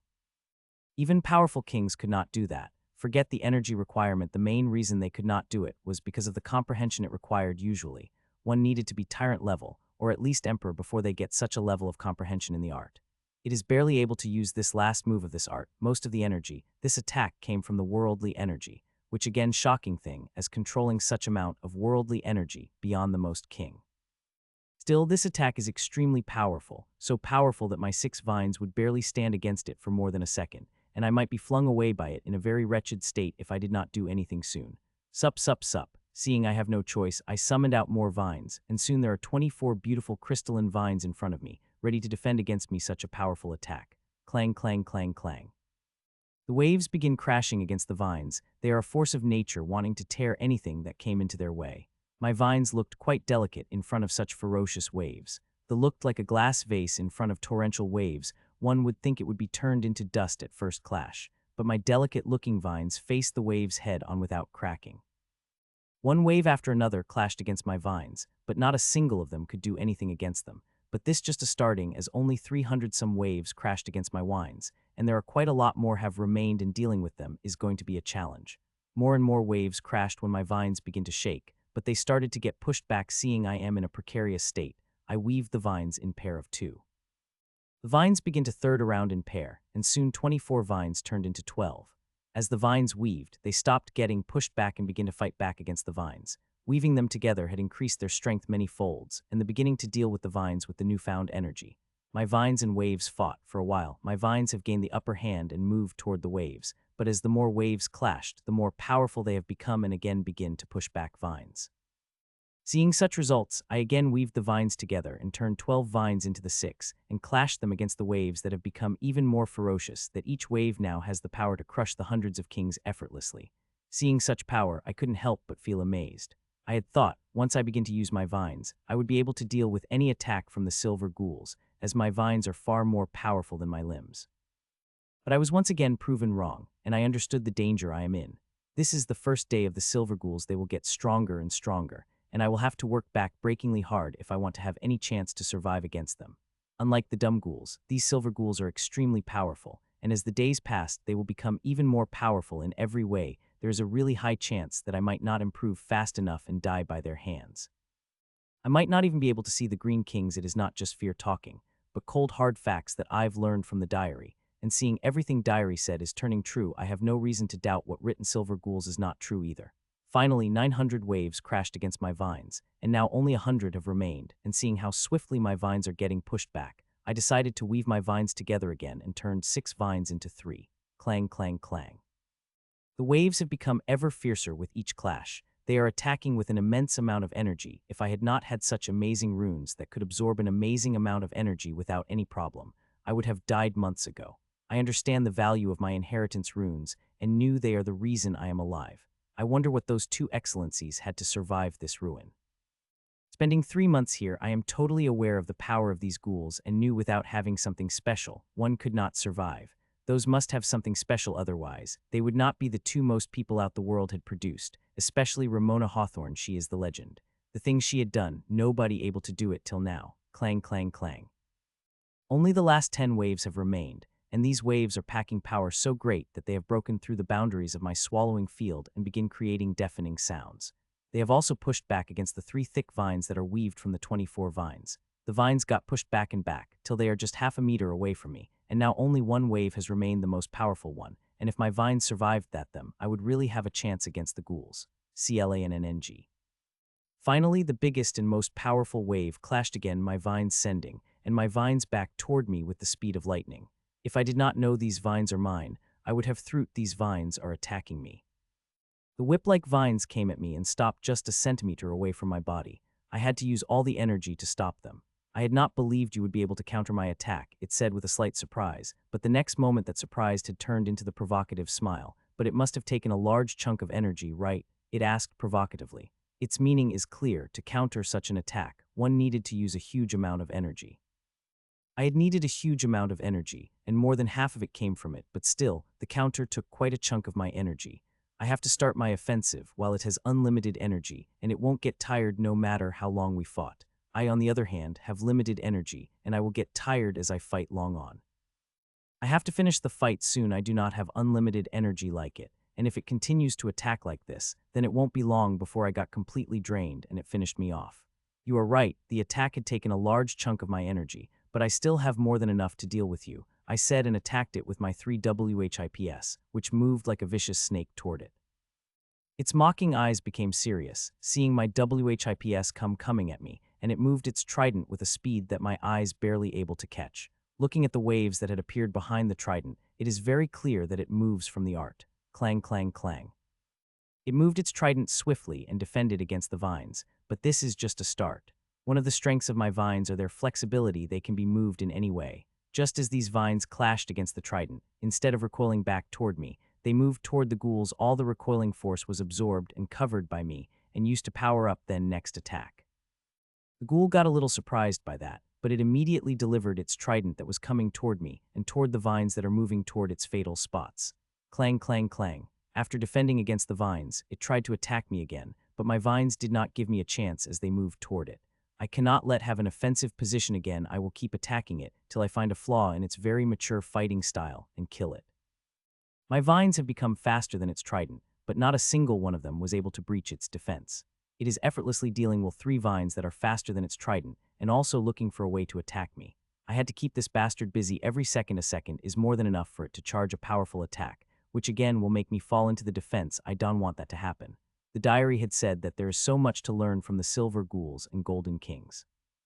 Fighting them for moths had helped Her Excellencies furnish their fighting style so much that there was barely any match against them. I have to learn from the silver ghouls so I would be able to fight against the green kings. The diary said, the green kings are one of the oldest ghouls, and their fighting experience is extremely great. When they had fought against the green kings for the first time, they have nearly lost their lives. Ramona Hawthorne had got fatally injured by the first attack, and they had to run for their lives against it. So not only do I have to kill these ghouls, but I would also have to continue fighting ghouls every day to furnish my fighting style so that I won't lose my lives against the green kings. That is a thing of the future currently. I should think about killing this bastard who is dealing with my vines without feeling my problem. Currently, I do not see any surefire way to defeat it, but as long as I continued fighting it, I will find a way, and that time I will stake all my strength to finish it off. Clang, clang, clang. An hour passed by since I had begun fighting, and I had finally started to see the faint cracks in its fighting style. These faint cracks are far from enough for me to exploit, but if I fight it long enough, I will be able to widen those cracks enough away to kill it. This ghoul is one of the most difficult opponents I've ever fought. I do not have much power difference, but its fighting experience is so great that I could not see headway into killing it. 2 more hours passed, and it became even more elusive. Half an hour ago, it did something that I did not think it would do. It had changed its fighting style, using the same art to move its trident, but it uses a completely different style to use it. It speaks the depth of the experience it had and the frustration I feel, and since it had changed its fighting style, I have to study that fighting style from all over again. It had been 11 hours since I have been fighting against it, and in these 11 hours, it had changed its fighting style 4 times, and currently I am fighting against 51. It seemed to be having fun changing the fighting style after fighting, just to rile me up. Till now I had been calm, but I am started to get angry, which I really shouldn't against such an opponent. The diary had mentioned silver ghouls using different fighting styles, but these ghouls are extremely rare ones, and the fighting style they could use is not more than 3. Which made me realize that I should not completely believe what diary said as information inside is ancient. There are many changes that must have occurred in this ruin in the last 3,000 years. You seemed quite tired, the silver ghoul said tauntingly. I just looked at it before continued fighting. 14 hours have passed since I had started fighting, and it is now using its 8th fighting style. All 8 of these fighting styles are different from others, making it very dangerous for me when it suddenly changes into a different fighting style. For times, I had nearly survived by less than an inch against its trident. One time, it had nearly pierced through my head. If not for me moving away in time, I would have really been stabbed, which would have been very bad for me. Not only that, despite furiously refining mana every second, my mana is continuously declining. I am using more of it, and I am refining and have only 40 of it remaining in my refinement tower's storage. Still, these 14 hours were not completely wasteful. I have been studying all its fighting styles very carefully. Even if they seemed very different from each of them, they all stem from one core, and studying its different fighting style, I have got a glimpse of its core. I had not thought I would be able to do this fast, but I did, and now I will have to study that core further before, but I have to be faster. My energy is draining slowly, and if I hastily launched a full power attack and failed, then there will be hell to pay, and that is what this silver ghoul is counting on. It wants to empty my energy storage that way. I will not have any energy to deal with its offense, and it will able to finish me off easily. An hour more passed, and I lost 5% more of energy. Not only that, but I have also dodged 2 killing blows. It had not changed its fighting style, it's just that as I am studying it, it had also been studying me, and when it saw a hole in my defense, it went for it. Now after 15 hours of fighting, I see a chance to defeat it. I am not 100% sure it will work, but I have no other choice but to try it, seeing the energy I am losing every second. First boost. Seeing I couldn't waste any more time, I activated the first boost. The flood of energy released from my refinement tower and filled the 12 formations that are over my body, which made that energy boiling and spread through all the runes. It did not take over a moment for first boost to activate in the previous upgrade. I had worked hard on improving the power and timing of first boost, and I can say my efforts were fruitful, seeing how quickly it activated and filled me with power. It might not sense the power filling me, but it had sensed the change in me that first boost brought and immediately got alert, but being alert is not enough to save it from my attacks. As the power filled me, I transferred it all to my 4 vines, and immediately they started glowing as they whipped toward the silver ghoul. Clang, clang, clang. The vines moved at nearly invisible speed and whipped toward the silver ghoul, which barely able to defend against, and one vine even reached very near its neck when it defended against it. Without wasting any time, I had activated Rose Refinement, and 12 roses came out of me and moved toward the silver ghoul. Seeing the roses, the ghoul got alarmed and wanted to run away, but how can I let it do that? It is already bad enough that it can defend against my attacks after I fought against it for 15 hours. I'll be damned if I let it ran away. My vines attacked it from all sides, not giving it a single chance to run away, and that is all the roses needed within a second, the 12 roses and covered silver ghoul and me. Buzz. Faint buzz rang out as the roses turned to petals, and these petals formed a big rose that enveloped silver ghoul and me. Wretched human, don't think you can do whatever you want. You have been alive because I was playing with you. Now that you have shown your teeth, let me show you what real strength is. It said in answer, and the next moment, powerful fluctuation released from it. Ocean's fury, Ocean's guard, it shouted as a blue watery layer appeared around its body, and its aura doubled. It had activated its defensive method and power method, which is similar to that of first boost. Clang, clang, clang. With its strength increased, it begins to defend against my vines proactively, and now they both seem to be on an equal term that lasted till I finally activated the Rose Refinement's suppressive effect. Its expressions became quite nasty seeing that, and it started to move toward the edge of the rose. Few seconds of fighting, it had understood the ever-increasing suppression of Rose Refinement. The more time it stays, the greater suppression it will suffer. If I had not kept a little surprise back, it might have able to leave the Rose Refinement, but not now. I had not used this surprise before as I don't want to startle it. Clang, cutch, cutch. Suddenly my vines begin to move differently, and within a second, it brought 2 injuries to the silver ghoul's body. Before I have only used 20 of the data I had collected after fighting it for 15 hours, and now I am using the whole 100, and change is immediate as injuries begin to appear on its whole body. It begins trying even harder to run away, but not move more than 1 step. It had been completely caged by my vines, not capable to moving more than 3 steps from its current position. The only thing it is doing is defending its fatal spots. Once they got breached, its game will be over. Clang, cutch, cutch, more and more injured begin to appear on its body, except for its head, neck, and herd. Everything is getting injured, which does not affect it much. Not to forget, everything is healing at a crazy rate. Cutch, cutch, fuck. Suddenly my vines moved from its fatal spots and targeted its arms. Seeing that, couldn't help but formed on its lips, and it's cursed as it saw its impending doom. Pachak. At that exact moment, my 3rd vines decapitated it as its trident has become a little slow to defend. Despite its huge experience, it had neglected to defend its hands, which were holding its weapon properly. I injured the hands with my 2 vines before targeting the neck, which I was not able to defend due to slight laxness in its hands. As its neck decapitated, it turned into smoke like the rest of the ghouls. The only difference is that the smoke it had turned into is ghostly silver rather than the usual gray-black. I caught its core and looked at it, which looked like the usual necrotic core, except for a few faint silvery lines. I was looking at it when I suddenly got a feeling from inside me. It is from Nero, who wanted to eat it. It is the first time Nero reacted in months ever since I had entered this ruin. Nero had been silent in his cocoon. If it had been other times, I would have given it, but not now. I will use this necrotic core as soon as I reached home before coming back to fight more silver ghouls. The cores I will get from those ghouls, I will feed them to Nero. Choo choo. I had just thought that when suddenly Ashlyn chirped and came below. I landed on her gently, and we streaked across the ruin with the speed that any silver ghoul incapable of following. Ashlyn and I had been daily practicing this move for the past month. After reading the diary, I know I needed a running move to in case I had come across the ghoul, which I could not defeat. Even the 2 excellencies had to run away from ghouls when they were run, so there was nothing shameful about planning my running strategy. This time was not practice run like before. 6 silver ghouls were coming toward me, and I had to run like hell from them, as with less than 5 energy remaining in my tower's storage, I am no condition to fight them. So I ran away as I practiced for a month, and honestly, instead of feeling shame, I am feeling quite proud of myself for running away from those silver ghouls successfully. I assume you don't have any cores from the silver ghouls you killed, do you? I asked Ashlyn. Choo choo. She said no, seeing that I couldn't help but sigh. Ashlyn had fought the ghouls as she usually does and consumed their cores right after. Unlike me, who could only eat the green source that contained in the necrotic core, Ashlyn could eat the whole core without any problem. When I saw her doing that for the first time, I had quite a scare, as eating whole is like eating the table that had the full capability of turning you into ghoul, and there is no surviving from it through any method. Ashley had eaten the whole core and even burped after eating it. After eating hundreds, even thousands of core, there is no sign of her turning into the ghoul. I would have really hated it if Ashlyn had turned it into some weird ghoul bird. Thud. Soon we reached one of the hidden spots that Ive had marked on the map and take out my abode and went inside. After coming inside, I removed all my artifacts and clothes except for my underwear and sat in the center of the living room and took out the necrotic core of the silver ghoul.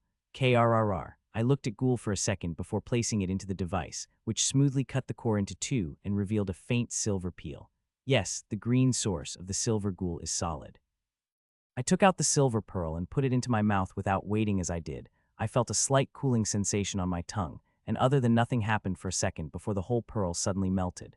The melted liquid turned into energy. This energy is entirely different from the energy that was converted from the green source. Before it is thick like coffee, which is filled with tiny sharp nails that will try to burrow deeper and deeper into you. EHHHH. The first time since I had suffered from the ghoul, I wanted to open my mouth and scream as loudly as I can. The pain is blinding. I wanted to do nothing more than scream right now. Still, I diverted my mind using all my willpower and focused on the energy that was flowing inside me. I've already wasted a few precious seconds. I don't want to waste any more of that time. I focused on the thick energy flowing inside me and began to divert a small part of it toward the veins of supreme combat exercise. I did not try for much. I only tried for 5, which was even hard to control than I had imagined. I had thought of being thick and slower than it usually is. I would be easily able to control the energy and even plan to increase its amount, but I was so wrong. It may be thick and slow, but it holds more power than a flood. I had to use every bit of my willpower and then some more before I was able to move it toward my veins. It is extremely hard and made me remember the first time I had tried diverting it to create the seals of supreme combat exercise. Gritting through the pain, I begin to move green source into my veins. It isn't easy, but I am doing it. If I had a choice, I would rather let this energy work itself, but I did not. It took me 15 hours to kill the silver ghoul, which is very bad, and not to forget, these ghouls will get stronger and stronger every second. So whether I want it or not, I have to do it, or this ruin will be the end of me. I can't let that happen. There are many things I've accomplished, and unless I accomplished those things, I would continue fighting even if my chances of survival are extremely bleak. Finally, the thick energy has created a seal. During this seal, I feel no resistance. Despite its slow speed, it had railed down all the obstruction, not even stopping for a fraction of a moment. It did not take long for the next circulation of the seal is finished, and then of another before another with 4 new seals. The seals of Supreme Combat Exercise have reached 880. An amethyst seal begins to form in me while energy is still circulating inside. I refined the seal's energy through my refinement tower while directed the thick energy to create even more seals. Seals after seals begin to form in me before finally, all the energy expended by the time I had created the 11th seals, reaching the seals in me to 886. This number is greater than my usual number. If I continued to create such numbers of seals at such a pace, it wouldn't be long before I have 1,000 seals to make diamond seals. It is not going to happen, though, especially after I create a 9th ruby seal. If what I read is correct, then creating seals after 900s will be very hard, far harder than any seals I've created before, but I will do it as the benefits also be far greater than what I had received before. I opened my eyes and found myself unusually free. I've only felt such free one time, and that was when I had fully practiced the secrete method and body cleansing method, which had cleansed my body and soul thoroughly. The green source from the silver ghoul is the best cleansing resource. I had cleaned my body thoroughly of all the impurities. With me taking a lot to essence daily, there have been a lot of impurities have been accumulated into my body. Though my body expels them natural, and green source I had consumed every other day had also helped, but it was not good as the green source from the silver ghouls, which had cleaned all the visible impurities of my body and made my soul even more robust. Crack, crack, cracking sound rang out as I got up. The coat of impurities have dried up, and now it is cracking whenever I made any part of my body. Seeing that, I covered myself into the flames and burned away all the impurities covering me before walking into the shower. There I spent nearly half an hour scrubbing myself, till all vomiting smell flowed into a drain with the water. I walked out of the shower and looked at myself in the mirror. Even after 3 months, I could not get back to my previous weight, but my condition had improved very much. If I continued with my current eating regimen, I might be able to gain my weight back by the time I walked out of this ruin. While I may not be able to gain my weight back, I was able to gain something more. Every part of my body is strong as steel. A single look is enough to know the destructive power it packed. A single punch from me is akin to the bullet, and a single punch from me could easily tear through the steel plate. I had a nice body before. It is incomparable to what I am making right now. I stroked my narcissism for a couple of minutes before I went to the kitchen and heated the food I had cooked in the morning before eating with Ashlyn, who always has room for food in her tiny stomach, no matter at which we eat. After eating, I did not go out immediately. Instead, I had slept. I had been awake for nearly 24 hours. Though I could go out and fight the silver ghouls, I would not be able to give my 100% if the fight longs on. Not to mention it is against the schedule I have decided. Fighting is not the only thing I am focusing on. There are other things that indirectly help me increase my strength. If I fought without doing anything else, I would die faster. Tent, tent, tent. I slept for 6 hours and woke up as the alarm on my holowatch rang out. I continued to lay on the bed for a few minutes before getting up and walking to the bathroom to freshen up and shower. Half an hour later, I walked out of the bathroom and went to the kitchen after wearing clothes and began to cook recipe number 183, recipe number 197, recipe number 173, recipe number 179, and recipe number 192. With my Vine's help, I could cook a 5-course dinner in under an hour, which amazing seeing the amount of food Ashlyn and I consume every day. I have finished learning 200 recipes more than a week ago and am now stuck because of the test. Every 100 recipes, there is a big test, and that big test is inventing a recipe. The being gave certain parameters, and I have invented a recipe in those parameters. It isn't easy, and it gets harder and harder as further I go into the cooking. It took me an hour to finish cooking, and after that, the butler golem served us the delicious food that I cooked. I like to use the golem for some chores. Seeing it doing the work, I felt some sense of normalcy in the utterly unnormal place I am stuck. After I finished dinner, I laid on the couch and closed my eyes to my inheritance place. Every day, I spent at least 3 hours working in my inheritance place, working on my inheritance. It is extremely important. I might say it is important as my fighting the ghouls every day. Only proper inheritance will help me deliver the strength I emulate every day, and it is important for me to keep working on my inheritance every day. Currently, I am working on the 2 sets of inheritances. First is an upgrade that will take me to peak of King Stage, and the second is a big upgrade for King Stage, and it is big. It is in the developing phase, but it is already above what I've decided to before entering this ruin. I am applying many concepts in the King Stage of my inheritance that I had never thought I would. If the end product became what I have in mind, then I will have to strengthen my body and soul to an unbelievable degree. The King Stage inheritance of mine is going to be extremely demanding on my body and soul. If I did not have a body and soul strong enough, then it might crush me to death as soon as I summoned it. In King Stage Inheritance, I am not only upgrading all the other moves I have to a huge degree, but also I am creating a completely different move set, which will be amazing. This inheritance, if materialized, is going to make me extremely powerful, and that is what I need to face the Green Kings who are extremely powerful. I worked in my inheritance space for 12 hours, which is 3 hours outside, before taking out my tome and spent 2 hours with it, which hundreds of hours inside.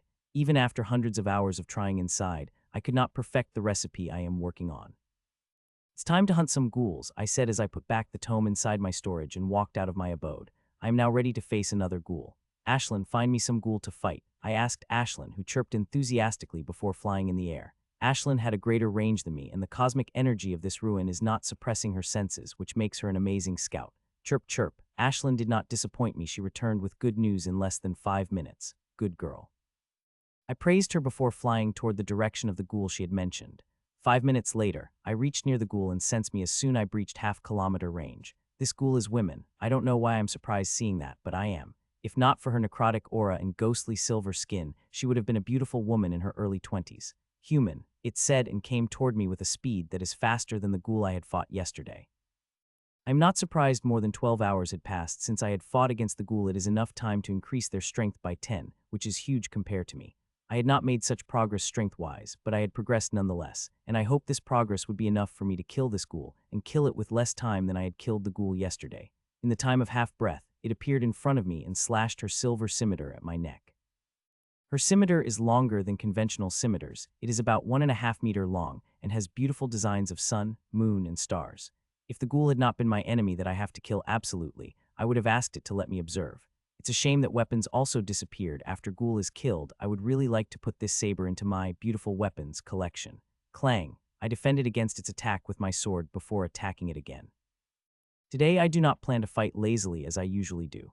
I have to fight the maximum number of ghouls and study their fighting style to prepare for green kings, and lazy fighting will not do. Clang, clang, clang. After the first attack, I did not waste any time and began a balanced offensive.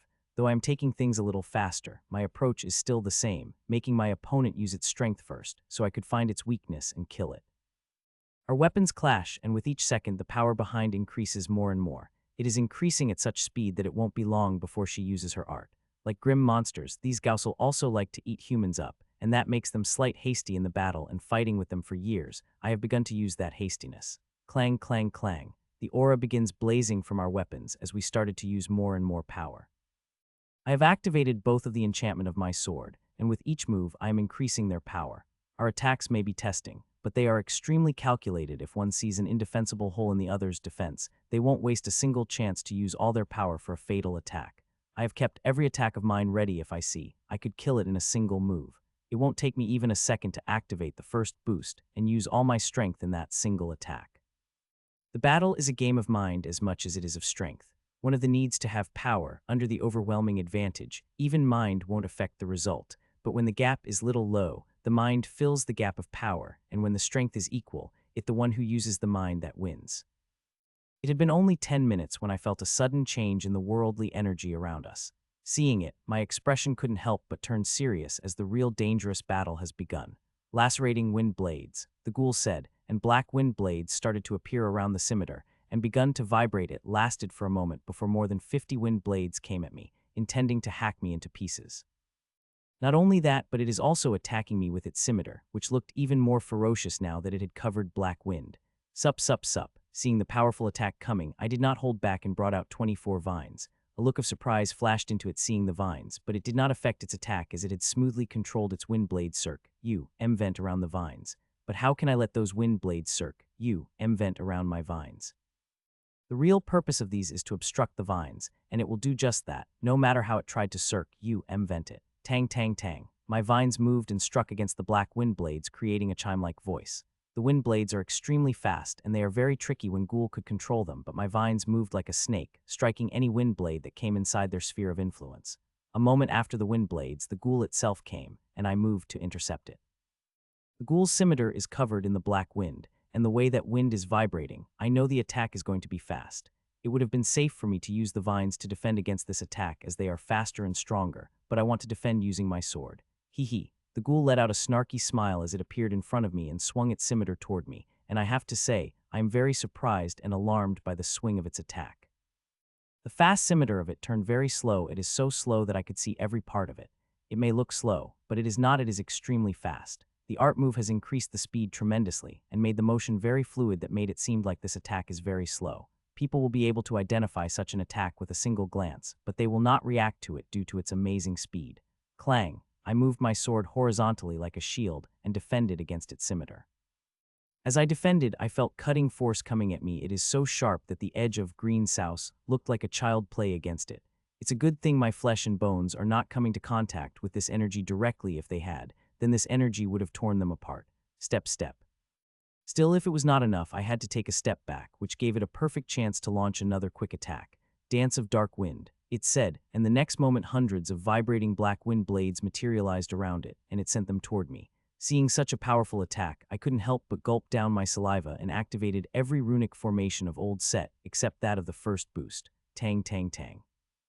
The vines began to clash against the wind blade, and at the same time it came at me, completely covered in the black wind. This time it is not just her scimitar covered in the black wind, but also her body, rose cover. She appeared beside me before I even realized it, and her scimitar was already halfway distance from my neck. Seeing that, I did not waste any time activating the rose cover. Clang. The rose petals appeared around me, and a moment after that, its saber clashed against the spear of petals, lighting up runes across the petals. Clang, clang, clang. Seeing its attack failed, it did not stop. Instead, it begins to attack the rose petals spear crazily I covered in, but no matter how powerful its attacks are, they were not able to breach through the single petals. It is still attacking, but I do not plan on becoming a turtle forever. With that thought, I begin to weave my vines, and soon 24 vines have turned into 3 vines and moved toward the ghoul for an attack. Clang, clang, clang. It went on the defensive. As I begin to attack it with my vines, I let go of the rose cover and focused completely on attacking the ghouls. Our weapons clashed at intense speed every minute. There would be hundreds of clashes, but there would be barely any sound would come out of them as everything would be swallowed by the swallowing field. Learning my lesson from yesterday, I had made some adjustments in the swallowing field so it would not become punctured where attacks became too strong. Yesterday, it had punctured when attacks had reached this power, but now they are working just fine. Breath of black wind, it said, and black wind that was surrounding it has become gentle and begin to surround its body even more closely. It now looked like it is wearing the clothes made of the wind, and I have to say, it makes it look damn scary in this Evernight environment. Clang, clang, clang. I would have loved to see how this move of her worked if not for her power increasing suddenly, and now I have come to the complete defense. Her attacks became faster and stronger. Her scimitar moved akin to a lightning storm, bearing down hard and fast attacks on me, reducing my vines to mere a defensive tool. Even the ghoul of yesterday had not brought in such condition in half an hour fighting like it did, and I am sure it still has trump cards which it hadn't used yet. Clang, clang, clang. It had been 3 hours since we were fighting, but I have not able to make any headway with this ghoul till now. I've been using my killing rule at its full power and able to collect huge data about its fighting style, but it is not much useful against it. Unlike the ghoul I had fought yesterday, who had developed a large number of fighting styles due to its experience, this one has only one fighting style. The fighting style of this ghoul vast and complex. I will have to fight for hours more if I want to have all the data on its fighting style, and even then, I don't know whether I will be able to use that data properly to finish it. This ghoul is very powerful and still hiding its trump cards. I have to be patient and study it very hard in a limited time if I want to kill it, as with all the ghouls in this ruin, this ghoul to get stronger every second. The more time I took to kill it, the stronger it will become, but seeing its strength and experience, I could not be hasty. I still remember how I am barely able to stop that ghoul yesterday from escaping the rose refinement. If it had escaped, then I would have to escape much faster too. I did not forget I had escaped yesterday. Human, how much energy has left in you? 50, 40, 30, 20. It asked teasingly as it continued to attack my vines. It had asked this question many times, and I always remained silent. Don't worry, I've enough energy to turn you into the smoke, I replied with the same teasing tone. A flash of anger appeared on its beautiful ghostly silver eyes for a moment before it disappeared. Step, step, step. Well, I will love to see that, it said, and increased the intensity of its attacks, and from that very moment began to take a step back. I had thought it as using the full power of her current attack, but I was very wrong. The move still had some power which she had not used before, and this might not be its full power. I have a quite hard time defending against its extremely fast attacks. If its attack power increased further, I would do something that will expand my energy, and I did not want to do that. Yesterday's attack had taught me many things. It had added precious data to my collection and helped me quicken refining the energy. I had been refining mana while I was fighting yesterday, which is not new. I had been doing that for years. The different thing is, yesterday, seeing I was expanding my mana faster rate than I am generating, I used a huge amount of effort in increasing my refinement speed. I had to do it, seeing the need of mana I had for my attacks. It had helped me quite much as it had increased my refinement speed by little, though it did not seem much. That little quicker speed helped me generate more mana, which in turn helped me defeat that ghoul. Right now, I had been using all my willpower to generate more and more mana from my refinement tower. Fighting the ghoul took a lot of energy, and I have a target to generate as much energy as I expend during the battle. For normal battles or even against normal ghouls, it is not much problem for me, but against silver ghouls where I had to expand the energy like water, it is a very hard thing to do, and I have only 9 days or 8 if I did not count today. Once 10 days over the strength of these silver ghouls doubled, then I would be in shit loud of trouble. That time, I will need a humongous amount of energy, and I will have to keep generating that every second during the fight. There is another thing I want to do, reach the 4th floor of Refinement Tower. I had tried it 2 days ago, and its difficulty is still immense. On every floor, the purity of energy will increase 3 times, but it will go up to 5 times every 3 floors. If I can reach the 4th floor of the tower, then I will be able to solve my energy problem for at least a month. But I can't put too much hope on that. I have seen the difficulty of reaching the 4th floor, and there's not much hope for me reach there in 8 days still. I will keep trying as I am very much believer in miracles, and it is due to them I am alive today. 2 more hours passed, and there is no headway in the battle. The ghoul is still fighting as it is playing, not fighting like a death battle. Due to their immortality, these ghouls don't fear death. If they get killed, they will get resurrected. So whenever the humans come, they consider them as a plaything and even fight against the compulsion to kill humans to play with them. If it had done that, I would not have been able to kill the ghoul yesterday. If it had used its full power in the first hour, I would have had no choice but to run with my tail tucked between its legs. Still, some peculiar ghouls will use their full power the moment they meet the humans, and I have been lucky enough not to come across such ghoul yet. Suddenly, it stopped its attack, and a playful smile appeared on its face. Human, don't you think the battle had become dull in the past few hours? It asked with a playful smile on its face. I did not reply, just stared at it while readying my move to be used at a moment notice. It is going to do something dangerous, and I have to be prepared for it. Wind Golem, it said grandly, and a powerful aura burst out of her before black winds beginning to materialize around her feminine body. Before I realized, she got fully covered in a black wind that I could only see a silhouette of her inside. More and wind began to materialize around her, and a few seconds later, she got covered in a huge sphere of wind. That sphere had gathered energies for quite a few seconds before it stopped, and the wind begins to change its form like clay as it started to take a humanoid form. I don't know what is happening, but I do not like it at all. I want to stop whatever that is happening, but I felt like it would not be a wise move, so I waited. I did not have to wait for long as 10 seconds later, a 20-meter tall black feminine-shaped golem made of wind materialized in front of me. If I did not see it being made of wind, I would not believe it. Like wind energy, it is made to have been fully solidified. It's cool, right? It asked instead of replying. I gripped my sword, readied myself for the coming onslaught. It is my most powerful move by strength I always wanted to use to make a paste of human. The ghouls I tried this move on have turned into smoke. They never get squished like that of the humans. It said to herself, I don't think the last words were targeted at me. Their pure curiosity in its voice has scared the hell out of me, and I understood that I am in greater danger than I had realized. Human, taste the power of my wind golem. A voice came out of Golem's mouth, and the next moment, I saw a huge punch coming at me, bearing far more power than I had expected. First boost. Seeing the power behind the Golem's punch, I know I could not escape, and I don't want to defend against it as it will take more energy to defend with the rose cover than using the first boost, and I would rather fight back than use the defensive method. Take this, you wretched ghoul. I shouted and shot toward the huge punch with my current physical body and energy. I will be able to use the first boost for about 25 minutes, but it is not the only move I will use to kill it. Using all my regular defeating moves, I have around 10 minutes worth of energy to defeat it. I have to defeat it or run away like a dog. I hope that I will defeat it. I hate to run away. Clang, my sword clashed against the huge black, which felt completely solid by my sword. A deafening sound rang out by our clash as the power of the clash punctured my swallowing field.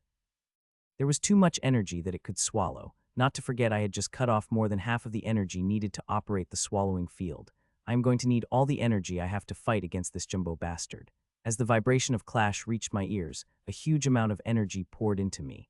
The energy is so much that my body also got injured by it, as the ruins sucked it all and converted it. I was also thrown back like rocked by the sheer momentum of the punch, and if I had not been so good at diverting the huge amount of force, I would have crashed on the ground and had made a crater. Good, I had just barely able to stabilize myself when I heard it speaking and saw the punch coming at me again at even more speed, bearing even more power. Having not much time to prepare, I gathered all the energy I could and shot toward TH Golem, screaming, clang clang clang. Loud metallic sounds began to ring out as we clashed, each move being stronger than before, and at each time I shot back at a greater speed than before. This wind golem is extremely strong. Not only that, but the defense is also very good. I have to say this art she is using is very powerful. We don't have this type of art in our collection as far as I know. And from information I've read, Hawthorne Sea and Wisdom Tower did not seem to have such art as well, but nothing could be said. There are many things that Supremes kept hidden, and we only come to know about it when they reveal it. Boom, I crashed into the ground finally. I had many times came close to the ground but never crashed on it, but this time I finally crashed. Thud. I had gotten up when I nearly collapsed again as Golem landed very close to me and created a small earthquake by its landing. One would consider it as light seeing it is made of the wind element, but it is not light. Human, any last wish? It asked and punched toward me, wanting to crush me in a single punch. This time, instead of shouting and shooting toward it in reply, I smiled back at it wickedly with a toothy grin without showing any fear for its coming punch. That is what I was going to ask you, I said with a smile, and the next moment, a great change come across its face. Vines drilled into legs and begin to move up like lightning speed while growing like a mad, and at the same time, 12 roses released from the ground and turned into huge petals, which created 100 meters long rose. I had intentionally crashed on the ground to launch their attacks of mine. My attacks are soundless, and aura-less unless one sees it with one's eyes, they will not see it coming. In the second I attacked, the wind golem had completely transformed, and now it became vine golem as now vines are completely covered it. Not only that, the 100-meter huge rose has become even more defined, and I am heavily injured and still getting injured. When vines attacked, they not only used the energy wind golem for their growth, but they also transferred a huge amount of energy toward me, and still transferring it, even now. The amount of this energy is so huge that I couldn't help but get injured. I needed such a huge amount of energy, so I could covert it and provide it to the rose covering us, making the suppression it is releasing even stronger. If I let it stronger than its own pace, I would not be able to defeat this silver ghoul. Seeing the strength of this silver ghoul, I only have a second, and I preferred to squeeze as many things in this second as the next thing that will happen will be quite difficult. Bang. A small band heard from the wind golem, and Silver Ghoul came out. Its cloths are quite tattered, which fixed themselves within a second. As it came out of Wind Golem, it looked at me with the real emotions it is feeling toward me. In its eyes, I could see the rage, violence, hunger bubbling inside its silvery eyes. Good human, you have surprised me with your strength. It is far greater than I had expected, especially these last two moves of yours. It said while motioning toward the vine golem and huge rose that is covering us, but it is far from to kill me. Let me show you my real strength, Storm Lord's blessing. It said grandly, and a windy halo appeared behind it, and its aura started rising. Fuck, fuck, fuck. I couldn't help but start cursing inside my mind. I had thought that Wind Golem would be its most powerful attack, but I had been wrong. This bastard had another trump card, which is more powerful than the Wild Golem. Human, feel blessed to be killed under my most powerful attack. It said, copying the emotions and the dialogue from the grim monsters. Only those bastards said such retarded things during the combat. Boom.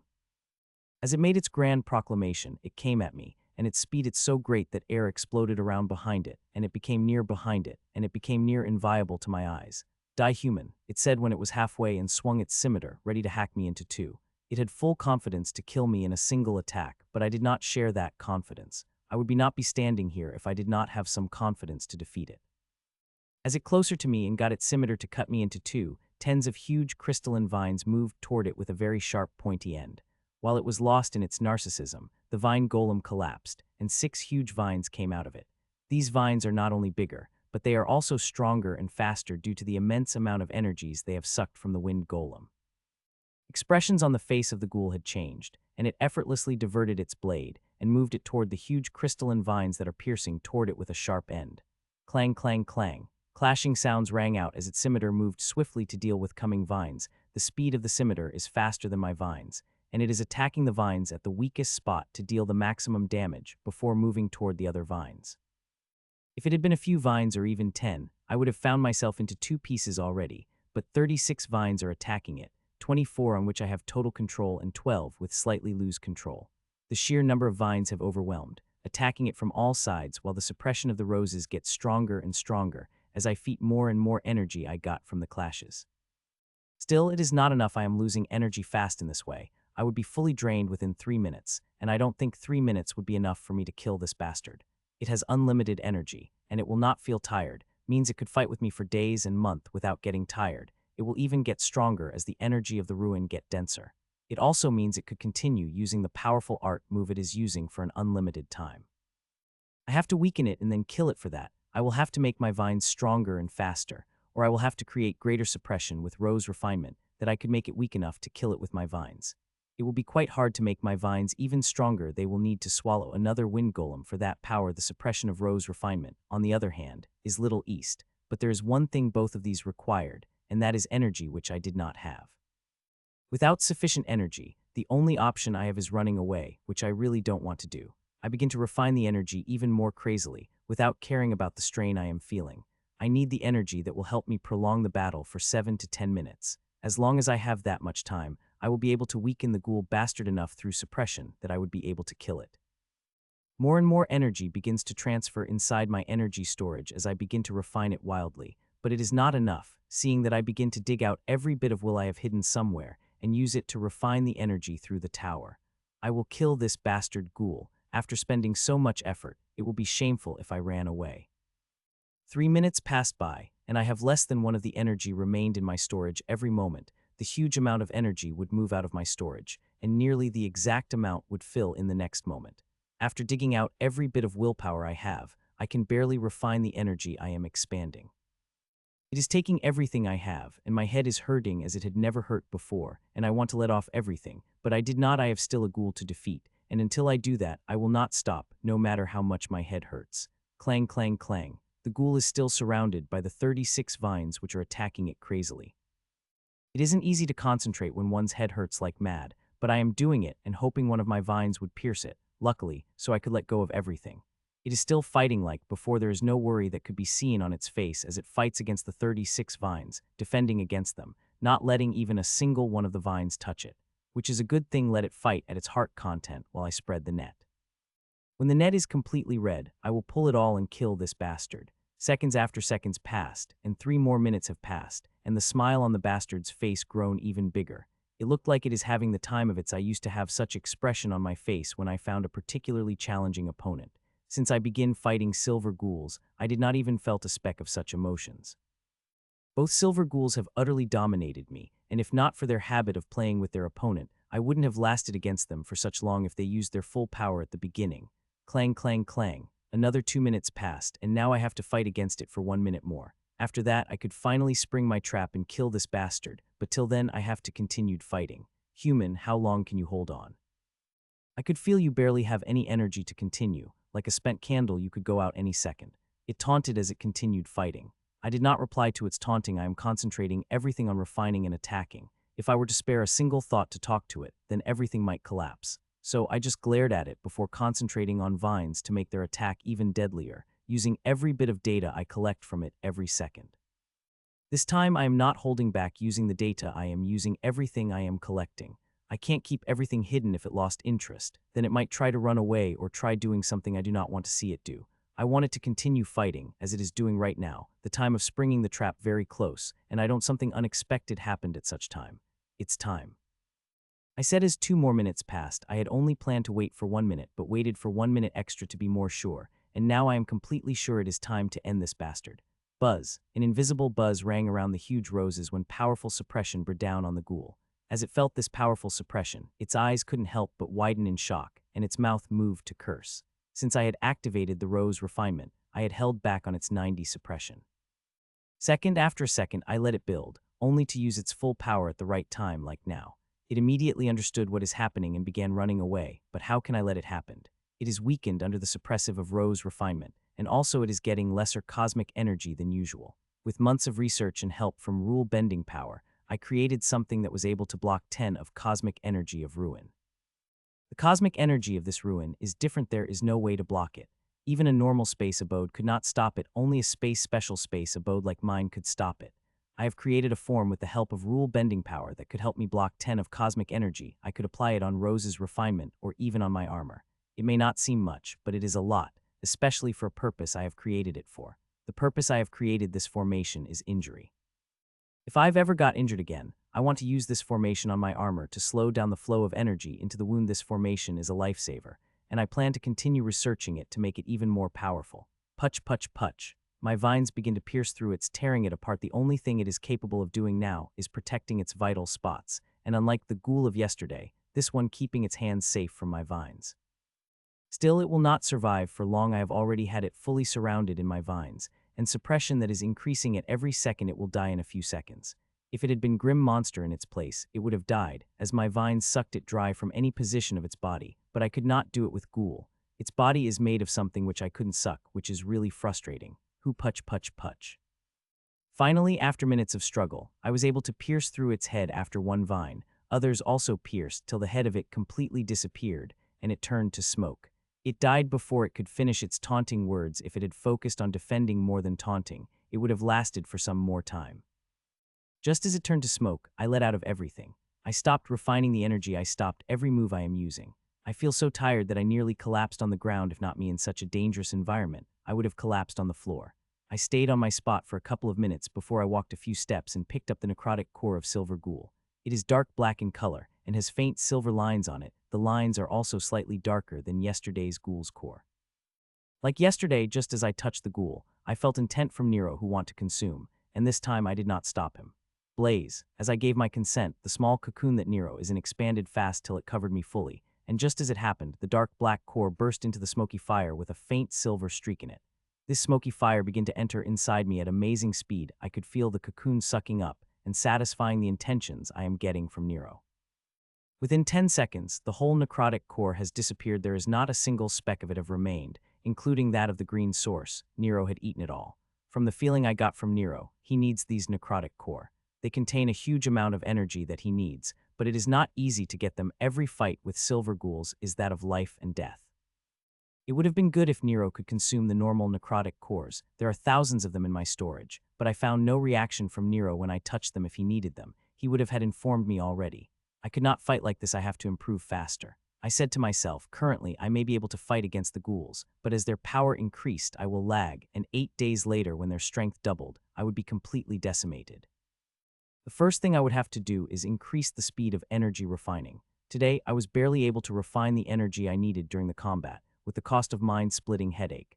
The headache is so bad that I continued for less than 10 minutes and stopped as soon as the fight is over as the headache was too much for me.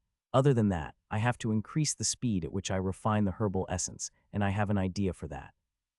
I will use the same formation to block 10 cosmic energy, just time it will work the opposite. Since I have already had an idea, I closed my eyes for a moment. A second later, formation activated. As it begins to attack 10 more energy into me, I already had a plan to use this way. I just wanted to test this formation in battle before I use it on my own body. I now have to continue working on this formation to improve it to attract even more cosmic energy or block cosmic energy according to my need. Seeing formation working, I begin to refine mana again, and like before, I did not hold back on anything despite the insufferable headache I am feeling. I will have to get used to this headache. Every day it will get badder and badder. The energy requirement for the battle will increase every day as ghouls get stronger. I will not only have to match these requirements, but also refine the mana at a greater speed than these requirements because 8 days later, the strength of the ghouls will double, and that time, I will going to need all the energy I need while facing them. This ruin is heaven for quick progress, but also a hell. Kings, even powerful ones, find it extremely hard to survive here. Silver ghouls are already very powerful. The green kings are level above them. In the thousands of years, hundreds of people have stayed in this ruin intentionally and unintentionally, but only 2 have returned with their lives, and I very much intend to be third. I looked around before flying away towards some hidden spot for rest. I do not plan to go back yet. Not even 6 hours had passed since I've came out from my abode. I want to fight at least one more fight before going back to my abode. I rest and filled my energy storage to the full before finding another ghoul to fight. I will need to fight as much as ghouls possible, not only for experience and quick refining of essences, but also for the cores. Now, I am not the only one that is consuming them. There is also Nero. I will have to kill as much as the silver ghouls to get as many as a core I want. Those cores from the silver ghouls will sell for an extremely high price if I can get out. They are resources that strengthen the body to a huge degree, not to mention the sheer rarity of them. They haven't appeared in the world in thousands of years. People are already crazy for the normal necrotic cores, and they will become even crazier for silver cores. I couldn't help but gulp down the saliva when I thought about the resources I could extort from the academy in exchange for those cores. I soon found a hidden spot and sat down and began refining mana. It took little more than an hour before my storage is full of mana. This refining speed may seem slow to some, but when they see the size of my energy storage and purity, they will immediately understand. Normal prince could not face the even weakest kings, and I am facing the ghouls that have strength equal to powerful kings. To compete, they require huge strength and immense mana to power up powerful moves. If I had normal energy storage, I would have crushed by these ghouls no matter how good my inheritance is, as I wouldn't have enough mana to power it up. 119 days had passed since I had entered this ruin, 2 hours less to 4 months. Compared to the past 1 month, 3 months before that were a breeze. In this past month, all the battles I had fought were on edge, not a single one that gave me an easy victory.